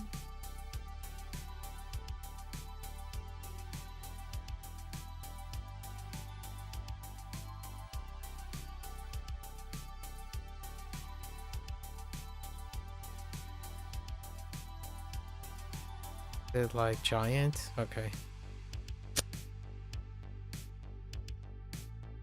What happened here? I thought it was 丈夫， oh, 她的丈夫很善良。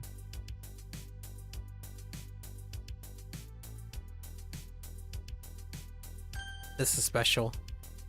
It doesn't relate to character meaning.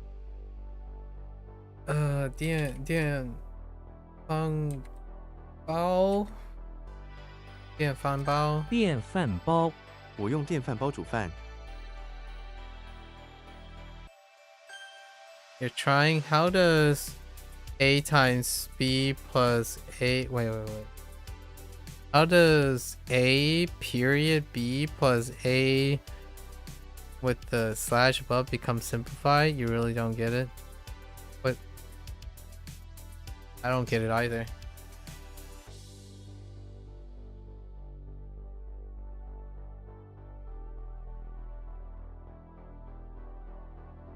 黑猫， 13只黑猫。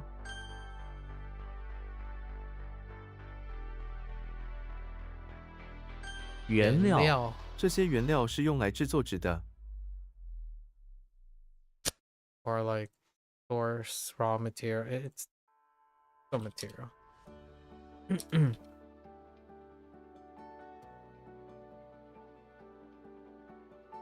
uh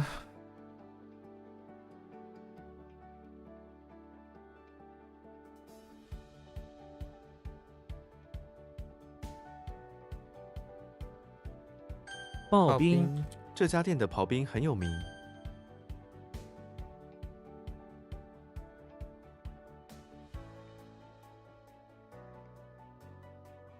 食指，我烧伤食指了。 heck is 食指? It's an index finger.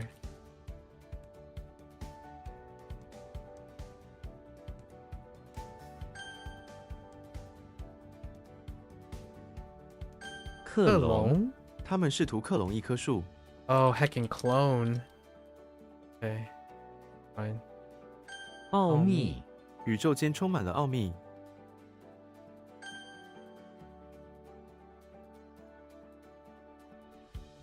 For period for and plus for or. Oh, and the thing above for not. Okay. So we have an A and B. An A and B or not A. Oh, you saw an early mistake? I see. Okay. 在， Oh, add is good. Add is. What the net? What am I looking at there?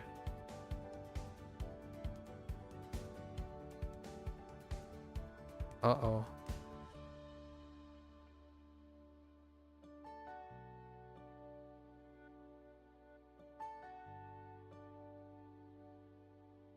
Chessy.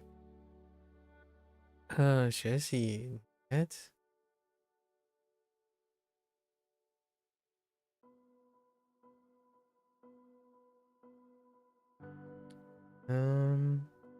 很重要 Doesn't quite help. Let's see. Here.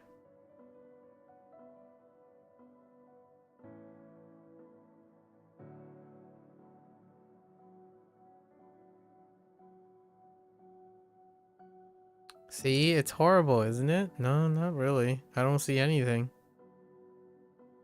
I saw that you made a mistake early, and that's finding the solution to your problem.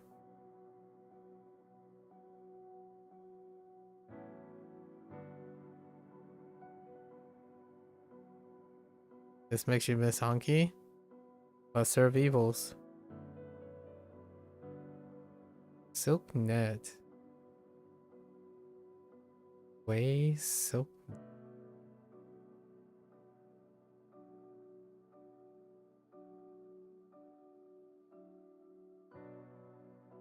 Here in car.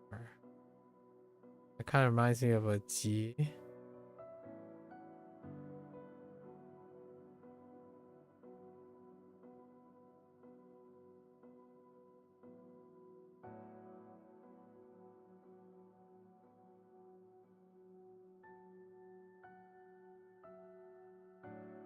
G will make it beat. That doesn't quite jive with that.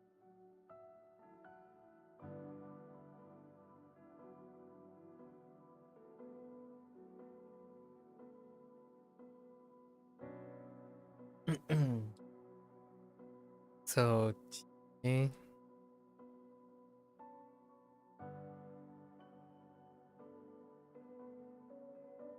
Well, gut feeling is trying to make me think it's...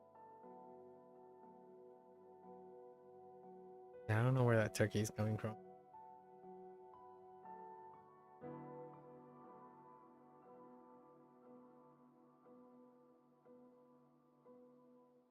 Yeah, that turkey is rough. It's law? It is patrol and edit. Oh, because it's logic.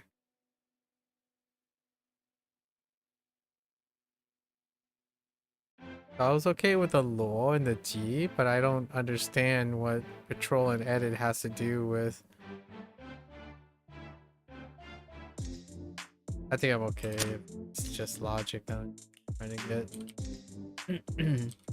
That's fine.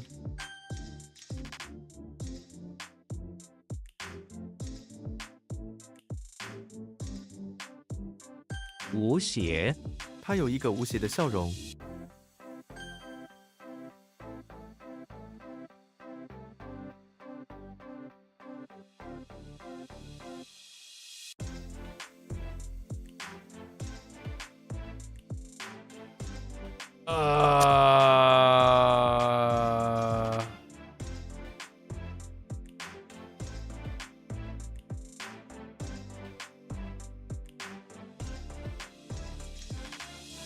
Oh no, that's the other way around.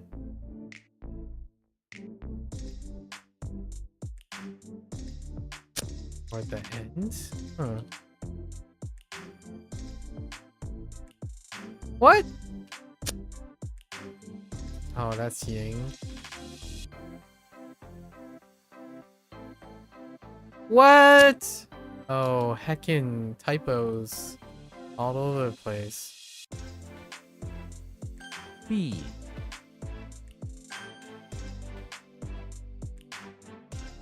This one wasn't a typo. What, the rope?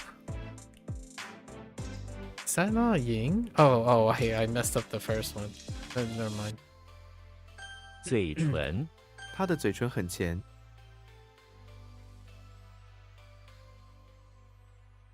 躺下，泪水从他的脸颊淌下。加营，加营杀虫剂。逻辑，学习逻辑很重要。It's logic. Man. Oh, it's transliteration. Oh my gosh, it's supposed to sound like logic.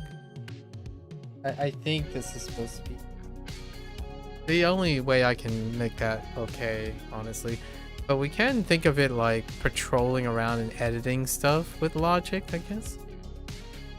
Yeah, no, you still don't get it at all. How can you even simplify A and B, but not A? Or not A?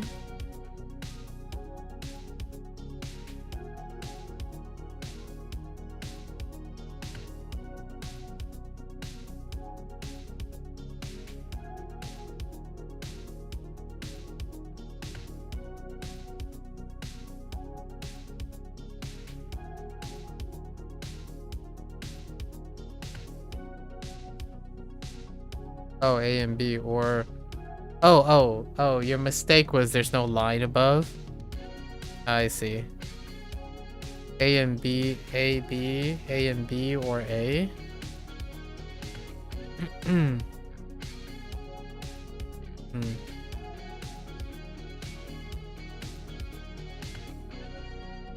Yeah, I don't know what it's asking for when you're simplifying.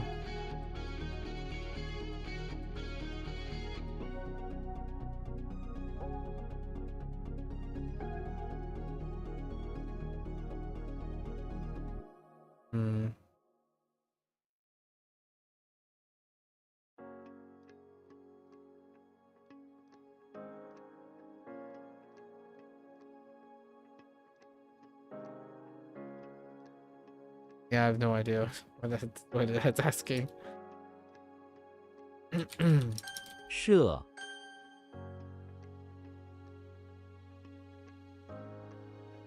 货物我们需要运送大量的货物。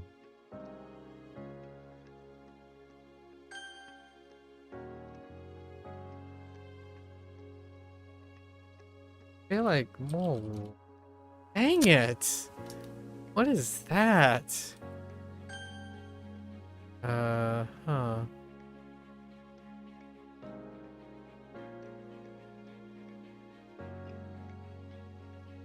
告竣在各方努力下，任务终于告竣。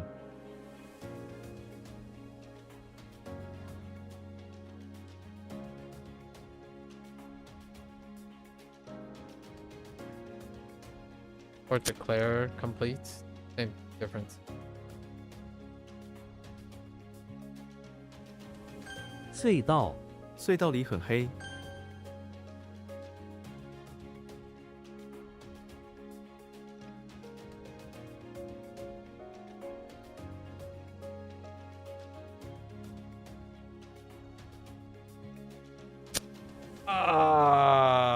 That.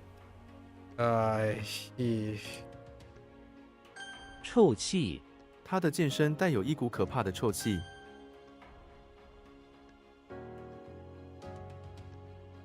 Wait, what? Heck.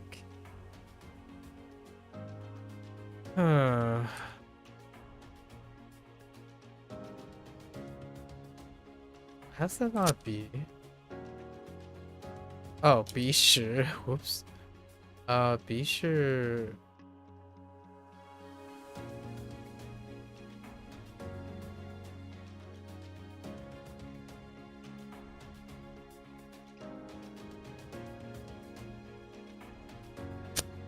Something like at the time. Okay.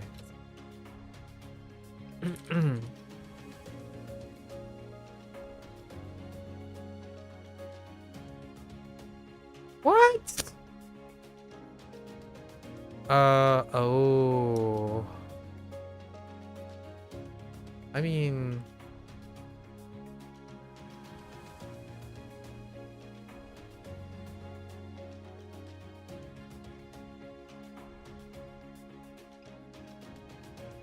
or is it floor tiles? I don't. What's going on there? Etienne.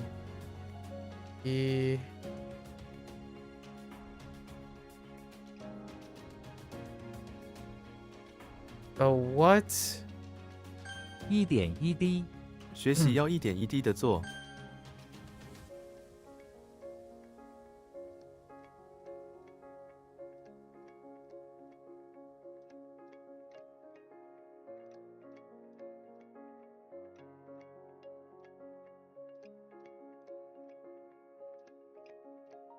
Really?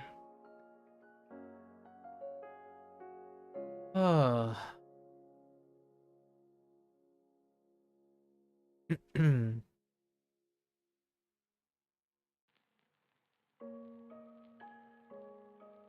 Man, what the dead tree? I really thought it was more. Did I type more or did I type moo?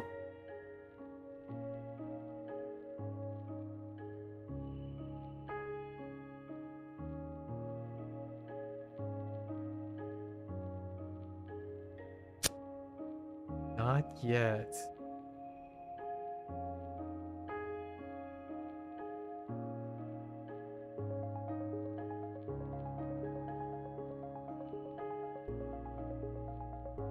It's not yet. It's end.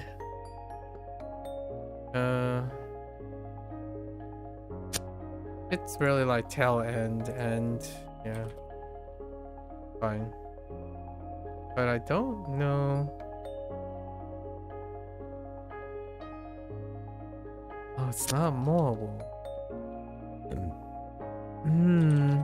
彼时彼时他刚开始工作， Then why does compare? Oh, it's the other. Okay.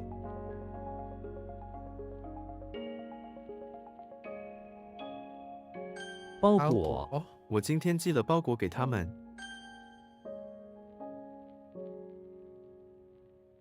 干杯 okay. 为友谊干杯。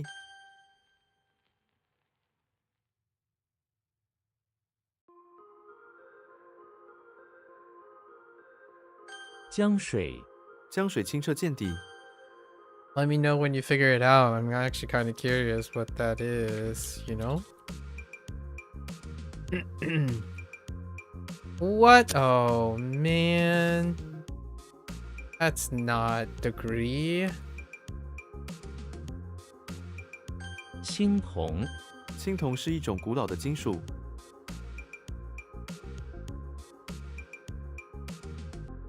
What?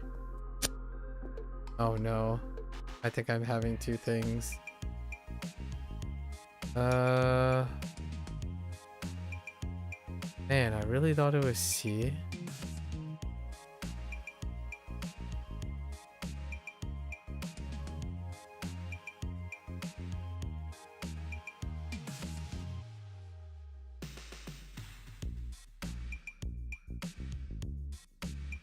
Why does this remind me of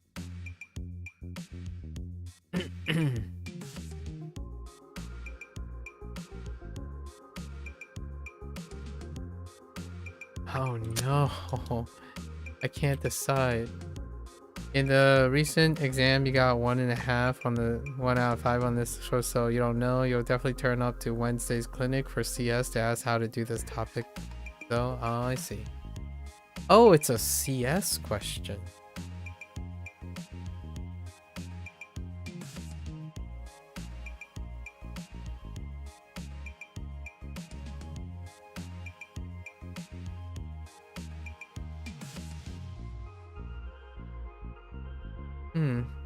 Okay.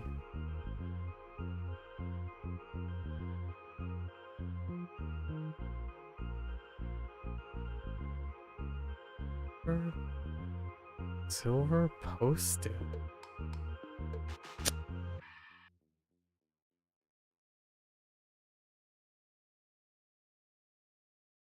Pretty sure it's like it's 2. Okay.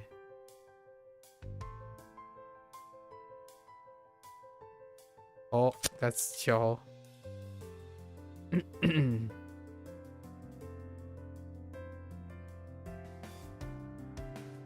Oh no, Xia.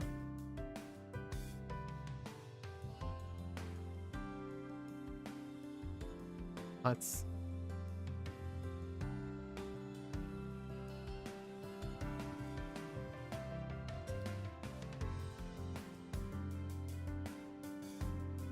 No, goodness gracious. 桥一级，我有一个梦想，一起开一间书店。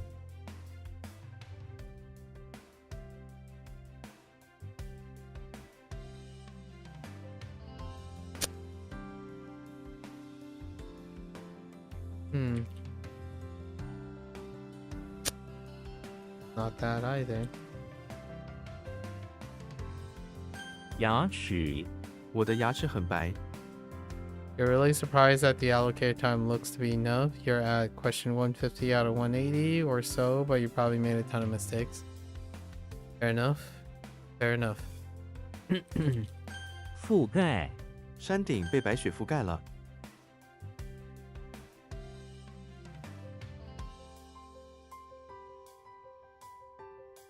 Huh.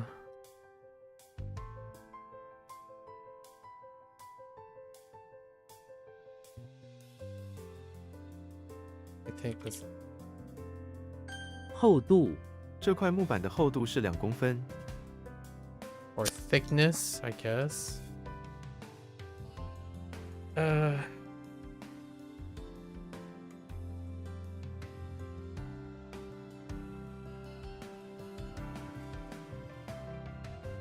这个城市有很多 something 的地方。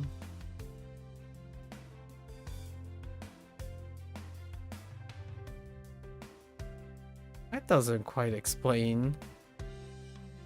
The city has a lot of certain type of places. What type of places are we talking about? I mean, the one is summer.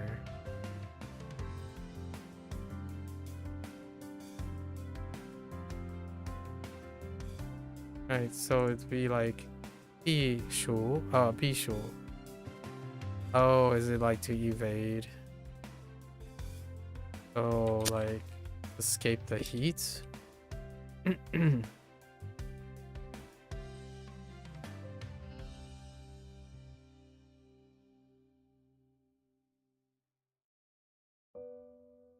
Not that.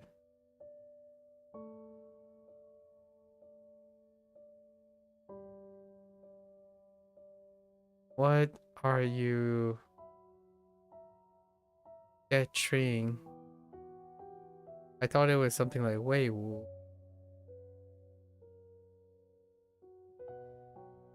Or Wu Wei. Wu Wei? No, no, no. That's ridiculous.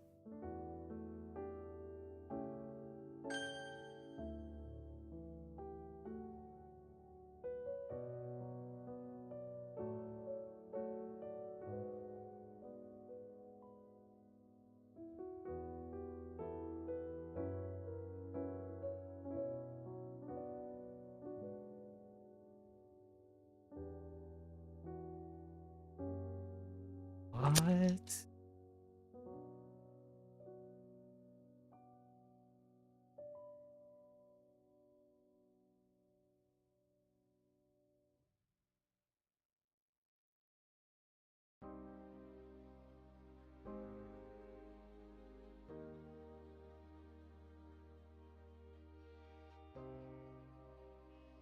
"屋瓦，屋瓦可以保护房子。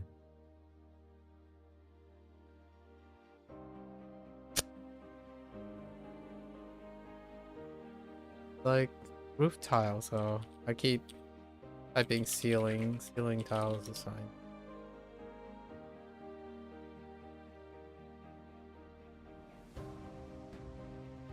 瞪眼，他瞪眼却不说话。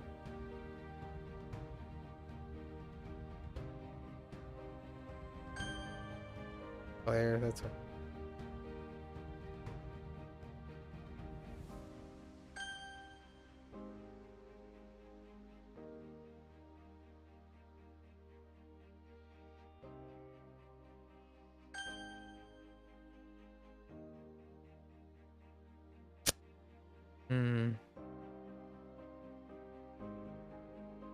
Also,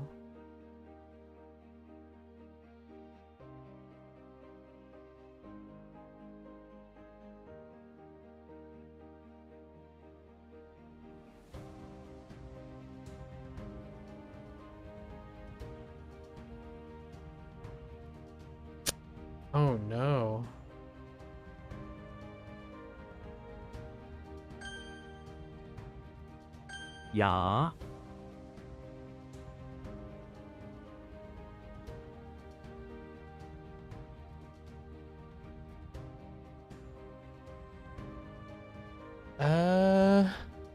Why do I immediately think it's who?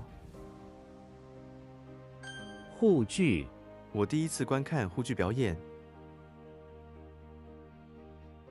Hmm.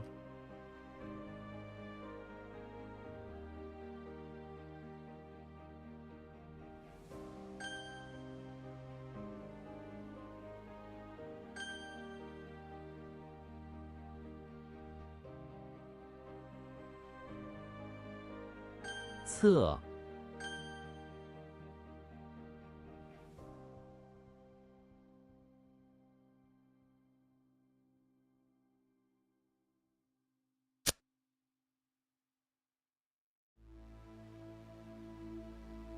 Oh, 避暑.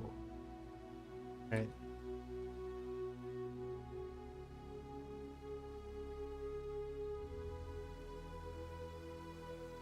What the heck? Okay, that's not right.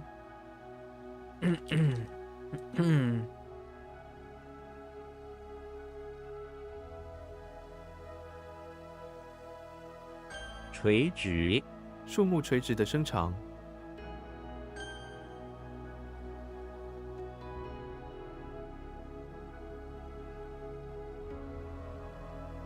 音译这个词是一个音译词，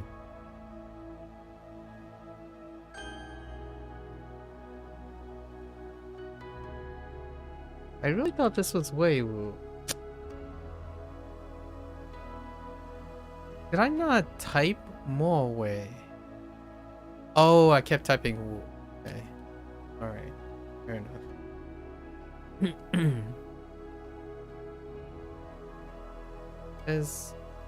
There's also immediately.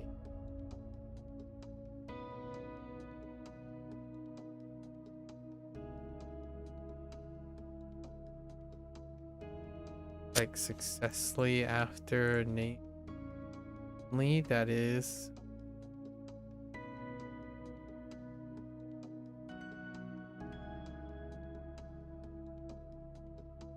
It's gonna be also.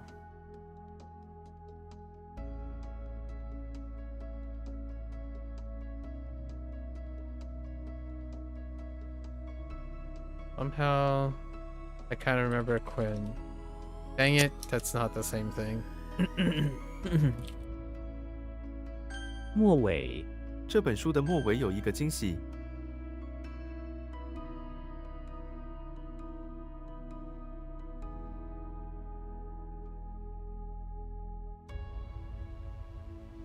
I don't know how this works though.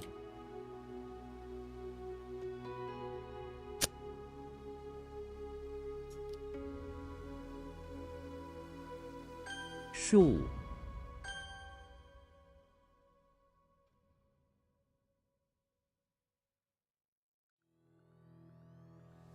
The heck?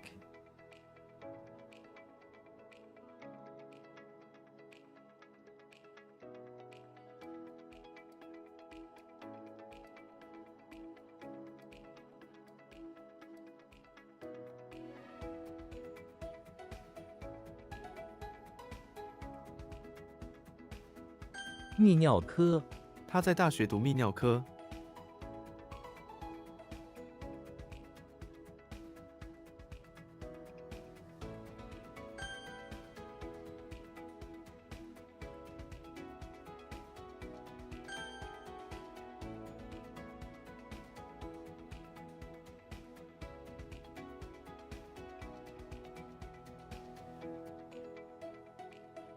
面膜我晚上用面膜，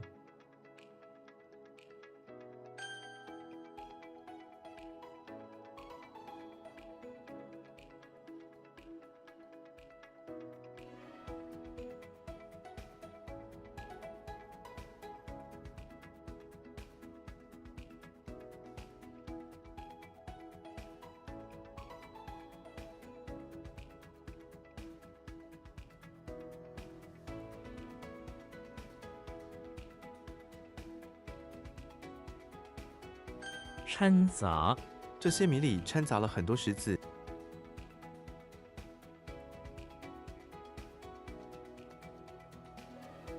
解脱，他终于解脱了困境。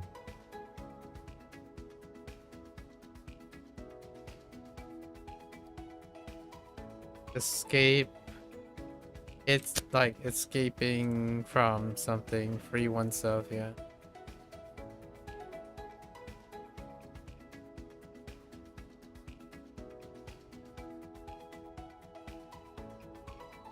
Fine.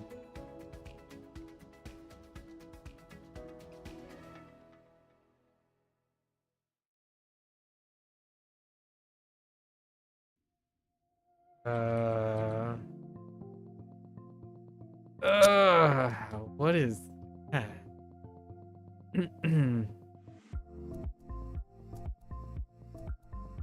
爱，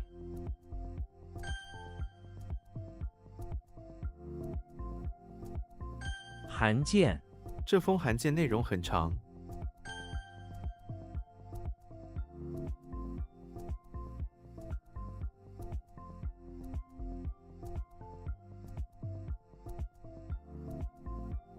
What? What? I keep typing the same. That's the second time I type that.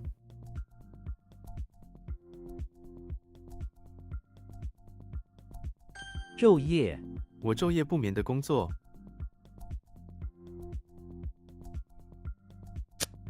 Oh yeah.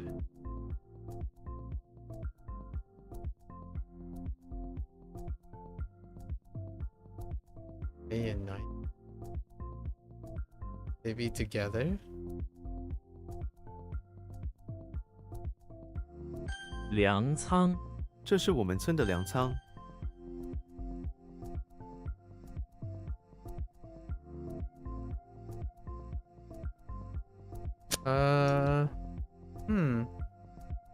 That's unexpected.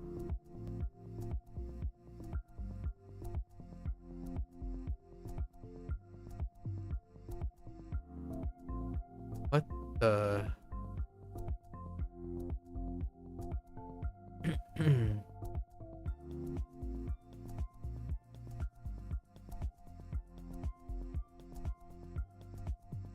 What's the?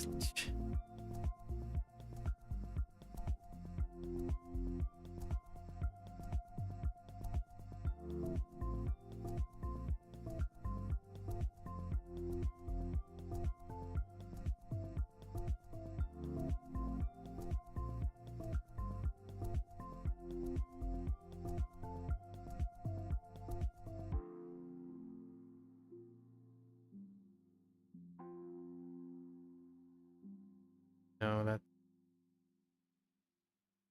big.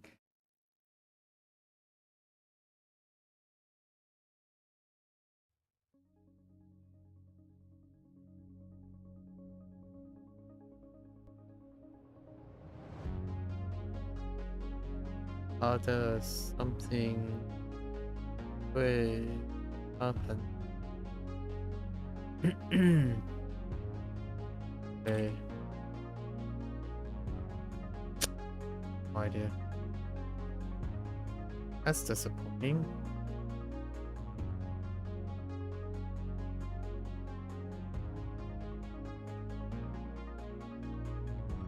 血栓，他因为血栓住院了。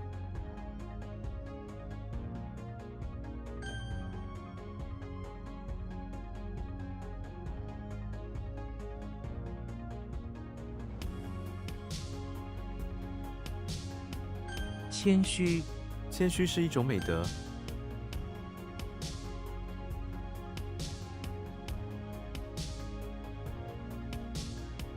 一眨眼，他一眨眼就跑走了。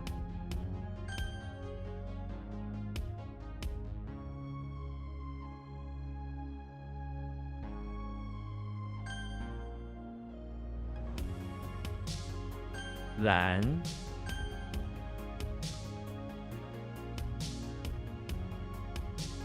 避暑，这个城市有很多避暑的地方。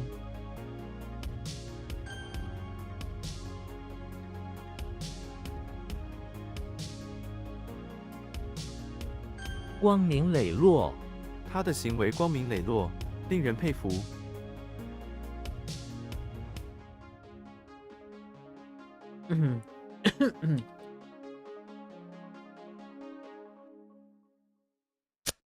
Or like unassailable, upright. Okay.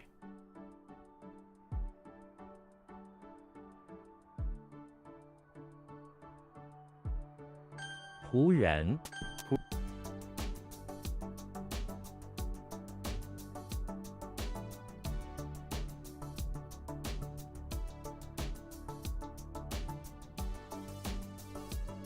What is going on? 充沛，这里有充沛的水源， Or abundant, or sufficient, or full.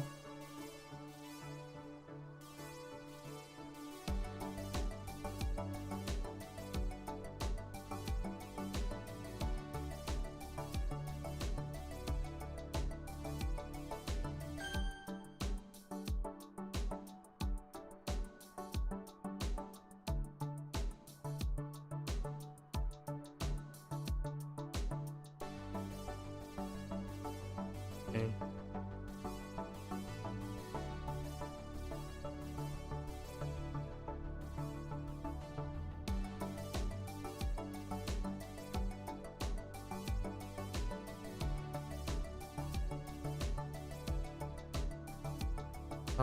Cao Cao Xing.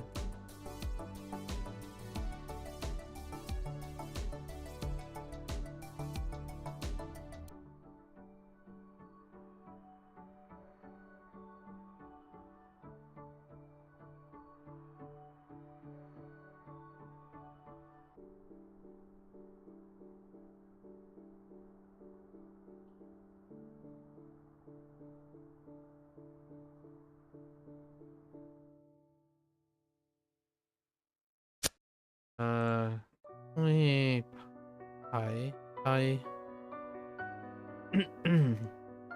the only one left.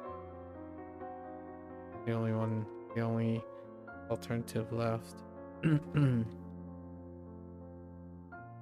It's alright to applaud.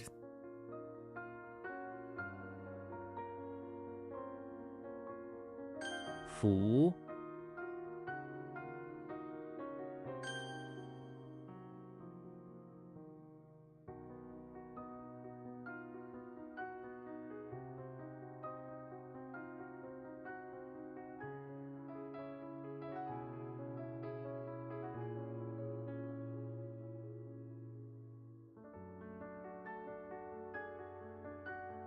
陷阱，他不小心落入了陷阱。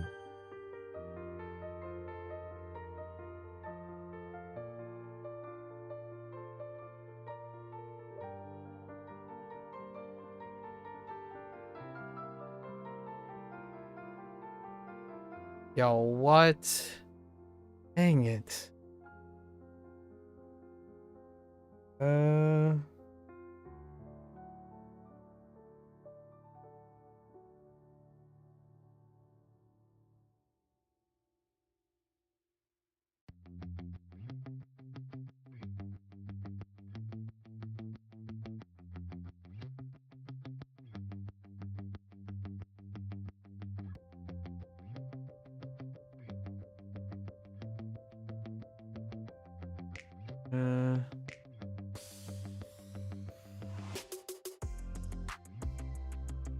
Probably.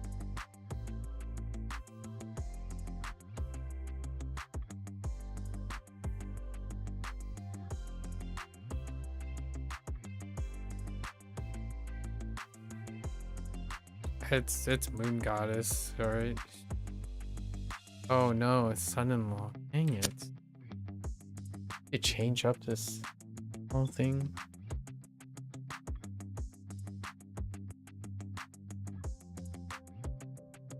Because it really hasn't.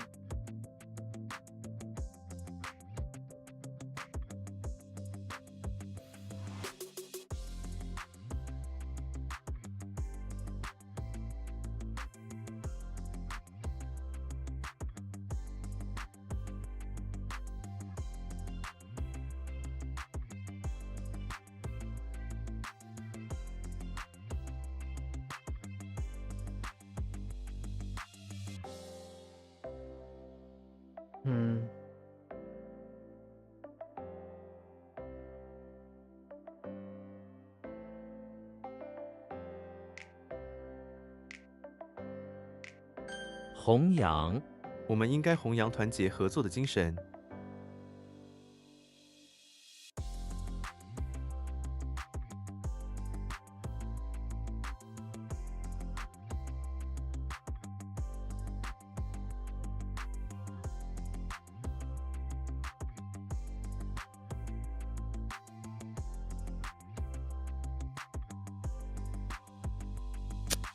Or like raise it up to carry forward. Okay. Develop.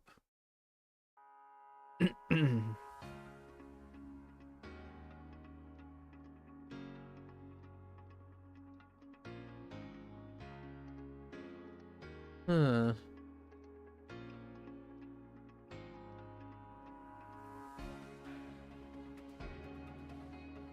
树，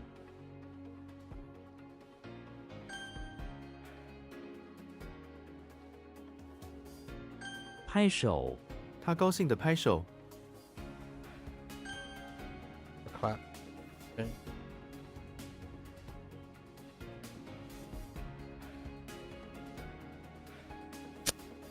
Is an abundant or full? Lot. 序，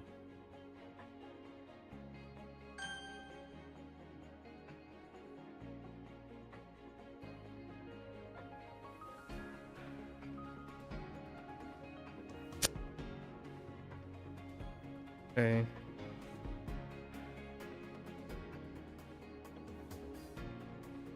Turkey.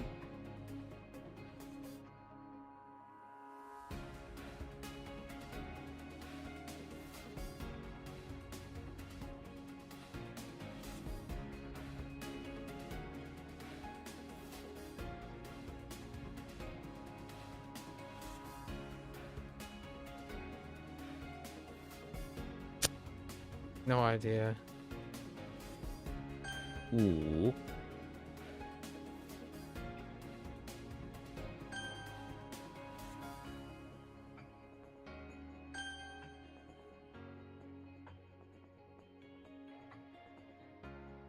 驯鹿，驯鹿能拉雪橇，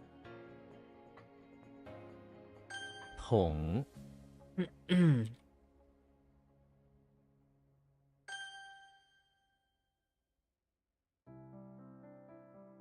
宽，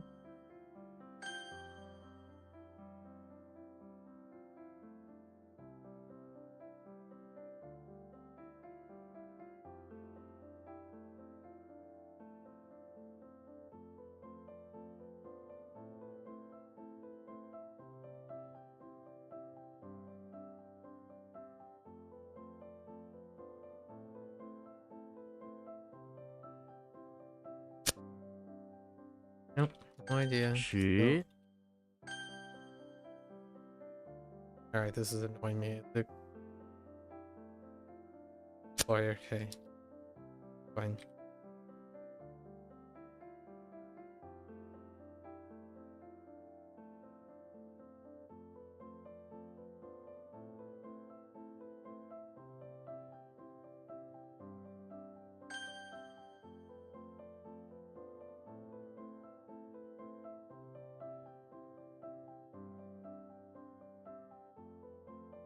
轴，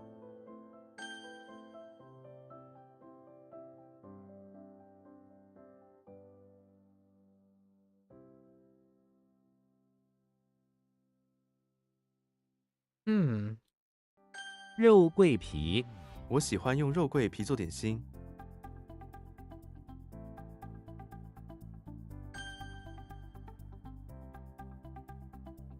笛子，你会不会吹笛子？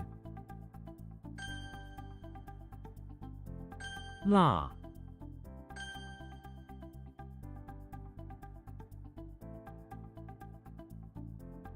Oh.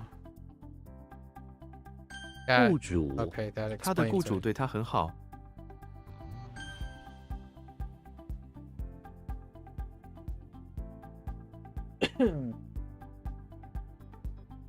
Oh, okay.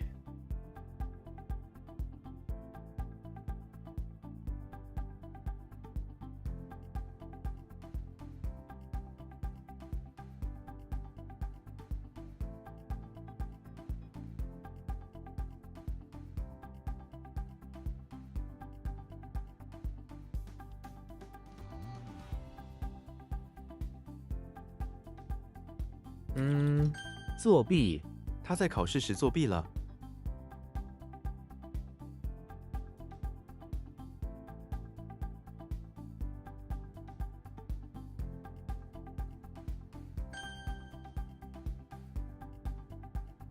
城郭，古代的城郭很坚固。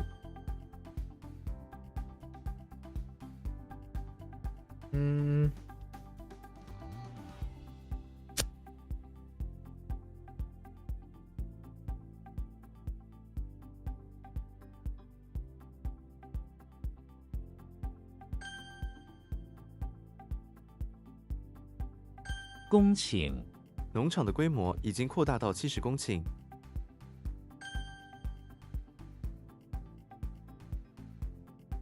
花茎，花茎上有几片绿叶。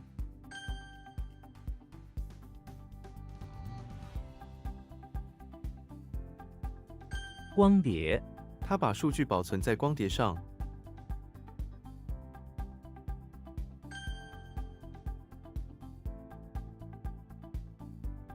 菇，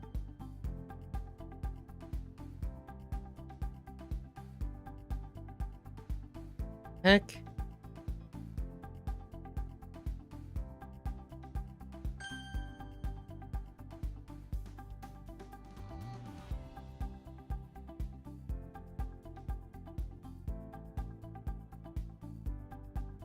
What? 漩涡，漩涡非常危险，不要靠近。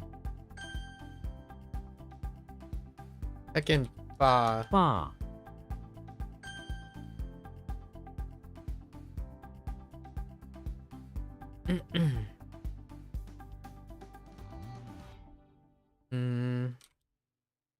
捐，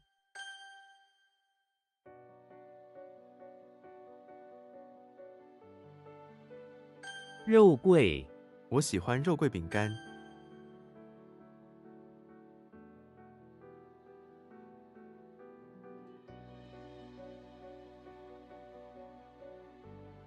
脖子，它的脖子很长。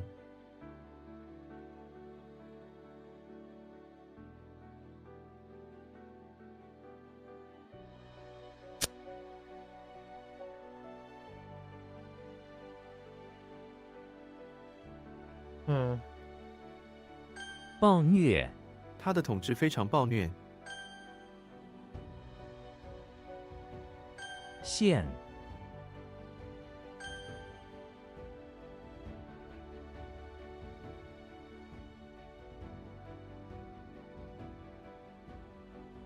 Dang you.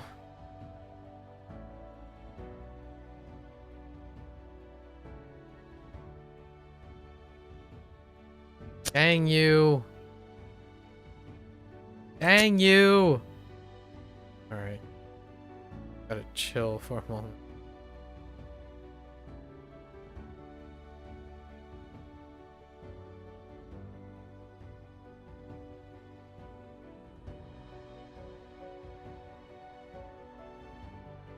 I don't remember this either.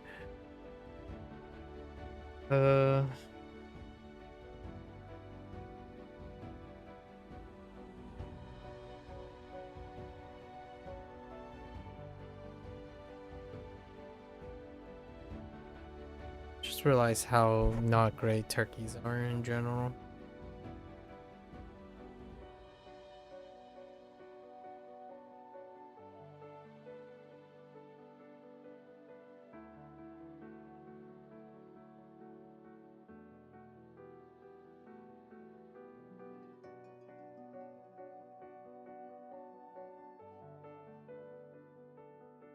This is a fear thing. Turning the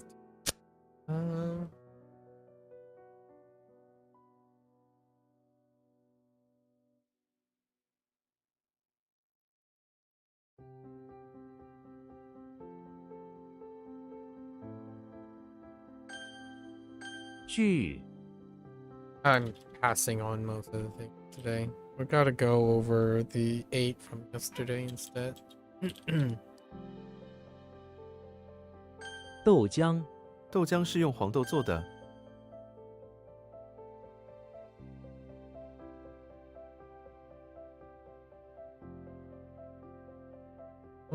This is not.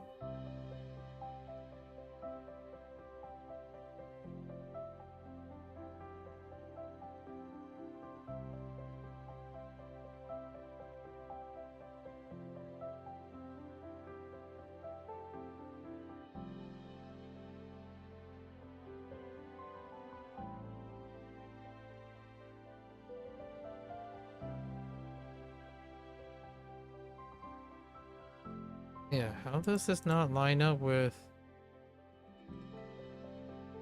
the... It also actually lines up with... Surprisingly, it lines up well with...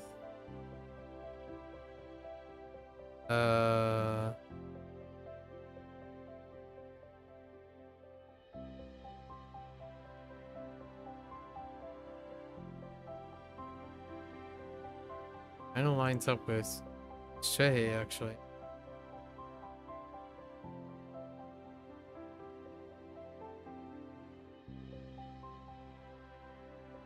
Or two, I mean, two.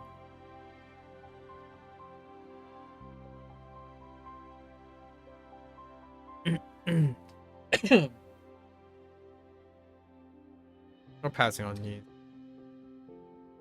Most of today is just gonna be a pass.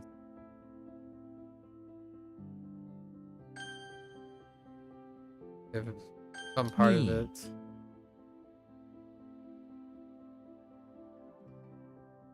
狼狈，小明考试没准备，结果很狼狈。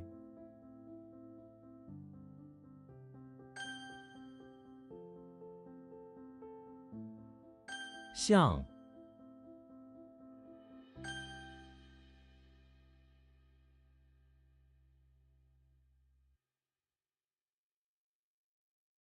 轮辐，自行车的轮辐断了一根。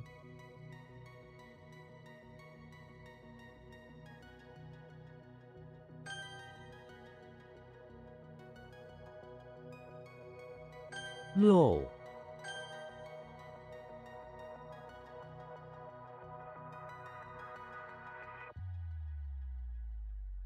骇客，警方逮捕了一名骇客。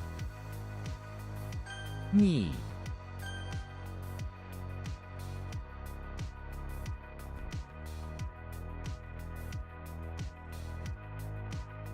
恶劣，这个恶劣的天气影响了活动。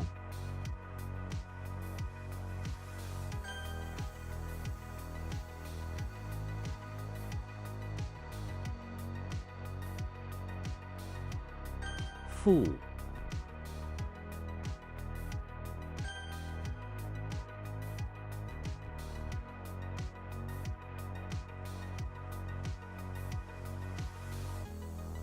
谜底，这是谜底。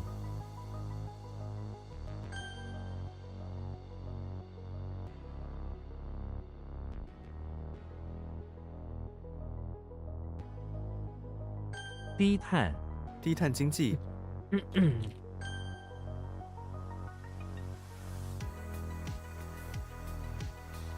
通宵，医生通宵值班，非常辛苦。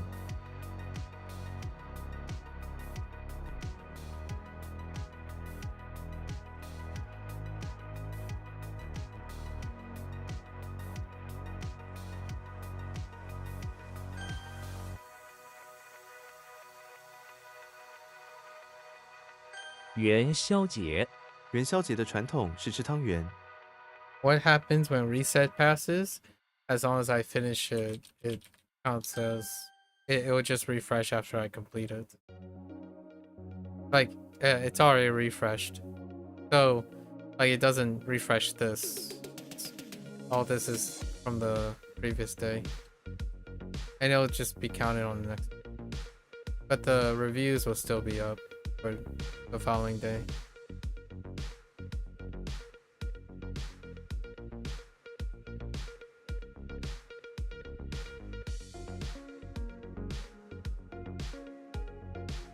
Three.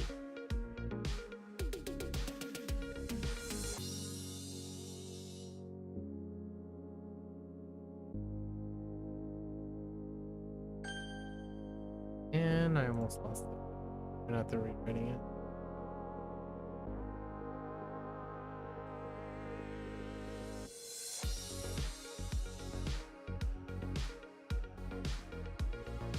Oh, I didn't use rate actually.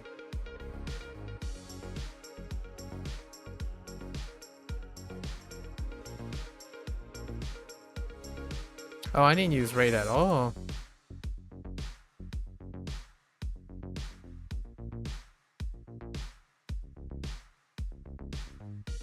Oh, is it because the right is pure?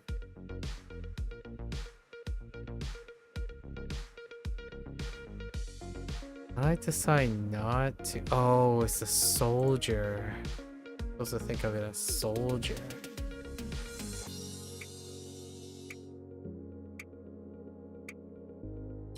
And not rate.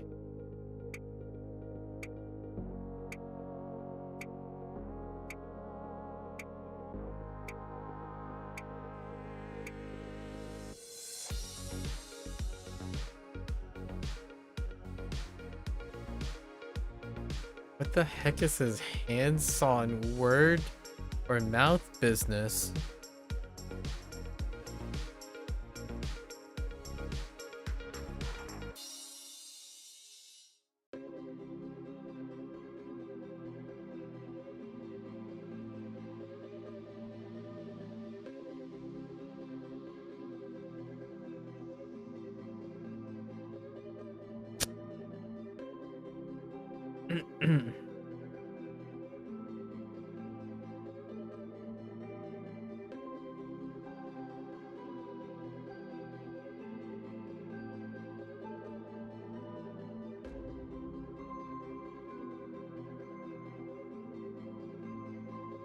uh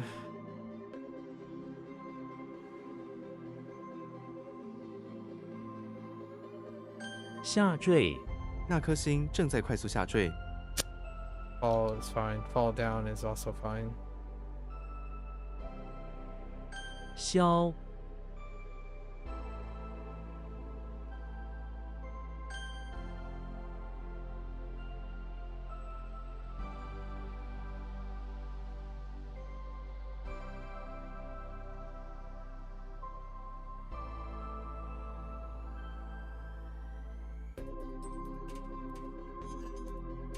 劣势，虽然我们处于劣势，但还是赢了。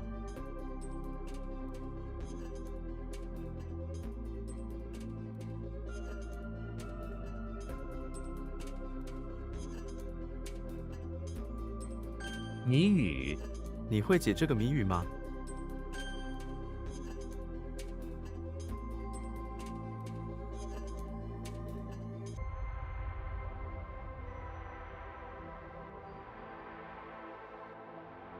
习，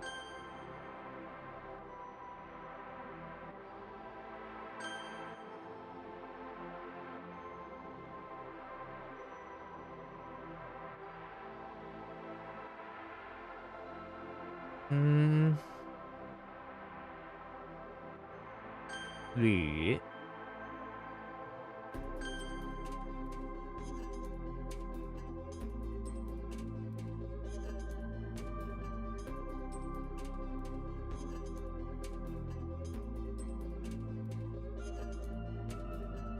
发誓，他发誓要完成这个项目。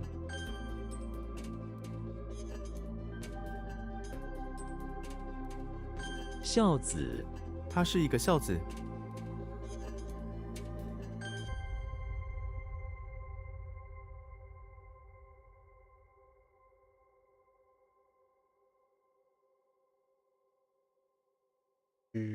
与时。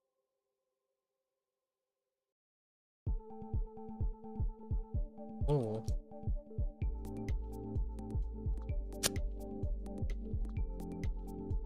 哦，与世主。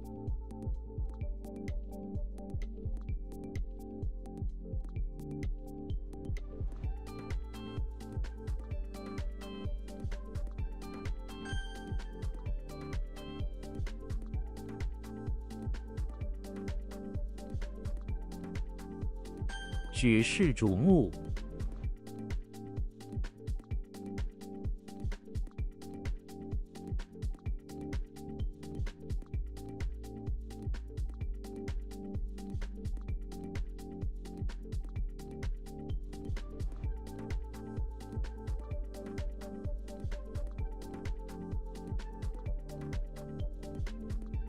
滚烫，这杯咖啡滚烫的很。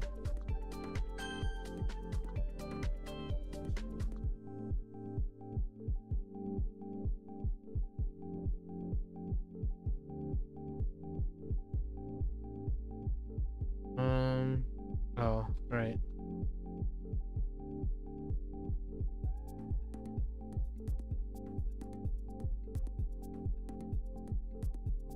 What?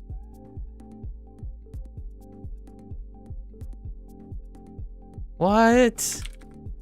公 Okay.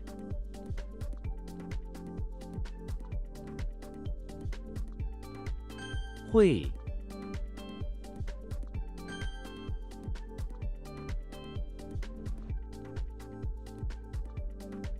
提防，暴雨对堤防构成了威胁。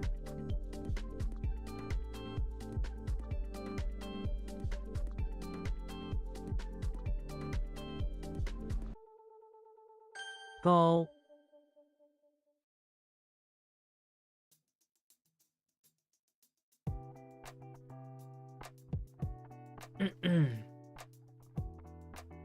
Hmm.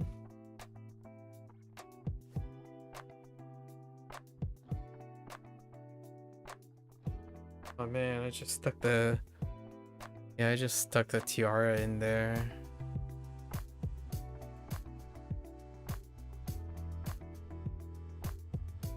That doesn't really... I think we gotta rewrite this. Okay. Yeah, the paste doesn't work at all. Because it's not even in this.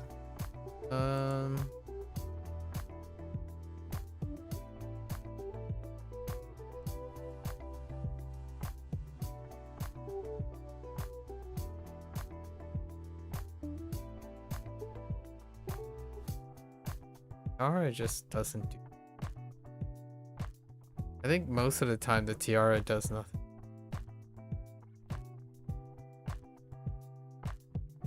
How many tiara things?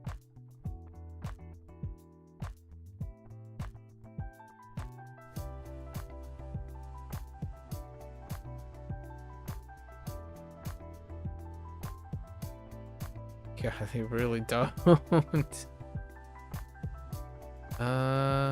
Huh.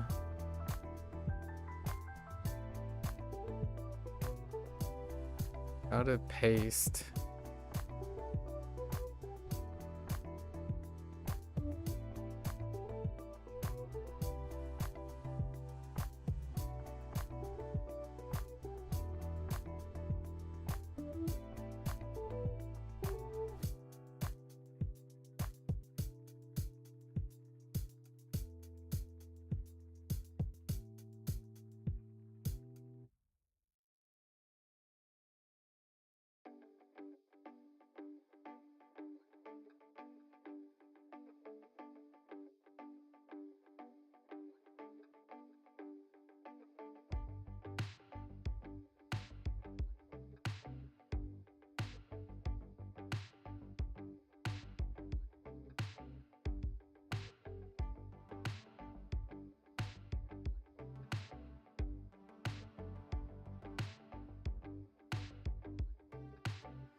I have no idea.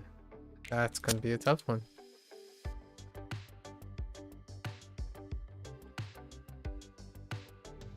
I don't know what happened here with the handsaw and mouth. Oh, 我 that's kind of very weak. 反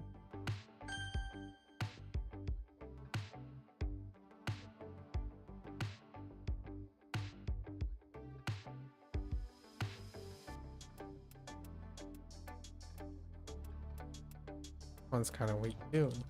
灿烂，他们在灿烂的灯光下跳舞。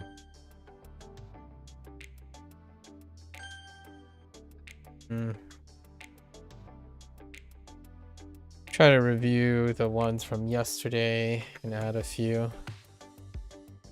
Yeah, so the reset has passed. So then these are tomorrow's. As long as you complete the review.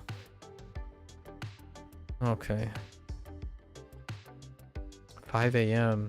I'm even later than yesterday. Dang it. Okay.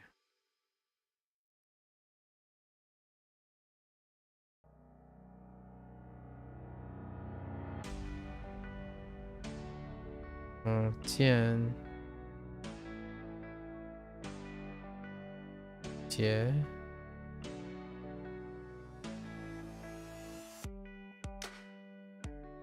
Yeah. E. Swan.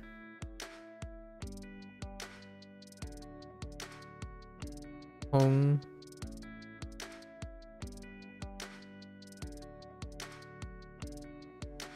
Jiao.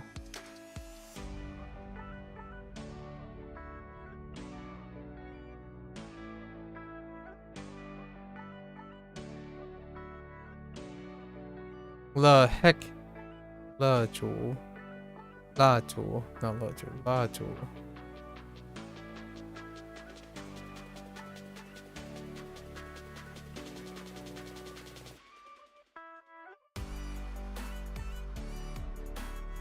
J. Su.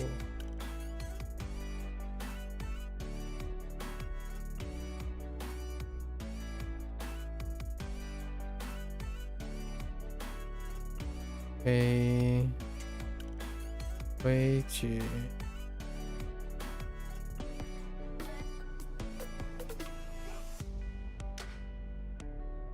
Holy.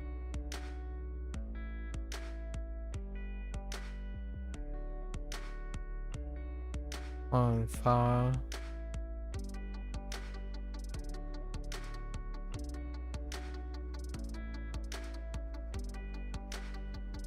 Chao Xiao.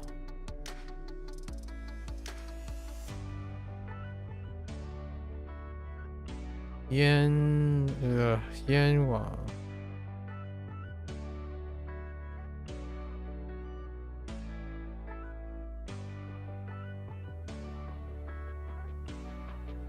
Cheng Fa. Oh no, Cheng Fa.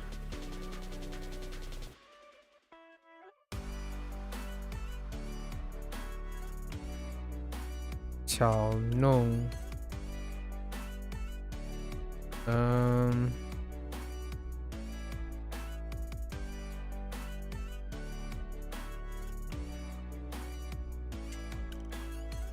Okay.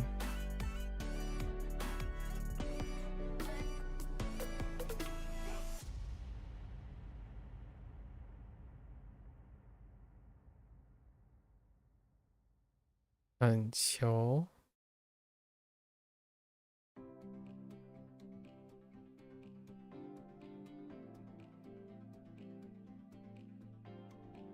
Mai Bo.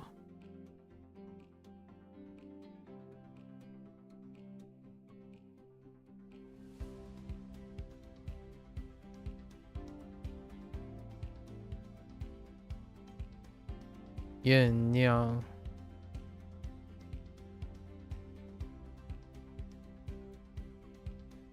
Ping. Okay. Alright, so we got Jimmy Neutron, bathroom, pawn shop,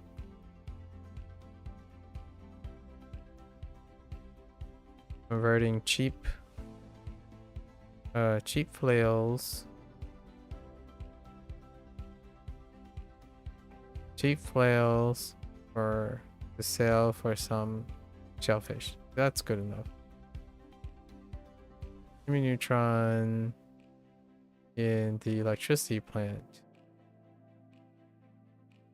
Hired to make something to guard against incursion of fairies.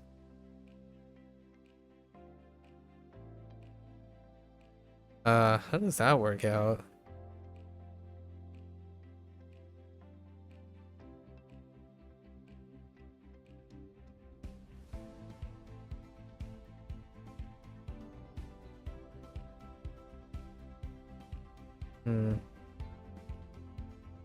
Oh, it's making.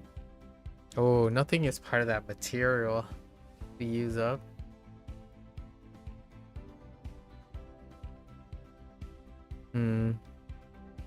That's not that great.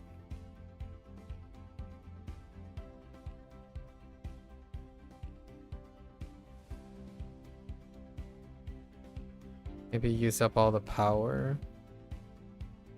Use up all the power to power the guard, the robotic guard he created against the fairies. Not great either. Kirby, bathroom, auditorium. Trying to help out by wearing gloves. In agreement. Not spraying and spreading his germs everywhere. Okay. Timmy, bathroom. Younger brother. Younger brother. Sick. Spreading snot everywhere. And then he got sprayed with it. Now he's also sick. Superman, bathroom, pawn shop. Have a different type of adversary. Require some altar goods. Altar holy stuff. Alchemic flowers. A mess of garlic.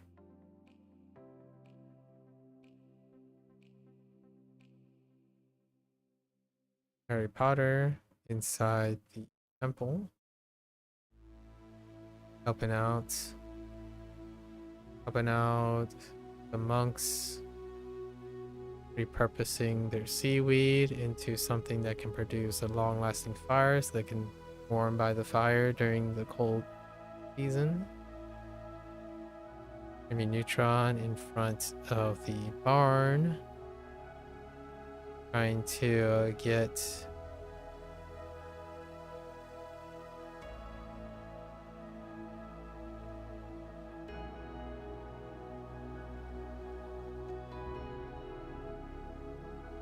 wait, is that? No, it is.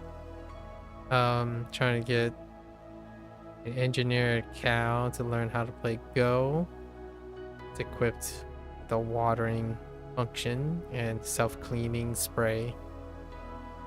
Good enough. Okay, so I have a couple characters in my head, but for now we also have to go over the old ones from yesterday.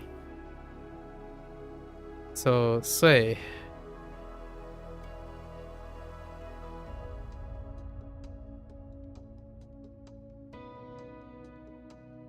I want to say it has something to do with hands, but it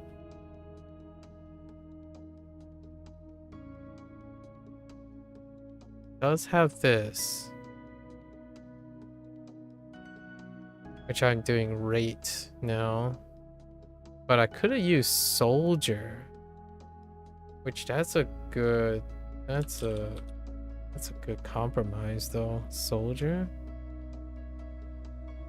Oh, he's collecting rock fragments, right? The rock is supposed to be attached to the artifact. Okay, only an artifact. Hoang.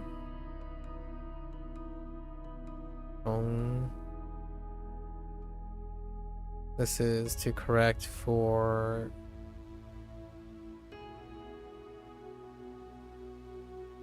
oh my gosh, top thing is so big. To correct for the Alter the dollhouse.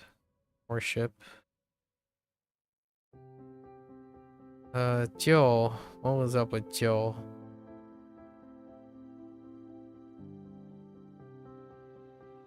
A walking dollhouse. Search. Not changed. Moving storage. 12 is the weakest. Because the stone really has no connection. So develop. Yeah, it's kind of weak too. Because his ears aren't really that showing up. Is yeah. Or coconut. He's hearing, but it's not really identifiably. It's kind of weak. Kong. Kong is a little bit better. Because now I'm thinking about web fingers.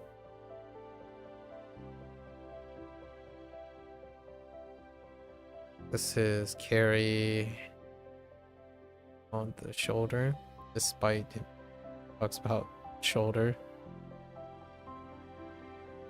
Chong. Chong is the one with a list.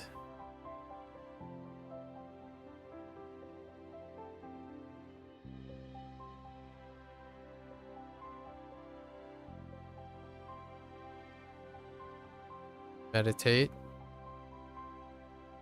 He has a bunch of things to do, unreasonable things in a uniform. Charlie Brown just tries to meditate whenever he can. Doe is a bit weak too.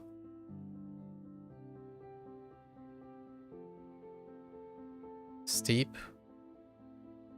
Oracles don't really corroborate that. All right, and let's add a couple from today. I think the worst one was knee.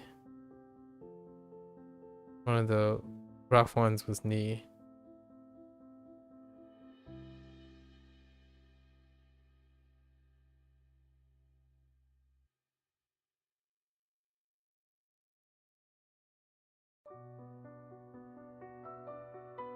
But we can tie it with something. We can tie it with Sue.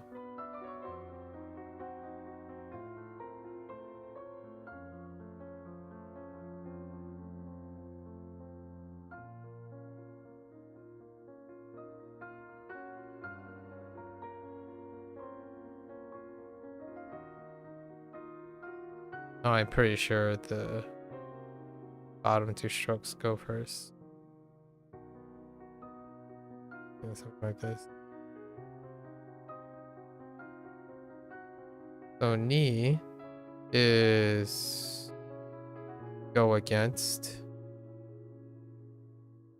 which upstream is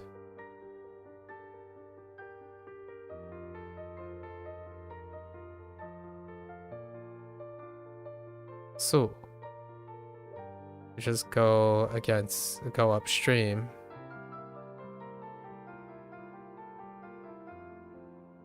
So that's one. I think knee really locked me out.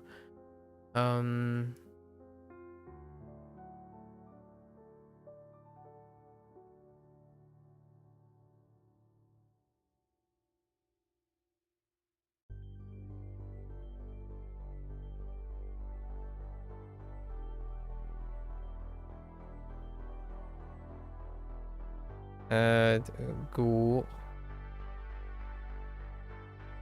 Ghoul.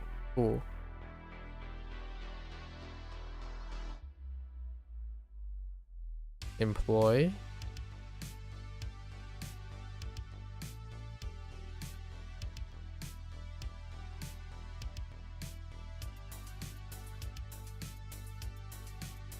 I keep typing jewel.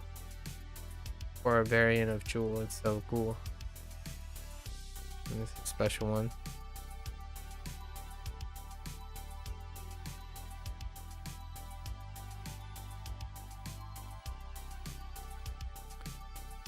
There was a vocab as well.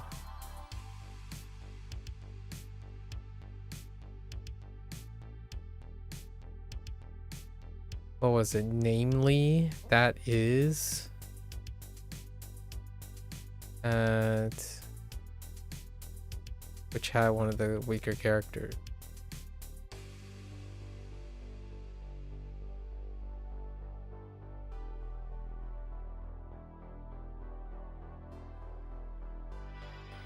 Oh, that's supposed to be postage. It had Ji. Yi. Yi was the other one. Yi.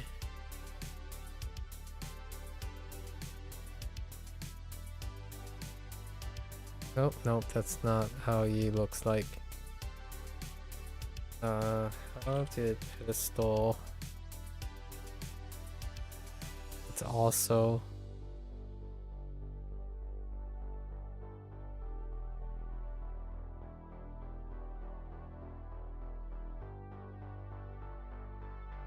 Yi or namely or also is.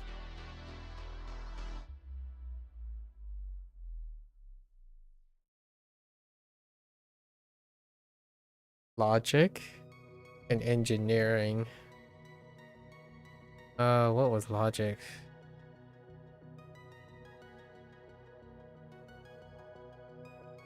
It's like low. Like low. Law, right? Law Ji. Law was really weak too. Something about net,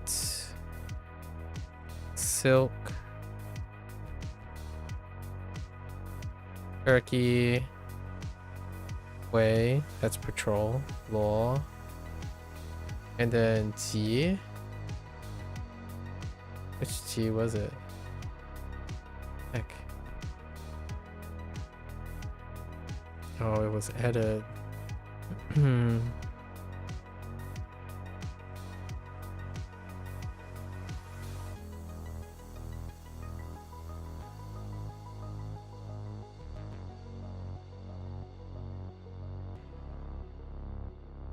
Not supposed to make sense. I don't think it's supposed to make sense. It's supposed to sound like logic. And got the other one.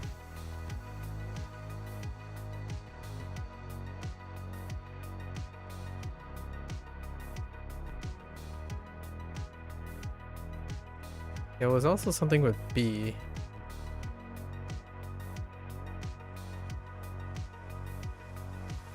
Which B?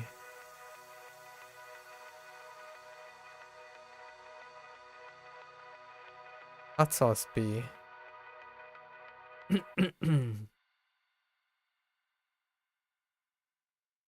Until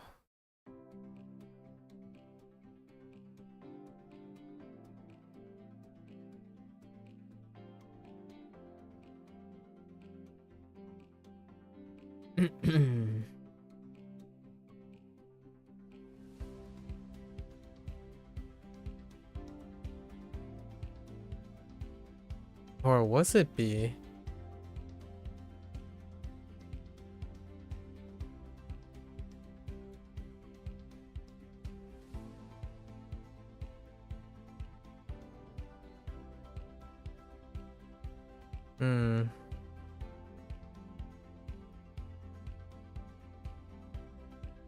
Evade, that's it.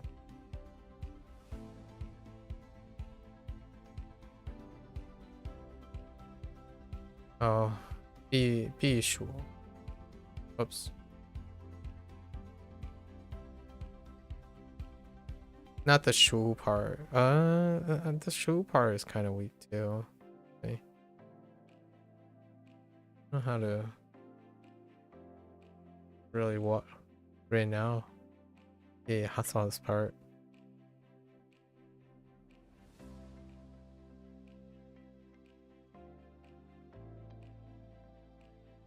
避暑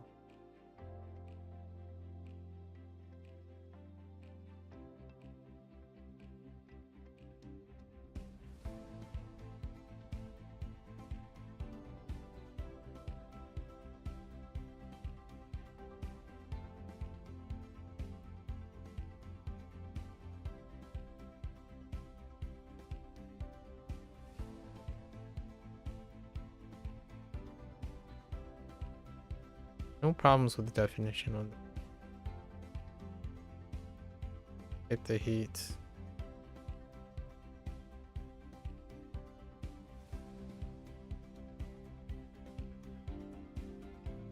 One more.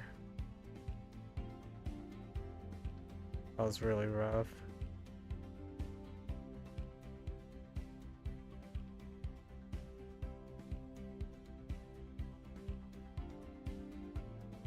Oh, there was also the thing with the tail.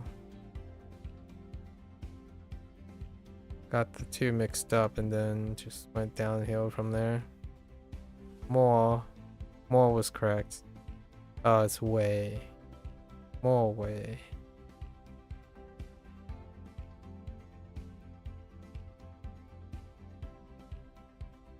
The end.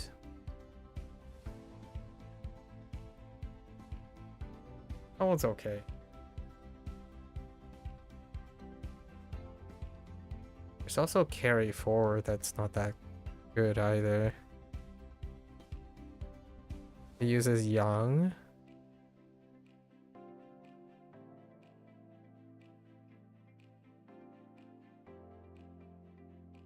Yeah, Hoang yang.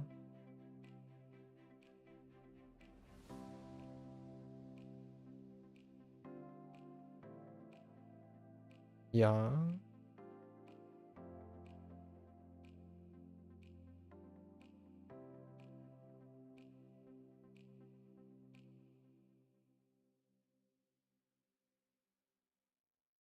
Carry forward. I usually think of yang. Things that were yang. And then there's a quality is to boost the quality, like to improve it or progress it or develop it towards something great. All of them are something like that. I can't think of the thing that I already said was when I was to talk about 逻辑, something else as well.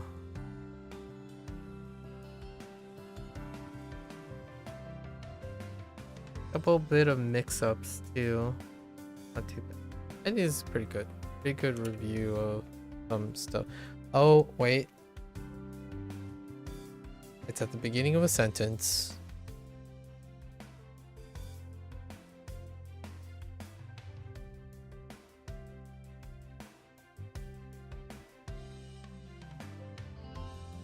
Something like, say, it's a conditional thing. Something for like, for instance, or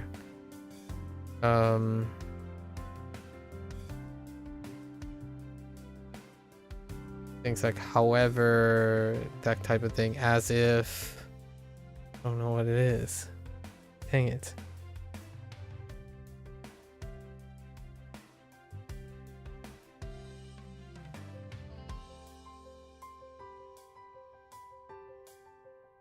No, it's okay. This is pretty good. We tried. Tried as much as we can to actively recall. Alright folks, that's a wrap for HanziHero today.